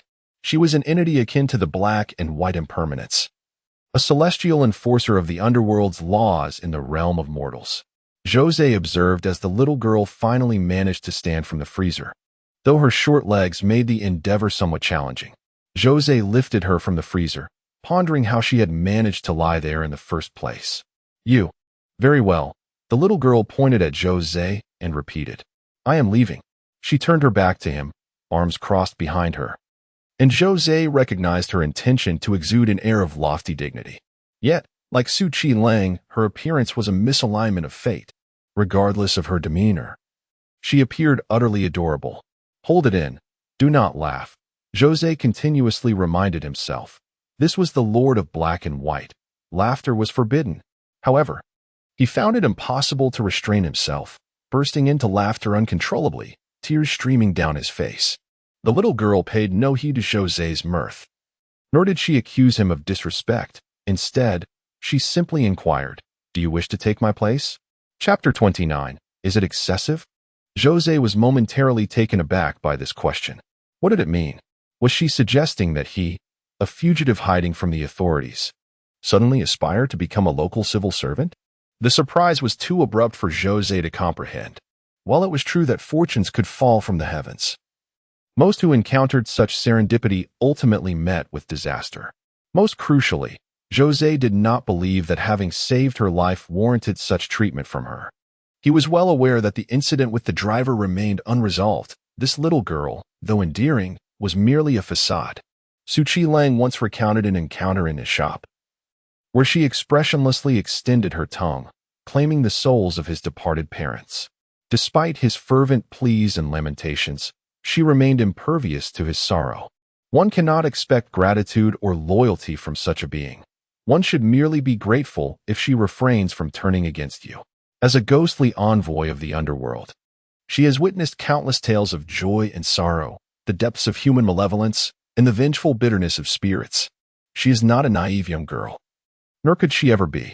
Why so silent? The little girl inquired once more. Unsure of how to respond, Zhou Ze hesitantly asked, "Are you merely asking out of curiosity?" Then, silence ensued. The little girl continued, "Then I shall take you down with me." "All right, isn't this more comfortable? No need for multiple choice questions. Just fill in the blanks. The question is the answer. Fail to write E, and you shall be executed." The little girl turned around and smiled, exuding a certain innocent charm, before she approached Zhou Ze, attempting to adjust his collar with an air of authority. This gesture seemed to reflect the esteem an upper-class individual might show towards a subordinate, akin to an ancient emperor granting a subject the honor of dining together. However, the little girl was too diminutive to manage his collar and could only adjust his belt instead. "Pick me up," she pouted, issuing a command. Zhou Ze bent down and lifted the little girl into his arms. She then reached out to straighten his collar but frowned, as if feeling a sense of inappropriate intimacy in being cradled by Zhou Ze like a daughter. "Am I being foolish in this manner?" Quite endearing indeed. The little girl extended her tiny hand, intending to strike Zhou Ze's cheek directly. In that fleeting moment, Zhou Ze felt her nails elongate and darken, while swirling shadows danced within the depths of his eyes. The little girl halted, a cryptic smile gracing her lips. Zhou Ze refrained from making any further moves. "Do you comprehend how foolish it is to display anger and defiance before me?" the little girl inquired. "It matters not, for I am but a soul who has already tasted death." "Is that so? Release me." Zhou Ze gently set the little girl down. She leaned back slightly, gazing at him. "Do you understand why I chose you?" Zhou Ze shook his head. "Because you possess intelligence, or rather, a serene demeanor, knowing how to maintain balance." The little girl pinched her fingers together, stating, "In the realm of the dead, there is order, while in the world of the living, there are laws. Many have crossed over for various reasons, yet you are the most composed individual I have encountered. I find it hard to believe that is the true reason." Zhou Ze replied, "The genuine reason, I prefer not to disclose." The little girl stretched lazily, expressing her fatigue. "I wish to descend now. Fortuitously, I encountered you, and you would not cause me excessive trouble, thus I selected you. Higi, not long ago in Rongqing, there was a fellow who caused quite the uproar. A pitiful stowaway. Yet he fancied himself a judge, attempting to wield authority in the realm of the living while being a ghost. Tell me, was he not foolish?" He was silenced. The little girl tilted her head, her expression one of innocent exuberance. Rules are fluid, yet those who overstep the boundaries find themselves devoid of hope. Upon hearing this, a flicker of indignation crossed the little girl's face, as if her hidden vulnerabilities had been touched. "This is something you need not comprehend." The little girl grasped Zhou Ze's hand, her tiny palm resting against his. Almost immediately, Zhou Ze felt a warmth emanating from his palm. When the little girl withdrew her hand, he noticed a dark rune etched into his palm, not intricate but resembling an eye. "Order reigns in the underworld, and the yellow springs can be traversed," the little girl stated solemnly. "Those who ought to descend, you shall escort. Those who need to be dispersed, you may dismantle directly. Of course, should you wish to cry out against injustice, that is permissible, but be aware that the consequences shall rest upon your shoulders. Should the situation spiral out of control, you must bear the repercussions." The little girl yawned, appearing fatigued. "You claim to be weary. How long do you intend to rest? Am I to assume this is my time to cover for you?" Zhou Ze inquired. He continued, "What is it that I must do? Patrol each night, seek out spirits, and then deal with them? The door lies within your grasp. You shall manage it as you see fit. You may persist in running your bookstore. You are a spirit, a ghost that borrows bodies and returns souls. Those unclean entities and various oddities will naturally gravitate towards you. To them, you are the flickering candle in the night, and they are but moths drawn to your light. Furthermore, after I have bestowed that mark upon you, it is akin to elevating you from a mere candle to an incandescent bulb, dazzling enough to blind their wretched eyes." Zhou Ze. The little girl descended the stairs, followed closely by Zhou Ze. I will read for a while and then depart. The mother of this body will come to pick her up shortly. The little girl settled onto a plastic chair, casually flipping through an illustrated book. Zhou Ze stood beside her, not in attendance, but rather with queries that needed addressing. Go ahead, the little girl prompted. Is there a salary for this? Zhou Ze inquired. You see, the work I do here is a losing venture. In this economic downturn, earning a living has become increasingly arduous. The little girl sighed. Indeed, Zhou Ze concurred. Then let us earn the money of the deceased. But the money of the deceased cannot be spent, Zhou Ze shrugged. That is merely a matter of your approach. The little girl replied, spreading her hands. Take some ghost money. It's the kind given by the dead. Zhou Ze produced a stack of ghost bills and handed half to the little girl. Quite a substantial amount, she remarked with a glance. Zhou Ze refrained from mentioning that half of it was from a Taoist priest he had met in Rongqing. Instinctively, he felt that revealing this would embroil him in complications with the little girl. She took the money and pushed open the bookstore door, squatting by the roadside. A lighter, she requested. Zhou Ze handed her the lighter, and the little girl set the ghost bills ablaze, the ashes quickly scattered by the wind. She then stood, dusting off her hands, declaring, all done. Zhou Ze stood amidst the breeze, somewhat disconcerted. Was that a preemptive offering to my account in the underground bank? Let us wait and see. Your popularity here is still lacking. The little girl and Zhou Ze stood at the entrance of the store, awaiting their turn for approximately half an hour. The gentle breeze had reddened the delicate features of the little girl, while Zhou Ze remained unfazed by the cold. However, standing idly by the roadside like a fool felt rather peculiar. At last, a rotund man passed by, oblivious to the wallet that slipped from his grasp as he continued on his way. Zhou Ze approached to retrieve the wallet, discovering it contained several thousand yuan, along with an identity card and bank cards. Should I return it to him? Zhou Ze inquired tentatively.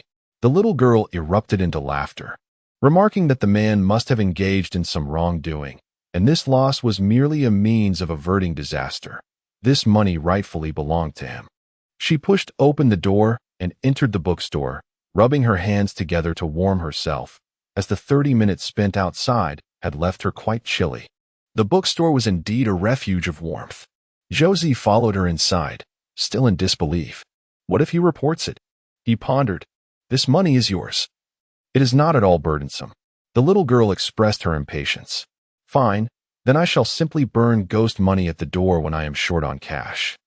And someone will generously offer me money, right? Zhou Ze found her comment both amusing and absurd.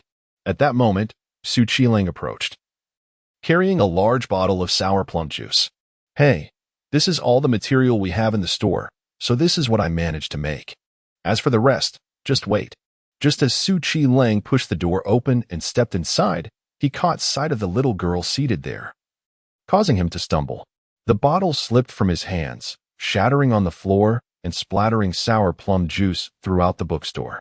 Zhou Ze gazed at Qinglang, signaling for restraint. Indeed, a person fortunate enough to possess a hint of the arcane hardly warranted her attention. Qinglang's smile was awkward, a forced expression. The little girl simply uttered a single word, leave. Do you find my actions excessive? The little girl looked up at Zhou Ze. A bit, he replied candidly. Then allow me to share this. The driver's demise was merely a moment of boredom for me while seated on the school bus, when I decided to reveal my true self for a jest. Would you find that even more excessive? The little girl tilted her head, regarding Zhou Ze with an adorably bewildered expression. Chapter 30 Bai Yingying. Is it excessive? It is lamentable, yet this is the reality. Although the little girl from Rongqing spoke of a similar being attempting to serve as a judge in this realm under the guise of a ghost, Zhou Ze felt both envy and admiration. However, the outcome was indeed disheartening. When one lacks the capital and strength to stand on equal footing with another, the very qualification for dialogue dissipates, leaving no room for inquiry. Boring. The little girl shook her head, yet smiled, stating, but that is precisely what I admire about you. She continued to cradle her book in her hands, appearing drowsy, murmuring, you are the most discerning person I have ever encountered. Zhou Ze pondered whether this was a compliment or a slight. I must take my leave, the little girl said, growing increasingly weary. I have one last question. Is there truly no other remedy or improvement beyond eating and sleeping? This was the question Zhou Ze yearned to pose most fervently. Returning from the dead, aside from these two inquiries, he seamlessly integrates into societal life during all other moments. The stability of the assembled computer pales in comparison to that of the original. The little girl weakly shook her head. As for sleep, unless one is accompanied by a specter emerging from the depths of hell, providing an environment akin to a hellish magnetic field, rest is utterly unattainable. Originally a denizen of the underworld, one finds existence in the mortal realm to be a severe case of acclimatization failure. Fortunately, due to some peculiar traits, there are unique methods to mitigate this. Others, however, find themselves utterly incapable of slumber, driven to the brink of madness after 6 months without sleep, teetering on the edge of death. Thus, one could consider oneself fortunate. As for dining, I have yet to become accustomed to the food of this world.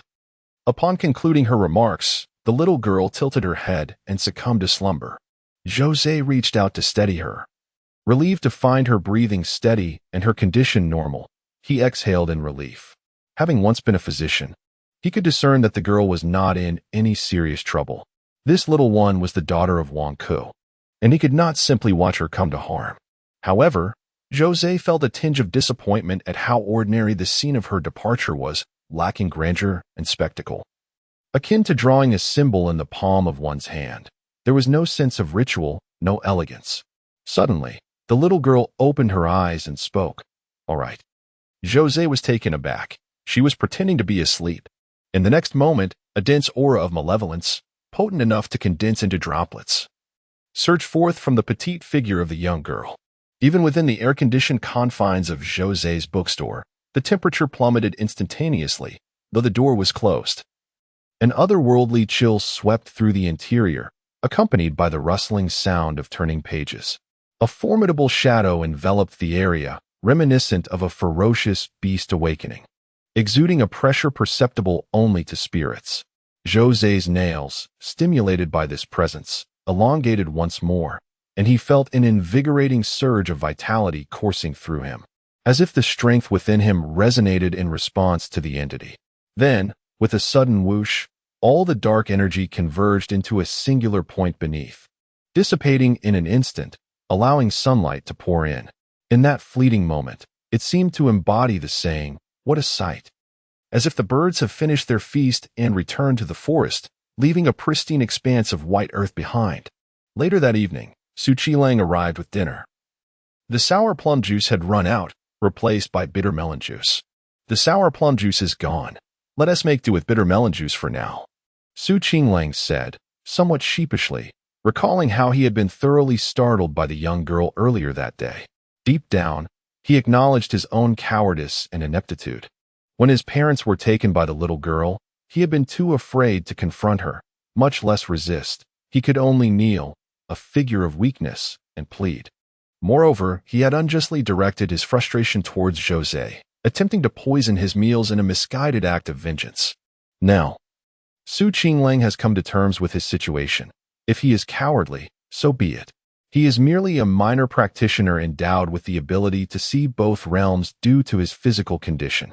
Confronting the ghostly emissaries of hell is beyond his courage. If others regard him as inconsequential, there is no need for him to flail about aimlessly. Once a life is extinguished, it cannot be rekindled, and his past actions have indeed transgressed the natural order. Zhou Ze finished his meal and placed 1,000 yuan before Qinglang. "This covers your previous dining expenses. And for the future, let me know when you need more." "Oh, are you wealthy now?" A faint smile finally graced Qinglang's face. But he pushed the money back toward Zhou Ze, gently saying, "Life is challenging. Do not be extravagant, and remember to care for your family." Zhou Ze responded, "I am a man with over 20 properties. I do not covet such a trifling sum." Zhou Ze wished to express that he, too, would soon acquire wealth. If he could earn enough from the deceased and burn paper money at his shop's entrance, some fool might come along and drop their wallet, thinking him a benefactor. Yet, he pondered that even if he set ablaze a truckload of Jaws paper, it would not yield him 20 properties unless a cash transport were to meet with an unfortunate mishap at his doorstep. I plan to relocate my noodle shop. What about you? Qinglang suddenly inquired. Where will you move it? Anywhere would be better than here, Qinglang replied with a smile. I intend to transfer the shop to the county below. It may be smaller in scale, but at least it will attract more patrons. I will discuss it further later.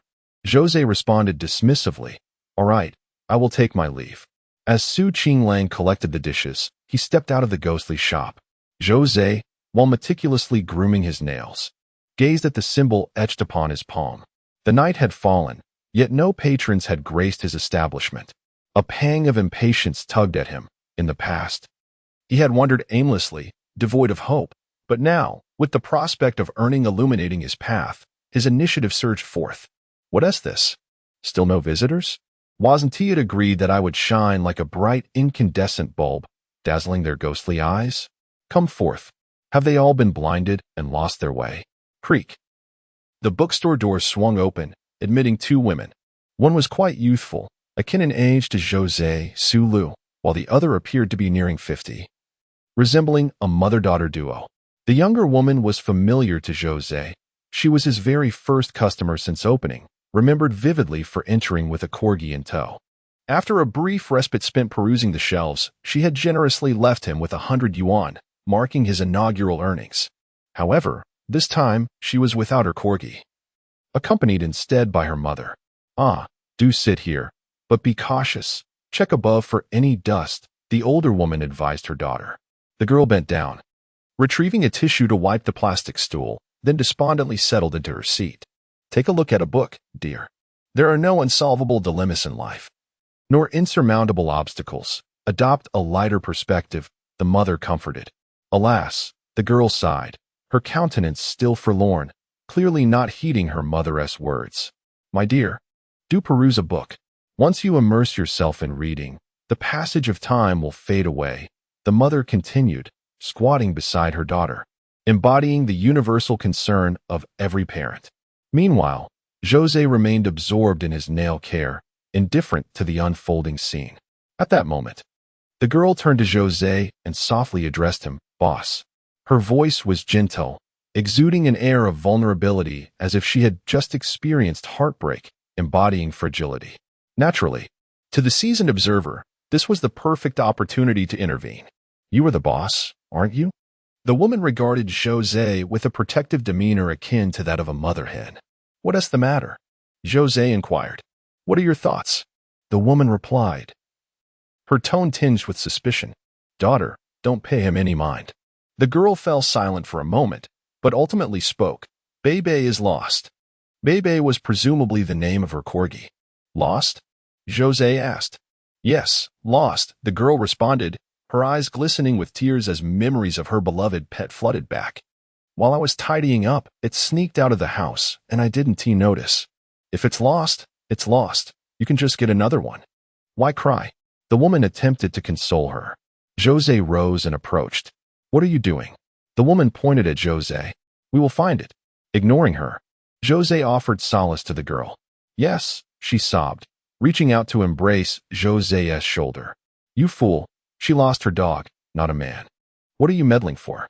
The woman threatened to lunge at Zhou Ze. Is this a matter for you to comment on? Zhou Ze's eyes darkened ominously, causing the woman to recoil in terror, letting out a shriek and collapsing to the ground, silenced. What happened? The girl looked up, bewildered, unaware of whom Zhou Ze had just addressed.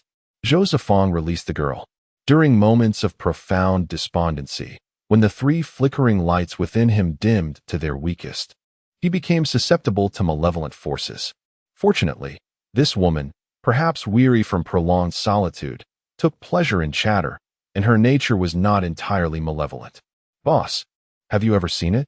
Zhou Zefang chuckled bitterly, acknowledging the desolation of his business, where not a soul ventured, let alone a dog.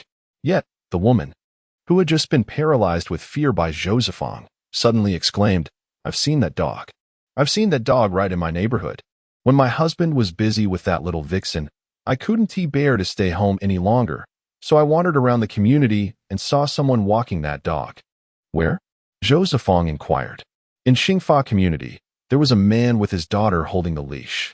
I remember it well, the woman confidently asserted. I even knew that man in life. We had a quarrel. He had the audacity to try to take advantage of me. Zhou Ze furrowed his brow, cautioning, "If you deceive me or attempt any treacherous schemes, I assure you, you will find yourself devoid of even a ghostly existence." "How could I, dear brother? Though I am deceased, my heart remains pure. Go inquire in my community. Who wouldn't he say that Sister Hongjie is a warm-hearted person?" Zhou Ze gestured for her to quiet down. The girl remained oblivious to whom Zhou Ze was conversing with, as his voice was soft, akin to a whispering soliloquy. "Apparently, a friend once mentioned to me that there is a family in Xingfa community that possesses a dog quite similar to this one. You might want to inquire there," Zhou Ze suggested. "Is that true? All right, I shall go there immediately," the girl responded, promptly retrieving her wallet to settle the bill. "Forget it. I won't take it." "That's quite all right. Thank you for the information, boss." The girl insisted on handing Zhou Ze 500 yuan.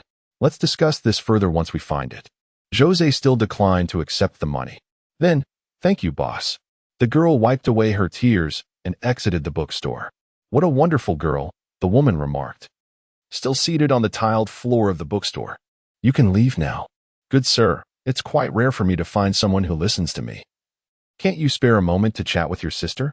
The woman wore a look of genuine struggle, as if she had been holding back her feelings. "I have no time." "Good sir, considering this bookstore's location, it must not be thriving much. Am I right?" The woman continued to seek conversation.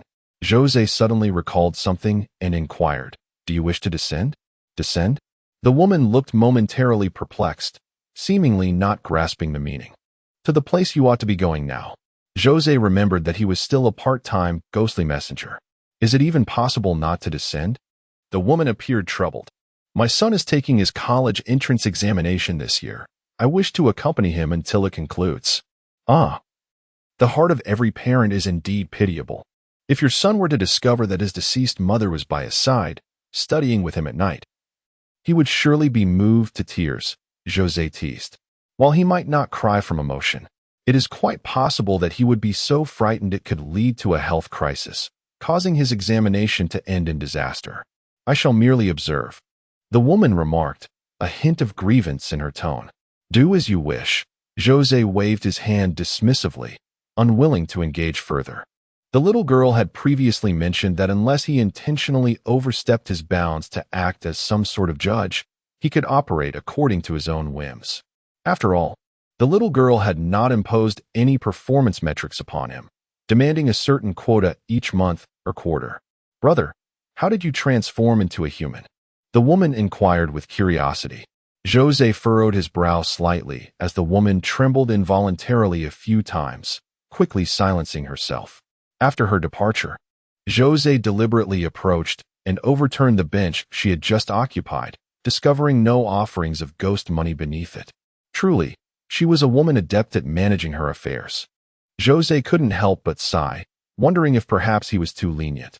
After all, he was merely a temporary worker in this realm, a figure within the system.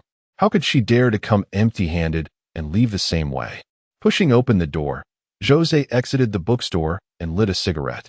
At that moment, Qinglang from next door, seemingly having just finished tidying up, emerged wearing an apron. He glanced at Zhou Ze, then squatted beside him, requesting a cigarette. The two men crouched side by side. Behind them lay the nearly desolate commercial center, while ahead stretched an empty road. "Has that little girl been picked up by her mother?" Qinglang inquired. "I'm not certain," Zhou Ze replied, shaking his head. "What is hell truly like?" Qinglang exhaled a puff of smoke and asked. "I cannot say I understand well," Zhou Ze admitted. "And what of your wife?" Qinglang brought up an awkward topic. "We've separated," Zhou Ze replied, curling his lip. "Heh. Then, silence once more." Following this, a third cigarette was lit. "Thank you.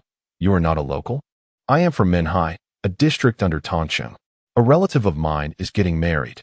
To be honest, I did not wish to attend, but it would be improper not to go, considering the bonds formed during our childhood, playing in the mud and shamelessly following the wedding procession to ask for red envelopes." "Right, the bridesmaid." Qinglang suddenly realized and shot a glare at Zhou Ze. "It's the best man. Have you been married in a past life?" Qinglang inquired unexpectedly. If the feelings were good, it would be akin to acquiring a wife for free in this life. She is not with. Zhou Ze hesitated, refraining from continuing. The obsession, Su Li's obsession, persists. Indeed, it must be so. As long as one lives, one should live well. My parents have departed, completely gone. I have come to terms with it. I must grow up and seek my own life.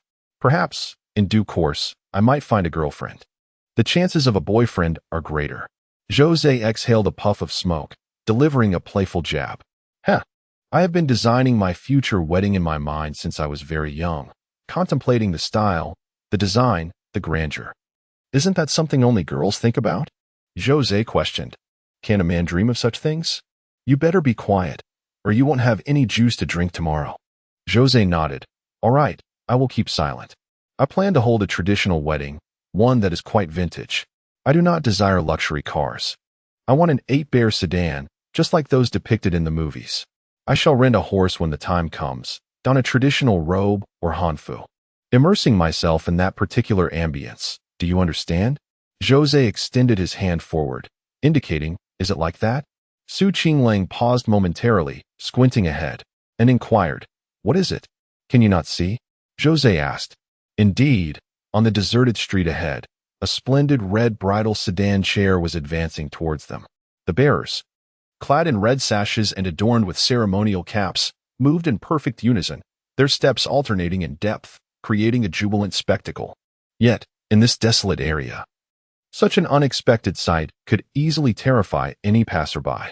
Even Qinglang, confronted with this scene, found himself momentarily speechless, his mouth agape in bewilderment. Your bride? Zhou Ze gestured towards the procession of the wedding entourage. Will she toss the embroidered ball?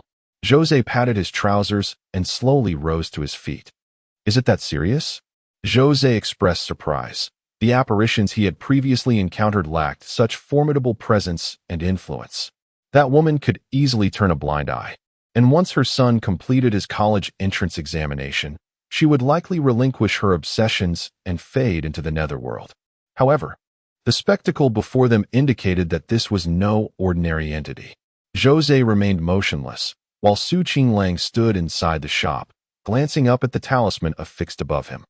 A sense of unease washed over him, yet, witnessing Zhou Ze's unyielding demeanor only fueled his irritation, prompting him to exclaim, Zhou Ze still stands unmoved. In a vague awareness, he sensed a warmth emanating from the mark upon his palm, as if it were subtly urging him to ensure that the individual before him be escorted below, lest it disrupt the realm of the living. Previously, when a woman had departed without intervention from Zhou Ze, the mark had remained dormant, indicating tacit approval. However, this time, it was a clear warning. Being a temporary worker is no easy task, typically, when mishaps occur or oversights arise. It is the temporary staff who bear the brunt of the blame. Zhou Ze found himself in this rather awkward predicament. The wedding procession halted a mere 10 meters away. Two bearers lifted the curtain of the sedan chair, revealing it to be empty. The musician, who played the suona, approached Zhou Ze and, bowing slightly at a distance of 1 meter, stated, My lady has heard of your recent promotion and has sent us to convey her congratulations. The suona player was handsome and refined, though his pallor was striking, with blush and lipstick applied rather excessively, reminiscent of a paper figure sold in a craft shop. Have you become a ghostly envoy? Qinglang emerged from the shop, feeling as if the impoverished Wang Xiaodan next door had suddenly ascended to the position of town mayor. A sense of unreality enveloped him.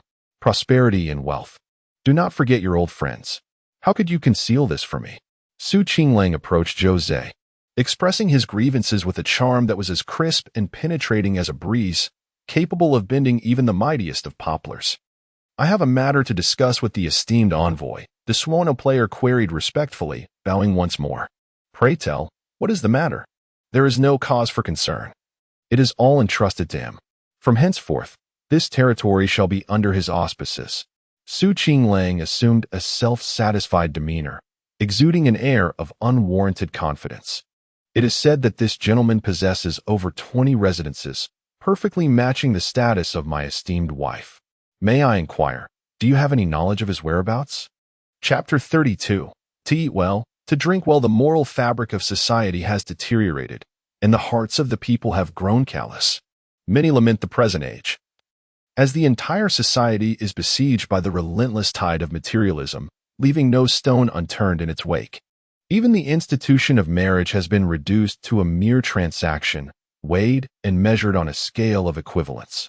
In these times, even spirits are beginning to regard marriage with the same commercial mindset. You possess over 20 residences? How fortuitous. My wife has more than 20 resting places as well. A match made in heaven. The elderly musician, playing the suona, posed this question, eliciting an involuntary twitch from Zhou Ze's lips. He struggled to suppress a laugh, feeling a genuine sense of satisfaction within. This neighbor, who incessantly boasts of his numerous properties, had long been a source of irritation for Zhou Ze. The arrival of this ghostly bride was indeed timely. Qinglang, now drenched in sweat, was merely a practitioner of the mystical arts, capable of opening his yin-yang eyes and performing a few puppet tricks, perhaps even some Sichuan opera face-changing techniques. He did not possess the true essence of a master like Zhang Tianshi. Otherwise, he would not appear so timid in the presence of a young girl. Regaining his composure, Qinglang looked skyward. What did you say? I do not comprehend. I am not acquainted with that individual. Suddenly, Qinglang's eyelids twitched as he beheld Zhou Ze's right hand, which had been resting by his side, now raised a solitary index finger pointed directly at him. A torrent of dismay surged within Qinglang's heart. Two musicians approached him, bowing respectfully as they intoned, "Please, young master, enter the sedan." It dawned upon him that this sedan was not intended for a ghostly envoy, but rather had been summoned by a certain ghostly lady to welcome her new groom. Zhou Ze silently re-evaluated his status as a temporary worker. Do not pull me. Do not drag me. Do not coerce me. Beware of my wrath. Qinglang protested vehemently as the musicians urged him toward the sedan, struggling all the while. He had merely expressed a desire to embark on a new chapter in life, to find a partner, yet he had no intention of courting spirits. Zhou Ze, you have betrayed me. You have ensnared me. Qinglang cried out, evoking the image of a virtuous maiden forced into a life of vice. I would rather perish than succumb. My chastity shall endure. Go on, take a look. Perhaps that ghostly lady resembles the enchanting Wang Zuxian. You might find it a rewarding experience, Zhou Ze chuckled. Qinglang was pushed into the sedan, and the musicians informed Zhou Ze, the honored guest may follow us. We shall lead the way. Afterward, they gestured toward the electric bike stationed at Qinglang's doorstep, stating, the honored guest may ride. Zhou Ze recalled his previous journey in that spectral driver's paper vehicle, which had delivered him safely to the bookstore's entrance. Clearly, certain ghostly entities possessed abilities akin to the arcane, rendering conventional physical theories inapplicable to them. The electric bicycle belonged to Qinglang, and Zhou Ze did not hesitate. After locking the shop door, he mounted the bicycle and followed the sedan chair ahead. The bearers moved with remarkable speed, their steps alternating between shallow and deep. Whenever they reached a deep step, all 8 bearers, along with 2 musicians playing the suona, would bounce together, causing the flower sedan to sway in unison. At that moment, Qinglang, seated within the chair, would emit a soft gasp, reminiscent of a yellow oriole's melodious call, enchanting and thought-provoking. As Zhou Ze maneuvered the electric bicycle alongside the sedan, Qinglang lifted the curtain of the chair. From the outside, he appeared flushed, his eyes shimmering like autumn waves. Imbued with vitality, his pearly teeth pressed against his red lips presented a charmingly bashful visage.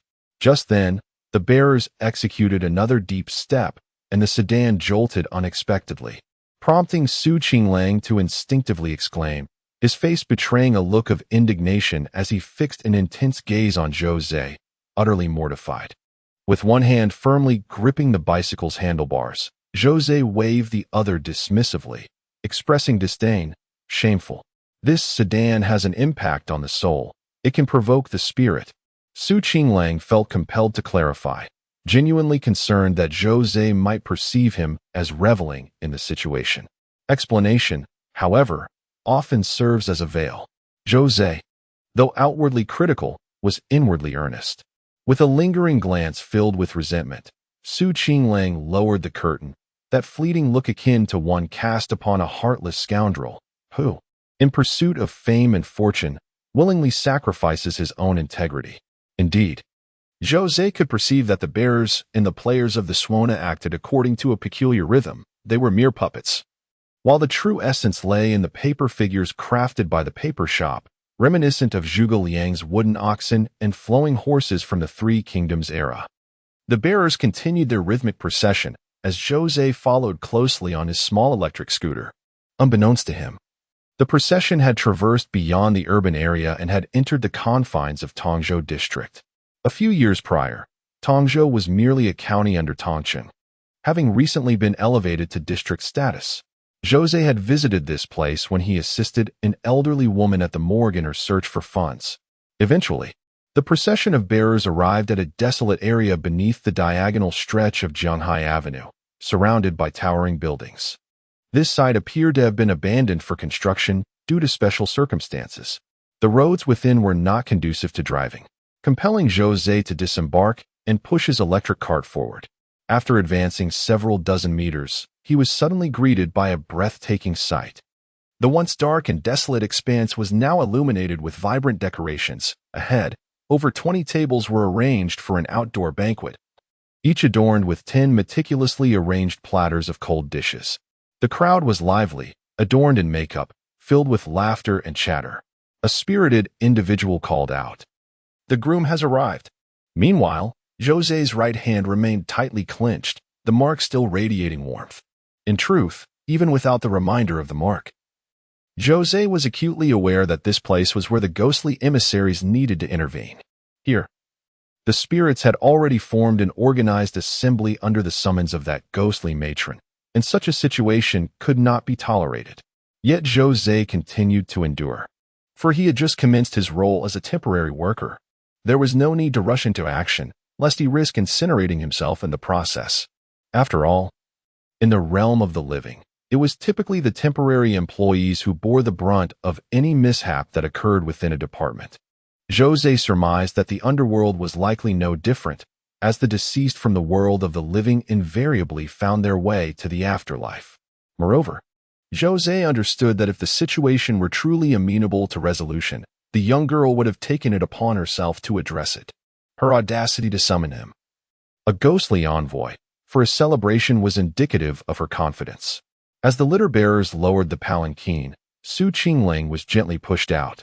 He was modest yet exceedingly shy, his face flushed with a mix of embarrassment and indignation. "The lady requests your presence," announced a woman clad in a flowing black traditional gown, who approached Zhou Ze and Qinglang with a respectful bow.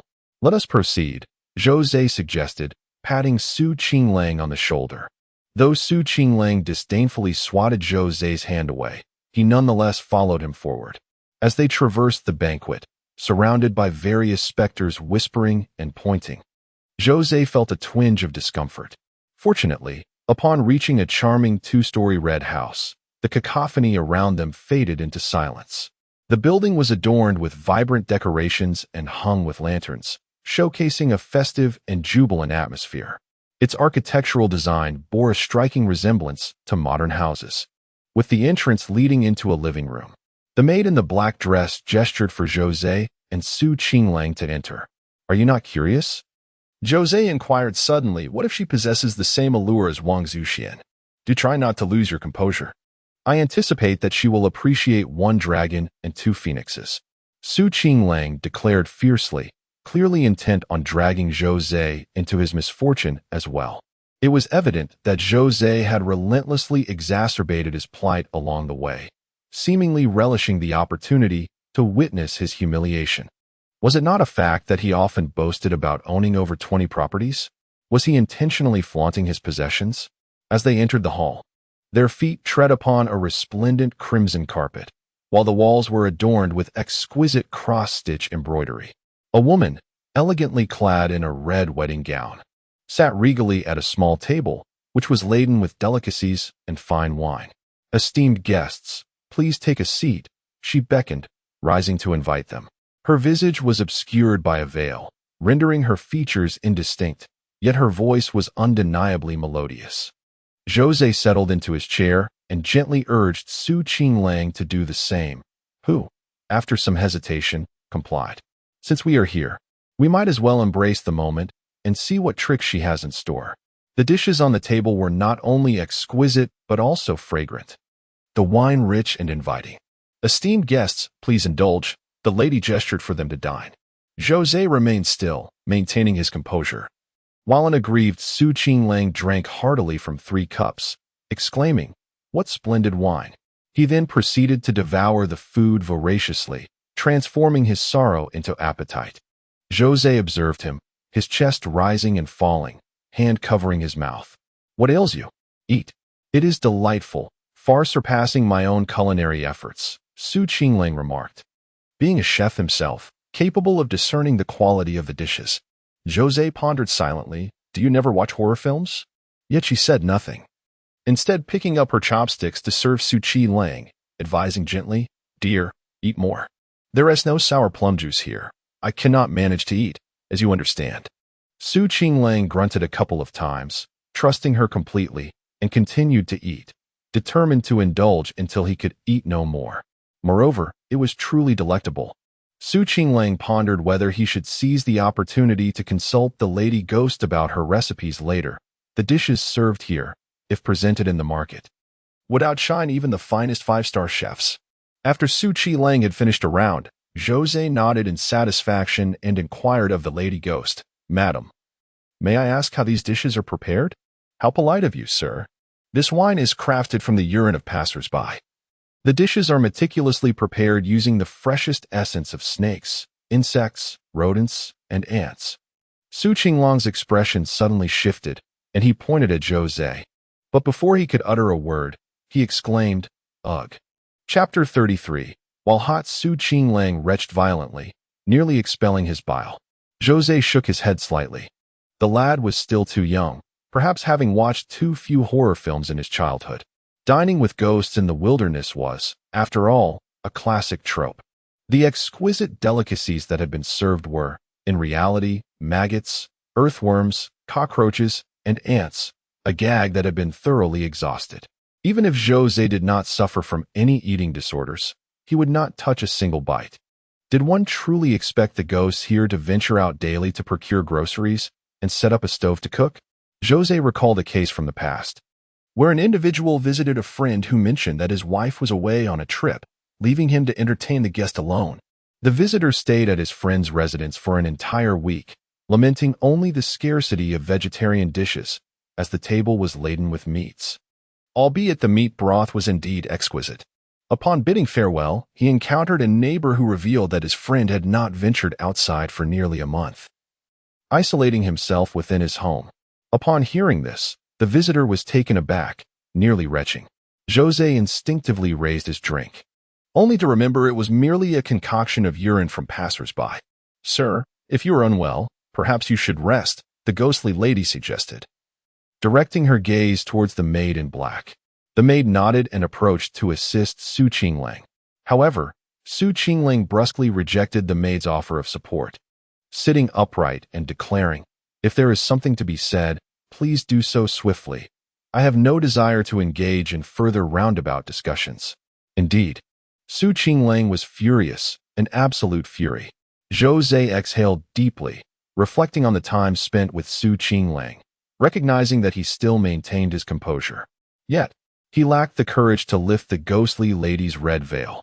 The beauty of her visage had long since withered, as was evident from the decor and arrangement of the space, indicating that this ghostly lady had departed from the mortal realm ages ago. To unveil her visage could yield 2 outcomes: a glimpse of her former beauty, should fortune favor him, or the horrifying sight of a skeletal face, corroded by the decay of time, which might very well blind him with its grotesqueness. Zhou Ze recalled a report he had read in his past life, during a time when it was quite fashionable for husbands to accompany their wives into the delivery room. Many youthful idealists believed that this would allow husbands to comprehend the sacrifices and greatness of their wives. However, there was a Japanese husband who, after witnessing the childbirth, fell into a deep depression, resulting in a psychological shadow that rendered him unable to resume a normal marital life. ultimately leading to divorce. Presently, Zhou Ze was acutely aware of the strikingly beautiful neighbor who resided beside him. If he were to be startled by the visage of this ghostly lady, it was conceivable that his inclinations might spiral into an unfathomable abyss. In both past and present, he seemed never to have truly fulfilled his desires regarding women. And Zhou Ze had no intention of prematurely embarking on an advanced game in this lifetime. My lord, I implore you to come to me rather than me seeking your presence. It is not out of disrespect or deliberate negligence. I genuinely possess no other means to depart from this place, the ghostly lady lamented to Zhou Ze. Upon hearing this, Qinglang's mouth fell agape. As he had completely forgotten about this particular turn of events, Zhou Ze cast a sidelong glance at Qinglang, silently conveying the thought, who would have imagined? With such an effeminate appearance, you are surprisingly mature. What is it specifically that you wish to convey? He inquired.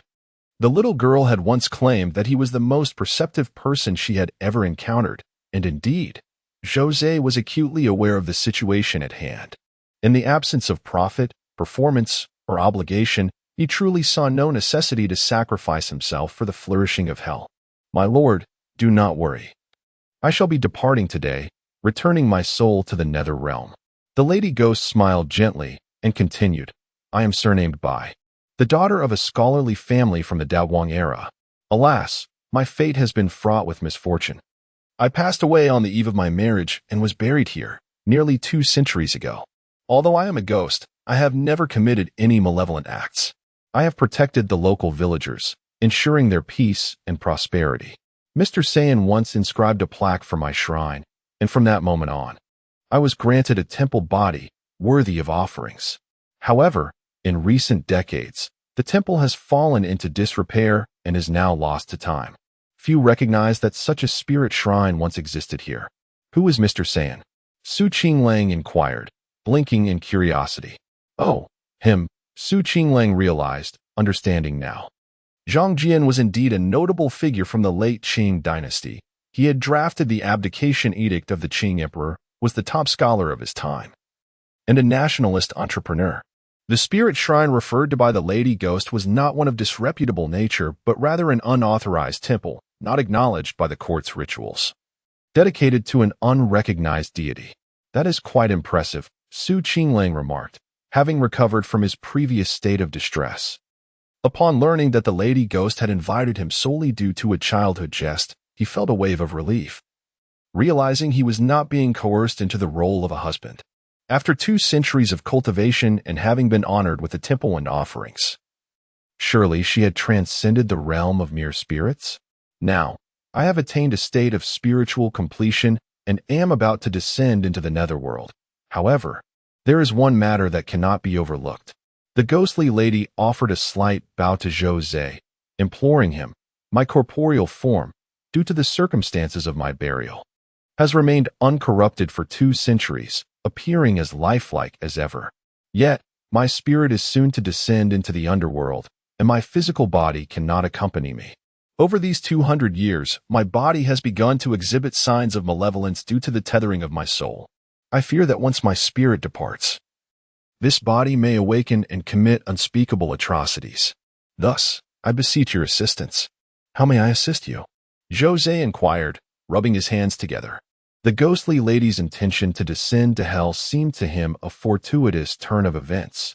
It was akin to a confession of wrongdoing.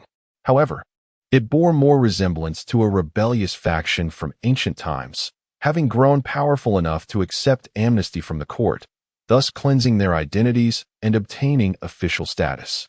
Regardless, he reasoned that as long as it did not lead to a direct confrontation, it was acceptable. Will you watch over my remains?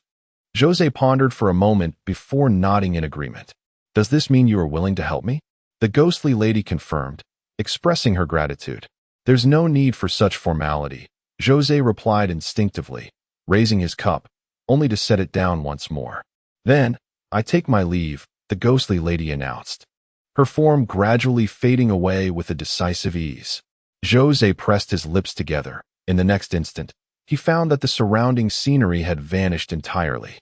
He and Qinglang were seated upon 2 stone stools, the grand banquet having dissipated without a trace, leaving behind only rugged stones and overgrown weeds. Qinglang lit a cigarette, a hint of melancholy in his demeanor. "Aren't you disappointed that you didn't get to see your wife's appearance?" Zhou Ze queried. "Why don't you lift the veil and see for yourself?" Qinglang let out a cold snort. "Time reveals the strength of a horse, and the heart of a person is laid bare over time." This evening, Zhou Ze had repeatedly struck at him when he was down, and Qinglang had taken note of every slight in his heart. "As for your wife, how could I dare to intrude?" Zhou Ze surveyed his surroundings, then tapped the soles of his shoes against the ground. "Is the body of the white lady buried beneath this very spot?" "Perhaps," Qinglang replied uncertainly. However, his gaze soon fell upon two rusty shovels lying in the thicket ahead. "It seems we are indeed prepared," he remarked. Zhou Ze approached, handing one shovel to Qinglang, and with no further words to exchange, they began to dig. The two toiled through the night, their bodies drenched in sweat, until they finally struck something solid beneath the surface. As they cleared away the dirt, it became evident that they had uncovered a redwood coffin.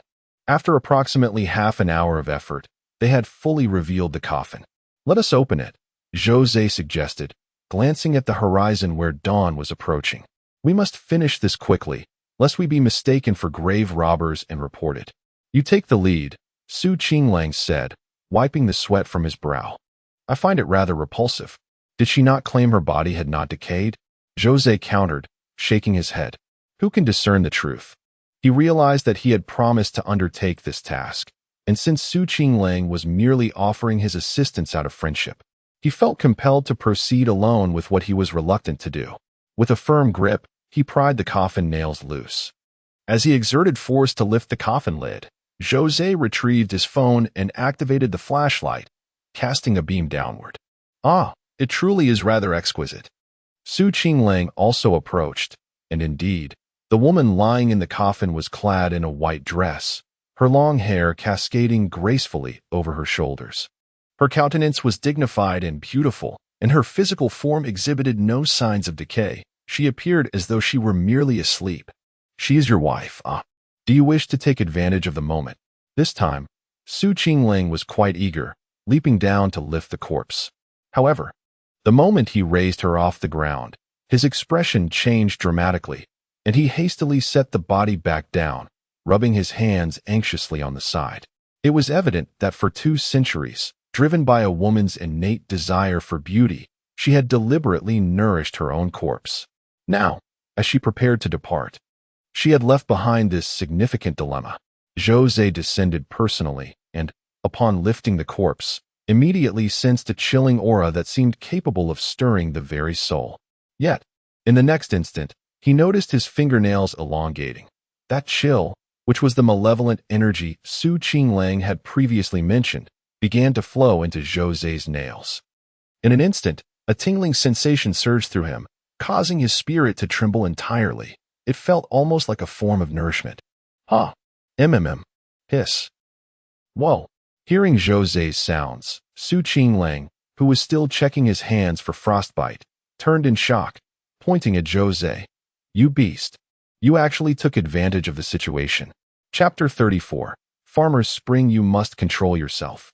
Qinglang shook his head and left the bookstore, saying nothing further, for he was weary from the events of the night. Zhou Ze locked the shop door and ascended to the 2nd floor, standing beside the freezer, gazing at the lifeless form within. The visage of the deceased was exquisitely delicate, her aura remarkably striking. In ancient times, marriages often occurred at a tender age. It was not uncommon for women to become mothers as early as 15 or 16. Consequently, the body of Lady Bai, who had perished before her nuptials, appeared to be of a similar age to an ordinary high school student, yet she exuded an innate allure. The beauty of Qinglang was seductive, akin to the blooming of a peony, whereas the lady before him embodied the subtlety of a daisy. Naturally, Zhou Ze would not indulge in excessive musings regarding a corpse. His thoughts were directed towards a deeper contemplation. It resembled a rechargeable battery, recently depleted of energy, yet he surmised that it posed no significant concern. She lay there, likely capable of rejuvenating her own vitality. As he placed his palms before him, he noticed the nails gradually elongating. A crimson vein emerged upon the once translucent black nail beds, indicating a transformation as the nails absorbed the corpse's malevolence. Strangely enough, it appeared rather beautiful. Zhou Ze chuckled softly and reached for the cup of warm water he had brought, only to find it had grown cold. The presence of the corpse had rendered the small second floor even chillier than the outside, and Zhou Ze himself possessed a somewhat diminished sensitivity to the cold. That night, he laid down beside the freezer, falling into a deep slumber. The little loli had once mentioned that if he held her, he would drift off to sleep without needing the freezer. It seemed the effect of the corpse was similarly effective. Upon awakening the following morning, Zhou Ze stretched languidly, placing his fingers upon the cold expanse of the deceased's abdomen, and once again, a chilling sensation washed over him. It was a moment of sheer comfort and indulgence. Yet this sensation dissipated after merely half a minute, signifying that the female corpse had recharged during that brief interlude. The White Lady had previously expressed her concerns about her own cadaver exhibiting movement, while Qinglang had mentioned that the dense malevolent energy emanating from the body could potentially transform it into a zombie if provoked. However, it now seemed that the likelihood of such an occurrence was minimal. The amount of malevolent energy she amassed each day was precisely what she absorbed. Although the utility of this phenomenon remained unclear, the sheer pleasure derived from it was enough to keep Zhou Ze captivated. After dining at Qinglang's establishment, Zhou Ze leisurely settled in, contemplating which book to peruse when his phone rang. It was a call from his sister-in-law. What could it be? Zhou Ze found it hard to believe that she would suddenly reach out to inquire about his well-being. The young lady was in her rebellious teenage years, somewhat self-absorbed. Or perhaps, rather selfish and headstrong. "Your uncle is at my house. Come and collect him," she said impatiently. "Uncle?" Zhou Ze furrowed his brow slightly. He recalled that Su Lu, like himself, was an orphan. However, Su Lu did not grow up in an orphanage. His parents had both passed away shortly after his birth. When Wang Ke had provided him with therapeutic advice, he had temporarily severed ties with his previous network of relationships. Yet, circumstances had changed. Previously, Zhou Ze had been an undocumented individual, akin to a rat scurrying through the streets, but now he was a temporary civil servant, facing significantly fewer concerns and dangers. Moreover, Zhou Ze had previously perused Su Li's private journal written in the confines of his space, wherein his uncle was mentioned as the one who had consistently supported his education. Having taken possession of another's body, certain matters ought to be clarified, especially considering that Su Lu had long since descended into the underworld to report for his reincarnation. The changes in Zhou Ze's temperament were, in fact, not related to Su Lu. They could be viewed as a side effect of borrowing a corpse. Beside the elderly man were several bags of fertilizer. One bag presumably contained poultry, while another likely held sausages and similar provisions. Alu. Upon noticing Su Li's approach, the old man immediately rose and walked to Su Lu, firmly patting him on the shoulder. "You've grown taller, my boy." Zhou Ze smiled faintly. He refrained from questioning why his uncle was sitting on the stairs smoking. In truth, such inquiries were unnecessary. Even if his uncle had stepped outside to smoke in order to avoid contaminating the household, the rustic items he brought along could hardly have remained outdoors, which only indicated the Lin family's disdain for him, to the extent that they did not even permit him entry. Recalling the tone and attitude of his sister-in-law during her phone call, it became evident that the Lin family's feelings toward his uncle were rather clear. Of course, there was no cause for resentment or blame. The relationship between himself and the Lin family was already teetering on the brink of disintegration, rendering discussions of right and wrong irrelevant. "Have you eaten?" Zhou Ze inquired. "Not yet," the old man replied candidly. "Let me take you out for a meal." "All right," Zhou Ze responded, selecting a restaurant, where he entered, ordered several dishes, and requested a bottle of white wine. The elder poured himself a drink and, after consuming a few sips, it was evident that his mood was rather somber. Clearly, he felt the indifference of the Lin family. After all, they were family by marriage. And now the matter of face had become trivial. "Well, perhaps we can revisit this matter later," Zhou Ze said dismissively. Sighing, the uncle, aware that Su Lu abstained from alcohol, did not insist on Zhou Ze joining him in drinking. He slowly finished off a bottle on his own and had a couple of bowls of rice. Only after Zhou Ze settled the bill did he gather his things and exit the restaurant alongside Zhou Ze. All right, Zhou Ze made no effort to retain him. Qinglang was basking in the sun at the entrance, and Zhou Ze placed a collection of local specialties before him. "Oh, what is this?" Qinglang inquired. "Consider it as ingredients for your culinary endeavors," Zhou Ze replied as he took a seat nearby. "Sounds good," Qinglang said without hesitation. He had previously not accepted Zhou Ze's meal payment. "By the way, you mentioned your real name is Zhou Ze, but you haven't shared much about your past. What did you do before?" These matters held no secrets for Qinglang. "A doctor," Zhou Ze replied. "That certainly aligns with your spouse's profession."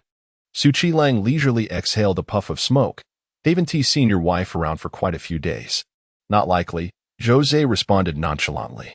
The two shared another smoke together, and then Zhou Ze stood up, pushed open the door to the bookstore, and stepped inside. He had asked Qinglang to keep an eye on things while he was out in the morning, so he had left the door unlocked. Taking a seat behind the counter, Zhou Ze powered on the computer and clicked on an icon, which brought up a video feed on the desktop. Recently, Zhou Ze purchased 2 pinhole cameras to install in his shop, one positioned at the staircase entrance and the other in the upper left corner of a small reading room. The price was modest, typically sought after by those with voyeuristic tendencies. As he departed his abode that morning, Zhou Ze deliberately left the door unlocked, entrusting Qinglang to keep an eye on things, driven by ulterior motives. The previous day, Lady Bai had invited him over, simultaneously extending an invitation to Qinglang via a bridal sedan, although she had clarified that it was due to a whimsical remark Su made in his youth. Zhou Ze remained skeptical. One must always guard against betrayal. Having undergone such a transformation, he felt compelled to exercise heightened caution. At 11:30, the monitor revealed Qinglang entering the shop. Zhou Ze took another sip of his drink, noting the water's unexpected sweetness, which he found particularly refreshing. Perhaps it was a mere psychological effect, a consequence of his self-satisfaction in having made an accurate assumption? Or had he misjudged entirely? Was it envy that clouded his judgment? Zhou Ze pursed his lips, chuckling to himself, and downed the remainder of his drink. Just as he was about to turn off the monitor to freshen up, he suddenly recalled the camera at the staircase, which provided a view of both the stairs and the counter on the first floor. Nevertheless, since Qinglang had not ventured further inside, the relevance of the footage seemed diminished. However, due to the camera's economical price, its memory capacity was limited, necessitating Zhou Ze to delete existing footage to free up space. In a casual motion, he also clicked on the recorded video from the second camera, replaying it in its entirety, treating it as a mere formality. Yet, in that fleeting moment, Zhou Ze perceived a white shadow darting past. In the present moment, there was no time to refill the water. Instead, he maneuvered the mouse meticulously, and at last, the screen captured that instant. A woman clad in white descended slowly from the second floor. That corpse, she could move. Zhou Ze felt a rush of blood to his head as a wave of anxiety washed over him, causing his heart and breath to quicken. As he pondered this unsettling revelation, the video continued to play. In the footage, the white lady's corpse approached the counter, grasped a glass resting atop it, and, akin to a dog lapping at water, extended her tongue to stir the liquid within before setting the glass down. Like a person awakened in the night, thirsting for water. She turned and descended the stairs once more. Zhou Ze inhaled deeply, glancing at the cup beside him. Emptied moments ago, a peculiar sweetness lingered in his mind, explaining why he had sensed a hint of sweetness while drinking. Chapter 35. You have returned on the second floor, beside the refrigerator. Zhou Ze stood for approximately half an hour. The white lady lay within, unchanged from the moment he had left that morning. Yet the surveillance footage could not be mistaken. Particularly, that glass of water. He had detected a slight sweetness upon his first sip. This was not mere psychological suggestion, as he had not viewed the video prior to drinking. In truth, Zhou Ze harbored little revulsion regarding the matter of having consumed the other's saliva. After all, he had witnessed Qinglang indulge in a great feast of delicacies just the night prior. In comparison to Qinglang, his own experience could only be deemed trivial. Naturally, he did not find it alluring. This figure before him, however beautiful, was merely a lifeless corpse, resting beneath the earth for 2 centuries. The very thought that she had not brushed her teeth for 200 years was somewhat unbearable for Zhou Ze, who possessed a mild obsession with cleanliness. She was capable of movement, having descended to drink water before returning. Had Madame Bai withheld the truth from him? Or perhaps, due to the condition of his nails from the previous night, this corpse had undergone some slight transformation. At present, Madame Bai's spirit had presumably descended to the underworld. She would have no reason to deliberately cause any disturbance on Earth. The little girl had once remarked that spirits in the mortal realm must tread carefully. Those who sought to create chaos were simply inviting calamity upon themselves. Yet, the sensation Zhou Ze experienced with a motionless corpse on his second floor was entirely different from that of an animated one. No one desires an unsettling element to linger beside them. "Hey, sister, how about you awaken so we can have a conversation?" Zhou Ze leaned against the edge of the freezer, expressing his hope that the female corpse would open her eyes, either to engage him in combat or to converse, allowing them to find common ground and dispel the air of mystery. However, the corpse remained unresponsive, lying there still. Zhou Ze inhaled deeply, then extended his hand, gliding over the corpse, even venturing to desecrate certain sensitive areas, fervently hoping that the lifeless body might be provoked into awakening with indignation. Alas, the corpse lay there, cold and unresponsive, impervious to his advances. Zhou surmised that even if he were to shed his trousers and proceed further, the corpse would remain in its current state. One cannot awaken a person feigning slumber. In the next moment, Zhou's fingernails began to elongate, and he pierced the tip of his index finger into the arm of the corpse, gradually applying pressure. With a soft puncture, his nail, akin to a razor's edge, penetrated the flesh, yet instead of blood, a dark mist began to seep forth. Instantly, the room on the second floor transformed into a realm thick with an eerie atmosphere. "Zhou Ze, what are you doing?" came the anguished voice of Su Qinglang from downstairs. "Have you lost your mind?" Su shouted, his gaze fixed upon the narrow wound on the corpse's arm. "Do you not realize that the emergence of a drought demon can devastate 1,000 miles? This corpse may not rival a drought demon, but should the energy contained within her be released, it could incite a plague throughout the entire city." Zhou, unfazed by Su's frantic outburst, continued to observe the arm of the corpse, astonished to see the wound he had just inflicted gradually healing. This corpse, aside from its frigid form and lack of breath, exhibited a remarkable vitality, even surpassing that of a living being. "Hello, this matter is something we unearthed together. Should any troubles arise from it, I too shall face the consequences, jeopardizing my lifespan and potentially bequeathing misfortune upon my descendants. You too, if you exacerbate this situation, even as a ghostly envoy, will find no escape from the repercussions."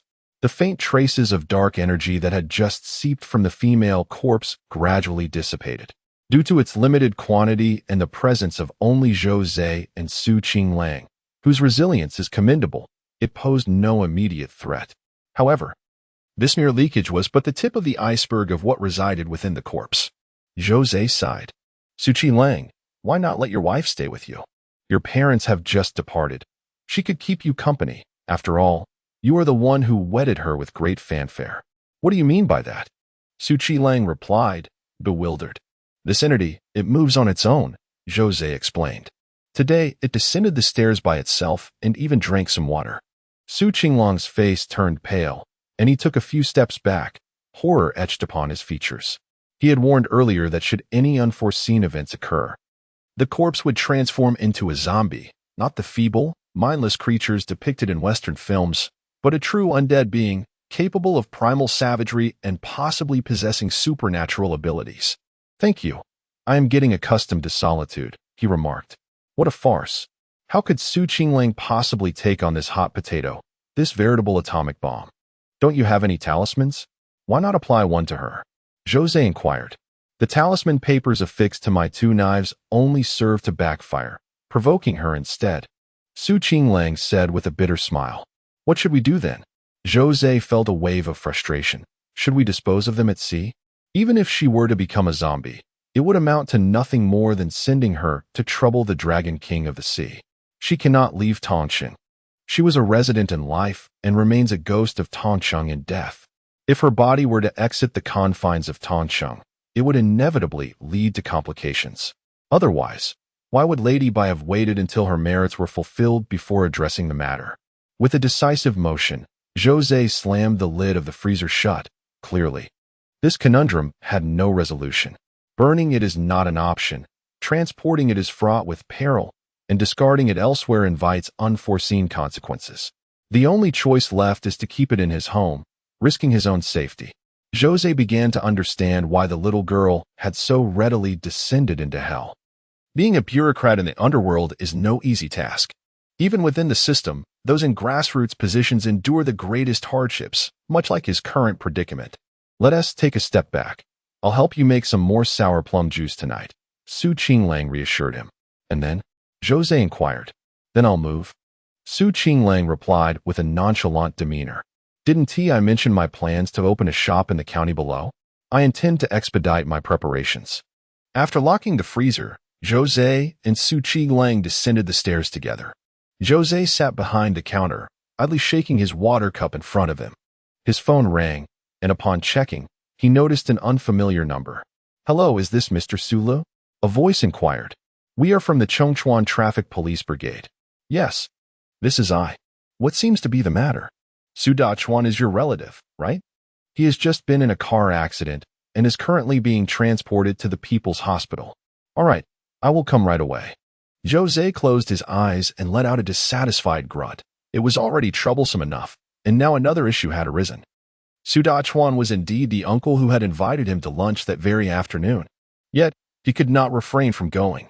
Although the visit was primarily to see Sula rather than him, Zhou Ze had already given the local produce brought by Su Dachuan to Qinglang as ingredients. Zhou Ze glanced at his nails, pondering whether he should intervene if Su Dachuan were in grave danger.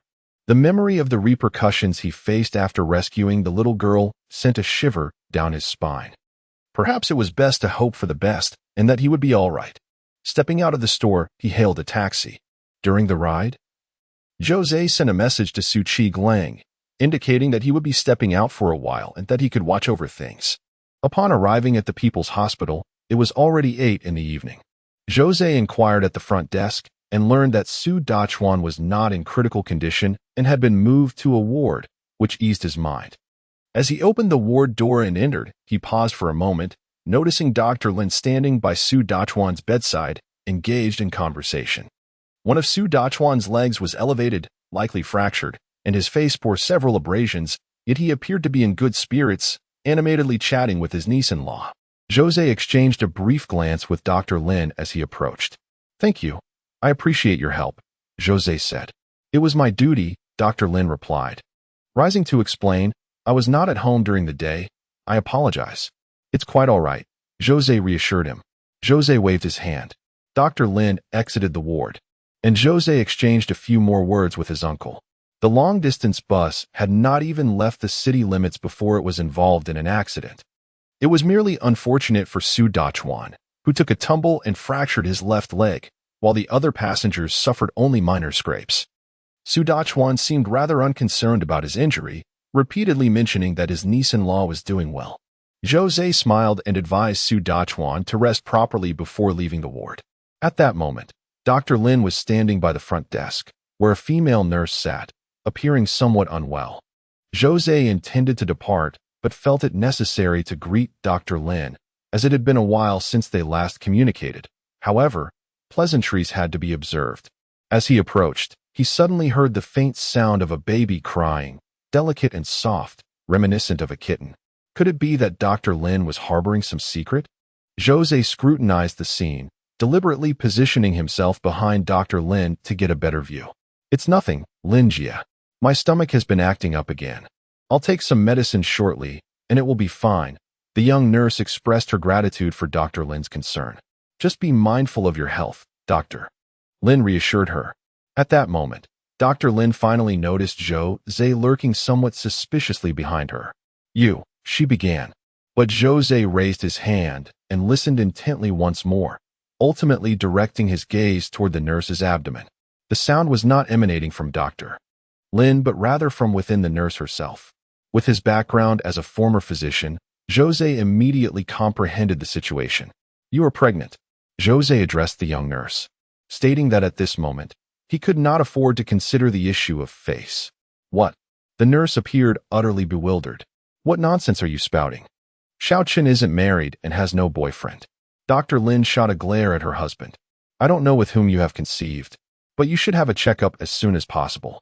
Moreover, I must remind you, there is a risk of miscarriage," Zhou Ze asserted with conviction.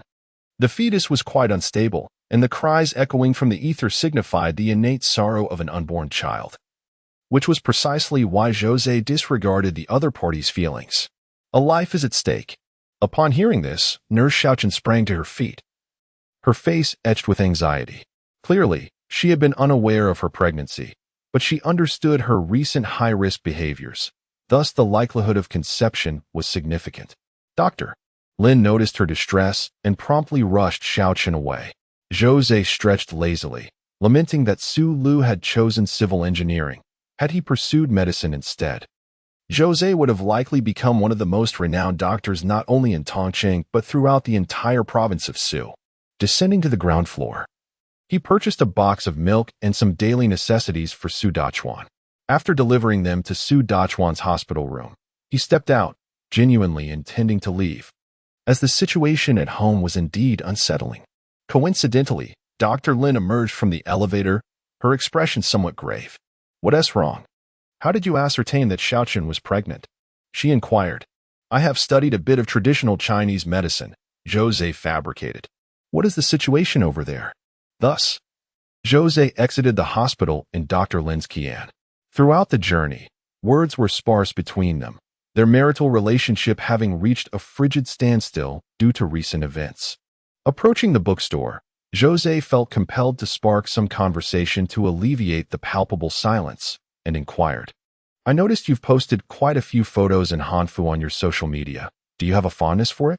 "Indeed," Dr. Lin replied with a nod. "I find it quite appealing as well," Zhou Ze remarked, brushing his finger against the tip of his nose. "Do you own a Hanfu? Perhaps you could wear it for me to see sometime?" As the vehicle halted at the bookstore entrance, Zhou Ze was taken aback to see Dr. Lin alight from the car, seemingly intending to accompany him inside. "How resilient this woman is," he mused, unperturbed by the prospect of facing another uncomfortable encounter with me. "I'll fetch a few magazines for work," Dr. Lin announced. "All right." Zhou Ze nodded in acknowledgement, recognizing this as a subtle gesture of reconciliation on her part. Truly, this woman is remarkable. In the style of Lu Sun, one might say, this woman once again bows to the feudal rights and, by extension, to her nominal husband.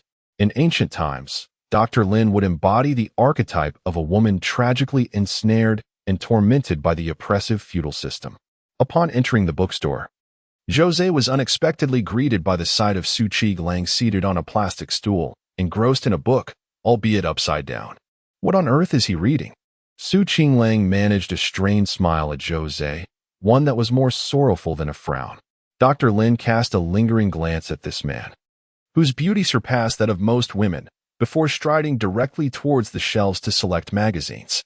At that moment, footsteps echoed from the stairwell, and a woman clad in an elegant white gown descended gracefully, exuding a natural charm.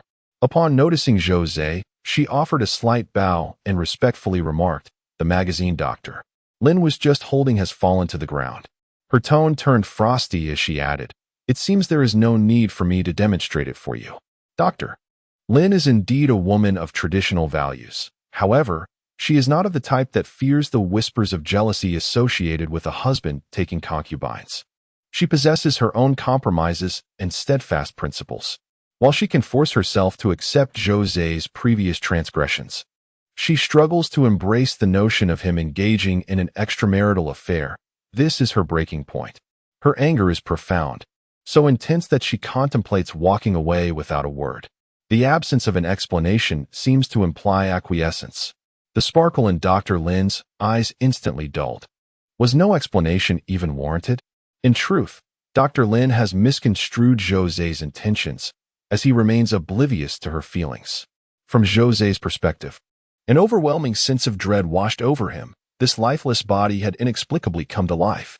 Unlike the simplicity of merely descending for a sip of water during the day, she boldly approached him, engaging in conversation and interaction.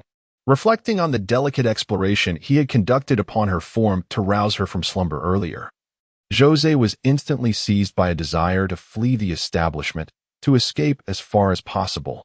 This elucidates why Qinglang sat there, foolishly reading a book upside down. He simply lacked the courage to move. The atmosphere became thick with awkward silence. At that moment, Zhou Ze inhaled deeply and gently urged Qinglang to rise. With reluctance, Qinglang stood. "Wanqiu, allow me to introduce my good friend and neighbor, the proprietor of the noodle shop next door, Qinglang, who possesses over 20 properties slated for demolition." "Hello," Qinglang managed to say to Lin Wanqiu, his gaze fixated on the cadaver beside him. He appeared utterly delicate, akin to a startled quail. "Hello," Lin Wanqiu replied. Zhou Ze gestured towards the lifeless figure, stating, "This is Qinglang's beloved." "Wait, what?" Qinglang was momentarily taken aback, but in the next instant, Zhou Ze exerted a slight pressure, causing Qinglang to stumble directly against the corpse. "Yes, she is my beloved. Her surname is Bai, and her name is Bai Susu." Qinglang looked at Lin Wanqiu, while feigning affection by resting a hand on the shoulder of the deceased. In an instant, a chilling sensation, reminiscent of the previous night, pierced his very soul. "Oh. Huh. After experiencing several shivers, Qinglang released his grip and exclaimed, "Haha, my dear wife, you are so soft. I simply adore touching you." "Haha. You all continue," he added. "Wanqiu, could you step outside for a moment? There is something I wish to discuss with you."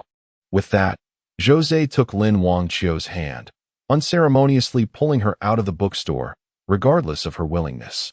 "Oh, Sulu, it suddenly dawned on me that I have something quite significant to share with you, such as my surplus of properties and my desire to gift you one," he said.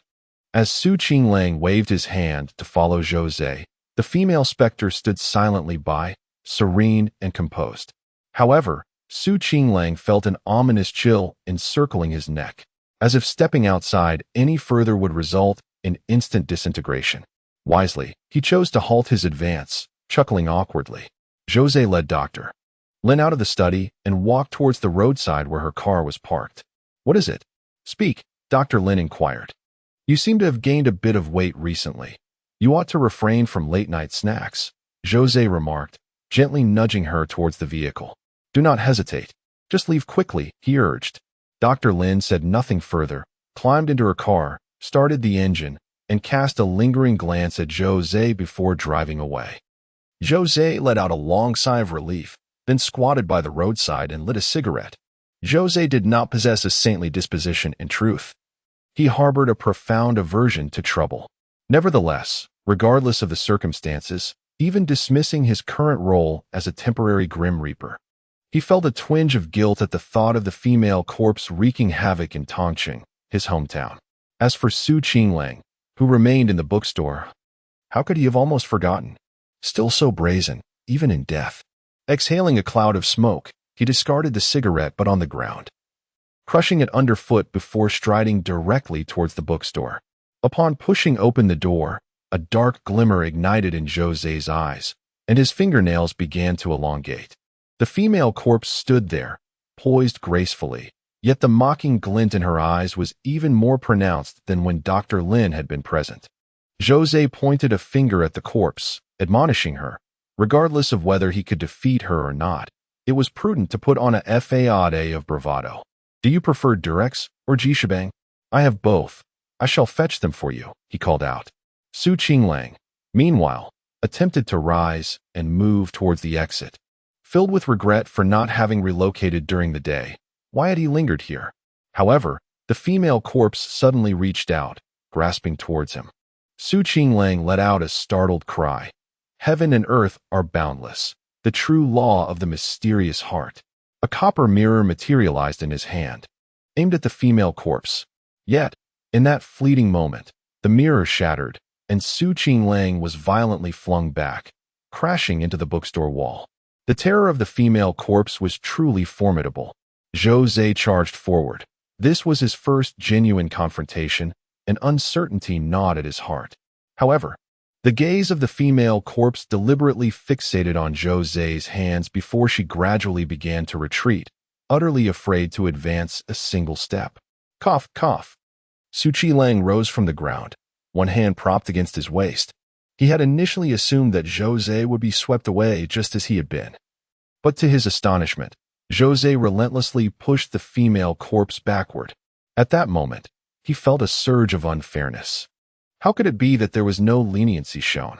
Finally, the corpse was cornered against the wall, but in the next instant, her fury erupted as she lunged toward Zhou Ze. Zhou Ze instinctively reached out, grasping forward. With a resounding crash, the female corpse was forcefully slammed against the wall, leaving an indentation in its surface. The white dress at her chest tore apart as she fell to the ground, and had she not been wearing undergarments, she would have been completely exposed. Goodness, what ferocity! Qinglang stood by, utterly dumbfounded. Simultaneously, he recalled his earlier intention to coerce Zhou Ze into revealing the secret of resurrecting the dead, and a wave of dread washed over him. It was clear that this neighbor of his had never truly fought. Zhou Ze's previous fear and apprehension toward the female corpse were undeniably genuine. The reason was simple. Qinglang could hardly comprehend how incredibly formidable this neighbor was. Indeed, Zhou Ze had never engaged in combat. Growing up in an orphanage, he had experienced a clean and nurturing environment where the children shared strong bonds, offering mutual support and encouragement. Upon maturing, he became a doctor, dedicating himself to saving lives, and had never taken an interest in boxing or practicing mixed martial arts in his spare time. Thus, when Zhou Ze truly finds himself in a confrontation, he cannot help but feel somewhat unrefined. The female specter is terrified of his nails, leading to a chaotic brawl reminiscent of shrewish women clawing at each other's faces, devoid of any semblance of ghostly grace. The disparity is stark compared to the dignified utterance of the underworld is orderly, and the yellow springs can be traversed, which is leagues apart in elegance. Yet, none of this is a concern for the moment. Effectiveness is all that matters. The female corpse is once again sent flying. Each time she approaches Zhou Ze's nails, the dark energy emanating from them pierces her body, inflicting immense harm. Boundless is the universe, and the true method of the mysterious heart prevails. Qinglang conjures two talismans, placing them upon the ground. Instantly, the chill within the bookstore seems to diminish, and with each impact of the corpse upon the ground, the talismans quiver, as if a flame were igniting beneath her. The female specter casts a sideways glance, her courage faltering as she opts to evade Zhou Ze, attempting to slip through from the side. Her speed is remarkable, aiming to shatter the bookstore's glass door in her escape. However, Zhou Ze is increasingly attuned to the situation. As the adage goes, one may not have eaten pork, but surely one has seen a pig grunt. From childhood films to martial arts and fantasy epics, the fundamentals are well known. Zhou Ze crosses his arms, his obsidian eyes fixed on the doorway. As the female corpse strives to crash through the glass, streaks of darkness suddenly appear upon the surface, reminiscent of nails scratching against it. Zhou Ze advances deliberately, focusing on steadying his breath. The lamentations echoed softly. "Oh, how I wish to extinguish you, you pitiful creature." Qinglang produced yet another talisman. However, the female corpse began to point at Zhou Ze, sobbing in profound injustice. "You have touched me and struck me. You are no human." Zhou Ze's lips instinctively twitched. The corpse, which had just instilled immense pressure and intimidation, now displayed such theatrics, creating an incongruity that was almost palpable. Yet, Zhou Ze remained earnest as he replied in a low voice, "I'm a ghost." Chapter 37. Life is but a dream. I merely wish to toy with you. My dear, why must you resort to such cruelty? Truly, you are a heartless man. You have taken liberties with me and then disavowed your actions, only to vent your ire upon me because of your primary partner. The female corpse wept softly, her sorrowful musings accompanied by her tattered white gown, which resembled mere strips of cloth, rendering her a figure of tragic beauty. It is often said that those who have lived to a ripe old age have become as cunning as foxes, yet this female corpse had endured 2 centuries. Witnessing the vicissitudes of life, Zhou Ze chose to disregard her lamentations and turned to Qinglang, inquiring, "Can we eliminate her?" Qinglang shook his head, then nodded. "What does that mean?" Zhou Ze pressed. "The malevolent energy within her is a concern. If she were to dissipate it at the last moment, it would undoubtedly affect the innocent nearby," Qinglang clarified. "That would pose quite a dilemma." "Indeed," the female corpse echoed, having extinguished her desire to continue playing emotional games with Zhou Ze. The heartless are often the most fickle of lovers, and it was evident that Zhou Ze had already inscribed her name in the ledger of his heart. Yet, she dared not resort to such tactics, otherwise, her soul would be condemned to hell. Should she commit any heinous acts in the realm of the living, she too would face punishment in the underworld. Therefore, she still had the capacity to kill. Qinglang, with a cigarette dangling from his lips, had previously been as frantic as a quail on the verge of being captured. Now, with Zhou Ze's burgeoning energy beside him, he could afford to observe the unfolding drama and offer sardonic commentary. "Do not kill me, do not kill me. She is she, I am I, and we are 2 distinct beings," the female corpse hastily pleaded, recognizing that the 2 men before her genuinely sought a definitive solution to her existence. Every sentient being possesses an instinct for survival, and the female corpse was no exception. As countless sails pass by a sunken vessel, and myriad trees bloom before a sickly trunk, she mused. The female corpse was not merely the White Lady. Rather, she was, to a certain extent, an independent entity, the manifestation of the White Lady's flesh and spirit having evolved over 2 centuries. Nevertheless, the corpse and the White Lady remained inextricably linked. Qinglang was correct. The female corpse dared not act recklessly in the realm of the living, for even in death, she would not choose to act with abandon, thus subjecting the White Lady in hell to punishment. Zhou Ze crouched before the female corpse and inquired, "What did you mean by that earlier? Was it merely a jest?" The female corpse nodded in response, a soft chuckle escaping her lips. Zhou Ze chuckled softly. Reflecting on it now, he realized he had been somewhat naive, having just taken on the role of a ghost officer without any experience, and thus acquiesced to Lady Bai's request. "Is there truly no way to subdue her?" Zhou Ze inquired. "If we extract a strand of her zombie soul blood, we could exert control over her, but she must willingly provide it," Qinglang suggested from the side. Suddenly, the female corpse lifted her head, her eyes flashing with intense hatred, fixating on Qinglang as though he were her greatest adversary at that moment. "You must choose. Either die or surrender your soul blood," Qinglang stated with a smile. "You decide," Zhou Ze echoed, casting a glance at the female corpse, clearly in agreement with Qinglang's proposal. Zhou Ze, being fastidious, was averse to the notion of the female corpse inexplicably descending to cleanse his cup with her tongue. "Very well, I shall give it to you." The female corpse took a deep breath, seemingly intent on burying her current resentment and fury. She then closed her eyes, and almost immediately, a red, worm-like entity emerged from her brow. Zhou Ze reached out, pinching the entity with his fingernails, drawing it forth and placing it in his palm, where it felt warm, slightly moist, and slippery. After relinquishing her soul blood, the female corpse appeared utterly drained, nearly collapsing from exhaustion, barely managing to stay upright. "You should go to the restroom to clean yourself up, then lie down. From this day forth, you are not to step outside the bookstore without my permission," Zhou Ze warned. "Yes, my officer," she replied submissively.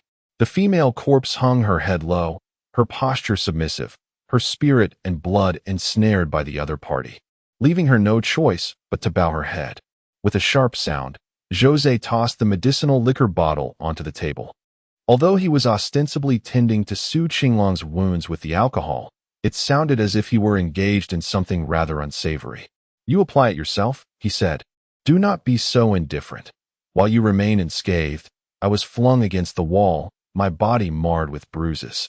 Do you not possess even a shred of compassion?" Qinglang's agitation grew as he continued. "Zhou Ze, since your arrival, have you not noticed my string of misfortunes?" "It is merely fate," Zhou Ze replied. refusing to shoulder the blame. By the way, the incantation you just recited strikes me as strangely familiar. Heaven and earth boundless. The true law of the mind. It is from a television drama. I found it appealing and decided to adopt it, though it offers no actual assistance in casting spells. Qinglang was quite candid. So essentially, you are merely providing yourself with a background score? The female corpse obediently cleansed herself and lay in the freezer, adorned in Zhou Ze's attire. The white shirt draped loosely over her form, concealing the curvature of her back, while she wore no trousers, her legs crossed elegantly within. Zhou Ze rapped on the side of the freezer and remarked, I recall Madame Bai mentioning that she died before her marriage. Thus, by rights, she should have remained untouched by the world. Yet the corpse before me exudes a somewhat promiscuous air. This was because she had not disclosed that prior to her marriage. She had engaged in an illicit affair with a destitute scholar, only to be discovered by her father, who deemed it a disgrace to the family name and forcibly drowned her. Oh, so you are indeed an experienced driver? Indeed. Do you have any idea how much effort and thought she invested to ensure I didn't appear as terrifying as a drowning victim? Women, after all, have an innate desire for beauty. Zhou Ze shook his head and said, Sleep now. With that, he placed a pillow beside the freezer and reclined. The presence of the female corpse beside him emanated a chill that enveloped him in comfort, even more so than lying within the freezer itself. He slept soundly, and upon awakening the next morning, Zhou Ze opened his eyes to see a pair of long legs leisurely swaying before him, the curve of the toes remarkably exquisite. If she were to don stockings or high heels, in the presence of the corpse, Zhou Ze felt an unexpected freedom. Neither of them belonged to the realm of the living. Thus there was no need for pretense or hypocrisy, leading to a purer interaction. If the urge strikes, I could lay down beside you. I know you secretly yearn for such experiences. Restraint for too long can be detrimental, especially since your body is not in its original state. Otherwise, complications could indeed arise. The corpse replied generously, accompanied by a smile, Fear not, I shall not conceive.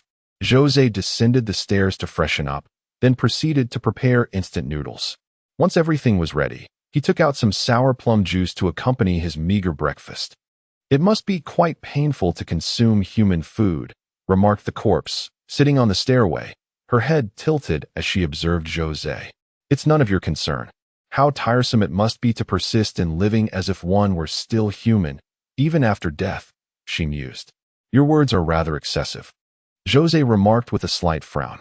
You mentioned yesterday that I am not permitted to leave the bookstore, so what else can I do but converse with you? Zhou Ze picked up the mop and broom from behind the counter and tossed them towards the woman, instructing her to clean. The sun shone brightly today as the woman knelt on the tiled floor of the bookstore, diligently wiping it with a cloth, while Zhou Ze settled onto a plastic stool outside, basking in the sunlight. It was not until noon that Qinglang finally opened the shop door and stepped outside. He took a cigarette from Zhou Ze, glanced at the scene inside the shop, and chuckled. You've trained her rather well. Zhou Ze continued to squint his eyes, relishing the warmth of the sun. Qinglang exhaled a puff of smoke, then seemed to have an epiphany, saying, Your signboard is quite impressive, very classy. It makes my place look shabby in comparison. I intend to order a signboard as well. Are you trying to appear cultured? Zhou Ze laughed. Is that so wrong? Qinglang raised an eyebrow. I can display my 20-some property certificates. Who could claim I lack elegance? Zhou Ze shook his head in resignation. Come on. Assist me with this. Your phrase thus have I heard resonates well with me. I plan to have life is but a dream as the horizontal inscription for the signboard. What do you think? It sounds quite refined. But for the couplet, I believe it should relate to eating to align with my restaurant, right? I haven't been able to think of a suitable one. Do you have any good suggestions? Zhou Ze pondered for a moment before asking, Do you truly wish to hear? Go on, Qinglang urged. Zhou Ze glanced at the female corpse in the room and remarked, Life is but a feast of dust, with the overarching sentiment, life is but a dream. In chapter 38, the infant spoke, Come, savor the new version of sour plum juice. Qinglang placed a cup on Zhou Ze's counter. The beverage appeared richer in hue than before. He swirled it in his hand, akin to holding a fine wine. What distinguishes it? Zhou Ze inquired without tasting. The flavor is more profound, reminiscent of aged yellow wine, with a lingering potency that allows you to dine without the previous ravenous haste, thereby enhancing your overall happiness in life.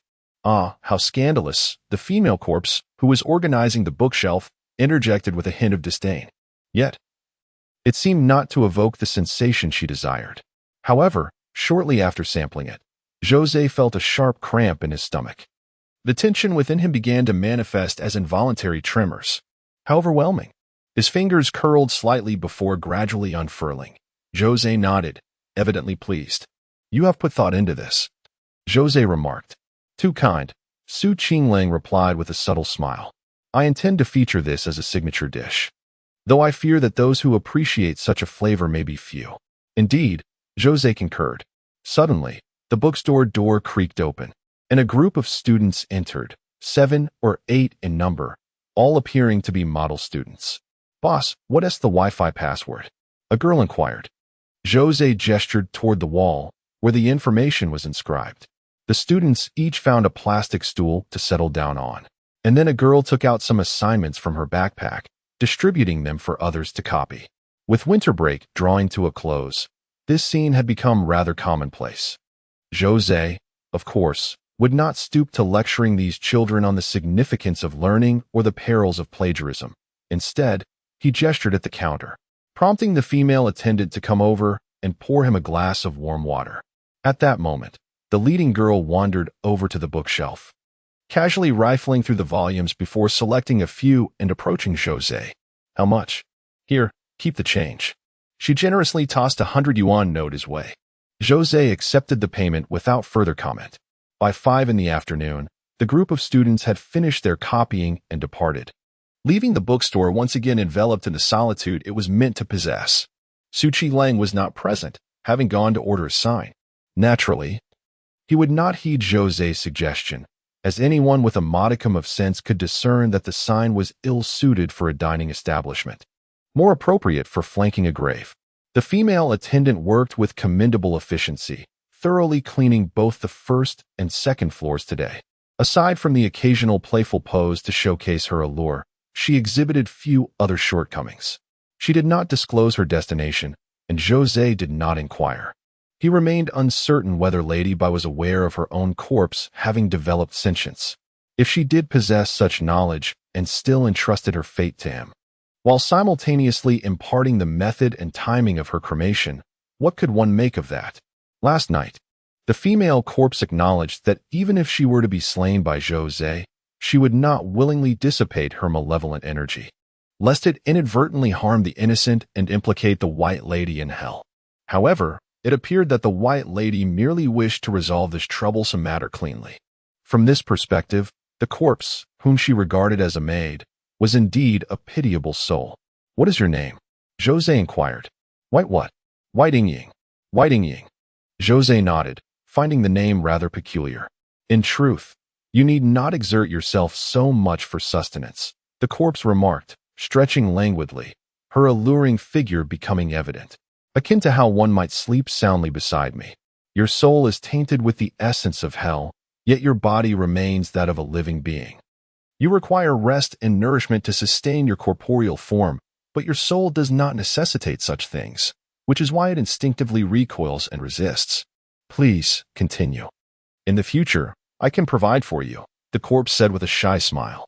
Food that passes through my lips, imbued with my essence, will carry the aura of the spectral. Consuming it will alleviate your discomfort. Suddenly, Zhou Ze comprehended why that cup of water had tasted somewhat sweet last time. It was not the sweetness of the corpse's lips, but rather for this reason. Thank you. Do not mention it. At that moment, a man clad in a leather jacket approached the shop. His attire appeared somewhat unrefined, his hair disheveled, and his complexion flushed, likely from recent indulgence in alcohol. After circling outside a couple of times, he finally pushed open the door and entered the bookstore. At first, Zhou Ze did not pay much attention, but soon, his gaze sharpened. He recognized the man before him, Sun Tao, his former assistant, a remarkably promising young doctor. The female corpse also focused her attention, gently poking Zhou Ze's waist and murmuring, "Sir, May I consume him? To eat a person? Zhou Ze furrowed his brow slightly. Did you not notice? That individual has something on his back? Upon this reminder, Zhou Ze rose and glanced at the dark object hanging from the man's back.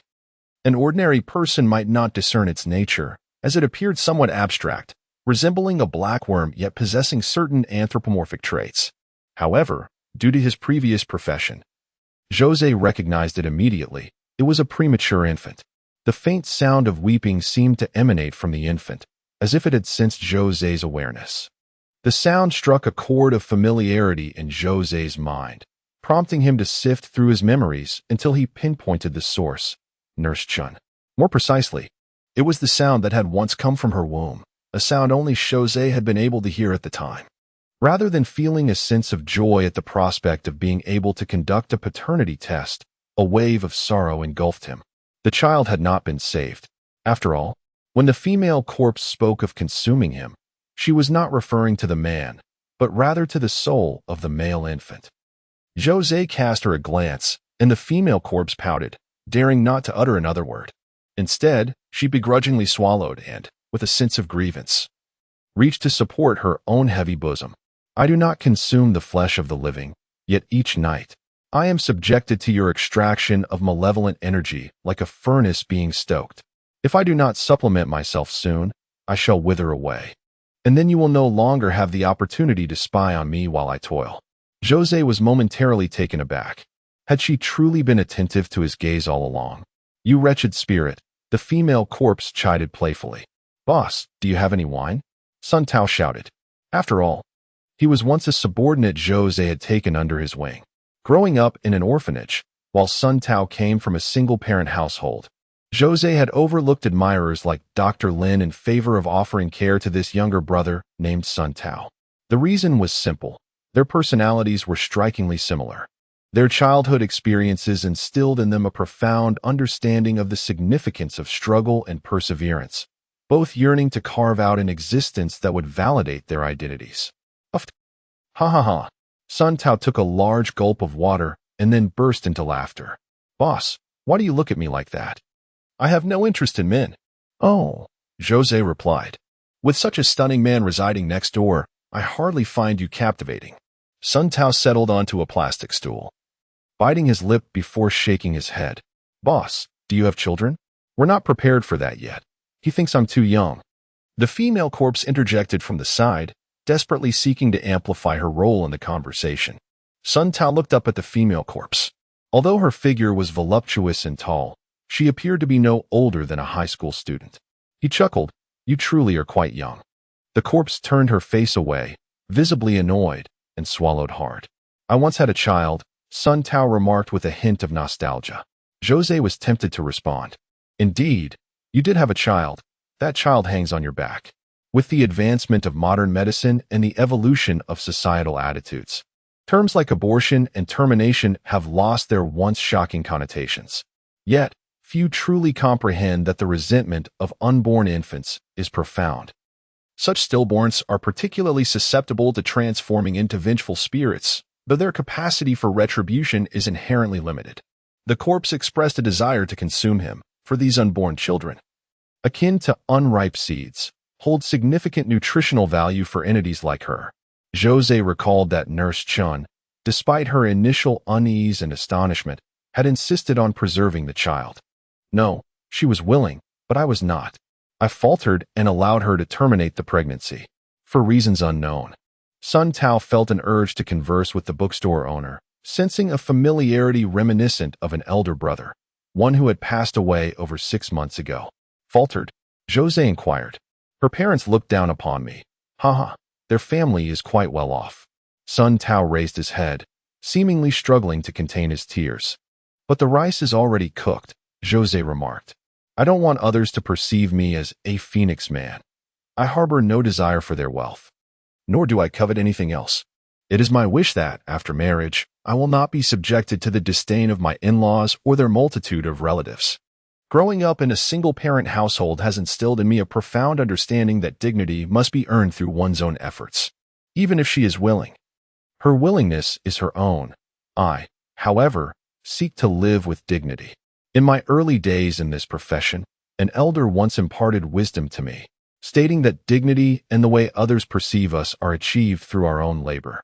As I have yet to attain any significant accomplishments, I wish to refrain from compromising my principles. Zhou Ze took a deep breath and then inquired, "Did that elder brother of yours offer any additional advice?" "What was it?" Sun Tao asked, bewildered. "That is, when you indulge in your pleasures, do not forget to take precautions," Zhou Ze replied, and with that, he swung his fist directly at Sun Tao's face. Bang! Sun Tao, taken by surprise, was struck heavily and fell to the ground, dazed. Do not seek excuses. Do not invoke dignity. Do not say anything else. You are simply selfish, utterly selfish. With that, Zhou Ze delivered another kick to the fallen Sun Tao. Bang! Sun Tao curled up in pain. Though he was intoxicated, he shouted angrily, "Are you insane for hitting people?" "Indeed, I am unwell. I was utterly blind to my own folly when I thought to support you." At that moment, the curled figure that had been resting on Sun Tao's shoulder crawled before Zhou Ze, emitting a series of high-pitched squeaks. The female corpse heard it, and so did Zhou Ze, yet Sun Tao remained oblivious. Astonishingly, the child, who had yet to see the world, bared its teeth in fury at the one striking its father, letting out an indignant cry. Chapter 39. The Gates of Hell. Zhou Ze took a seat, refraining from further violence. Indeed, he had no justification for it. The decision to have a child was a matter of personal liberty and a right that belonged solely to others. Moreover, even the sole victim was unwilling to retaliate. He exhaled a puff of smoke, contemplating the situation. Sun Tao, having picked himself off the ground, pointed at Zhou Ze and shouted, "Are you out of your mind? I'm calling the police. I need to have my injuries examined. You deserve to be hit." Without lifting his gaze, Zhou Ze released a smoke ring. You. Sun Tao stammered, gesturing at Zhou Ze before pushing open the bookstore door and storming out. Internally, he cursed his luck, wondering why he had inexplicably wandered into this bookstore today. The infant, wishing to follow, was seized by Zhou Ze. The child struggled and expressed dissatisfaction, but Zhou Ze ignored its protests, pressing it firmly to the ground. "What are you still doing here? If you follow me any further, you may lose your chance at a next life," Zhou Ze remarked. The infant continued to squirm, utterly disregarding Zhou Ze's words. The lifeless body approached Zhou Ze, casting a flirtatious glance imbued with a hint of supplication. It was evident that she believed Zhou Ze's decision to leave the infant behind was a gesture meant to provide her with sustenance. Indeed, most men harbor a dream of nurturing. The corpse felt herself to be a fitting candidate, both in terms of age and physique. She swayed gracefully, subtly shaking her form, creating a mesmerizing spectacle. The human desire was palpable, yet the flesh remained unyielding, a striking display of vitality. After all, the child would continue to grow, provided the nourishment was adequate. Keep an eye on him, do not let him escape.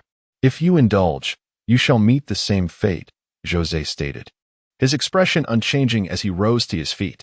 Yes, boss, the corpse acquiesced, crouching down to grasp the infant firmly. Boss, won't he call the police, will he? She inquired, her tone laced with apprehension. He won't. A man like him won't make a scene about being drunkenly assaulted, Zhou Ze replied, a hint of disdain creeping into his words. Ah, such a man clings to his pride, the corpse scoffed. Yet, Zhou Ze harbored a truth unspoken. This man's character echoed his own from a time long past. He glanced at the palm of his right hand, slowly closed his eyes, and silently recited an incantation in his mind. Upon reopening his eyes, he found nothing had transpired. Subsequently, Zhou Ze crouched down, extending his palm towards the infant, only to discover that still, nothing had occurred. Initially, the sight of the lifeless female figure clutching an infant was utterly perplexing. However, it soon became clear to Zhou Ze what he intended to do, causing his body to tremble slightly as he struggled to suppress a laugh. Casting a sidelong glance at the corpse, he thought to himself that perhaps he should abandon the pretense of restraint. Indeed, Zhou Ze couldn't help but let out a bitter smile. The young girl had spoken of holding the key to the gates of hell. Yet when he first intended to open the door and send the specter within, he found himself at a loss on how to proceed. It was evident that the little girl could not merely be jesting, having etched a tattoo-like mark upon his hand. Haraha, how could I possibly mock you? Esteemed boss. Haha, I would never dare to show such disrespect. Haha, well then, do you know how to open it? Zhou Ze inquired. The corpse shook her head. Boss, I truly do not know. Perhaps there is a specific incantation? At once, he spread his hands and intoned solemnly. The underworld follows a celestial order, and the yellow springs are traversable. As he spoke, a gust of wind swept through, carrying with it withered yellow leaves, accompanied by the distant cawing of a crow. The bookstore remained enveloped in silence. Ultimately, there was no response. Perhaps we should try a different incantation? The corpse suggested. Everyone has their own preferred version, don't they? Are you suggesting I simply shout open sesame? Zhou Ze retorted. That depends on your personal preference for positions, boss. The corpse replied, her expression innocently candid. Zhou Ze recalled that night of the altercation when Qinglang had also chanted the incantations of heaven and earth are boundless and the true law of the profound heart, subsequently conjuring talismans and a copper mirror. However, as Qinglang had remarked afterward, those phrases were merely borrowed from his previous viewing of television dramas, perceived as lofty and grand, akin to the background music that accompanies a protagonist's entrance in a film. In truth, they were utterly ineffectual. Reflecting upon it now, it seemed that the little girl, with her mouth agape and tongue extended, uttering the phrase order in the underworld, crossing the yellow springs was similarly an attempt to elevate her own grandeur. It appeared that the little girl shared a penchant for theatricality with Qinglang, despite her being an experienced ghostly emissary. As Zhou Ze's thoughts stirred, the nail of his left index finger began to elongate. The female corpse exhibited a look of trepidation. She feared Zhou Ze, particularly his nails, which emanated an aura that instilled dread within her. This realization caused Zhou Ze to question the simplicity of the elderly man who had perished before him. He might not have been as uncomplicated as he first appeared. There are two types of stowaways. One, akin to Zhou Ze's former self, who must tread carefully, and the other, like the individual from Rongqing mentioned by the little girl, who stirred considerable trouble, leaving even the ghostly emissaries feeling quite vexed. In any case, the elder who had infected him with onychomycosis was likely not so straightforward. The black nail pierced the mark on Zhou Ze's right palm, and as he withdrew it, a black thread was pulled forth. It was viscous and sticky, reminiscent of molten caramel, yet unyielding in its integrity. The thread that was pulled out was enclosed within a square drawn by Zhou Ze. Immediately, the square began to levitate, its interior transforming into a deep blackness, an empty void from which gusts of sinister winds began to emerge. The extinguishing of life is akin to the snuffing out of a flame, yet those who can truly attain acceptance are few and far between. Countless individuals, aged and morally bankrupt, have spent their lives scheming to cling to existence. One cannot even begin to imagine the plight of this innocent infant, without the need for consent. Zhou Ze appeared resolute. He seized the infant from the female corpse and unceremoniously cast it into the abyss of the dark square. Gradually, the square dissipated, leaving a faint scent of charred remnants in the air. The female corpse merely flicked her tongue, uttering no words. Have you ever ventured into hell? Zhou Ze inquired.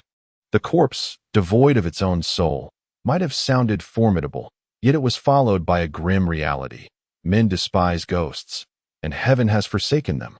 This implied that should the female corpse take a stroll without purpose, there existed a tangible risk of being struck by a bolt of lightning in broad daylight, resulting in her instant obliteration.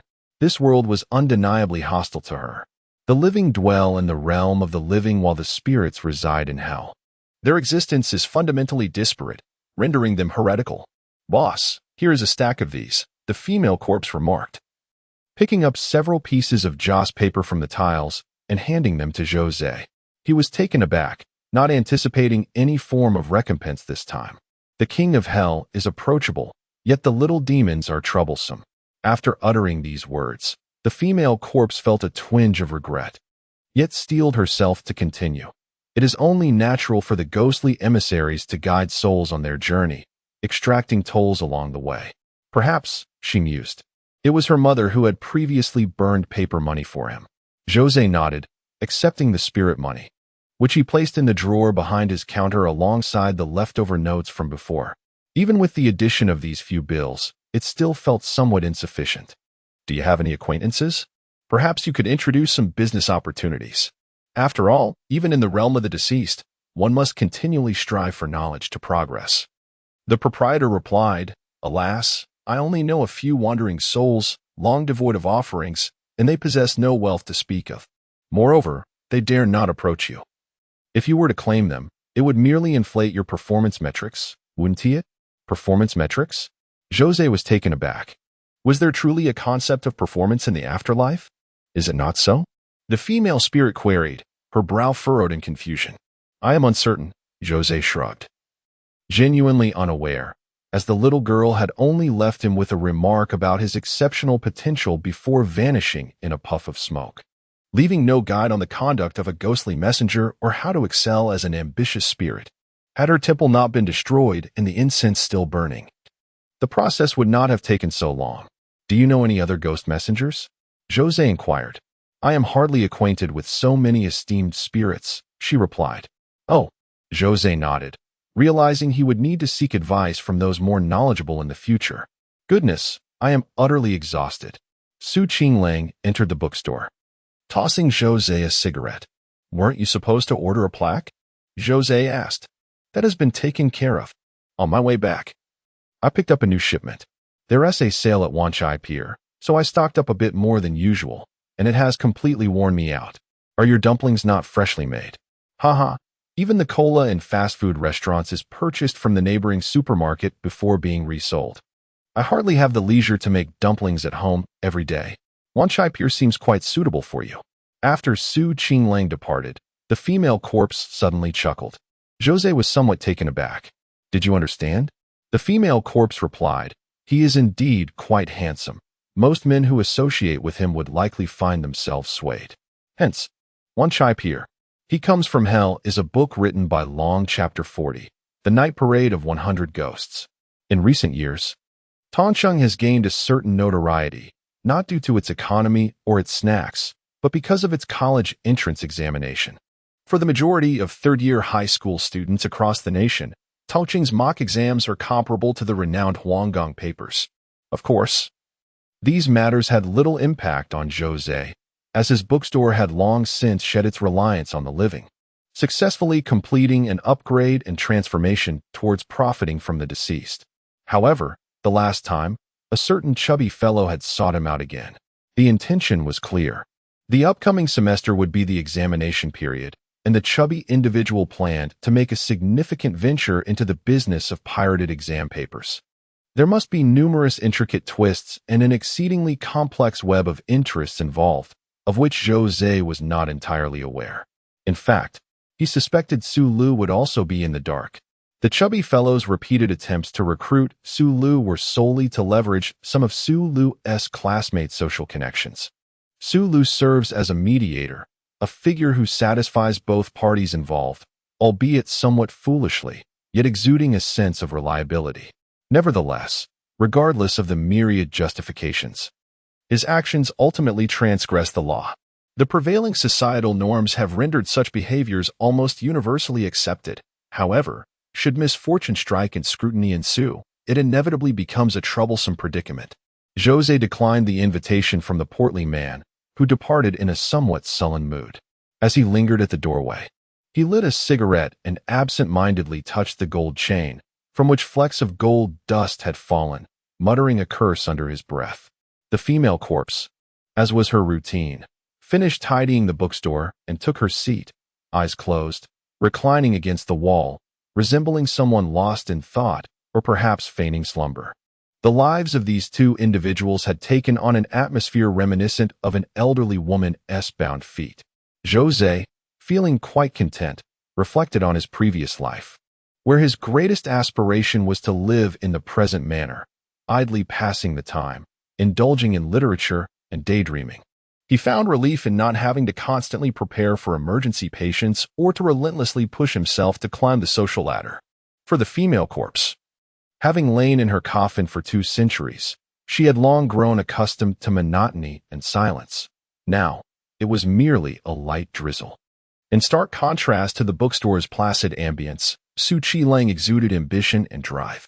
He was affluent and bore little interest in metaphysics. Rather, he focused on leveraging his abilities to generate wealth and foster development.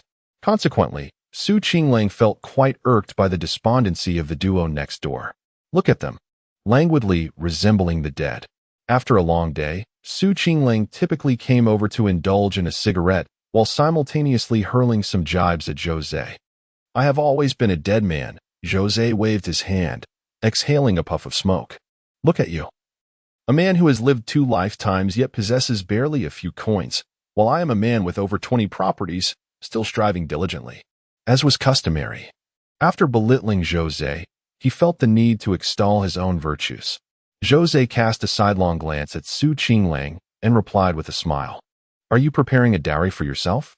A dog cannot spit out ivory, Qinglang retorted, lifting his gaze to the night sky, the ceiling. I wish to live more comfortably in my old age. If one becomes wealthy, one must not forget. He chuckled. The female corpse beside him, feigning slumber, seemed to cooperate with her master. It's almost 8. I must prepare, Qinglang remarked, glancing at the time. Prepare for what? Zhou Ze asked, somewhat surprised. Generally. Qinglang retired early in the evenings. Today marks the opening of the windmill, and with the college entrance examination just a few months away. I have a relative back home whose child is taking the exam this year. They asked me to go to the windmill to offer incense on their behalf. You actually want to go? Zhou Ze was aware of Qinglang's nature. He could be indifferent and selfish, often reluctant to engage in matters beyond making money. Having once dined at his home and received his assistance, he felt compelled to repay this kindness. I must return the favor, Qinglang said earnestly. Zhou Ze nodded. Why not go together? Qinglang suddenly proposed. Help me secure the first incense. Is the Confucian temple also rare in its first incense? Well, it is indeed a harbinger of good fortune, is it not? I am not particularly strong. Zhou Ze has witnessed firsthand the fervor of those who vie for the first incense. Given his stature, he would truly struggle to endure such chaos unless he were to carve a path with his own nails. Yet it would be unthinkable to bring down those around him. Perhaps we should enlist her help. Qinglang gestured towards the female corpse, a figure as strong as an ox, to assist me in bearing the burden. The female corpse frowned, preparing to retort. Would you care to take a stroll? Qinglang raised an eyebrow. The words on the female corpse's lips were swiftly swallowed, and in an instant, she bloomed into a radiant smile. In recent days, she had not ventured beyond the confines of the bookstore. Reluctantly, Zhou Ze nodded in agreement. He felt uneasy about the female corpse wandering off alone. Despite her current demeanor of dutiful servitude, human intentions are often inscrutable, especially when it concerns a heartless zombie. Zhou Ze even harbored the belief that should his own abilities wane one day, it would be this very female corpse who presently feigned subservience. That would be the first to consume his flesh and blood.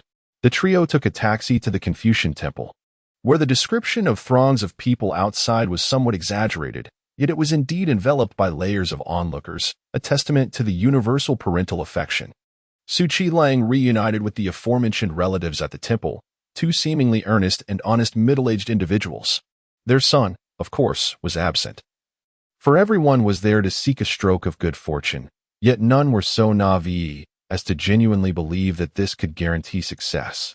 It was rare to see anyone of student age present, as they were likely at home diligently studying. The one temple in Tancheng, after the new year, opens its doors. The reason for not doing so before the new year may lie in the sentiments of the venerable Confucian scholars within the temple, who perhaps find it beneath their dignity to compete for incense offerings with those otherworldly creatures during the festive season. Instead, they opt for a post-New Year opening, allowing them to bask in the glory of a bustling congregation while the streets outside remain desolate. As for the specific reasons behind this custom, and how it compares to practices in other regions, Zhou Ze is uncertain. Customs are often perplexing rules that defy explanation. Much like the recent uproar online regarding a wedding in a neighboring city, involving the peculiar circumstances of a groom's relationship with his daughter-in-law, which too is shrouded in the cloak of tradition, offering no concrete rationale. With a creak, the wooden door swung open, and in an instant, the waiting parents outside transformed into fierce beasts, rushing into the temple. Leading the charge was a woman, followed closely by Qinglang and his relatives. Reminiscent of Zhou Zelong's valiant stand at Changban Slope, Zhou Ze chose not to join the fray, opting instead to remain seated on the curb, smoking a cigarette. As he indulged, he unexpectedly noticed that the ember in his hand had extinguished. He rekindled it, yet the subsequent puffs tasted bland and uninspired.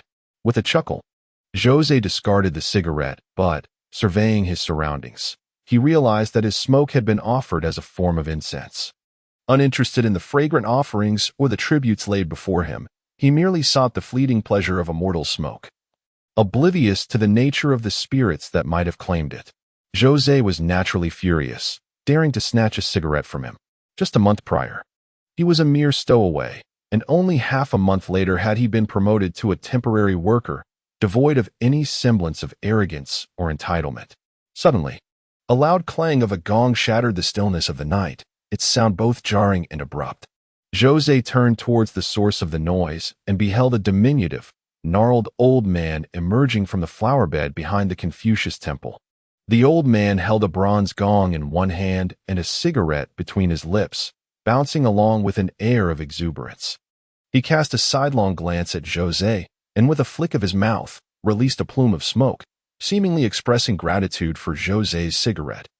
Zhou Ze chuckled in return, igniting the remaining cigarettes in his hand with a lighter and laying them out on the ground, leaving only one for himself. Soon, the cigarettes on the ground extinguished, and the old man leaped with even greater joy, as if he found this attentive junior increasingly agreeable. His small pocket bulged, presumably filled with cigarettes. The old man, leading the way with his gong, was soon followed by a motley crew of individuals. They were not the parents who had just rushed into the temple, but rather a peculiar assembly of strangely attired people. The foremost among them, adorned with feather fans and silk scarves, stumbled forward, their faces bearing an ashen hue as they shuffled in step with the old man. Following them were two individuals sporting greasy long braids, their expressions vacant, yet still trailing behind the old man. The attire of the subsequent individuals grew increasingly modern, culminating in the last few, who donned contemporary clothing indistinguishable from that of ordinary high school students. However, some of them had a pallid complexion, while others bore fractured skulls. Out of professional instinct, Zhou Ze swiftly deduced that the latter group of students had either succumbed to poison or had taken their own lives by leaping from great heights. Among them, one individual appeared somewhat familiar. It seemed Zhou had encountered his visage in the news a few years prior, as he had tragically jumped from a building after succumbing to the pressures of a simulated examination. The diminutive elder, striking a bronze gong, advanced forward, while the cohort of scholarly youths followed behind like marionettes, marching in unison. They resembled a procession, circling around the Confucian temple. Nearby pedestrians, with the exception of Zhou Ze, were oblivious to their presence. Bang! The sound of the gong resonated as the elder rasped, "A peaceful abode does not require lofty structures." Within the pages of books like Golden Abodes. Bang! Another resounding clang, "Do not resent the unworthy matchmaker. Within the tomes, one may find beauty." The elder continued his proclamations. After circling the temple thrice, this enigmatic procession slowly vanished from sight. After a brief moment, parents who had paid their respects began to emerge from the temple, their faces adorned with satisfaction, anticipation, and a fervent hope for their children to achieve greatness. Chapter 41. The most awkward Qinglang. Along with the female corpse and the middle-aged couple, exited the temple. The couple wore expressions of delight, clearly having secured the coveted first incense offering with the aid of the female specter. Regardless of its efficacy, it was undoubtedly a promising omen. Even the most skeptical of parents would, before their child's significant examination, offer rice dumplings and a cake, symbolizing success and progress in their academic endeavors. Shall we indulge in a late-night snack? How about barbecued delicacies? Qinglang proposed. Although he owned a restaurant, he certainly would not deign to prepare barbecue at such a late hour. After all, Su Nyang skin was far too precious to endure such smoke and fire. However, immediately after articulating this suggestion, Su Qinglang found himself regretting it. Among their company were a zombie and a being who seemed to exist beyond the realm of the living. Just envisioning the scene at dinner, with these two sitting motionless, akin to clay effigies in a temple, absorbing the ambience of smoke and fire, was enough to extinguish any appetite. "That would be rather inappropriate," remarked a middle-aged man. "No worries, uncle, we shall dine, while those two can enjoy a leisurely stroll," Su Qinglang insisted, leading the middle-aged couple away. Zhou Ze did not rush to hail a taxi and instead walked alongside the female corpse along a rather deserted lane. The weather had begun to warm, and the evenings were not as chilly as before. "What troubles you?"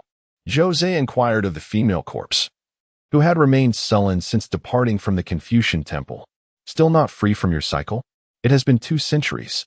After a moment of silence, the female corpse finally spoke. "The statues in the temple were staring at me, and it felt rather unsettling." "Do you believe they were watching you?" Zhou Ze asked. "Yes." The female corpse nodded. "Do you think they found you repulsive?" "Indeed," she continued to nod. "Do you feel that, as a zombie, you ought not to be in that place?" "Yes," she affirmed once more. "The sages advocate that there should be no discrimination in education." Zhou Ze smiled, reaching out to pat the head of the female corpse, saying, "You are a zombie, a being despised by both humans and ghosts alike. Yet, your presence at the Confucian temple serves to assist others in offering incense, thereby contributing to the spiritual vitality of the place. You may perceive their gazes upon you as a result of your uniqueness, akin to how a group of prairie wolves would take notice of an unexpected husky among them. However, it is also possible that they are merely a collection of clay figures, their eyes supposedly sculpted from donkey dung to appear more lively and lustrous. Ultimately, all of this is merely a construct of your own psychological pressure. But what if they truly are watching me? What if they genuinely harbor discontent toward me?" The female corpse hesitated slightly. "Then they are unworthy of being venerated in the temple as those so-called saints," Zhou Ze declared emphatically. "Saints are honored with incense offerings across the ages. If they lack even this modicum of magnanimity, what face do they have to occupy the altar of worship? A false saint should not be feared." The female corpse regarded Zhou Ze, a smile playing at the corners of her mouth. "Boss, your words just now were truly formidable." Indeed, Zhou Ze reveled in the flattery from his servant. "Yet, my dear, you are a ghostly messenger, and destiny has its own design. For ordinary mortals, the repercussions may be minimal, but for you it is a different matter altogether. Moreover, as the proprietor of a bookstore, you are under the auspices of the saint's fortune. To speak ill of them is, frankly, unwise for you." The female corpse, unusually candid with Zhou Ze, revealed her thoughts. A stark contrast to her previous desire for his demise. "Leap and leap. Meet your end, and I shall collect your remains. Grinding your nails into powder to brew tea with. Oh no, better yet, feed it to the pigs." The sentiment lingered. If one has not committed any wrongdoing, there is no fear of ghosts. The sage knocks at the door. Zhou Ze lifted his gaze to the streetlight and continued, "In my past life, I healed the sick without accepting bribes, steadfast in my ethical principles. Even if I were to become a ghost in this life, having borrowed a corpse to return, I would still have committed no wrongs. What is there to fear?" He inhaled deeply, reiterating, "There is nothing to fear." Upon hearing this, the female corpse appeared contemplative. Zhou Ze's words were not merely youthful bravado, but rather a solemn admonition to himself. The two continued their aimless stroll, the evening breeze cool yet pleasant. Eventually, the female corpse halted and inquired, "Where are you headed, boss?" Zhou Ze paused, instinctively surveying his surroundings, only to be astounded to find himself at the entrance of a residential community. The familiar environment, the recognizable guard booth, the night watchman dozing off on duty, the well-known parcel lockers. All these elements enveloped him in a sense of belonging. Though he had spent a month in the bookstore, subconsciously, this place felt like home. Having grown up in an orphanage, he understood the true essence of home and held a deeper attachment to the concept of shelter. Fortunately, when he purchased the property, the housing prices in Tongcheng had not yet escalated to the outrageous levels that followed. his eagerness to embrace the life of a homeowner. As soon as he began his career, serendipitously led him to a fortunate opportunity, evoking envy among his colleagues who bought homes later. Even his own residence was sold posthumously, with the assistance of the hospital, and the proceeds were donated to an orphanage in his name. Zhou Ze harbored no aversion to this arrangement, as he had no other relatives during his lifetime. "This was my former home," Zhou Ze remarked to the female corpse. "Shall we take a look?" suggested the corpse. "It has already been sold," Zhou Ze replied wistfully. "Let us consider it a nostalgic visit." Nodding in agreement, Zhou Ze approached the building. He entered Building 8, Unit 2, took the elevator to the 5th floor, and stood before a door that remained unchanged. The new owner likely had no time for renovations, as even the welcome mat had not altered. Moreover, the little cactus placed at the entrance still stood there. Zhou Ze reached down and felt around beneath the pot, uncovering a spare key. In those days, he often received late-night calls for emergency hospital visits, and frequently forgot his phone or keys. Hence, he kept a spare key here to avoid being locked out of his home. With a sense of curiosity, he inserted the key and turned it. Click. The door unlocked.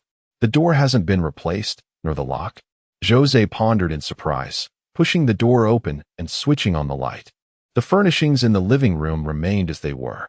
Zhou Ze even spotted his own slippers, and after changing into them, the female corpse followed him inside.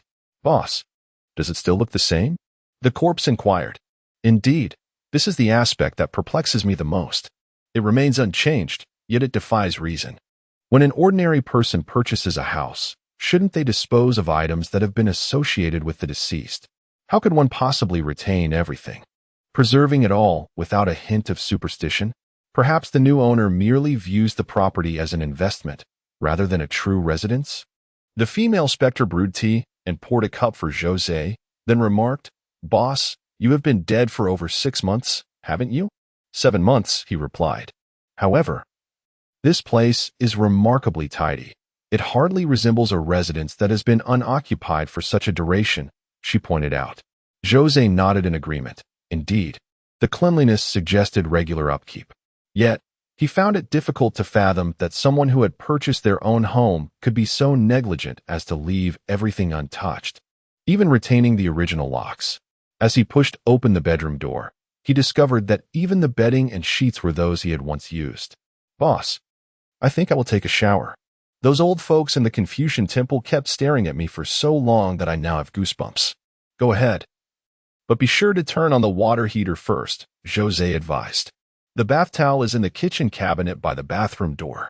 If indeed everything remained as it was, the female specter proceeded to wash up. She was quite fastidious. Women, by nature, tend to be cleanly, and in her previous life as a noble lady, having lain in a coffin for 2 centuries without the luxury of a bath must have been quite uncomfortable. Thus, she typically bathed both in the morning and at night, which unfortunately resulted in considerable water expenses for Zhou Ze. Nevertheless, considering that she worked as a waitress in his establishment without demanding payment, he bore the costs with tolerance. Pulling aside the curtains, Zhou Ze stood on the balcony, gazing at the shimmering lights of the night ahead. This was his home. It remained unchanged, yet it no longer belonged to him. The world had shifted, and in the truest sense, it had become unrecognizable. He took out a cigarette, ignited it, and exhaled a puff of smoke. A sense of melancholy enveloped him. He had thought he would be able to accept it, but in reality, he could not. He now deeply realized that as a living being, his attachment to the mortal realm was profoundly difficult to articulate. Regarding money, given his capabilities, would it truly be so challenging to acquire some illicitly?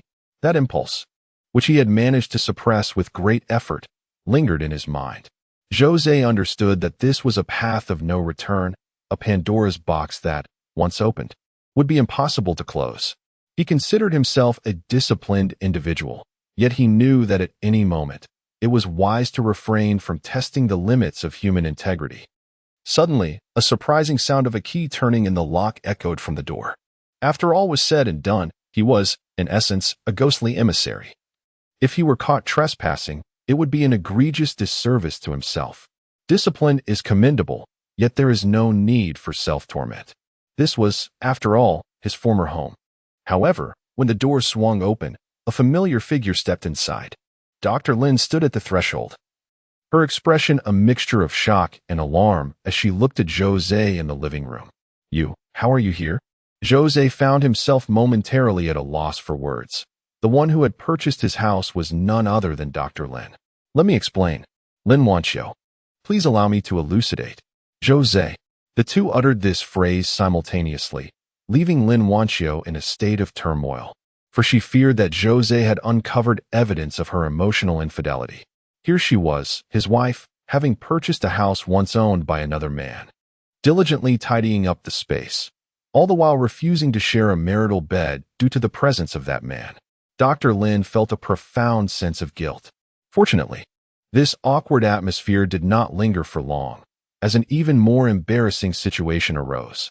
Boss, I accidentally got my clothes wet, the female figure announced, emerging wrapped in a bath towel, stepping into the living room, positioning herself between Zhou Ze and Lin Wanqiu. Chapter 42. The accident scene. Nothing is more unsettling than an abrupt silence. Zhou Ze pressed his lips together, while Dr. Lin lowered her head, feeling a hint of relief. One person strays emotionally, another physically. Individual transgressions evoke guilt, yet shared missteps appear as an equal footing between the sexes. At that moment, Zhou Ze broke into a carefree laugh, a sound tinged with a sense of liberation.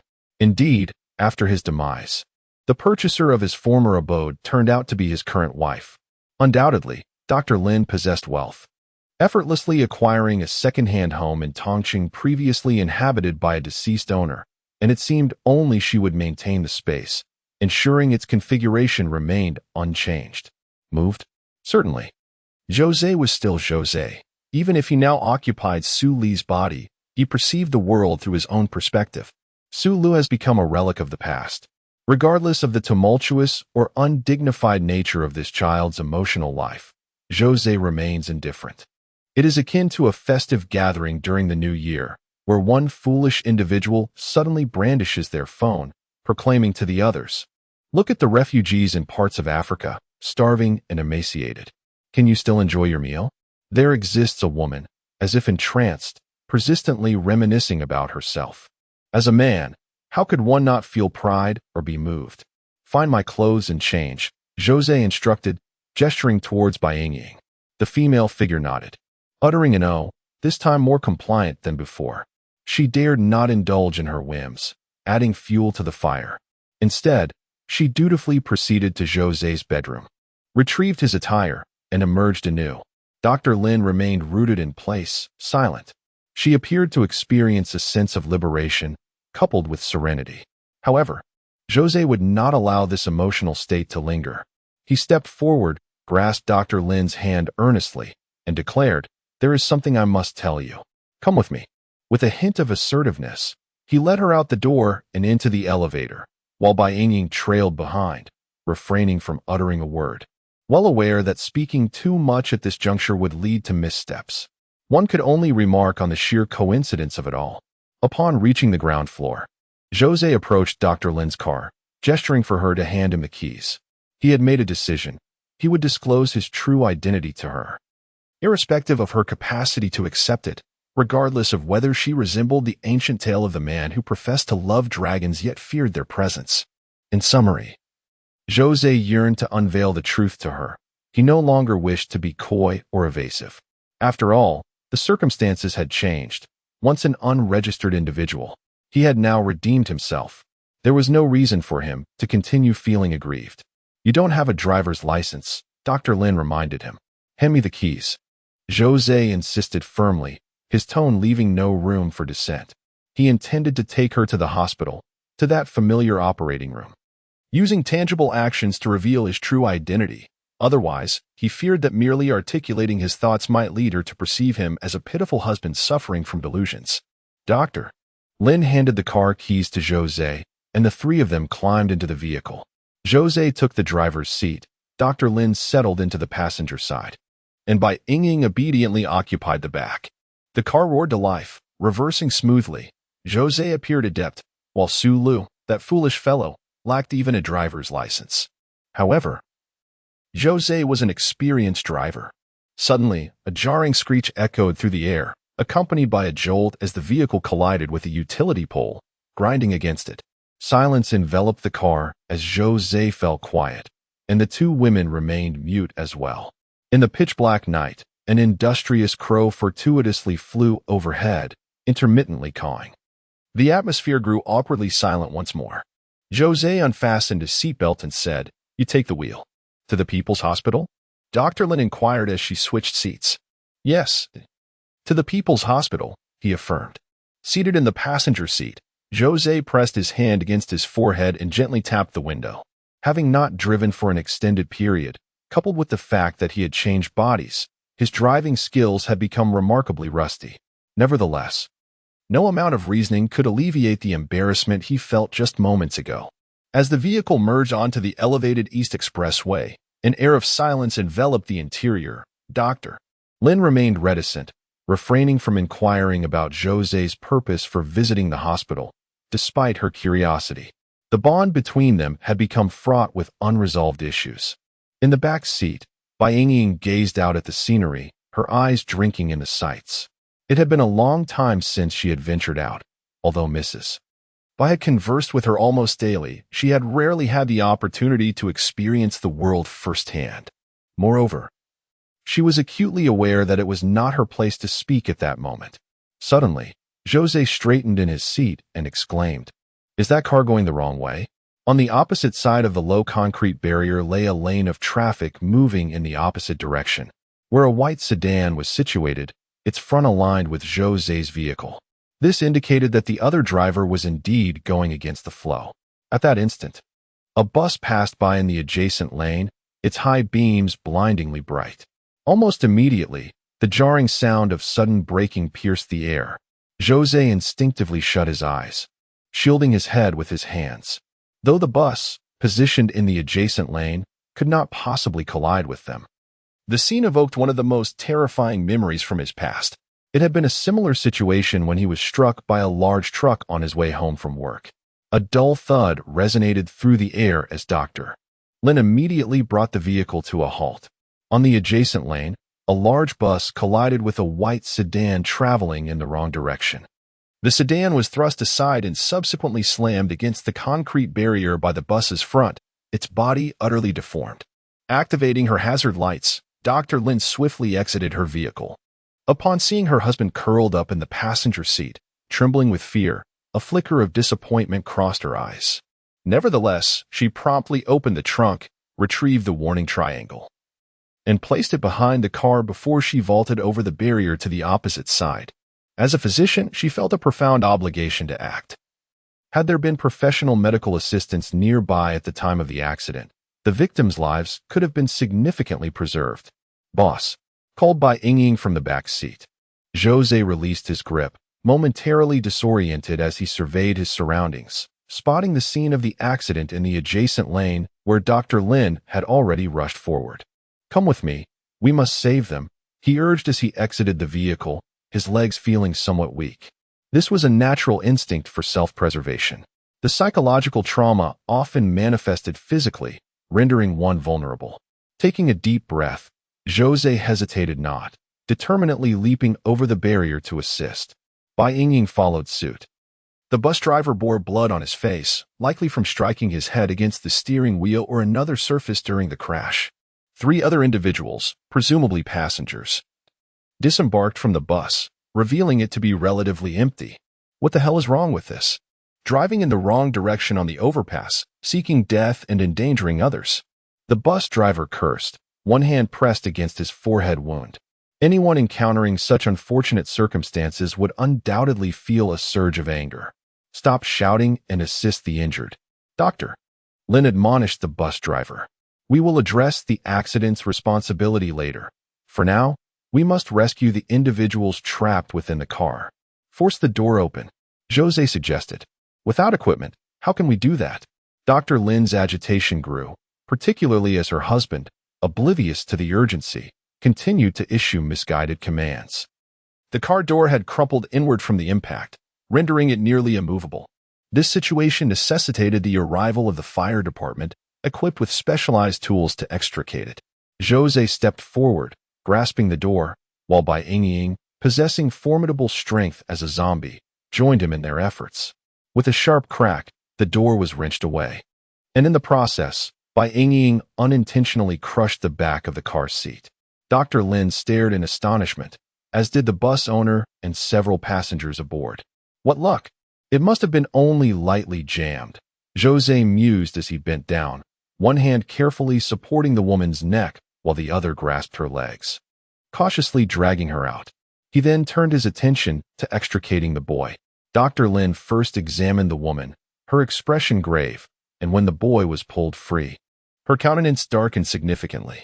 "He-'s gone. They're all gone." "Gone?" the bus owner asked incredulously, his face paling at the grim realization. "I've been cursed with such misfortune. These scoundrels emerge at night to wreak havoc, and I've been left utterly devastated. Call the police and an ambulance." Dr. Lin's mobile phone was left in the car, prompting him to call out to the bus driver. Although the bus driver was quite irate, he nonetheless retrieved his phone and began making a call. Zhou Ze, however, turned the bodies of the woman and the boy over, prompting a look of confusion from Dr. Lin at this action. "When I initially pulled them out, I casually examined them. They bore numerous external injuries, all inflicted during the car accident. Yet, they shared a peculiar similarity. Both had sustained concave skull fractures at the back of their heads, which, if I am not mistaken, should be fatal injuries.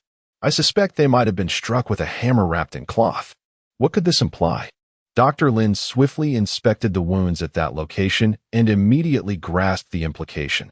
They had perished before the accident. Indeed, it is difficult to explain how two individuals could suffer identical fatal injuries in the same spot. Such a coincidence seems almost implausible. The deceased were placed within the vehicle, which then proceeded in the wrong direction. Zhou Ze looked at Dr. Lin with a smile and remarked, "Then it was disguised as an accident, quite the clever ruse." Subsequently, Zhou Ze turned his gaze towards the bus driver, who was on the phone reporting the incident, while the passengers who had originally stood by began to encircle the area. The bus driver also regarded Zhou Ze with a knowing smile, speaking into the phone. "Boss, it seems we've encountered a few meddlesome, unfortunate souls." Chapter 43. No, it cannot be allowed. As a skilled surgeon, Zhou Ze could effortlessly discern the peculiarities surrounding the deceased. Thus, it was evident that the forensic experts, specializing in this field, would similarly uncover the truth. To Zhou Ze, the orchestration of this vehicular accident appeared rather feeble, a mere fade that could not withstand scrutiny. However, now is not the time for such contemplation, for these individuals seemed disinclined to prolong their chatter.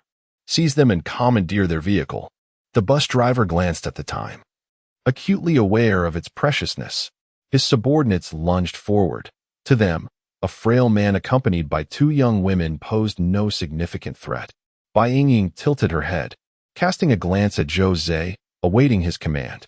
Dr. Lin stood rooted in place, her tension palpable, yet she refrained from screaming or shouting, a commendable feat under the circumstances. Most individuals, when faced with such a scenario, regardless of their usual bravado, would likely find themselves begging for mercy, proclaiming their ignorance of the situation. "Do not resort to murder," Zhou Ze cautioned. The bus owner chuckled at this remark, though it was not directed at him. Bai Yingying acknowledged the command with a resolute "understood," and then charged ahead. Zhou Ze stepped back, grasping Dr. Lin's hand, assuring her, "It's all right. I am here." Bai Yingying nearly stumbled as she surged forward, thinking, "I am leading the charge. Even a maid deserves dignity." Dr. Lin bit her lip, burdened by guilt, murmuring, "I am sorry." It was her intention to park and save a life that inadvertently led to the crisis faced by many, prompting her apology. Indeed, it is a regrettable aspect of her profession. Zhou Ze smiled wryly, recalling how he had rushed into a cinema under similar circumstances. Some occupational habits are truly inerasable. The female corpse had just been fed a handful of dog food, and the force of the act was unconsciously excessive. "Come here, little darling. Brother will take care of you," a man exclaimed, extending his arms to embrace the high school girl. Their leader had forbidden them from committing murder at that location, intending instead to escort them away, as matters here could not be prolonged. However, his arms embraced nothing but air. Almost immediately, his left arm was seized by the corpse. Crack, crack, crack. Dr. Lin felt a shiver run through his body, and Zhou Ze found the sound grating. Even contemplating that the crispness of a snack advertisement would be far more pleasant to hear than this. The man opened his mouth wide, unable even to scream in agony as the corpse advanced a step and kicked his calf. Creak, creak, creak. 3 more sharp sounds followed. Zhou Ze mused that even a snack brand could capture a soundbite for an advertisement here. Ay damn. The man curled on the ground, one arm utterly incapacitated, the other leg completely severed, his body resembling a wretched toad, writhing in pain and despair. Zhou Ze felt no pang of sympathy. He prohibited the corpse from taking lives because such matters must be left to the police. He held faith in the judicial system of this nation, confident that all malevolence would ultimately be brought to light. However, the individuals before him were, after all, cold-blooded murderers, and they were preparing to turn their violence against him. Zhou Ze did not possess the naive compassion to feel pity for them. Who could possibly lament their fate, knowing their intentions towards the 3 of them? If he were still the physician of his past life, and the female corpse merely a high school girl, who would shed tears for them? Bang! Crash! Whack! The other 2 men were swiftly incapacitated, their bones shattered. Though not fatal, they were rendered utterly dysfunctional. From Zhou Ze's expert perspective, even if these 3 were to receive medical attention, their lives would be forever altered, likely leaving them unable to care for themselves. The bus driver's phone fell to the ground, hitting the earth with a thud. He instinctively swallowed hard, overwhelmed by the surreal nature of the scene unfolding before him. He had not brought a firearm, as he had initially anticipated facing police officers and their inquiries. Thus it was impossible for him to carry any contraband. He had assumed that even with the presence of Zhou Ze and his few altruistic companions, the situation would not spiral out of control. Even if it did, he believed he could manage it. Yet now, the predicament had escalated dramatically, for the girl had approached him. The bus driver, who had just exhibited remarkable acting skills, now found himself at a loss for words. Bang! The female corpse reached out and effortlessly toppled the bus driver to the ground, placing a foot upon his neck. Stop! Zhou Ze commanded. The female corpse ceased her actions without questioning his directive. Zhou Ze approached, crouching down to pat the face of the bus driver, who sported a scruffy beard. He soon felt this gesture to be unnecessary, wiping his hand on the pant leg of the female corpse, noting how greasy the man's face appeared. Is it just you? Are there others? Zhou Ze pondered the necessity of resolving all potential repercussions.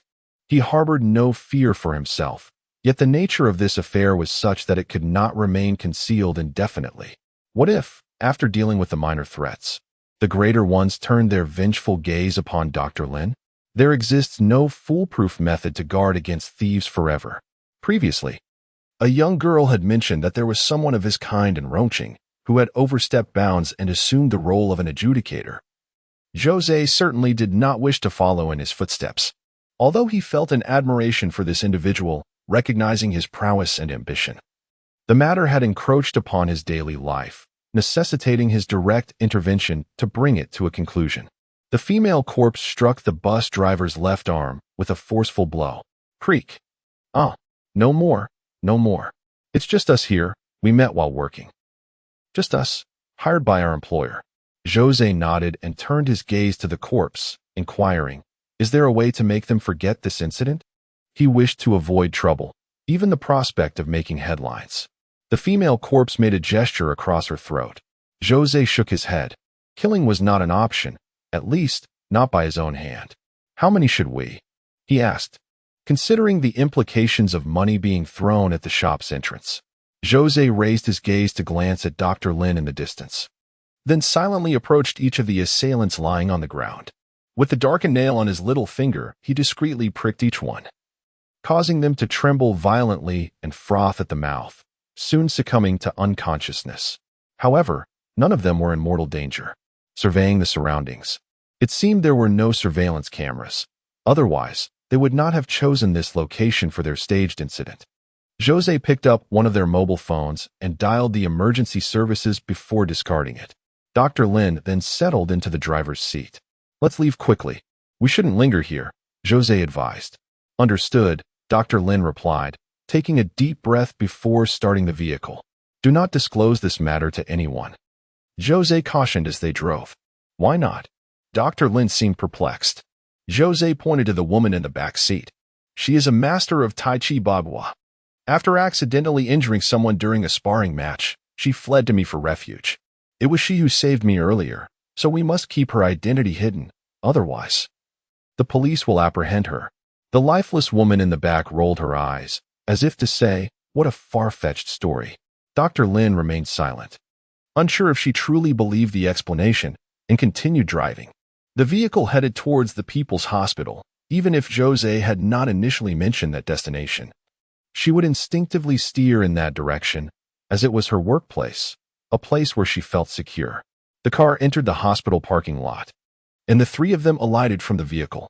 Dr. Lin did not inquire about Zhou Ze's destination. She could not fathom that he was actually heading to the emergency room. Instead, she walked ahead in contemplative silence. The female specter leaned in close to Zhou Ze's ear and whispered, "Will you confess your feelings tonight? This isn't a Qiongyao drama. Why should I indulge in such melodrama?" Zhou Ze shrugged. Despite a minor interruption along the way that left Dr. Lin somewhat distracted, he had no intention of abandoning his original plan. A woman like her, who was also the legal wife of his current corporeal form, deserved the truth. Allowing her to sleep soundly beside him at night. Was he out of his mind? Concealing the truth, twisting and turning through emotional turmoil only to end in hysteria. Was a trope favored by Aunt Xiong, but Zhou Ze was not one to indulge in such theatrics. Dr. Lin settled onto a bench at the parking lot's exit, and Zhou Ze joined her. The female specter, displaying an intuitive understanding, refrained from intruding. They sat side by side, with Lin Wanqiu inhaling deeply, her exquisite features illuminated by the moonlight. Zhou Ze admired her beauty. Having such a lovely woman, his wife, who still longed for the version of him that had been dead for over 6 months, filled him with an overwhelming sense of accomplishment. Did the earlier incident truly not matter? Clearly, Dr. Lin had not fully moved past it. We haven't done anything wrong, have we? Zhou Ze reassured her. Dr. Lin nodded in agreement. Much like those valiant narcotics officers who conceal their identities for the sake of their family's safety, they too made great sacrifices for the greater good. Are you afraid of retaliation? He inquired. I understand, Dr. Lin nodded. Zhou Ze raised his hand, intending to embrace the woman, anticipating a moment of miraculous revelation. However, Dr. Lin spoke first. What is your relationship with her? There is truly nothing between us, Zhou Ze replied with a wry smile. It's merely a coincidence that this has happened twice. Dr. Lin fell silent again. Just as Zhou Ze was about to speak, Dr. Lin reached out and took his hand, leaving him momentarily stunned. Sulu, I am sorry. I have always loved another man, and you must have realized it. Otherwise, you would not have appeared in that room. Although my relationship with that man is innocent, I admit I have emotionally strayed. I apologize, for you are my rightful husband. It's all right. Zhou Ze began to respond, but Dr. Lin interrupted. I have come to terms with our situation. I present you with 2 choices. First, we can divorce, and I will compensate you with 1 million. The bookstore will also be yours. Divorce? Why would we do that? Zhou Ze exclaimed. Secondly, I will strive to forget that man and commit to living with you, becoming your true wife, to make amends for my past shortcomings. Sulu, I am willing to try and dedicate everything to you, fulfilling my duties and responsibilities as a wife. As she spoke these words, Dr. Lin's eyes glistened with unshed tears. She had resigned herself to her fate. All right, wait a moment. No, you must continue your affair. Dr. Lin, in the distance, a female corpse, feigning to admire the scenery, could not help but burst into laughter as she eavesdropped on the salacious gossip with her extraordinary hearing. Clutching her abdomen, she crouched down, laughing heartily to the point of pain. This caused quite a stir in the realm of literary critique. Ultimately, a notification arrived stating that Midnight Bookstore would be launched on April 1st, a remedy for Long's regrets and those of the audience alike. Moreover, Chapter 44 features Dr. Zhou Ze, No, you must continue this affair. Dr. Lin, with her crimson lips slightly parted, found herself in a state of bewilderment and confusion. Was it that her husband had yet to forgive her? Under the weight of guilt and pressure, Dr. Lin chose to acquiesce. The two conditions she presented were such that if Fong were not foolish or overly naive, he would undoubtedly opt for the second. The first condition demanded $1 million along with a struggling bookstore. The second, however, encompassed both her person and her wealth. With her in his possession, who would need $1 million? After all, she was hardly an unattractive wealthy woman. Yet, for Zhou Ze, the situation proved to be even more challenging. After toiling for half the day, he could not accept the notion that she intended to forget him and instead resign herself to a mundane existence with that scoundrel Su Lu. Zhou Ze would not permit such a scenario to unfold. Originally, he had been the one to betray another, reveling in the satisfaction of it all. Now, he found himself in the humiliating position of being the one betrayed.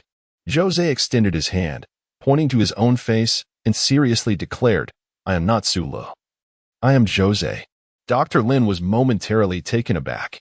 After a prolonged silence between them, she finally sighed and said, "Regardless of the path you choose, I acknowledge my shortcomings towards you. However, you should not mock me in such a manner.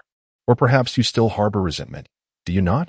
Whatever you say, I shall accept." Dr. Lin concurred. Yet, Zhou Ze was acutely aware that the woman before him was likely contemplating contacting a psychologist the following day. If things escalated further, she might even consider having him involuntarily committed to a psychiatric hospital. In the distance, the sound of an ambulance siren pierced the air, and the hospital building erupted into a flurry of activity. "I will go and see," Dr. Lin declared as she stood up, momentarily setting aside the conversation regarding her husband, believing he had been significantly affected by the emotional turmoil. Yet, it was precisely this concern that deepened her feelings of guilt towards Su Lu. Meanwhile, the eavesdropping female corpse approached Zhou Ze after Lin Wanqiu had departed and inquired, "Boss, why not let her examine your fungal toenail? Or perhaps check if you are cold?" Zhou Ze retorted, "And why would I allow that?" The corpse pouted and replied, "It seems it wouldn't be entirely out of the question. If she were to touch it, she might grasp the situation. I prefer a more poetic approach," Zhou Ze stated, striving to maintain a calm demeanor. "How pretentious." The corpse boldly mocked her employer at that moment. "Indeed, it is pretentious. You were once a refined lady engaging in clandestine meetings with a bookish youth. Was that not pretentious as well?" Zhou Ze stretched lazily and said, "Come, join me inside. Are we heading to the hospital?" "Nonsense. The commotion over there is certainly indicative of a grave incident. The number of casualties must be significant, and the emergency physicians are undoubtedly understaffed. Those resident doctors lack both experience and fortitude, rendering them ill-equipped to manage such a crisis." As Zhou Ze spoke, he entered the hospital alongside the female corpse, promptly veering into the staff changing room. "But boss, what does this have to do with you?" Zhou Ze selected a lab coat that fit his physique and donned it, fastening a mask. "In my previous life, I was a physician. Dr. Lin was my intern." "Ah, a teacher-student romance," he mused. The female corpse also donned a lab coat, her expression tinged with excitement as she inquired, "Boss, what shall I do?" "Choose me some background music." Zhou Ze adjusted his gloves, stating, "Background music?" A momentary pause. "Because I am about to showcase my prowess," he declared, inhaling deeply before exhaling with a sense of familiarity. "The disparity between physicians of today and those of my era is vast." The female corpse, clad in a nurse's attire, appeared somewhat awkward. "Indeed," Zhou Ze replied noncommittally. The female corpse stuck out her tongue and asked, "Boss, what kind of doctor were you? I've heard that obstetrics and gynecology is quite a rewarding field. Do you read novels while lying in your coffin?" Zhou Ze retorted, "What?" The female corpse looked perplexed. "Ophthalmology for the fortunate, surgery for the skilled, and obstetrics and gynecology for the laborious," Zhou Ze chuckled. Only those outside the field or influenced by certain literary works would naively believe obstetrics and gynecology to be a delightful and comfortable profession. At that moment, the elevator doors slid open, revealing a stretcher being pushed in by several attendants. Zhou Ze's gaze sharpened, and he swiftly turned to lie on the stretcher. administering cardiopulmonary resuscitation while shouting, "Quick!" pushed to the resuscitation room. Surrounding attendants and nurses joined forces to propel the stretcher forward, causing numerous patients and their families in the corridor to hastily make way. "Clear the path ahead," Zhou Ze commanded. Dr. Lin, who had just finished tending to a wounded patient, wiped the beads of sweat from his forehead as he emerged, momentarily taken aback by the sight of the figure performing CPR on the stretcher. He quickly dashed over, perplexed by the unfolding scene. After all, this was a hospital. Upon reaching the resuscitation room, Zhou Ze issued a direct order. "Bring in the resuscitation cart. Prepare for intubation." "Yes," the intern responded promptly. The nearby nurses, seeing the intern's compliance, instinctively followed suit. They mistakenly assumed that the surrounding staff recognized this new doctor. In reality, it was a grand misperception, exacerbated by the urgent circumstances and Zhou Ze's authoritative tone, which left no hint of his inexperience. Zhou Ze positioned himself at the head of the patient's bed, personally undertaking the intubation while extending his hand to the left. "Withdraw the guide wire." "Understood." The female nurse swiftly placed the item into Zhou Ze's hand. He then turned to the intern beside him, instructing, "Monitor the position." "All right." At this moment, the previously anxious intern physician had shed his nervousness. Many young doctors possess exceptional skills but are ill-suited for independent responsibilities, thriving instead under the guidance of a commanding presence. He donned his stethoscope and began to assess the situation, then nodded to Zhou Ze, affirming, "The position is stable." Zhou Ze acknowledged with a nod, instructed a change in personnel, and continued the compression. "Yes." An adjacent nurse promptly stepped in to replace the previous one and resumed the cardiopulmonary resuscitation. At that moment, another nurse glanced at the nearby monitor and exclaimed, "The patient is in ventricular fibrillation." Zhou Ze lifted his head, prepared to defibrillate. The intern immediately retrieved scissors and swiftly cut open the patient's clothing, while Zhou Ze took over from the nurse to perform the CPR personally, stating, "Charge to 200 gels." "Understood," the female nurse responded, promptly preparing the equipment, then confirmed, "Charging complete." Just then, Dr. Lin pulled back the curtain and entered, witnessing the frantic efforts underway. Indeed, it was Su Lu, her own husband. Dr. Lin pointed an accusatory finger at Zhou Ze, her anger palpable. She was bewildered. Uncertain of her husband's condition, he had just claimed to be Zhou Ze, and she feared he might be experiencing hysteria. Yet, she absolutely would not allow him to toy with a patient's life. "Prepare to shock, stand clear." Zhou Ze warned the surrounding personnel, casting a pointed gaze at Dr. Lin. She trembled, a familiar sensation coursing through her, evoking memories, the familiar scene, the recognizable tone, the characteristic demeanor. At that moment, she found herself rendered speechless. After the initial defibrillation, Zhou Ze continued performing cardiopulmonary resuscitation, his gaze fixed intently on the monitor. However, the patient's condition did not improve. Zhou Ze decisively instructed another round. "Charge to 200 gels." The female nurse promptly prepared for the next attempt and announced, "Charge complete. Stand clear." Zhou Ze once again delivered the electric shock. The patient's body convulsed momentarily under the jolt. The intern beside him continued with the CPR as Zhou Ze monitored the display, which finally indicated a return to normalcy. "Restore power. Let us obtain an electrocardiogram," Zhou Ze directed the intern. "Understood," the intern replied, swiftly preparing and handing the ECG report to Zhou Ze. After a brief glance at the paper, Zhou Ze stated, "Acute myocardial infarction. Contact the cardiology department and prepare for an emergency PCI immediately." "Got it," the intern replied, wiping the sweat from his brow and exhaling a sigh of relief. At that moment, Zhou Ze exited the emergency room, where Dr. Lin awaited him. His expression a mixture of skepticism, disbelief, excitement, and trepidation. Zhou Ze barked, "What are you standing there for? There are so many patients to save." "Doctor." Lin immediately broke into tears, recalling how he had once been reprimanded in the same manner.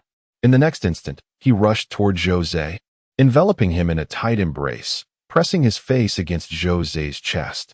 Zhou Ze was taken aback, He had anticipated numerous reactions from Dr. Lin following his confession: fear, breakdown, terror, but this scene was entirely unexpected. Was this an embrace of acceptance? Was it truly that simple? Zhou Ze had always been intrigued by how he, once a solitary and passionless individual, managed to win the heart of Dr. Lin, who was then a mere young girl. Now, he seems to grasp something of it. Could it be that Dr. Lin does not suffer from Stockholm Syndrome? As he scolded and chastised her, did she, perhaps, end up developing feelings for him? Yet, it seems that women with such afflictions might also embrace certain intimacies that ordinary individuals would find difficult to accept. Chapter 45. The Culprit. The sun at dusk resembled a rosy apple, akin to a little girl's face being gently roasted. Zhou Ze sat in the bookstore, organizing the latest batch of accounts. The operation of the bookstore had fallen into a state of financial strain, primarily due to the meager inheritance he received from Su Lu. According to the deceased woman's account, this situation could be mitigated by utilizing one's moral virtue to ward off calamities. The ghostly currency bestowed by the spirits is equivalent to one's moral merit. When in need of funds, it can be exchanged for money, and when seeking refuge, it can help alleviate troubles. Recently, a news report covered a case involving a wealthy individual hiring someone to murder his wife. A rumor circulated that a high school girl had intervened and fought them off.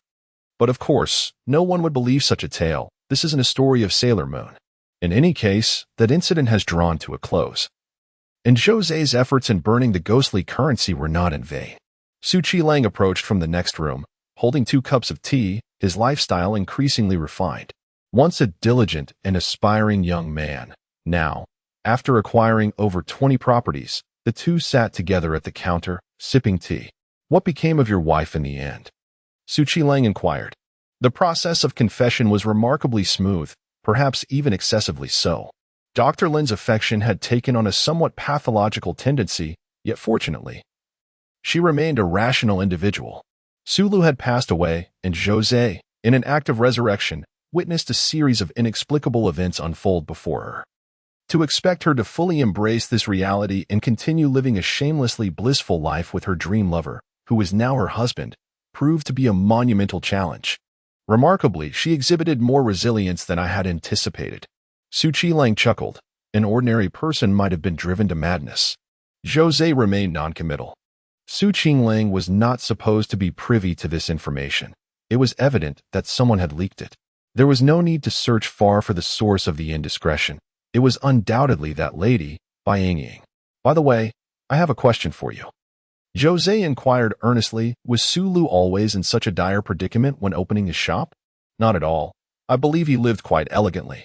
However, I had little interaction with him before his demise. He was rather dull and devoid of amusement. Yet, he seemed to possess considerable wealth. I recall him generously aiding his relatives at the bookstore, quite lavishly. After Qinglang spoke, he cast a sidelong glance at Zhou Ze, even playfully licking his lips, remarking, "You are indeed entertaining." In that moment, his waist swayed, and his flirtatious glances stirred one's spirit. It would be a pity if you didn't pursue a career in the brothel. You could have easily become the king of courtesans. Can we not engage in a proper conversation?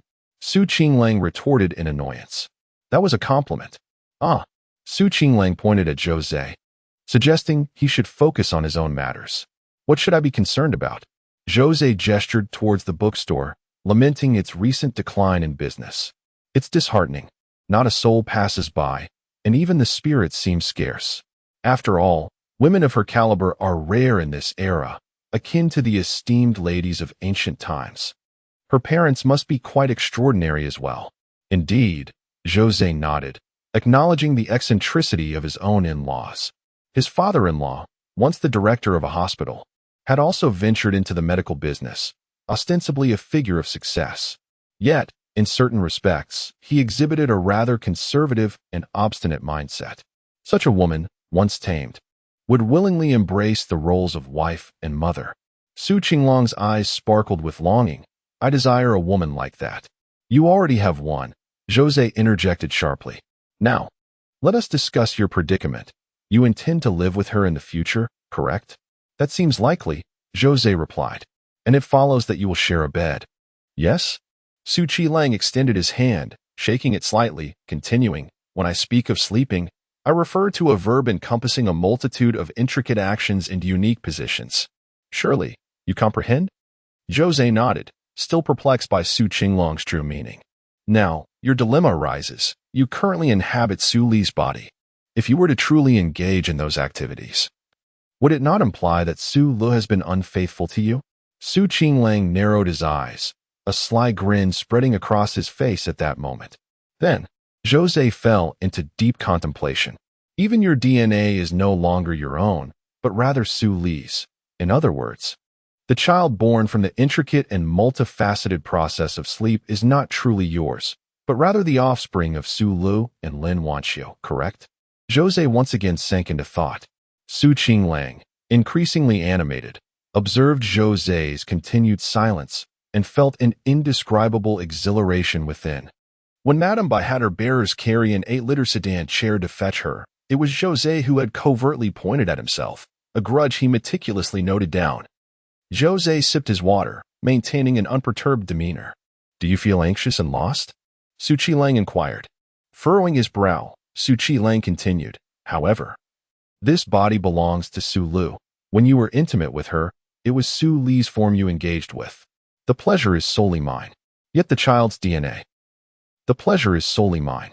Qinglang suddenly slammed his hands on the table, exclaiming, How can you think so lightly of this? Regardless, the pleasure is mine. That scoundrel Su Lu has likely descended into hell, unaware of where she has wandered. Perhaps she has already sipped Meng Po's soup and been reincarnated. Why should I concern myself with that? As long as I am satisfied. Qinglang's chest heaved with indignation, and he could not fathom the source of his anger. Yet he felt profoundly irked. Well, let us not digress. Continuing down this path would lead us to a debate on the spiritual and corporeal realms, approaching philosophical heights. Zhou Ze signaled to conclude this rather tedious discussion. As long as you are happy. Qinglang was filled with resentment. By the way, I need to ask you something. Zhou Ze thought of another matter. Do you know any other ghost messengers? Zhou Ze inquired. I used to guide the souls of my parents. Do I dare to get acquainted with ghost messengers? Qinglang retorted. All right, I understand. It seems I must find time to visit the Confucian temple. The old gnome who struck the gong last time must also be part of the establishment. What exactly do you wish to ask? Qinglang questioned. I want to know if ghost messengers have any performance evaluations, such as promotions, salary increases, or benefits. Did that little girl not tell you? Zhou Ze shook his head. I also find it somewhat too easy for you to be a ghost messenger. I suspect she has some other pressing matters to attend to, which is why she has temporarily assigned this task to you. Are you implying that I am merely a temporary worker? What exactly is she dealing with? Zhou Ze muttered to himself. Immediately, the image of the young man drinking porridge during the Taoist livestream surfaced in Zhou Ze's mind. Rongqing, the underworld shop? Upon recalling the little girl's reaction when he mentioned Rongqing, it indeed seemed quite plausible. Just then, the bookstore door swung open, revealing a man clad in a white down jacket. Ale, I have come to take my father home from the hospital. Zhou Ze paused for a moment, his mind racing as he began to deduce the man's identity. He was likely the child of his uncle, younger than himself, and a cousin to Su Lu. When Su Dachuan last visited the city, he suffered a minor accident resulting in a fracture upon his departure. Zhou Ze later paid him a visit, and Dr. Lin covered the medical expenses, so he did not inquire further. His younger cousin smiled at Zhou Ze, mentioning that he had already provided some nutritional support to their uncle. Zhou Ze had offered a sum, but Su Dachuan refused to accept it. Instead, Zhou Ze discreetly tucked it into his clothing. Hey, Brother Ale, I've recently started dating someone, and finances are a bit tight. Could you lend a hand to your younger brother? His cousin directly requested assistance. I'm also struggling with business, Zhou Ze replied, not intending to help. Brother, that's rather unkind of you, his cousin retorted, visibly displeased. Last time, I was the one who helped you out. What matter are you referring to? Zhou Ze inquired. Come on, don't pretend you've forgotten. I'm not shamelessly asking for money. Have I ever approached you for financial support in the past 6 months? His cousin continued. As for the previous incident, That driver assured me he wouldn't spill any secrets. Besides, he has been incarcerated for over 6 months, another half year, and he will be released. He wouldn't be foolish enough to reveal anything, would he? His lips are bound tight. Otherwise, the charge would escalate from reckless driving to manslaughter. I'm genuinely in a tight spot this time, brother. Could you lend me 1,000 or 2? I promise to repay you once I'm financially stable. Zhou Ze picked up a teacup from the counter. Upon hearing this, he furrowed his brow slightly and said, "What exactly are you talking about? I do not understand. Are you really planning to burn the bridge after crossing it?" His cousin pressed. 6 months ago, you implored me to contact a truck driver and pay him to deliberately cause the death of that doctor. You must not forget my contribution. Crack. The glass in Zhou Ze's hand shattered under his grip. Chapter 46. Anger and Sorrow. Lu, brother? His cousin watched in horror as Zhou Ze crushed the glass.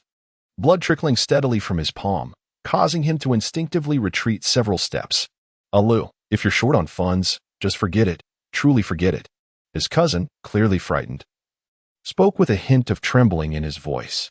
They were like grasshoppers bound together by a single rope, incapable of threatening one another. Initially, he merely intended to leverage this favor for some extra money.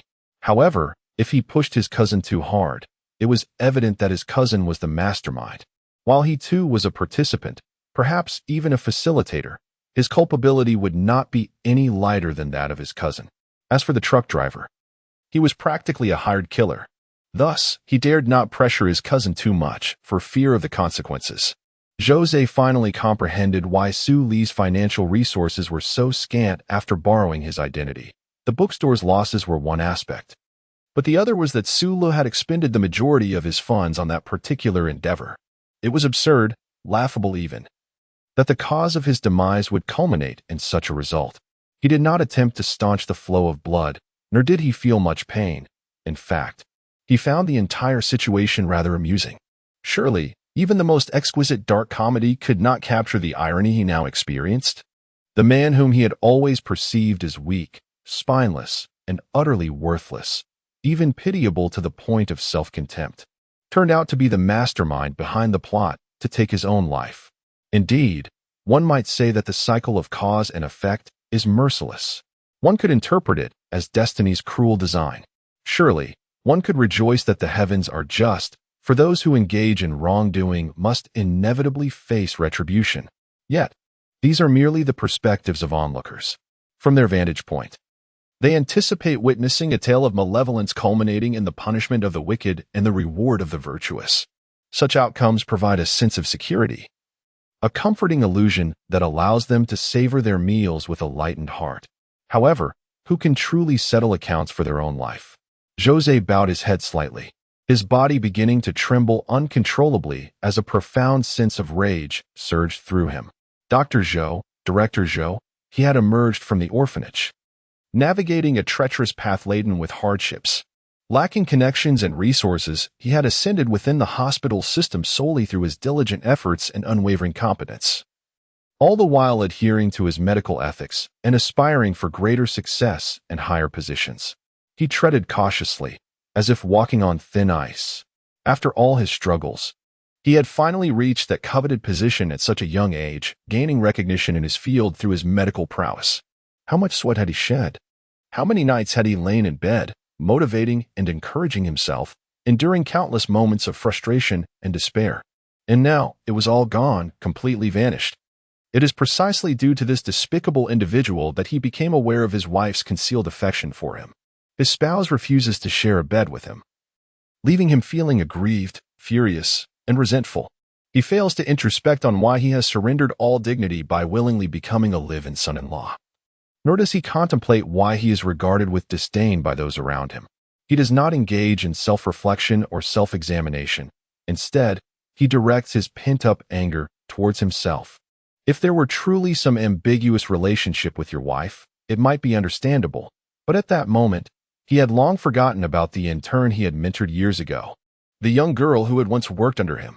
He was entirely oblivious to the situation, yet on his way home, carrying cakes and gifts to celebrate Children's Day with the children at the orphanage, the driver of a hefty truck, having been paid, simply floored the accelerator. "Brother Lu, I must take my leave now. Take care of yourself. I want to annihilate that scoundrel, to obliterate him. With the money I received from her, I shall bring about his demise. To this day, my cousin vividly recalls that evening 6 months prior when his brother placed several bundles of cash before him. His expression contorted as he spoke those words. This cousin, whom I had privately ridiculed for his perceived softness, cowardice, and willingness to marry into another family, relinquishing even the right for his children to bear his surname, underwent a profound transformation in my perception that twilight. As I observed my cousin's silhouette, Zhou, his bloodied palm, his nails growing out and receding time and again, a wisp of dark vapor incessantly swirled around his fingertips. Zhou Ze's eyes were interwoven with hues of crimson and the ferocity of darkness. This was his adversary, one of the masterminds behind the plot to take his life. He yearned to eternally bind this individual, to have Bai Yingying feast upon him, draining every drop of his blood until he was nothing more than a lifeless husk. Yet, this person simply walked away, and throughout, Zhou Ze did not lift a finger. He did not even rise to shout a command to halt. Reason, this wretched reason, this despairing force that teetered on the brink of his sanity. Zhou Ze understood he could not kill him. Even setting aside the ramifications of avenging himself as a ghostly messenger, he pondered how the driver, imprisoned for his crimes, would react upon learning of this act. Would he not perceive it as a silencing of witnesses? Would that not compel Zhou Ze to eliminate the driver as well? Indeed, the driver was the first assassin. That despicable scoundrel who had fixated on him that fateful night and recklessly ran the red light to collide with him. His cousin deserved his fate, but that driver deserved it even more. Nevertheless, if he were to eliminate both, regardless of how meticulously he concealed the scene, the authorities would undoubtedly detect the anomalies. At that juncture, the truth would become glaringly evident. The crux of the matter was that the true puppet master behind the hired murder was none other than Zhou Ze himself. He was the genuine architect of this vendetta. To pursue vengeance by slaying them would ultimately unveil his own identity. They have already destroyed their first life. Must they now squander the hard-won opportunity for resurrection? To obliterate themselves once more in this, their second life? Zhou Ze clenched his fists and struck the counter with great force. Bang! A wave of dizziness engulfed him, causing him to stagger backward, ultimately resting against the wall, where he slowly sank to the ground. Bloodied hands covered his eyes, while the other hand unconsciously scraped against the tiles. You are seething with anger, yet find no outlet for your rage. This is an exasperating existence. The celestial justice is glaringly evident, a veritable farce of karmic retribution. In my previous life, I saved many lives and aided countless souls. Tears streamed down the corners of Zhou Ze's eyes. Every individual possesses moments of vulnerability, and oftentimes, the only recourse is to shield their weeping eyes with their palms. Each person, too, has their moments of resentment and discontent, lamenting the inequities of the world. Not everyone is an unfeeling automaton, capable of maintaining composure and analyzing their circumstances in times of adversity. In his past existence, Zhou Ze believed he had committed no transgressions. Many lives were preserved through his efforts, and numerous families were salvaged by his hands. He did not succumb to complacency, nor did he compromise his integrity, despite an intense ambition to ascend the ranks. Yet, he remained steadfast in his principles as both a human and a physician, which meant that the challenges he faced and the sacrifices required of him were far greater than those who chose to bow down.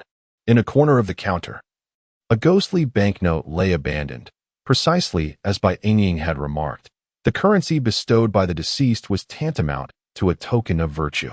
Perhaps it was a recompense from the heavens for the good deeds accumulated in a past life. As I emerged from the abyss, my spirit teetering on the brink of dissolution, I chanced upon Su Lu, who had met an untimely demise at the hands of a petty thief. Thus, I inherited the life of Su Lu, ensuring that the very individual who orchestrated my own downfall would pay the price deemed just by the heavens. Yet, whoever inquired whether Zhou Ze consented to this fate? Moreover, this predicament left me powerless even to seek vengeance. That scoundrel approached me, discussing plans to hire someone to eliminate the doctor, while I could only sit there, despondent and immobile. The waning light of the setting sun spilled into the doorway of the study, carrying away the last vestiges of warmth from the day. By the way, I have just developed a new strawberry juice. Would you care to sample it before I make further enhancements? Qinglang entered, holding a wine glass. Upon noticing Zhou Ze, bloodied and huddled in the corner, he paused momentarily before hastily placing the strawberry juice down and rushing to Zhou Ze's side. What has happened to you? Qinglang inquired. Why, this is unfair. No. This cursed fairness, Zhou Ze murmured to himself. Qinglang fell silent, at a loss to comprehend the events that had transpired to transform Zhou Ze into this state. The Zhou Ze he had always known was composed, rational, and effortlessly detached. Even amidst his rigorous and methodical demeanor, he occasionally shared a jest. This was a person of remarkable self-discipline. Yet, it is often the case that those who are self-disciplined feel even more helpless when faced with adversity. In this moment, Zhou Ze evoked in Qinglang a vivid recollection of his own experience when the little girl had taken away his parents' souls that fateful day in the store. He lamented the injustice, for Zhou Ze, too, was a spirit, yet the little girl allowed his existence to continue while seizing his parents' souls instead. Qinglang sighed deeply, wrapping his arm around Zhou Ze's shoulders and letting Zhou's forehead rest upon his chest. In solidarity, he added, Brother, though the specifics of your plight elude me, I can empathize with the emotions you are currently experiencing. Not even the most magnificent Chopin could articulate our sorrow. Chapter 47, Wishes Fulfilled. With 3 cigarettes in his left hand and a bag of rice balls in his right, not to mention a stylish handbag slung over his shoulder, Bai Yingying seized every opportunity permitted by Zhou Ze to leave the bookstore. One can only wonder how she managed to acquire a handbag with such alacrity after purchasing the cigarettes in Tangyuan. Upon pushing the bookstore door open, Bai Yingying was greeted by the sight of 2 men locked in an embrace. Instantly, she set her belongings down, covering her eyes. While peering through her fingers with great curiosity, she could not help but stomp her feet in a playful display of shyness, exclaiming, Oh dear, Su Goeren. This overwhelming atmosphere of deep-seated resentment is truly terrifying. It left Bai Yingying questioning whether she was the zombie or if it was the noodle shop owner before her. Adjusting her attire, Qinglang rose as well, feigning the act of fastening his buttons. Certainly. Here is the refined and improved translation of your text. Zhou Ze stepped outside, lifting the cigarettes and Tangyuan, and said to Bai Yingying, Keep an eye on the store. Of course, she replied. Once Zhou Ze exited the shop, Bai Yingying and Qinglang exchanged glances, each squinting at the other. What are you staring at, corpse? Qinglang retorted with irritation. If you continue to hide in the cabinet, I won't be able to see you. Bai Yingying shot back with a hint of sarcasm. You are an ice cube. An ice cube, the kind that can freeze into a popsicle. Qinglang continued to counter. Huh, your waterway is obstructed. Taking the dry path makes you vulnerable to robbers and bloodshed, Bai Yingying incisively rebutted. Humph, humph. Zhou Ze contemplated a visit to the Confucius temple. Life, no matter how much sorrow it bestows upon you, must be endured before one can carry on. It is akin to the final evening of a brief vacation. The mere thought of awakening early for work the next day brings a sense of despair, a desire to surrender, yet one must still set the alarm. Such is life. For some successful individuals, people often revel in discussing the secrets behind their triumphs, enviously admiring their current fortunes. It is reminiscent of how, after a woman gives birth, friends and family flock to congratulate her, yet no one bothers to inquire about the countless trials endured to conceive that child. Perhaps the saying holds true. Zhou Ze could only find solace in himself. He could not emulate the arrogant demeanor of a certain peer from Rongqing, yet this matter, involving his own life, could not simply be brushed aside. As he took out his phone to summon a taxi, he happened upon a WeChat message. What are you doing? It was a message from Dr. Lin. Zhou Ze hesitated, his mind tangled in a web of complex emotions. To speak candidly, he felt a mixture of confusion and pride. For the very reason that Su Lu sought to end his life was entwined with the fact that the beautiful doctor had harbored a secret affection for him. Indeed, to be admired by an enchanting woman, to be the object of desire for such a captivating individual, was a source of both honor and pride. Yet, he recalled how in his past life, it was precisely this woman who had led to his demise.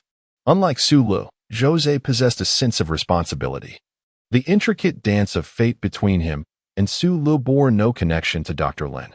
Moreover, to admit that he felt no fondness for this woman after gradually uncovering her deep infatuation posthumously would be a falsehood. Especially after their candid exchange at the hospital last week, where she trembled with fear and trepidation yet boldly embraced him, it was impossible for him to dismiss her significance. Whether fate was blind or not, Zhou Ze could not ascertain, but Dr. Lin undeniably represented the most remarkable aspect of his rebirth. As he lifted his gaze and surveyed his surroundings, he spotted a white Maserati at the street corner. The previous night, he had inadvertently scraped his car against a telephone pole, indicating that Dr. Lin had indeed acquired a new vehicle. The insidious influence of materialism was palpable. Zhou Ze approached the car, opened the door, and settled into the passenger seat. Dr. Lin appeared somewhat apprehensive and at a loss. Yet it was evident that her decision to meet him was fueled by considerable courage. After all, I am but a ghost. Su Lu, he is already. Zhou Ze furrowed his brow. He did not wish to hear anything regarding Su Lu at that moment. Let us not mention him. Let us pretend he never existed. Zhou Ze interrupted brusquely. Will that make you think I am a bad woman? Dr. Lin inquired.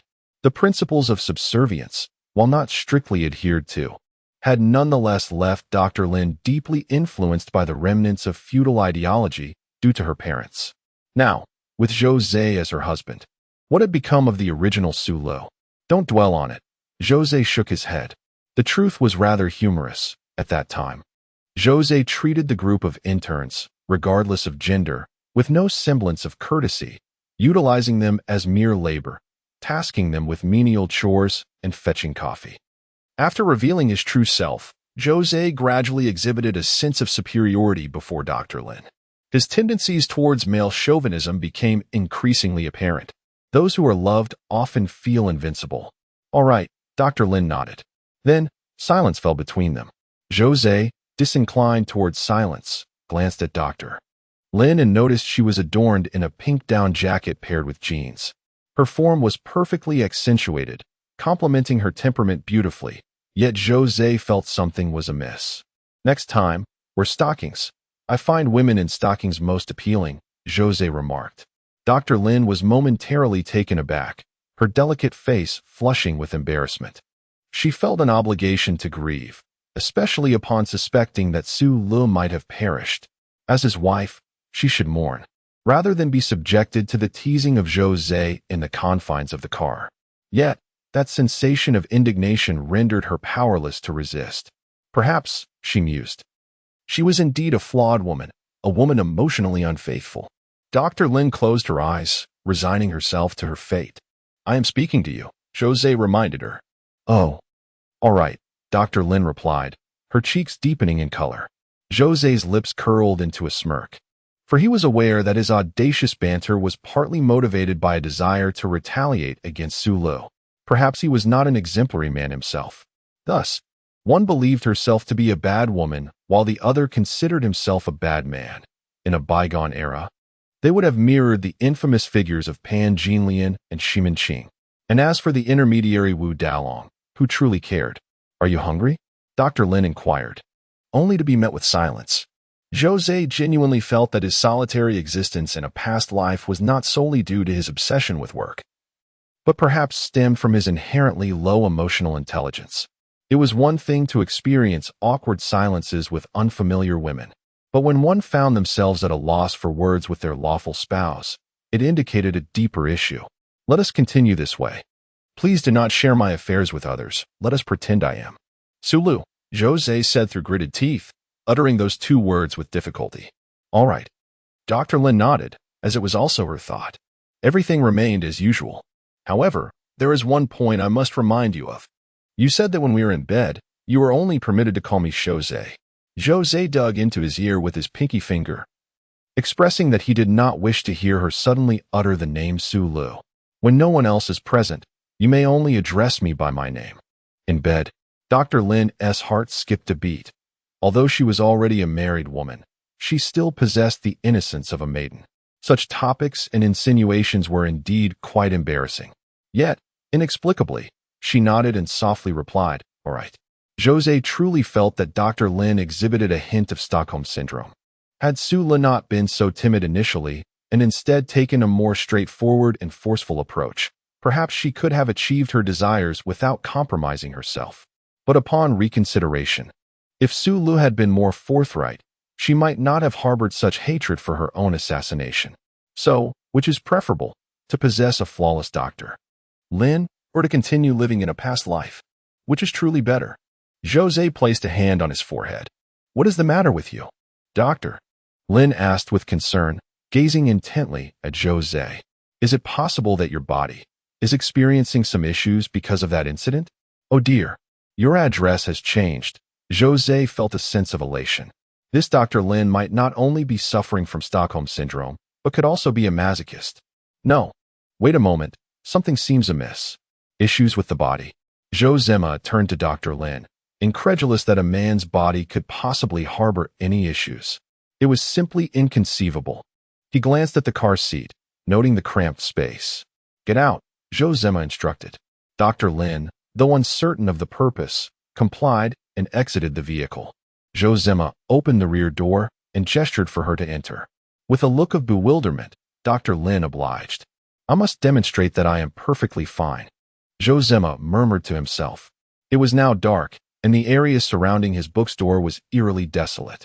"Isn't your appetite rather poor?" Dr. Lin inquired from the back seat, her expression one of confusion.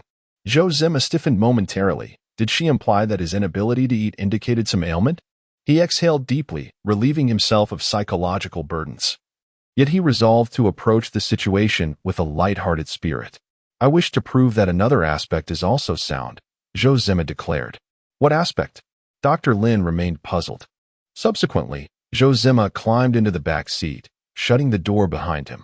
The night enveloped them in darkness, and the vehicle swayed as they engaged in their intimate encounter. Chapter 48. 3 centuries of quality inside the car. Outside the bookstore, Bai Yingying perched on a small stool, her gaze fixed on the distant Maserati. Alas, the Maserati's interior is actually less spacious than that of the Qian. I recall that the last time she drove it, it was a Qian, wasn't it? Meanwhile, Qinglang sat on a stool outside his noodle shop, pondering the recent mishap caused by the boss's driving that necessitated a vehicle change. Originally, the two individuals were engrossed in their respective pursuits. However, the female corpse was no ordinary being. Having lain underground for 2 centuries, her auditory senses were remarkably acute. During these 200 years, Madame Bai would occasionally visit to engage in conversation, sharing tales of the world outside, much like intimate friends in a dormitory might do. It resembled the gatherings of university girls discussing matters of intimacy or watching educational films from an Eastern nation. Upon noticing that the narrative seemed to veer into unmentionable territory, she promptly repositioned herself on a stool and tapped the wall, signaling for Qinglang next door to join in the spectacle.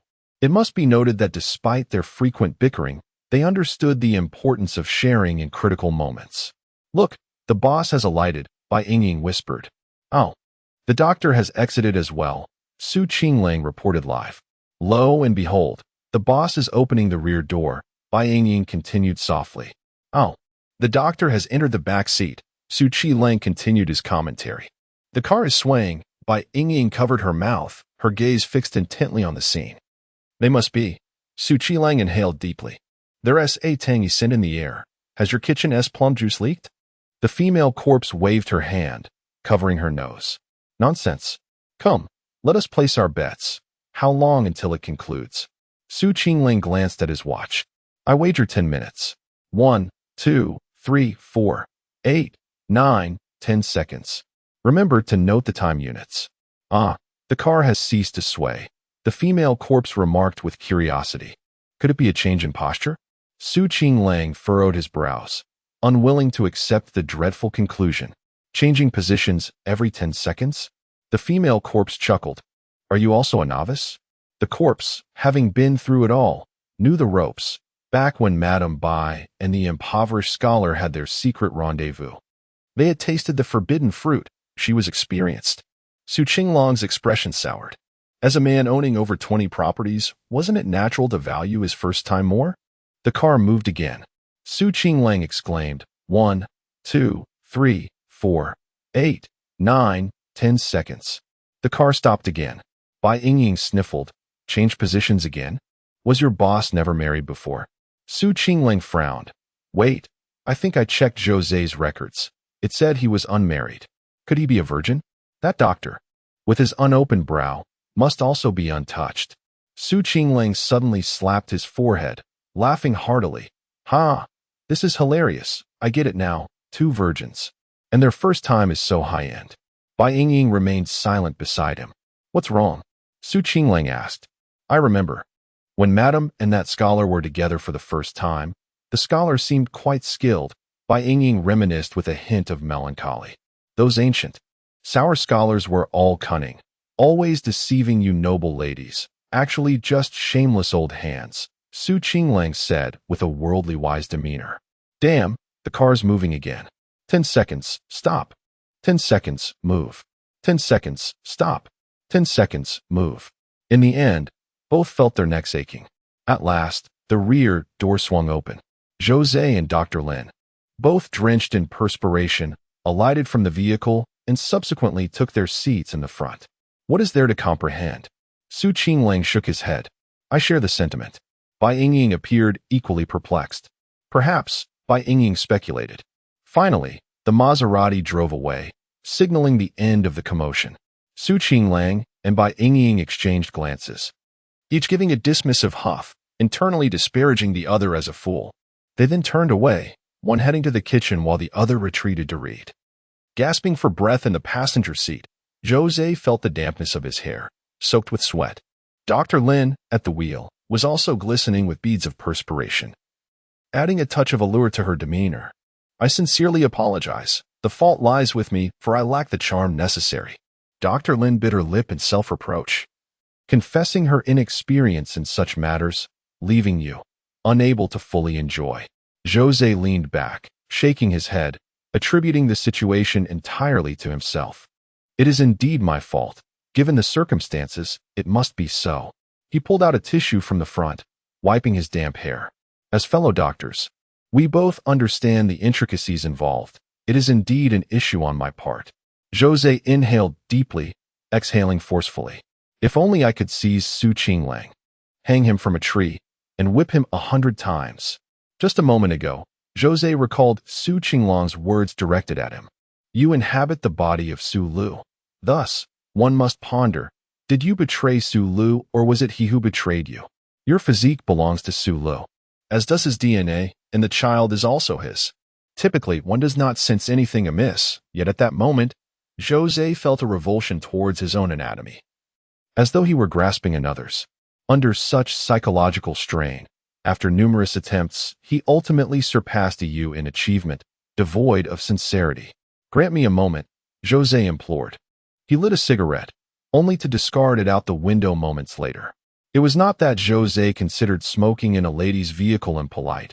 Rather, he felt unworthy of indulging in post-coital pleasure. Next time, I shall wear stockings, Lin Chuan stated earnestly. That would unequivocally affirm that the fault lies with me. Zhou Ze replied with a wry smile.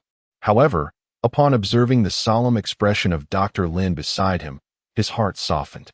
He felt a pang of guilt, realizing he had unjustly directed a portion of his pent-up anger towards this innocent woman. I am truly sorry, Zhou Ze thought to himself. Regardless of the intricate animosity between Su Lu and himself, this woman remained blameless, her feelings towards him undeniably pure. In his previous life, he appeared to have achieved much. Yet half a year after his demise, it seemed she was the only one who remembered him.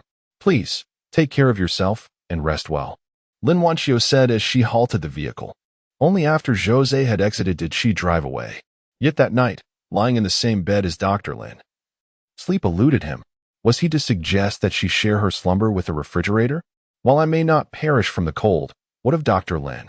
Or perhaps, should I summon Bai Yingying to join us for a collective slumber? Zhou Ze is not yet so debased. Dining and resting.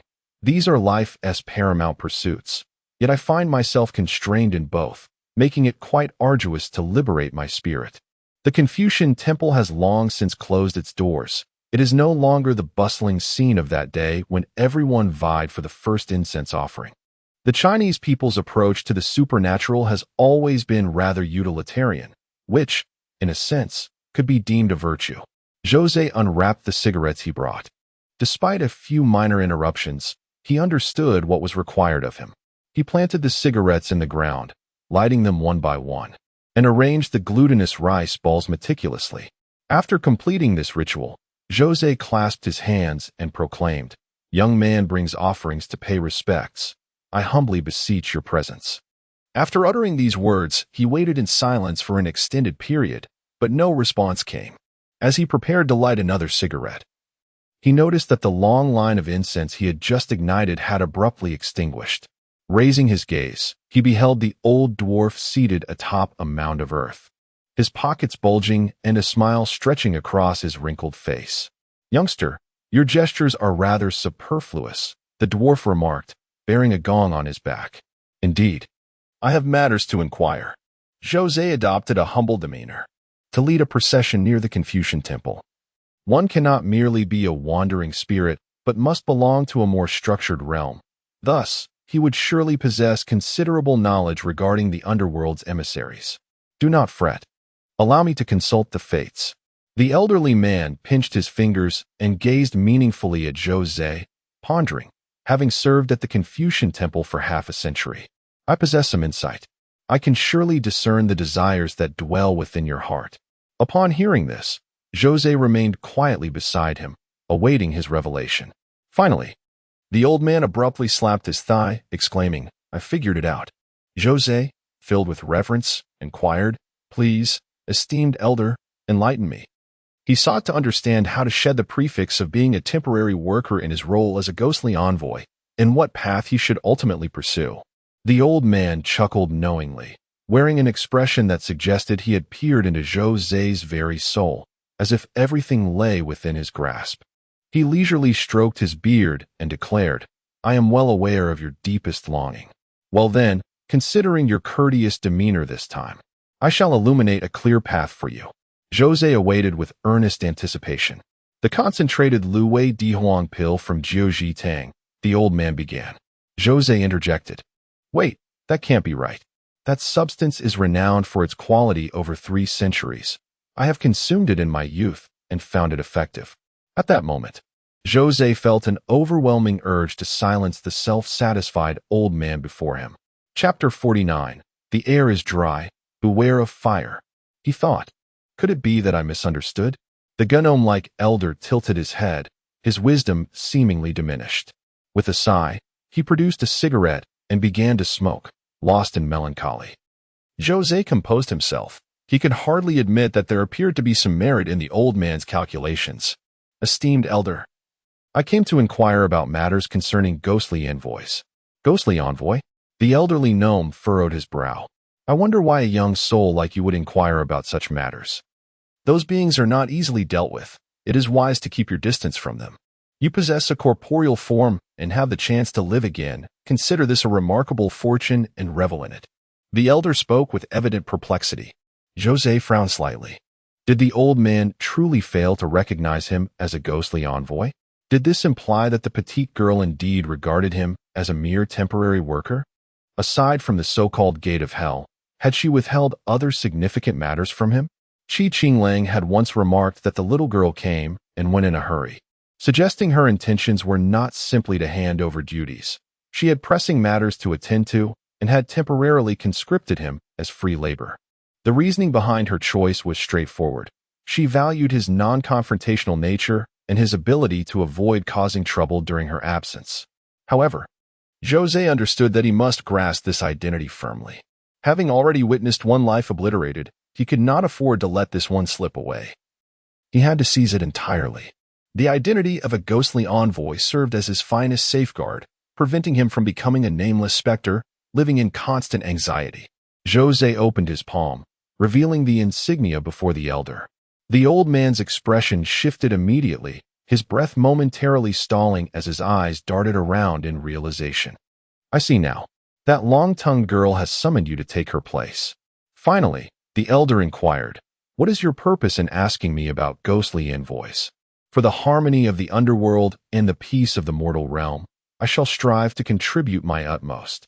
The elder shook his head, then nodded. "Ah, I perceive your intentions. You wish to usurp that long-tongued girl, do you not?" Zhou Ze did not refute this, and his silence implied acquiescence. "There are indeed methods, and they are rather straightforward." The elder, a gnome, pondered, "Considering the multitude of gifts you have brought me tonight, I shall impart this knowledge to you. Listen attentively. Within the Confucian temple dwell the sages, who, from their exalted position, observe the paths of mortals and the spirits traversing the bridge of oblivion. The sages possess an all-seeing clarity, do they not?" "Indeed," Zhou Ze nodded in agreement. "The long-tongued girl has granted you this key, which is tantamount to bestowing upon you half an identity. However, she may retract it at any moment." The gnome elder continued, "Yet, should you enter the Confucian temple, and I personally beseech the sages on your behalf, you must then express your resolve and intentions in their presence, essentially articulating your earlier declarations with even greater eloquence. Provided that one of the sages acknowledges you, your identity shall be firmly established. However, heed this caution. The sages possess a piercing insight and perceive all. Should you harbor ill intentions or engage in any misconduct henceforth, the repercussions shall not only stem from the laws of the netherworld, but also invoke the wrath of the sages." The gnome elder's expression was grave. "Is it truly as simple as that?" Zhou Ze inquired in response. "Ah, how difficult it is indeed," the gnome elder sighed. "To earn the favor of the sages and receive an identity from them is but a singular approach, a tentative endeavor, at best." Zhou Ze nodded and said, "Let us give it a try." The gnome elder approached the entrance of the Confucian temple and exhaled gently, causing a clicking sound from behind the door, likely the latch of the grand red wooden door falling into place. "You may enter first and converse earnestly before the statue of the sage. Thereafter, I shall make the necessary arrangements for you."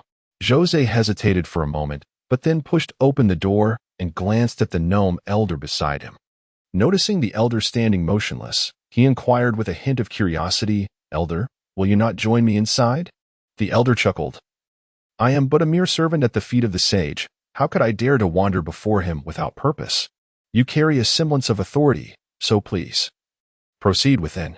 After a brief moment of contemplation, Zhou Ze stepped inside. The elder gently clasped his hands, causing the wooden door to close once more. "Speak well with the sage," he called out. Subsequently, the elder retrieved a cigarette, placing it between his lips, and it ignited spontaneously without the need for a match. Upon finishing the cigarette, the elder smiled and took up his gong, striking it with vigor. The resounding clang echoed as the elder bellowed, "The skies are dry. Be cautious of fire." Following that, another resounding strike of the gong proclaimed, "The skies are dry. Be cautious of fire." The elder danced and sang joyously at the entrance of the Confucian temple, his diminutive stature lending an endearing quality to his lively movements, reminiscent of a traditional northeastern folk performance. "Young man, continue your dialogue with the sage's statue.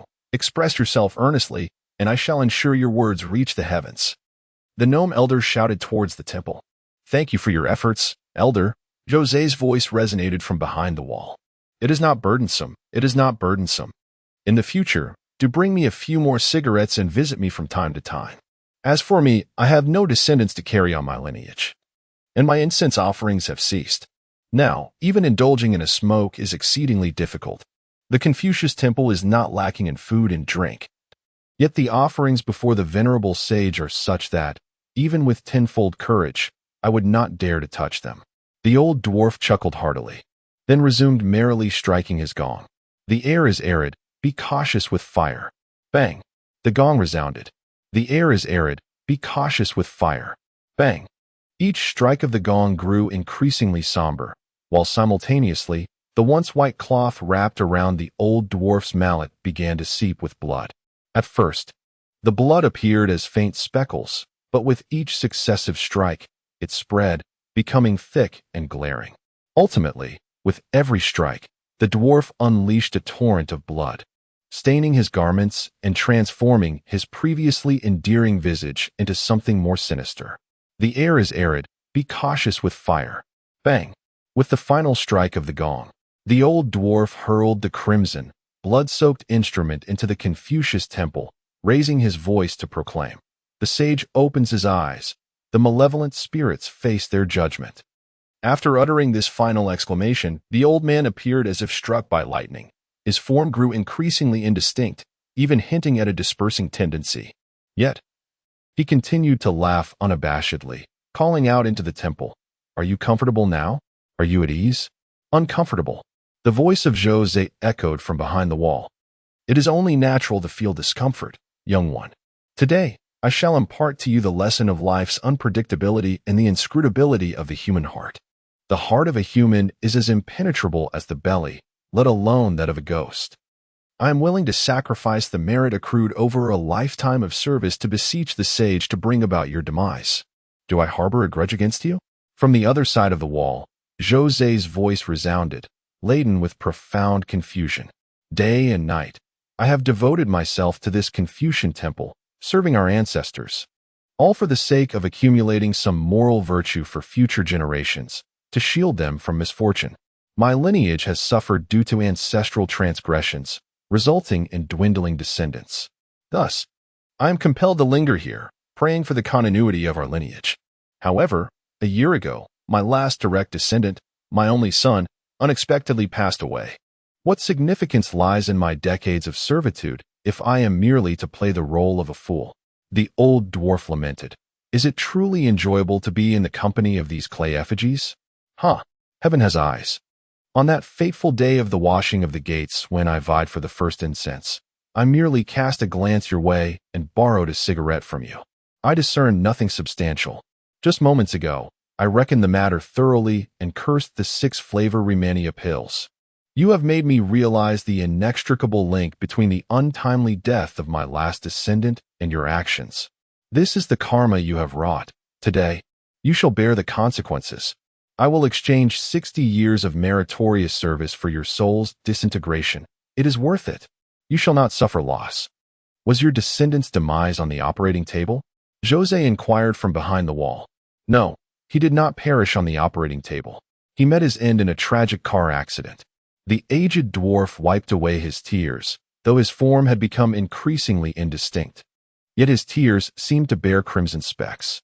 "I wasn't a driver in my previous life," Zhou Ze thought to himself, contemplating that he had met his demise in a vehicular accident in his past existence. Ultimately, his time had come. He perished in a drunk driving incident, which also tragically implicated his beloved great-great-great-grandson, who perished alongside him in the calamity. Is this not your karma? Is this not the sin you have wrought? Is this not the debt you owe? As the dwarf gradually emerged from the fervor of revenge into a state of unsettling calm, he suddenly discerned something exceedingly peculiar. Logically, having sacrificed a lifetime of devoted service to beseech a saint in the temple to merely open his eyes, one would expect the usual lethargy of these earthen saints. Typically, they were lethargic to the core, and should they open their eyes to confront a specter, even a bona fide ghostly emissary would be vanquished. How could Zhou Ze, not even a legitimate specter, evade such fate? In the present moment, Zhou Ze should be crumbling under the weight of agony, his soul disintegrating and drifting apart. This is amiss. This is not right. How could you be unharmed? How could you be unharmed? The dwarf suddenly bellowed, having sacrificed a lifetime of merit in service. Zhou Ze emerged from behind the wall, gazing at the aged dwarf. The dwarf appeared as though struck by lightning, his expression one of incredulity as he beheld Zhou Ze outside the temple. "How did you get out here? How did you manage to leave?" Zhou Ze simply gestured behind him and replied, "After spending so long in this establishment, are you not aware that there are indeed backdoor exits?" Chapter 50. Those Crimson Eyes. Having lingered in this establishment for quite some time, are you truly unaware that there exists a backdoor? Here. The term backdoor does not merely refer to the unspoken rules of interpersonal connections, but rather to an actual entrance at the Confucius temple, apart from the main gate. In this world, there is no love without reason. A pie falling from the sky, when calculated through the laws of physics, could indeed cause harm. If the gnome-like elder had simply offered a few cryptic hints, shrouded in enigmatic rhetoric reminiscent of the Bodhi ancestors' 3 taps on the Monkey King's head, perhaps Zhou Ze might have reflected upon it more seriously, finding it somewhat plausible and grounded. Yet, the peculiarity lies in the elder's excessive enthusiasm, a fervor that rendered Zhou Ze somewhat skeptical of its authenticity. Has there been a recent surge in benevolent spirits, akin to the ethos of doing good deeds? Especially after the elder declined to accompany him into the temple, Zhou Ze's instincts tinged with caution and vigilance. The Confucius temple was not particularly vast, and upon entering through the front, he quickly exited through the back to circle around. In hindsight, Zhou Ze's decision proved to be sagacious. As the elder himself asserted, the depths of human hearts remain unfathomable, how much more so when it comes to spirits. Furthermore, what struck Zhou Ze as absurd was the elder's motive for revenge, stemming from the fact that he had once saved a patient, only for that same individual to succumb to a drunk driving accident 2 weeks later, which also claimed the life of the elder's grandson. In my past life, I was a physician. Healing the sick is my duty. Zhou Ze smiled and remarked, I do not believe I have committed any wrongdoing. Your hatred towards me, to such an extent, is truly unreasonable. Perhaps you feel as though your lineage has been extinguished, that your decades of servitude to this clay effigy have amounted to naught, thus harboring resentment and seeking a scapegoat to vent your frustrations, and you have chosen me? The diminutive elder glared fiercely at Zhou Ze, licking his lips, his voice hoarse as he spat. This is the sin you have wrought. You deserve to be damned. Why did you save him? In the eyes of a physician, it is those who, despite exhaustive efforts, ultimately perish who are deemed truly deceased. Your rationale is unacceptable. That so-called cause and effect is utter nonsense. If those whom you have rescued commit transgressions, must you be held accountable for the consequences? Would it not be the height of absurdity? Are you suggesting that the sins committed by the Third Reich should be laid at the feet of that British veteran? Are you intent on extinguishing the young while also dragging the old down with them? The diminutive elder, in a fit of rage, proclaimed, This is the temple of literature, the resting place of the sages.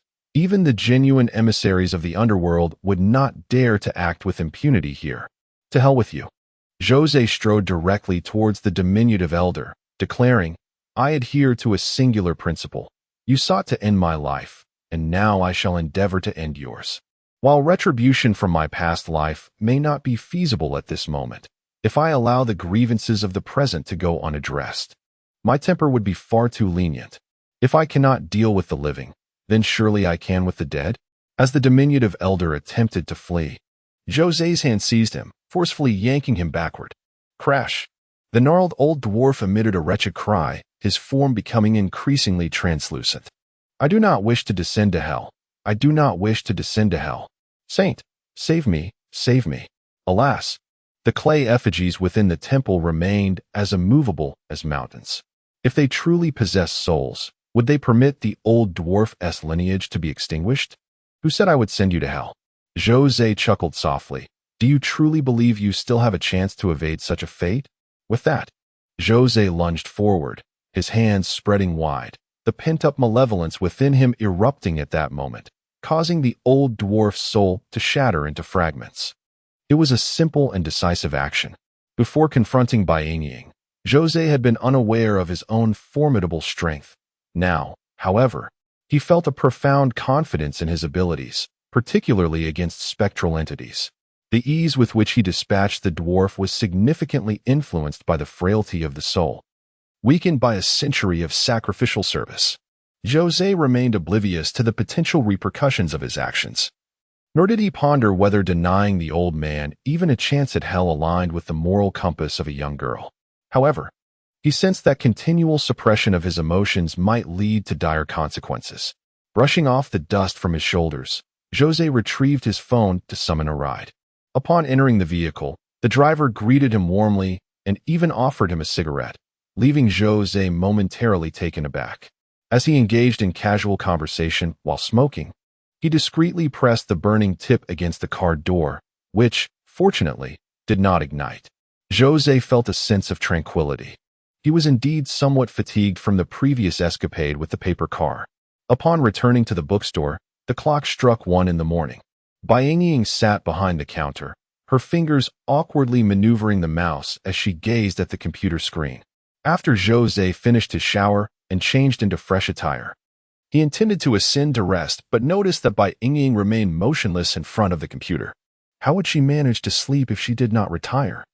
As he approached her from behind, he discovered that this seemingly lifeless figure was engrossed in a single-player game of beachhead, her excitement palpable. Time to rest, Zhou Ze gently reminded her. Oh, Bai Yingying replied, momentarily oblivious. I said, it's time to rest, he reiterated, his tone firmer. Oh, all right. Bai Yingying stuck out her tongue, exited the game, and obediently ascended the stairs. On the second floor, 2 bamboo mats lay spread out, while the icebox had temporarily been relocated to a corner. Each of them settled onto a mat. To an unsuspecting visitor, it might appear as though 2 corpses lay upon the grass mats. Boss, you must be tired today, Bai Yingying ventured cautiously. Not receiving a response from Zhou Ze, she promptly closed her eyes. An aura of coldness emanated from her, causing the temperature around them to drop, gradually easing Zhou Ze's mind into relaxation. Time to sleep. Gurgle, gurgle, gurgle. The sound resembled that of boiling water, and as Zhou Ze slowly opened his eyes, he found himself floating above a pond, surrounded by waves of heat, akin to lying in a large bath. In the distance, there lay a broad yet muddy path, along which groups of white figures trudged forward in a dazed manner. This place felt so familiar. Zhou Ze slowly sat up, astonished to discover that he could sit upon the surface of the water without sinking. You have come as well, a male voice echoed beside him. Zhou Ze abruptly turned his head, only to find a young man clad in a hoodie standing next to him. Beside this hooded figure was a small, crouching silhouette resembling a cat. The man wore the hood low, obscuring his face, yet he evoked a sense of familiarity in Zhou Ze. However, he could not immediately recall who he was. Who are you? Zhou Ze inquired. Does a name hold significance here?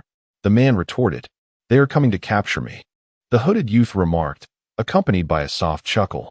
He then turned to leave, with the feline-like creature trailing behind him.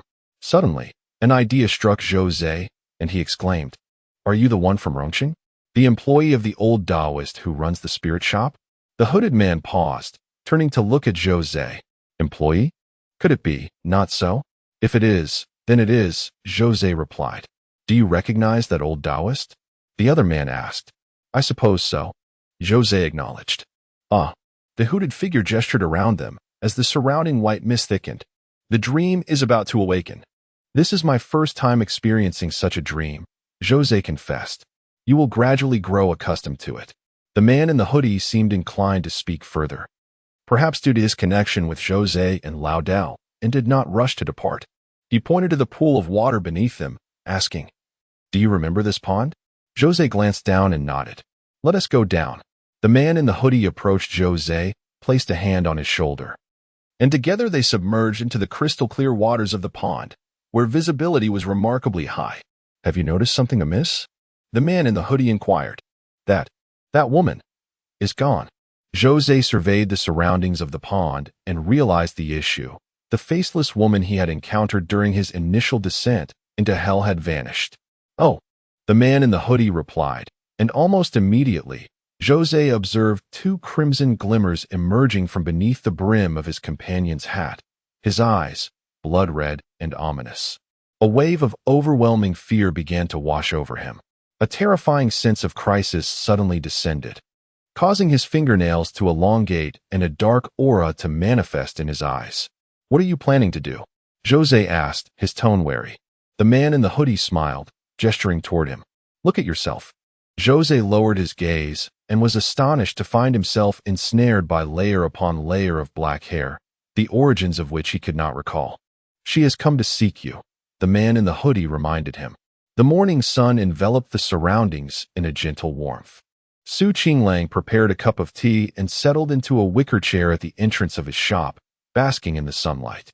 At this hour, no one would be placing takeout orders, allowing him to relish in the tranquility. A taxi halted at the intersection ahead, and a girl, appearing to be a high school student, alighted from it. She was quite delicate in appearance, her face possessing a hint of baby fat, already resembling a budding beauty. The girl approached the bookstore, only to find it locked. Without hesitation, she kicked the door and shouted, "Su Lu, you scoundrel, come out." Yet, there was no response. Su Qinglang sipped his tea and remarked, "What business do you have with him? My sister has been on sick leave for over a week, secluding herself in her room, neglecting her meals. It must be that scoundrel Su Lu who has upset her again." "Your sister?" Su Qinglang pondered, sensing the underlying implications. "She must have been quite exhausted last night." "What do you mean by that?" The girl frowned and inquired. "Nothing of consequence. Matters of adult relationships are not for children to meddle in. You should focus on managing your own little boyfriend," Su Qinglang replied, adopting an instructive tone towards the young girl. "You are quite peculiar. Don't think that just because you are handsome, I won't dare to hit you. Our family matters are none of your business," she retorted, raising her hand as if to genuinely strike him. Su Qinglang scoffed lightly and replied leisurely, "Rest assured, your sister and brother-in-law are in a good relationship." Yet, there was a thought Su Qinglang kept to himself. Deep down, he mused that Dr. Lin, despite her seemingly traditional demeanor, had a surprisingly open side to her character. Overcoming emotional barriers and embracing a new life at such a rapid pace is truly remarkable. Indeed, the power of love is both formidable and inexplicable. Throughout history, countless infatuated souls have willingly thrown themselves into the consuming flames of love. What does this mean? It signifies nothing substantial. Let me offer a small piece of advice. Inform your sister that her Qian provides more space than that white Maserati, making it a more comfortable environment for work. Maserati? The younger sister-in-law questioned with confusion. Yes, isn't that your sister's new car? My sister hasn't left the house for over a week. Where would she acquire a new car, let alone a Maserati? The younger sister-in-law looked at Su Qinglang, bewildered, and then, as if struck by a thought, she kicked the bookstore door with sudden intensity. Su Lu, I understand now. You're indulging in my family's generosity, utilizing our resources. The funds for this bookstore came from my sister, and now you're spreading your wings and cozying up to another wealthy woman. Is that it? That wealthy woman even drives a Maserati to rendezvous with you, doesn't she? Su Lu, this is a betrayal of trust, utterly heartless. A sharp sound echoed through the air, startling the younger sister-in-law as she turned to see Su Qinglang reclining on the rot-tin chair, the noise having come from the water cup he had accidentally dropped. Su Qinglang, his face a portrait of terror, sprang from the chair and began to kick the bookstore door in a fit. "Damn it. Wake up, you lazy fool. You truly stirred up trouble that night." Chapter 51. Ghostly fragrance. As Su Qinglang forcefully kicked the door, Zhou Ze soon descended, unlocking the bookstore entrance. A sheen of perspiration adorned his forehead, and his expression bore traces of fatigue, suggesting he had not rested well. To be candid, he had just awakened, but not in the usual gentle manner. He had been startled awake. Su Lu, his sister-in-law, stood with her hands on her hips, exuding an air of demand for an explanation. Zhou Ze nodded at Su Qinglang, inviting him inside, and then, in the presence of his sister-in-law, he secured the bookstore door once more, effectively isolating her outside. The sister-in-law wore an incredulous expression, unable to fathom Su Li's audacity to disregard her. With a princess-like temperament flaring, she had come to confront her sister, having learned from Su Qinglang about the woman associated with the Maserati. There was no way she could simply walk away. "Ah, so you choose to lock the door," she muttered, bending down to pick up a sizable stone from the ground, intent on shattering the glass door. Yet, just as she prepared to launch her assault, Zhou Ze, inside the bookstore, cast a sidelong glance at her. At that moment, a dark aura swirled within his eyes. The sister-in-law was taken aback, her body trembling as she stumbled several steps back, instinctively clenching her legs together. The haunting memory of that night in the bathroom resurfaced in her mind, a night that had left her so terrified she had lost control. "Su Lu, just wait," she exclaimed, her voice laced with indignation, recalling how they had chosen him as the obedient son-in-law, only to discover there was another woman involved. In the dimly lit study, Su Qinglang entered and found himself meticulously crafting his words, swallowing hard. Although he had experienced the world at that moment, an unsettling dread gripped him. Neither he nor the lifeless woman, nor Zhou Ze, had discerned the true identity of that woman. It was profoundly terrifying, and upon reflection, the horror deepened. The notion that someone could impersonate your parents or your spouse, living alongside you while you remained utterly oblivious, was a chilling thought. Last night, the one who arrived in the Maserati was neither Dr. Lin nor your wife. Your wife had not changed cars ever since you confided in her. She had taken leave and not returned to work. Finally, Qinglang voiced his thoughts. Zhou Ze's pupils contracted slightly. He said nothing but took a seat behind the counter. In his dreams, the man from Rongqing clad in a hoodie had offered him a warning. So even though Qinglang's words startled him, he managed to maintain his composure. "How can you be so unfazed?" Qinglang questioned. "Or do you know who that woman is?" Zhou Ze shook his head. At that moment, I truly had no idea. I assumed she was Dr. Lin. Yet, upon reflection, many aspects do not add up. She suddenly sought me out, as if everything had fallen into place. I became unexpectedly proactive and impulsive, and she matched my energy. Her every movement, though seemingly shy and reserved, managed to tantalize the deepest chords of a man's heart. What on earth was that? Qinglang pressed his lips together and inquired once more, "What kind of ghost is it?" "It is a woman who dances with her hands by the waterside of the underworld, a woman devoid of a face." Upon hearing this, Zhou Ze suddenly experienced a moment of clarity. The faceless woman. Those who behold her visage are often struck by the horror and eeriness of her featureless countenance. Yet they overlook the fact that her lack of a face signifies her ability to assume any visage she desires. This encapsulates the essence of her facelessness. From nothingness arises existence. That is essentially the idea, isn't it? Zhou Ze nodded and added, "Please retrieve that supernatural tale for me. I would like to peruse it as well. By the way, have you had any encounters with that female ghost? As you just mentioned, she sought you out. Presumably to seduce you, correct?" "No," Zhou Ze replied, shaking his head. He picked up a new cup from the counter and took a sip of tea, feigning profundity as he remarked, "At the critical moment, I sensed something amiss. I called off the pursuit."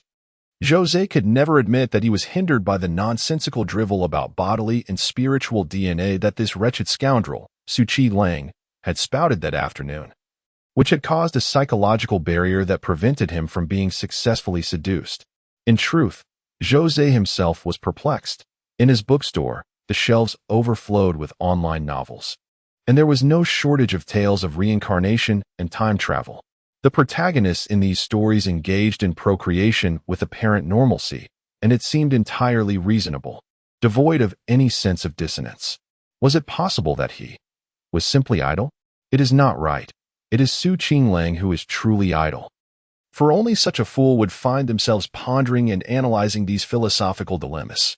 However, one cannot entirely blame Qinglang. Had it not been for that afternoon when he shared those thoughts with me, I would likely have already succumbed to the inevitable. The consequences would have been dire. When others cast their lines, I unwittingly took the bait, and the outcome would be akin to being meat on the chopping block. Did she fail? Qinglang inquired. Yes. Zhou Ze nodded. Then why did she set her sights on you?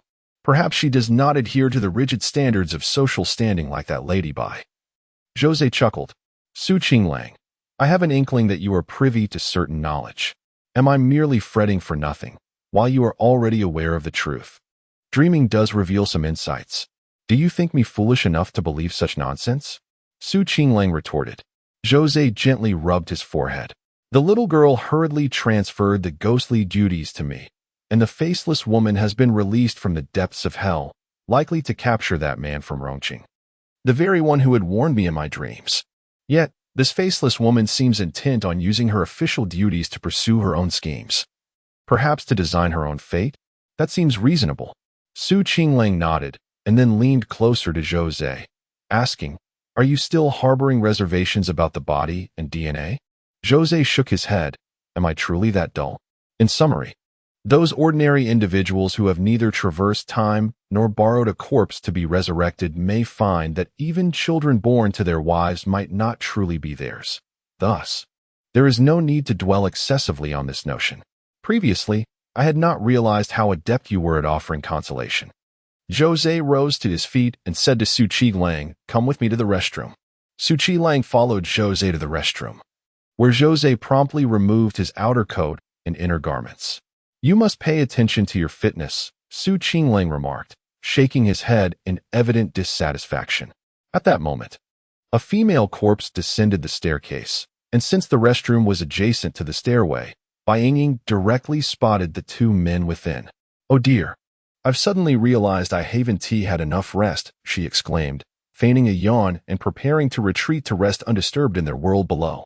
"Please retrieve the medical kit from the second floor and prepare the gauze and anti-inflammatory medications," Zhou Ze instructed Bai Yingying. "Certainly, boss," she replied.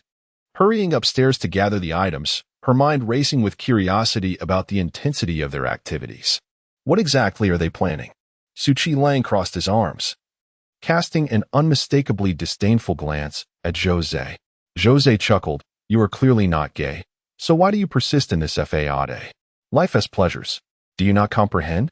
Qinglang gestured towards Zhou Ze's abdomen, stating, "Though it is another's body, you ought to engage in more exercise. Look at this excess flesh.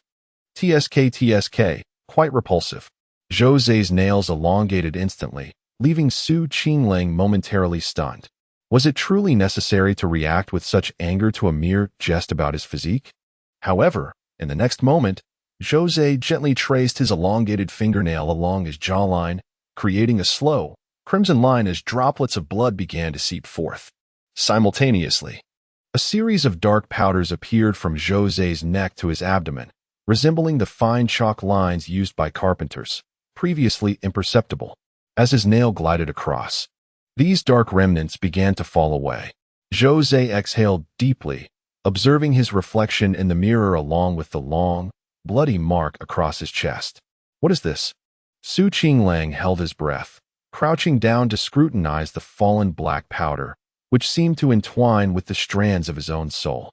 "Boss, I've entered," Bai Yingying announced as she entered the restroom, carrying a medical kit. Upon seeing the black powder strewn across the floor, an expression of bewilderment crossed her face.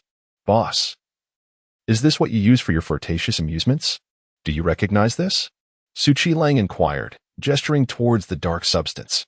"This is ghostly essence, a manifestation of the resentment from a spirit over a century old. My wife used to possess some as well," she explained. "What are its effects?" Qinglang asked. "It incites one's impulses. For instance, if at that moment you felt compelled to act while simultaneously inhaling this substance, it would amplify your desire to an extraordinary degree, making you tenfold or 100-fold more eager to pursue that action." Upon hearing this, Qinglang's lips curled into a faint smile, and he cast a glance at Zhou Ze, remarking, "Old Zhou, is this faceless woman seeking to mate with you?" Chapter 52. An Indignity to Culture. Zhou Ze did not believe that the faceless woman would engage in malevolent acts. Her limitations were likely even more pronounced than his own. Otherwise, there would be no reason for her to disguise herself as Dr. Lin in order to approach him. Nonetheless, the thought of being coveted by such an individual was undeniably disconcerting. She could transform into a security guard in a shopping mall, a bus driver, a frail grandmother waiting by the roadside for your assistance, or a caring older sister beckoning you into her home for tea. As long as you maintain a network of social connections and have a need to venture outside, she possesses the capacity to draw near, leaving you perpetually vigilant against potential ambushes from anyone in your vicinity. What exactly she sought from him remained a mystery to Zhou Ze.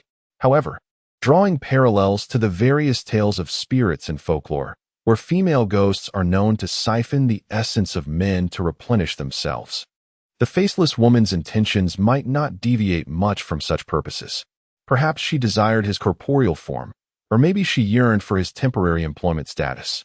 Zhou Ze was uncertain whether the little girl was aware of this situation, but it seemed probable that even if she were, she would not intervene, as the faceless woman might very well be a spectral assistant deliberately unleashed by the little girl and her cohort. The faceless woman had yet to take direct action against him, possibly due to other reservations. Moreover, considering the currently docile Bai Yingying, It was plausible that the faceless woman harbored some trepidation regarding his own capabilities. Upon entering the abyss for the first time, the faceless woman sought to ensnare me. Yet it was my own nails that inflicted harm upon her, ultimately granting me an escape. Perhaps that encounter left an indelible mark upon her, compelling her to employ the wiles of beauty to contend with me. However, one aspect did evoke a tinge of melancholy in Zhou Ze, the ghostly allure. A surge of tenfold, even 100-fold impulse, somehow rendered me capable of restraint. He felt no pride in his steadfast willpower, only a subtle, elusive sorrow. Perched at the counter, he idly perused a few books and searched online for information regarding the faceless woman, hoping to unearth something of value. While he found no significant insights, he did stumble upon Stephen Chow's film The Royal Tramp. Zhou Ze and Bai Yingying subsequently spent half the afternoon reliving the cinematic experience. In the film, there exists a villainous character devoid of a face, capable of assuming the guise of others. Once the film concluded, dusk had descended, and Zhou Ze gestured for Bai Yingying to unlock the shop's door. Hesitant, she inquired, "Boss, are you not afraid she might return? Shall we cease our business?" Zhou Ze retorted, "Or perhaps you could offer a token of sacrifice to exchange for some funds to sustain the shop." The female ghost pouted but ultimately proceeded to open the door. She was affluent. After all, Madame Bai had been interred as a lady of considerable wealth, with ample burial goods. Furthermore, having lingered in the mortal realm for 2 centuries, it was unlikely that she had brought all her possessions into the underworld, leaving much behind. Initially, Zhou Ze harbored suspicions that the female corpse might have absconded with the store's funds for personal indulgence. However, upon realizing that the total amount in the store could scarcely cover the cost of her collection of handbags, his doubts began to dissipate. Madame Bai, in her earlier days, had gone to great lengths to bring the esteemed Qinglang, who possessed over 20 sets of residences, to her side. While Bai Yingying's obsession with luxury handbags certainly bodes ill for the unattached souls of this world, indicating that even in death, existence remains a struggle. Not long after the shop had opened, and just as Zhou Ze was engrossed in brewing a cup of tea, a middle-aged man entered the establishment. Bai Yingying stood rooted in place, her gaze fixed upon him. Zhou Ze, too, instinctively regarded the newcomer. Though reason cautioned him that the faceless woman was unlikely to have manifested in such a hurried and altered guise, nevertheless, he felt compelled to remain vigilant.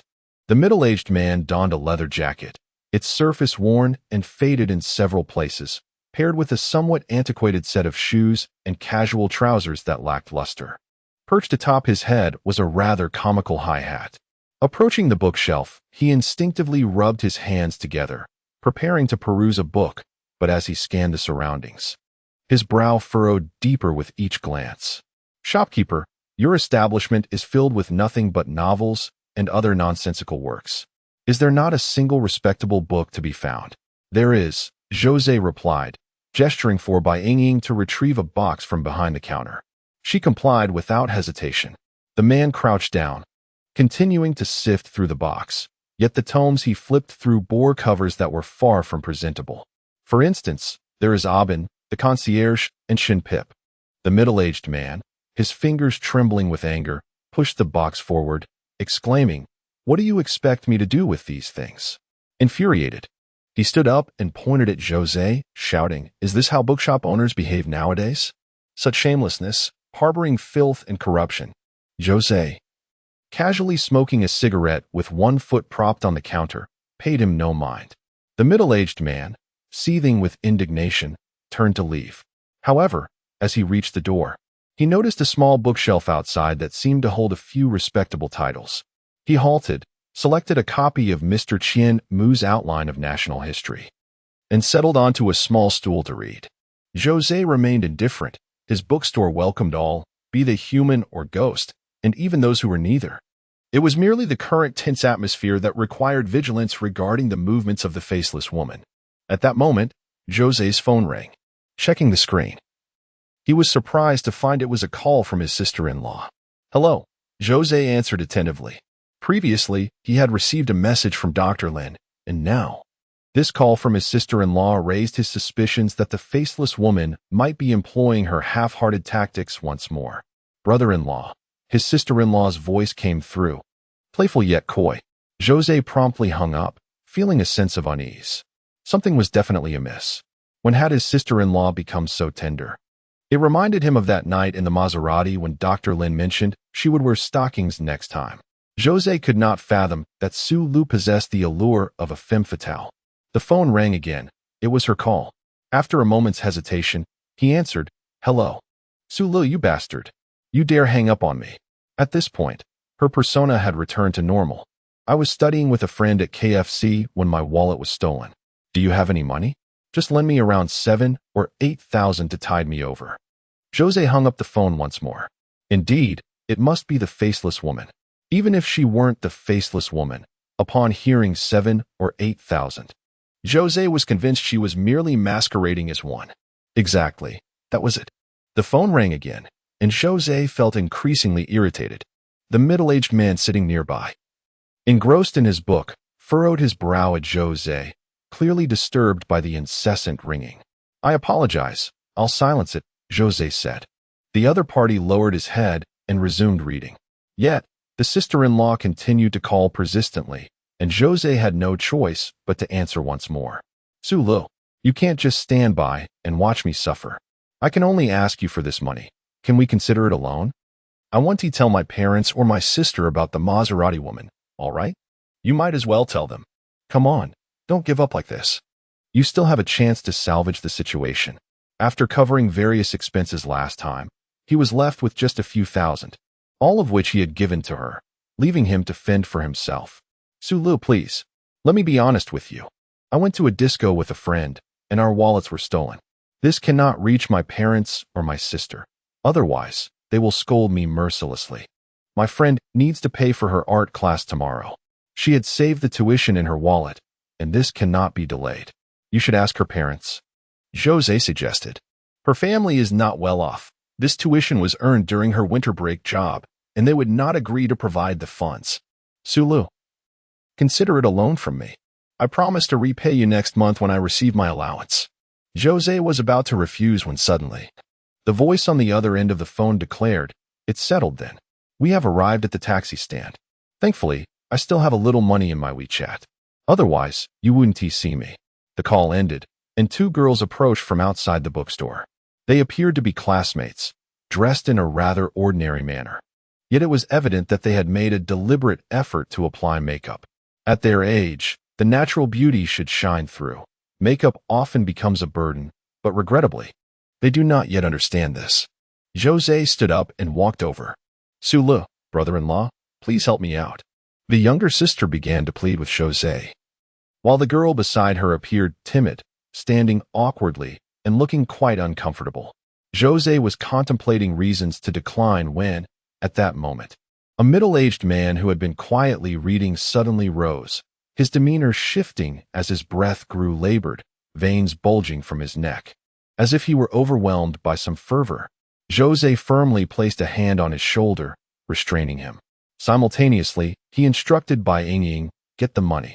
Bai Yingying retrieved 5,000 yuan from behind the counter and handed it to Zhou Ze. Zhou Ze received the money with one hand and handed it to his sister-in-law, simultaneously advising her, "It must be returned." "Understood," she replied. Her gaze lingered on Bai Yingying, prompting her to inquire, "Who is she?" "A store clerk. Your sister knows her," Zhou Ze elucidated. "Oh, all right." The sister-in-law, seizing the opportunity, grasped her female classmate's hand and promptly exited the bookstore. Meanwhile, a middle-aged man beside Zhou Ze feigned an intent to pursue them, but was swiftly restrained by Zhou Ze, who pressed both hands against the glass window. Had this man not suddenly lost his composure, Zhou Ze would not have so readily relinquished the money. The middle-aged man continued to struggle. "You won't weep until you see the coffin, will you?" Zhou Ze, exasperated yet sardonic, pointed at the glass window, declaring, "Take a look at the hat perched atop your head." The middle-aged man turned to the glass, where he beheld his own reflection, adorned with a towering hat inscribed with the characters "clad beasts." He froze, his struggles ceasing instantly, murmuring, "A disgrace to culture." A disgrace to culture. Chapter 53. The Power of Words. Oh, clad beasts. Qinglang was just about to close the door when he fortuitously noticed a customer in Zhou Ze's shop and approached with a teasing remark, "Brother, your attire is quite avant-garde."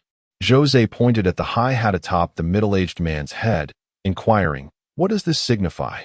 "A definitive conclusion," he replied. Qinglang stretched lazily, reminiscent of the ancient emperors and high-ranking officials who, upon their demise, were bestowed with posthumous titles. It was akin to the report cards of elementary school students, adorned with ratings of excellent, good, or satisfactory. Thus, this cap represents the evaluation conferred upon him by the social network surrounding him after his death. It is indeed a matter of fortune. The majority of individuals, upon their passing, are not renowned and hence do not receive such accolades. Even for the famous, such titles are seldom granted. Ultimately, it hinges on luck. Much like one's ability to emerge from the depths of hell, while the vast majority of souls must content themselves with reincarnation. By the way, I recall that records indicate Qin Hui was also adorned with a lofty hat after his death, inscribed with the words "Betrayer of Loyal Subjects." Was the title above Yuumu's head devoted service to the country? What nonsense! Wearing a high hat for public display. What use is there in a beautiful posthumous title? Zhou Ze released his grip, glanced at the palm of his right hand, preparing to open the gates of hell and cast this creature within. This individual, upon sighting a young woman, resembled a wild bull ignited by familial affection. Truly, he was a beast in human guise, albeit appearing refined, exuding an air of scholarly demeanor. "Do you intend to send me down?" The middle-aged man had fallen silent. "What other options do I have?" Zhou Ze retorted. "May I finish reading the final volume of this book?" The middle-aged man retrieved a piece of paper money from his pocket. "Hey, are you trying to bribe a beggar?" The female corpse stifled her sarcasm, observing that he had indeed led a rather unsuccessful life, as even his relatives had not provided him with offerings for the afterlife. The paper money personally offered by the deceased differs significantly from that burned by the living. Indeed, the quantity of paper money from the departed is often correlated with the offerings made by their relatives, yet there exists a certain threshold. Otherwise, one could simply burn in abundance to conjure the wealthiest spirit in the afterlife. The middle-aged man pressed his lips together, gazing earnestly at Zhou Ze, pleading, "I implore you." Qinglang, standing nearby, lit a cigarette, choosing silence, for this matter belonged to Zhou Ze, and it was not his place to intervene. Zhou Ze glanced at the copy of the outline of national studies in the man's hands and remarked, "I have perused this book before, and in my opinion, it contains several conspicuous errors. Every scholarly work possesses its own inaccuracies. Errors are simply the accumulation of prior generations," the middle-aged man asserted with a serious expression. "But if the book only sings praises, what value does it hold?" Zhou Ze countered. In a letter to Zhou Ze, Zhang Guofan once stated, "One should not hastily criticize the ancients. Though you run a bookstore, you are not a scholar." The middle-aged man passionately continued, gesturing animatedly with one hand while clutching the book in the other, akin to a teacher fervently imparting wisdom to eager students. "You must be a teacher," Qinglang remarked with a smile. "Oh, I refer to my former life," the man replied. "Indeed, a creature of pretense." Qinglang scoffed softly. "I shall retire for the night. Good night, Zhou." Zhou Ze turned to Bai Yingying and remarked, "Does my recent silhouette not resemble that of a gigolo from your era? From my time?" Bai Yingying pondered earnestly before shaking her head and replying, "The courtesans were far more exquisite." The middle-aged man resumed his seat, engrossed in his book. Seemingly indifferent to whether Zhou Ze had acquiesced, acquiring knowledge was paramount, and perhaps he could savor the journey to the underworld a bit longer. Reflecting on the man's previous restlessness upon encountering young women, Zhou Ze felt a twinge of anxiousness on his behalf. "Boss, I find him rather learned," the female specter whispered. "Your wife used to consort with impoverished scholars. Their knowledge was commendable, was it not?" Zhou Ze inquired. Bai Yingying nodded. "That is uncertain." Zhou Ze too found it difficult to quantify and merely stated, Mr. Ji Xianlin recorded in his diary, "In this life, I have no other hope. I only wish to have more women and interact with women from various locales. Indeed, Literary men are notoriously lecherous, Bai Yingying muttered. Men, in general, are prone to such inclinations. Zhou Ze corrected her. Bai Yingying turned her gaze toward Zhou Ze and playfully chided, Boss, you exhibit remarkable self-control. Go scrub the toilet in the restroom. Bai Yingying. For reasons unbeknownst to him, Zhou Ze did not hasten to unleash the gates of hell upon the middle-aged man. Instead, he seated himself opposite the man and casually perused his phone. What is your name? Zhou Ze inquired. Ren Qingdu, the man replied. Zhou Ze nodded, preparing to search for this fellow's name to uncover any past scandals associated with him. When the bookstore door swung open once more, the younger sister-in-law departed only to return. However, to Zhou Ze's surprise, the middle-aged man remained seated in tranquil silence, engrossed in his reading, exhibiting no signs of restlessness. Has he learned to behave this time? The younger sister-in-law took out her phone, capturing the bookstore and Zhou Ze in a photo before sending it off. Then she activated the voice message feature, saying, Sister, I told you I would be at Su Le bookstore this afternoon, yet you still doubt me. It's truly frustrating. I merely wish to enjoy some quiet reading without being disturbed. After sending the voice message, she stuck out her tongue and exhaled deeply, expressing relief. That was close. Thankfully, I hadn't hailed a cab yet, or I would have been exposed. Such a young age, and yet she ventures into those chaotic places. It is easy to fall victim. Zhou Ze felt compelled to remind her, even though she was not his sister-in-law. It was simply the counsel of a middle-aged man towards a younger counterpart. All right, Sulu, why have you started to resemble my sister? The younger sister-in-law clearly did not heed his advice. And what about that girl? Zhou Ze inquired. What about the money? You still? He pressed further. Indeed. Isn't it either me or her? She replied. Her father is bedridden, and her mother runs a breakfast stall. Life is quite challenging for them.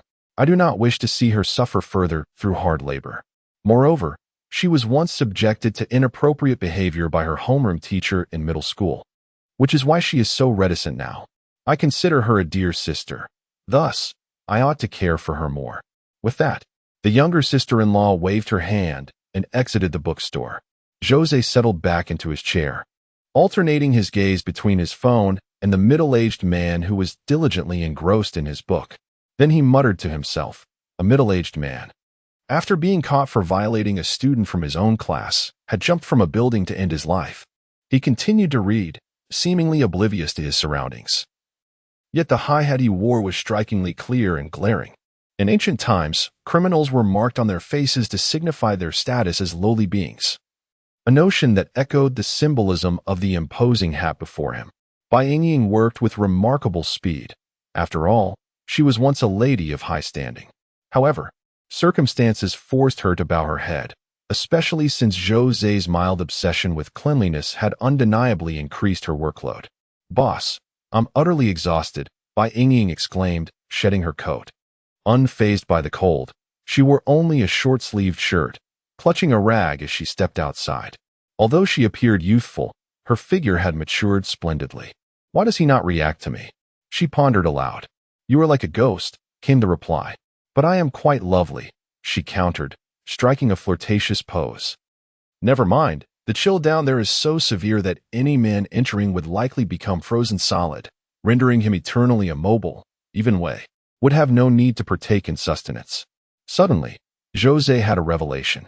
If the middle-aged man showed no interest in Bai Yingying because she resembled a corpse, then how could he also have been indifferent towards his own sister-in-law? By process of elimination, it became evident that the man was only drawn to the girl beside his sister-in-law. Online news reports, in their effort to protect the privacy of the violated girl, refrained from publishing any photographs. Some matters are not meant for deep contemplation or consideration. Gradually, Zhou Ze began to discern the underlying truth. His sister-in-law appeared to be quite spirited, yet in reality, she was remarkably naive, akin to a simpleton. Is that girl your student? Zhou Ze inquired. He directly seized the book from the man's hands, insisting, I am asking you a question. The middle-aged man lifted his gaze to Zhou Ze, then nodded slightly. Have you ever violated her? Zhou Ze pressed further.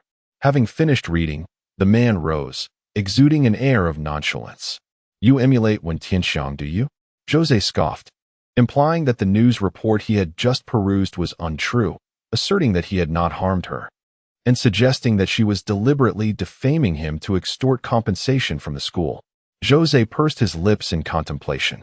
Thus, the situation became clearer. His sister-in-law's wallet must have been stolen by that girl, who concocted an excuse to demand 5,000 yuan from his sister-in-law. Would a girl from a poor family, who had worked a winter job, carry 5,000 yuan in tuition fees to a nightclub to revel? His sister-in-law had fallen into her trap. Tell me, have you truly violated her? Zhou Ze grasped the man's shoulder, earnestly questioning him. The middle-aged man remained silent for a moment before responding. This is my affair. It has nothing to do with you. Damn you, that's my 5,000 yuan. Zhou Ze felt an overwhelming urge to slap him, yet he restrained himself, raising his hand only to swat the man's hat. However, upon contact, he felt a sharp sting in his palm, as if it had been scalded. The hat, remarkably rigid, inflicted a slight sting upon the tips of his fingers, even as his entire being was violently hurled through the air. That hat remained firmly anchored atop the head of the middle-aged man. Zhou Ze recalled the words previously uttered by Qinglang. The voices of the many can erode gold. Regardless of its authenticity, that hat was inextricably linked to him. Chapter 54, Repayment. The girl pushed open the door to her home, calling out, only to be met with the discordant sounds of her parents arguing from within. Her father lay incapacitated on the bed, capable of little movement beyond the bare necessity of using a sputum bowl. Her mother toiled daily at a breakfast stall, rising early and returning late. Ideally, their household atmosphere should mirror the narratives often depicted in television reports and newspapers, impoverished yet resilient, imbued with warmth and familial harmony. One would expect her to excel academically, bringing pride to her parents. Yet, perhaps such fairy tale scenarios are but rare exceptions. The reality of her home starkly contrasted with those stories she had once consumed. Her father, paralyzed and unable to cultivate inner peace, exhibited a volatile temper, particularly towards her mother, who labored outside the home. He frequently berated her, accusing her of infidelity and calling her shameless, derogatorily labeling her as a disgrace. Her mother would often retaliate, leading to fierce arguments that culminated in her father throwing objects and roaring in rage.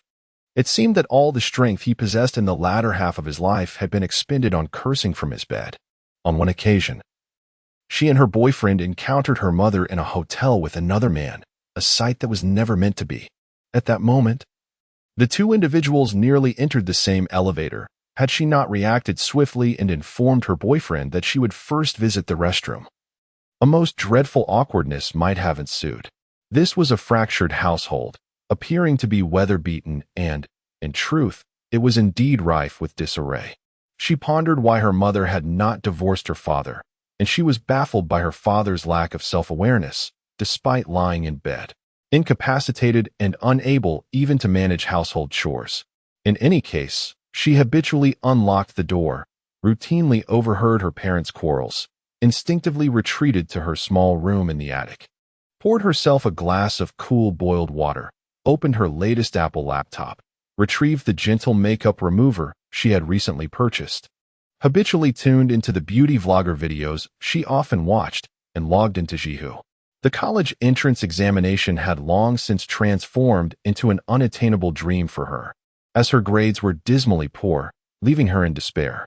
She felt a twinge of regret, wishing she had not falsely accused her homeroom teacher of misconduct for the sake of a few thousand yuan during her middle school years. At that time, her mother had been agitated, her father equally so. After she revealed the incident, her mother refrained from going out to sell goods for several days, summoning relatives to carry her paralyzed father to the school gates on a stretcher. The couple wept bitterly, sorrowful and heart-wrenching, while reporters, having caught wind of the situation, arrived like sharks sensing blood. Ethics and morality, along with the absence of humanity, are often favored topics among contemporary journalists as they tread lightly on the line of controversy, presenting minimal risk while promising immense sensational impact. Ultimately, the trajectory of the incident took her by surprise. Initially, her sole desire was to acquire a bit more pocket money to purchase clothing. Her homeroom teacher, who also taught her language, was aware of her family's circumstances and had previously offered her assistance, even covering some of her school-related expenses in advance. Occasionally, the teacher's mother would invite her to their home for dinner. The teacher, still unmarried, provided ample opportunities for speculation due to her frequent visits to his office and residence. Rumors circulated even before she chose to disclose her situation, yet at that time, she remained indifferent, despite having heard some whispers. On one occasion, after being caught by the teacher while sneaking out to a bar, he grew distant, seemingly disappointed in her. His mother ceased inviting her for meals, and he no longer preemptively settled her school fees or offered her assistance, which ignited her indignation. Subsequently, she resorted to threatening him with accusations of violation to extort money, as she needed funds for the lipstick, clothing, and imported goods she desired. However, the teacher firmly refused her demands, even in light of her threats to expose their situation. To this day, she regards her high school homeroom teacher as a true scholar. At that time, he even reprimanded her by striking the table, declaring, "Justice resides within the hearts of the people." However, is this truly the case? Once the matter escalated, he was promptly suspended by the school. The immense pressure from societal opinion ultimately led to his collapse. He retaliated with indignation, speaking in lofty phrases that, while seemingly resolute and imbued with righteous fervor, appeared to outsiders as mere stubbornness, a self-righteous attempt to evade accountability under the guise of his teaching position. He had devoted his life to instructing countless students on the art of composition, yet his own writing fell short. What? Are we all mistaken? Is it only you who possesses wisdom? Preposterous. This was followed by an even more vehement backlash. Nowadays, when a celebrity finds themselves embroiled in scandal, they swiftly enlist public relations firms to employ various tactics to quell the situation. If the resolution were merely a matter of logic and facts, then most PR firms would be out of business. At that time, another revelation surfaced. The teacher's uncle held a minor position at the local education bureau as a section chief. A modest chief, over 50, who adhered to moral principles and was an old scholar with a penchant for studying the mind, yet possessed poor interpersonal relationships, with little hope for advancement at his age. Nevertheless, the public required nothing more than a sensational headline: "Beastly Teacher's Background Unveiled." This ignited a complete uproar. People unleashed their fury, believing they were battling against dark forces and earthly elites, while the media reveled in the ensuing frenzy, voraciously seeking attention and exposure. It became a sumptuous banquet orchestrated by them. Ultimately, it culminated in the teacher's tragic leap from the teaching building, marking a somber conclusion. At the outset, the school authorities, seeking to quell the uproar, compensated their own family with several tens of thousands, thus rendering a final verdict on this incident. If they were not plagued by guilt, how could they possibly part with their money? Upon learning of the teacher's demise, she endured a night of torment, followed by a month of regret. The anguish of that night stemmed from her lingering conscience. The month of regret arose from her realization that had she waited until her university years to orchestrate a similar event, the benefits could have been far greater, such as securing a graduate program or receiving more substantial compensation. She extracted a wallet from her pocket, belonging to a classmate named Lenny. The wallet contained a considerable amount of cash and numerous VIP cards. A sardonic smile curled at the corners of her lips. Ah, the affluent, the wealthy bitch. She then retrieved 5,000 yuan from her purse and placed it into her locked drawer, feeling satisfied with her day's gains. In truth, she had received countless donations afterward, which were equally divided between herself and her parents. After removing her makeup and washing her hair, she reopened her browser, logged into Zhihu, and prepared to document her day. She wrote about having a brother-in-law who owned a bookstore, an elder sister who worked as a doctor, and a father who had once been a hospital director and now ran a pharmaceutical company. She recounted the tale of a classmate who had been victimized by a teacher yet was truly a manipulative seductress, lamenting the loss of her wallet. While she harbored disdain for this classmate, she nonetheless handed over 5,000 yuan from her brother-in-law. For her, that sum was merely the trifling change from her monthly allowance. She resolved to pity this duplicitous seductress, At times, she found herself unable to distinguish between the virtual realm of the internet and the authenticity of reality. She felt an undeniable connection to Lin Yi. Yet, there were those who ridiculed her, claiming that her affluent background led her to look down upon the less fortunate, treating them with disdain. She closed her laptop, preparing to rest, for late nights were a woman's nemesis, and she needed to care for herself. For her exterior seemed to be the only truly valuable legacy bestowed upon her by her parents. She ventured to the bathroom to freshen up. On her way, she sought a vehicle to take her down, considering that compensating her family with a sum of money would fulfill her obligations as a man. She chuckled softly, then opened the door only to find a man seated on her bed, smoking. Ash from his cigarette fell into the lid of a skincare product she had just purchased. For a moment, she was at a loss as to how to confront this man. The notebook she had shut was reopened by him, and a silence ensued, lasting approximately 3 minutes. Finally, with a trembling voice, she inquired, "What brings you here?" She recognized him as her sister-in-law's brother-in-law, the owner of the bookstore she had recently encountered. Zhou Ze stubbed the cigarette in her skincare product, regarding her with an enigmatic smile before stating with utmost seriousness, "Repay me." In the room, the girl remained silent, while Zhou Ze leisurely lit a second cigarette, then retrieved a box of her foundation, twisting off the cap as if he intended to utilize it as an ashtray. Outside, the cacophony of the girl's parents arguing persisted, her mother weeping, lamenting the man's heartlessness, while the man, in turn, succumbed to tears, claiming the woman had changed. The girl gradually lifted her head, gazing at Zhou Ze. "Big brother, I do not comprehend your meaning. Lin Yi and I are good friends, and you are her brother-in-law, thus we ought to." Ahem. Zhou Ze extracted a dagger from his pocket, its barbed edge glinting ominously upon the girl's desk. This was one of the funeral items accompanying the female corpse, touted to cut through iron as if it were mud, an exaggeration, yet undeniably sharp. Zhou Ze was disinclined to employ techniques akin to Mei Chaofeng's 9-in white bone claws when confronting ordinary individuals, as such actions would invite considerable trouble, a situation he fervently wished to avoid. One dagger, one resonant hum, spoke volumes more than 1,000 words. The girl's countenance began to shift slowly. The precedent set by that individual from Rongqing lingered in Zhou Ze's mind. He had no desire to pursue any form of extra-legal retribution, for he was neither idle nor possessed of such sentiments. He sought only money, for he was impoverished. At times, life demands immense courage, particularly when Zhou Ze surveyed his surroundings. His wife was affluent, purchasing a house as a keepsake and driving a Qinglang, while his sister-in-law also boasted considerable wealth. 5,000, merely a fraction of her monthly allowance. Qinglang owned over 20 properties. Bai Yingying had her own funeral items, and he was surrounded by the wealthy. Yet he felt the weight of his own financial constraints. Nonetheless, Zhou Ze had underestimated this girl, a young woman who had long since entered society and endured its trials. Her composure at this moment was almost chilling. The girl unfastened the buttons of her clothing, leaving only a delicate set of lingerie. Yet, she seemed poised to remove that as well. "Are you intent on murder?"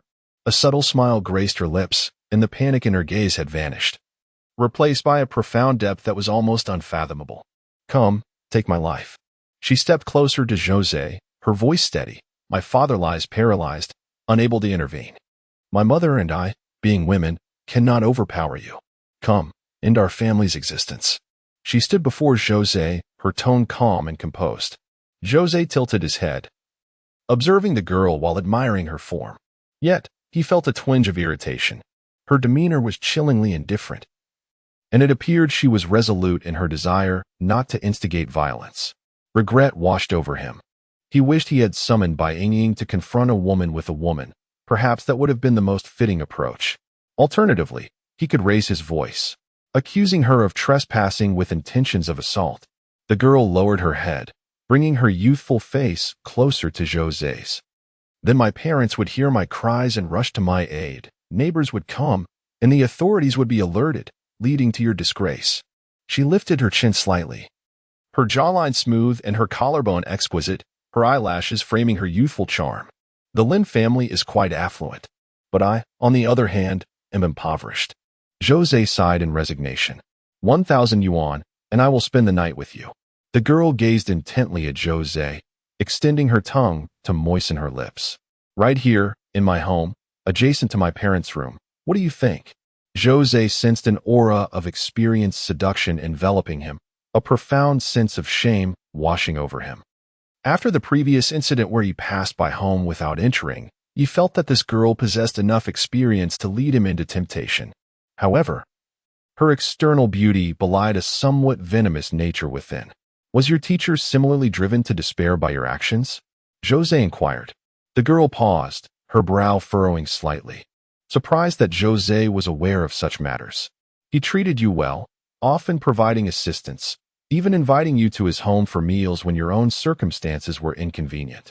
He never laid a hand on you, yet you accused him of assault. I owe him an apology, the girl shrugged. He indeed never touched me, but I never anticipated he would be foolish enough to take his own life by jumping from a building. All I wanted was for the school to offer some compensation. Your parents are aware of this, aren't they? Zhou Ze questioned. Certainly, the girl replied with a slight smile, standing tall as she regarded Zhou Ze. How do you know all this? What you have done is wrong, Zhou Ze stated earnestly. He raised his hand slightly, mimicking the authoritative demeanor of a middle-aged man discussing literature in a bookstore.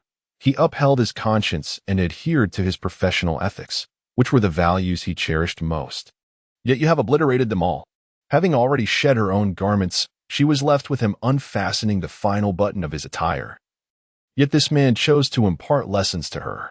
Previously, she had encountered a client, an overly self-righteous professor, who had generously lavished gifts upon her while simultaneously lecturing her on the virtues of education and self-respect, all while he engaged her 7 times in a single evening. Such individuals are the epitome of hypocrisy, intent on unbuckling their belts, yet feigning righteousness. You ought to clear your teacher's name.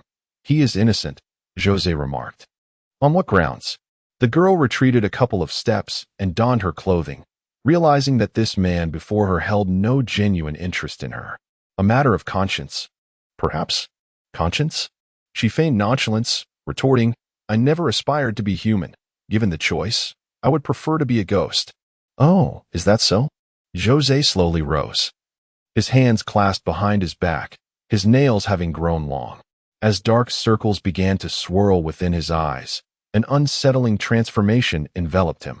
Initially, his boisterous sister-in-law had been so startled by such a visage that she lost control of herself. Now, the girl's complexion shifted dramatically, and with a thud, she collapsed to the ground, pointing at Zhou Ze, rendered speechless by fear. Are you human or ghost? Zhou Ze retrieved 5,000 yuan from the drawer, along with his sister-in-law's wallet, placing it into his pocket, disinterested in the remaining contents. It was all perfectly reasonable and lawful. He was disinclined to engage in any other matters.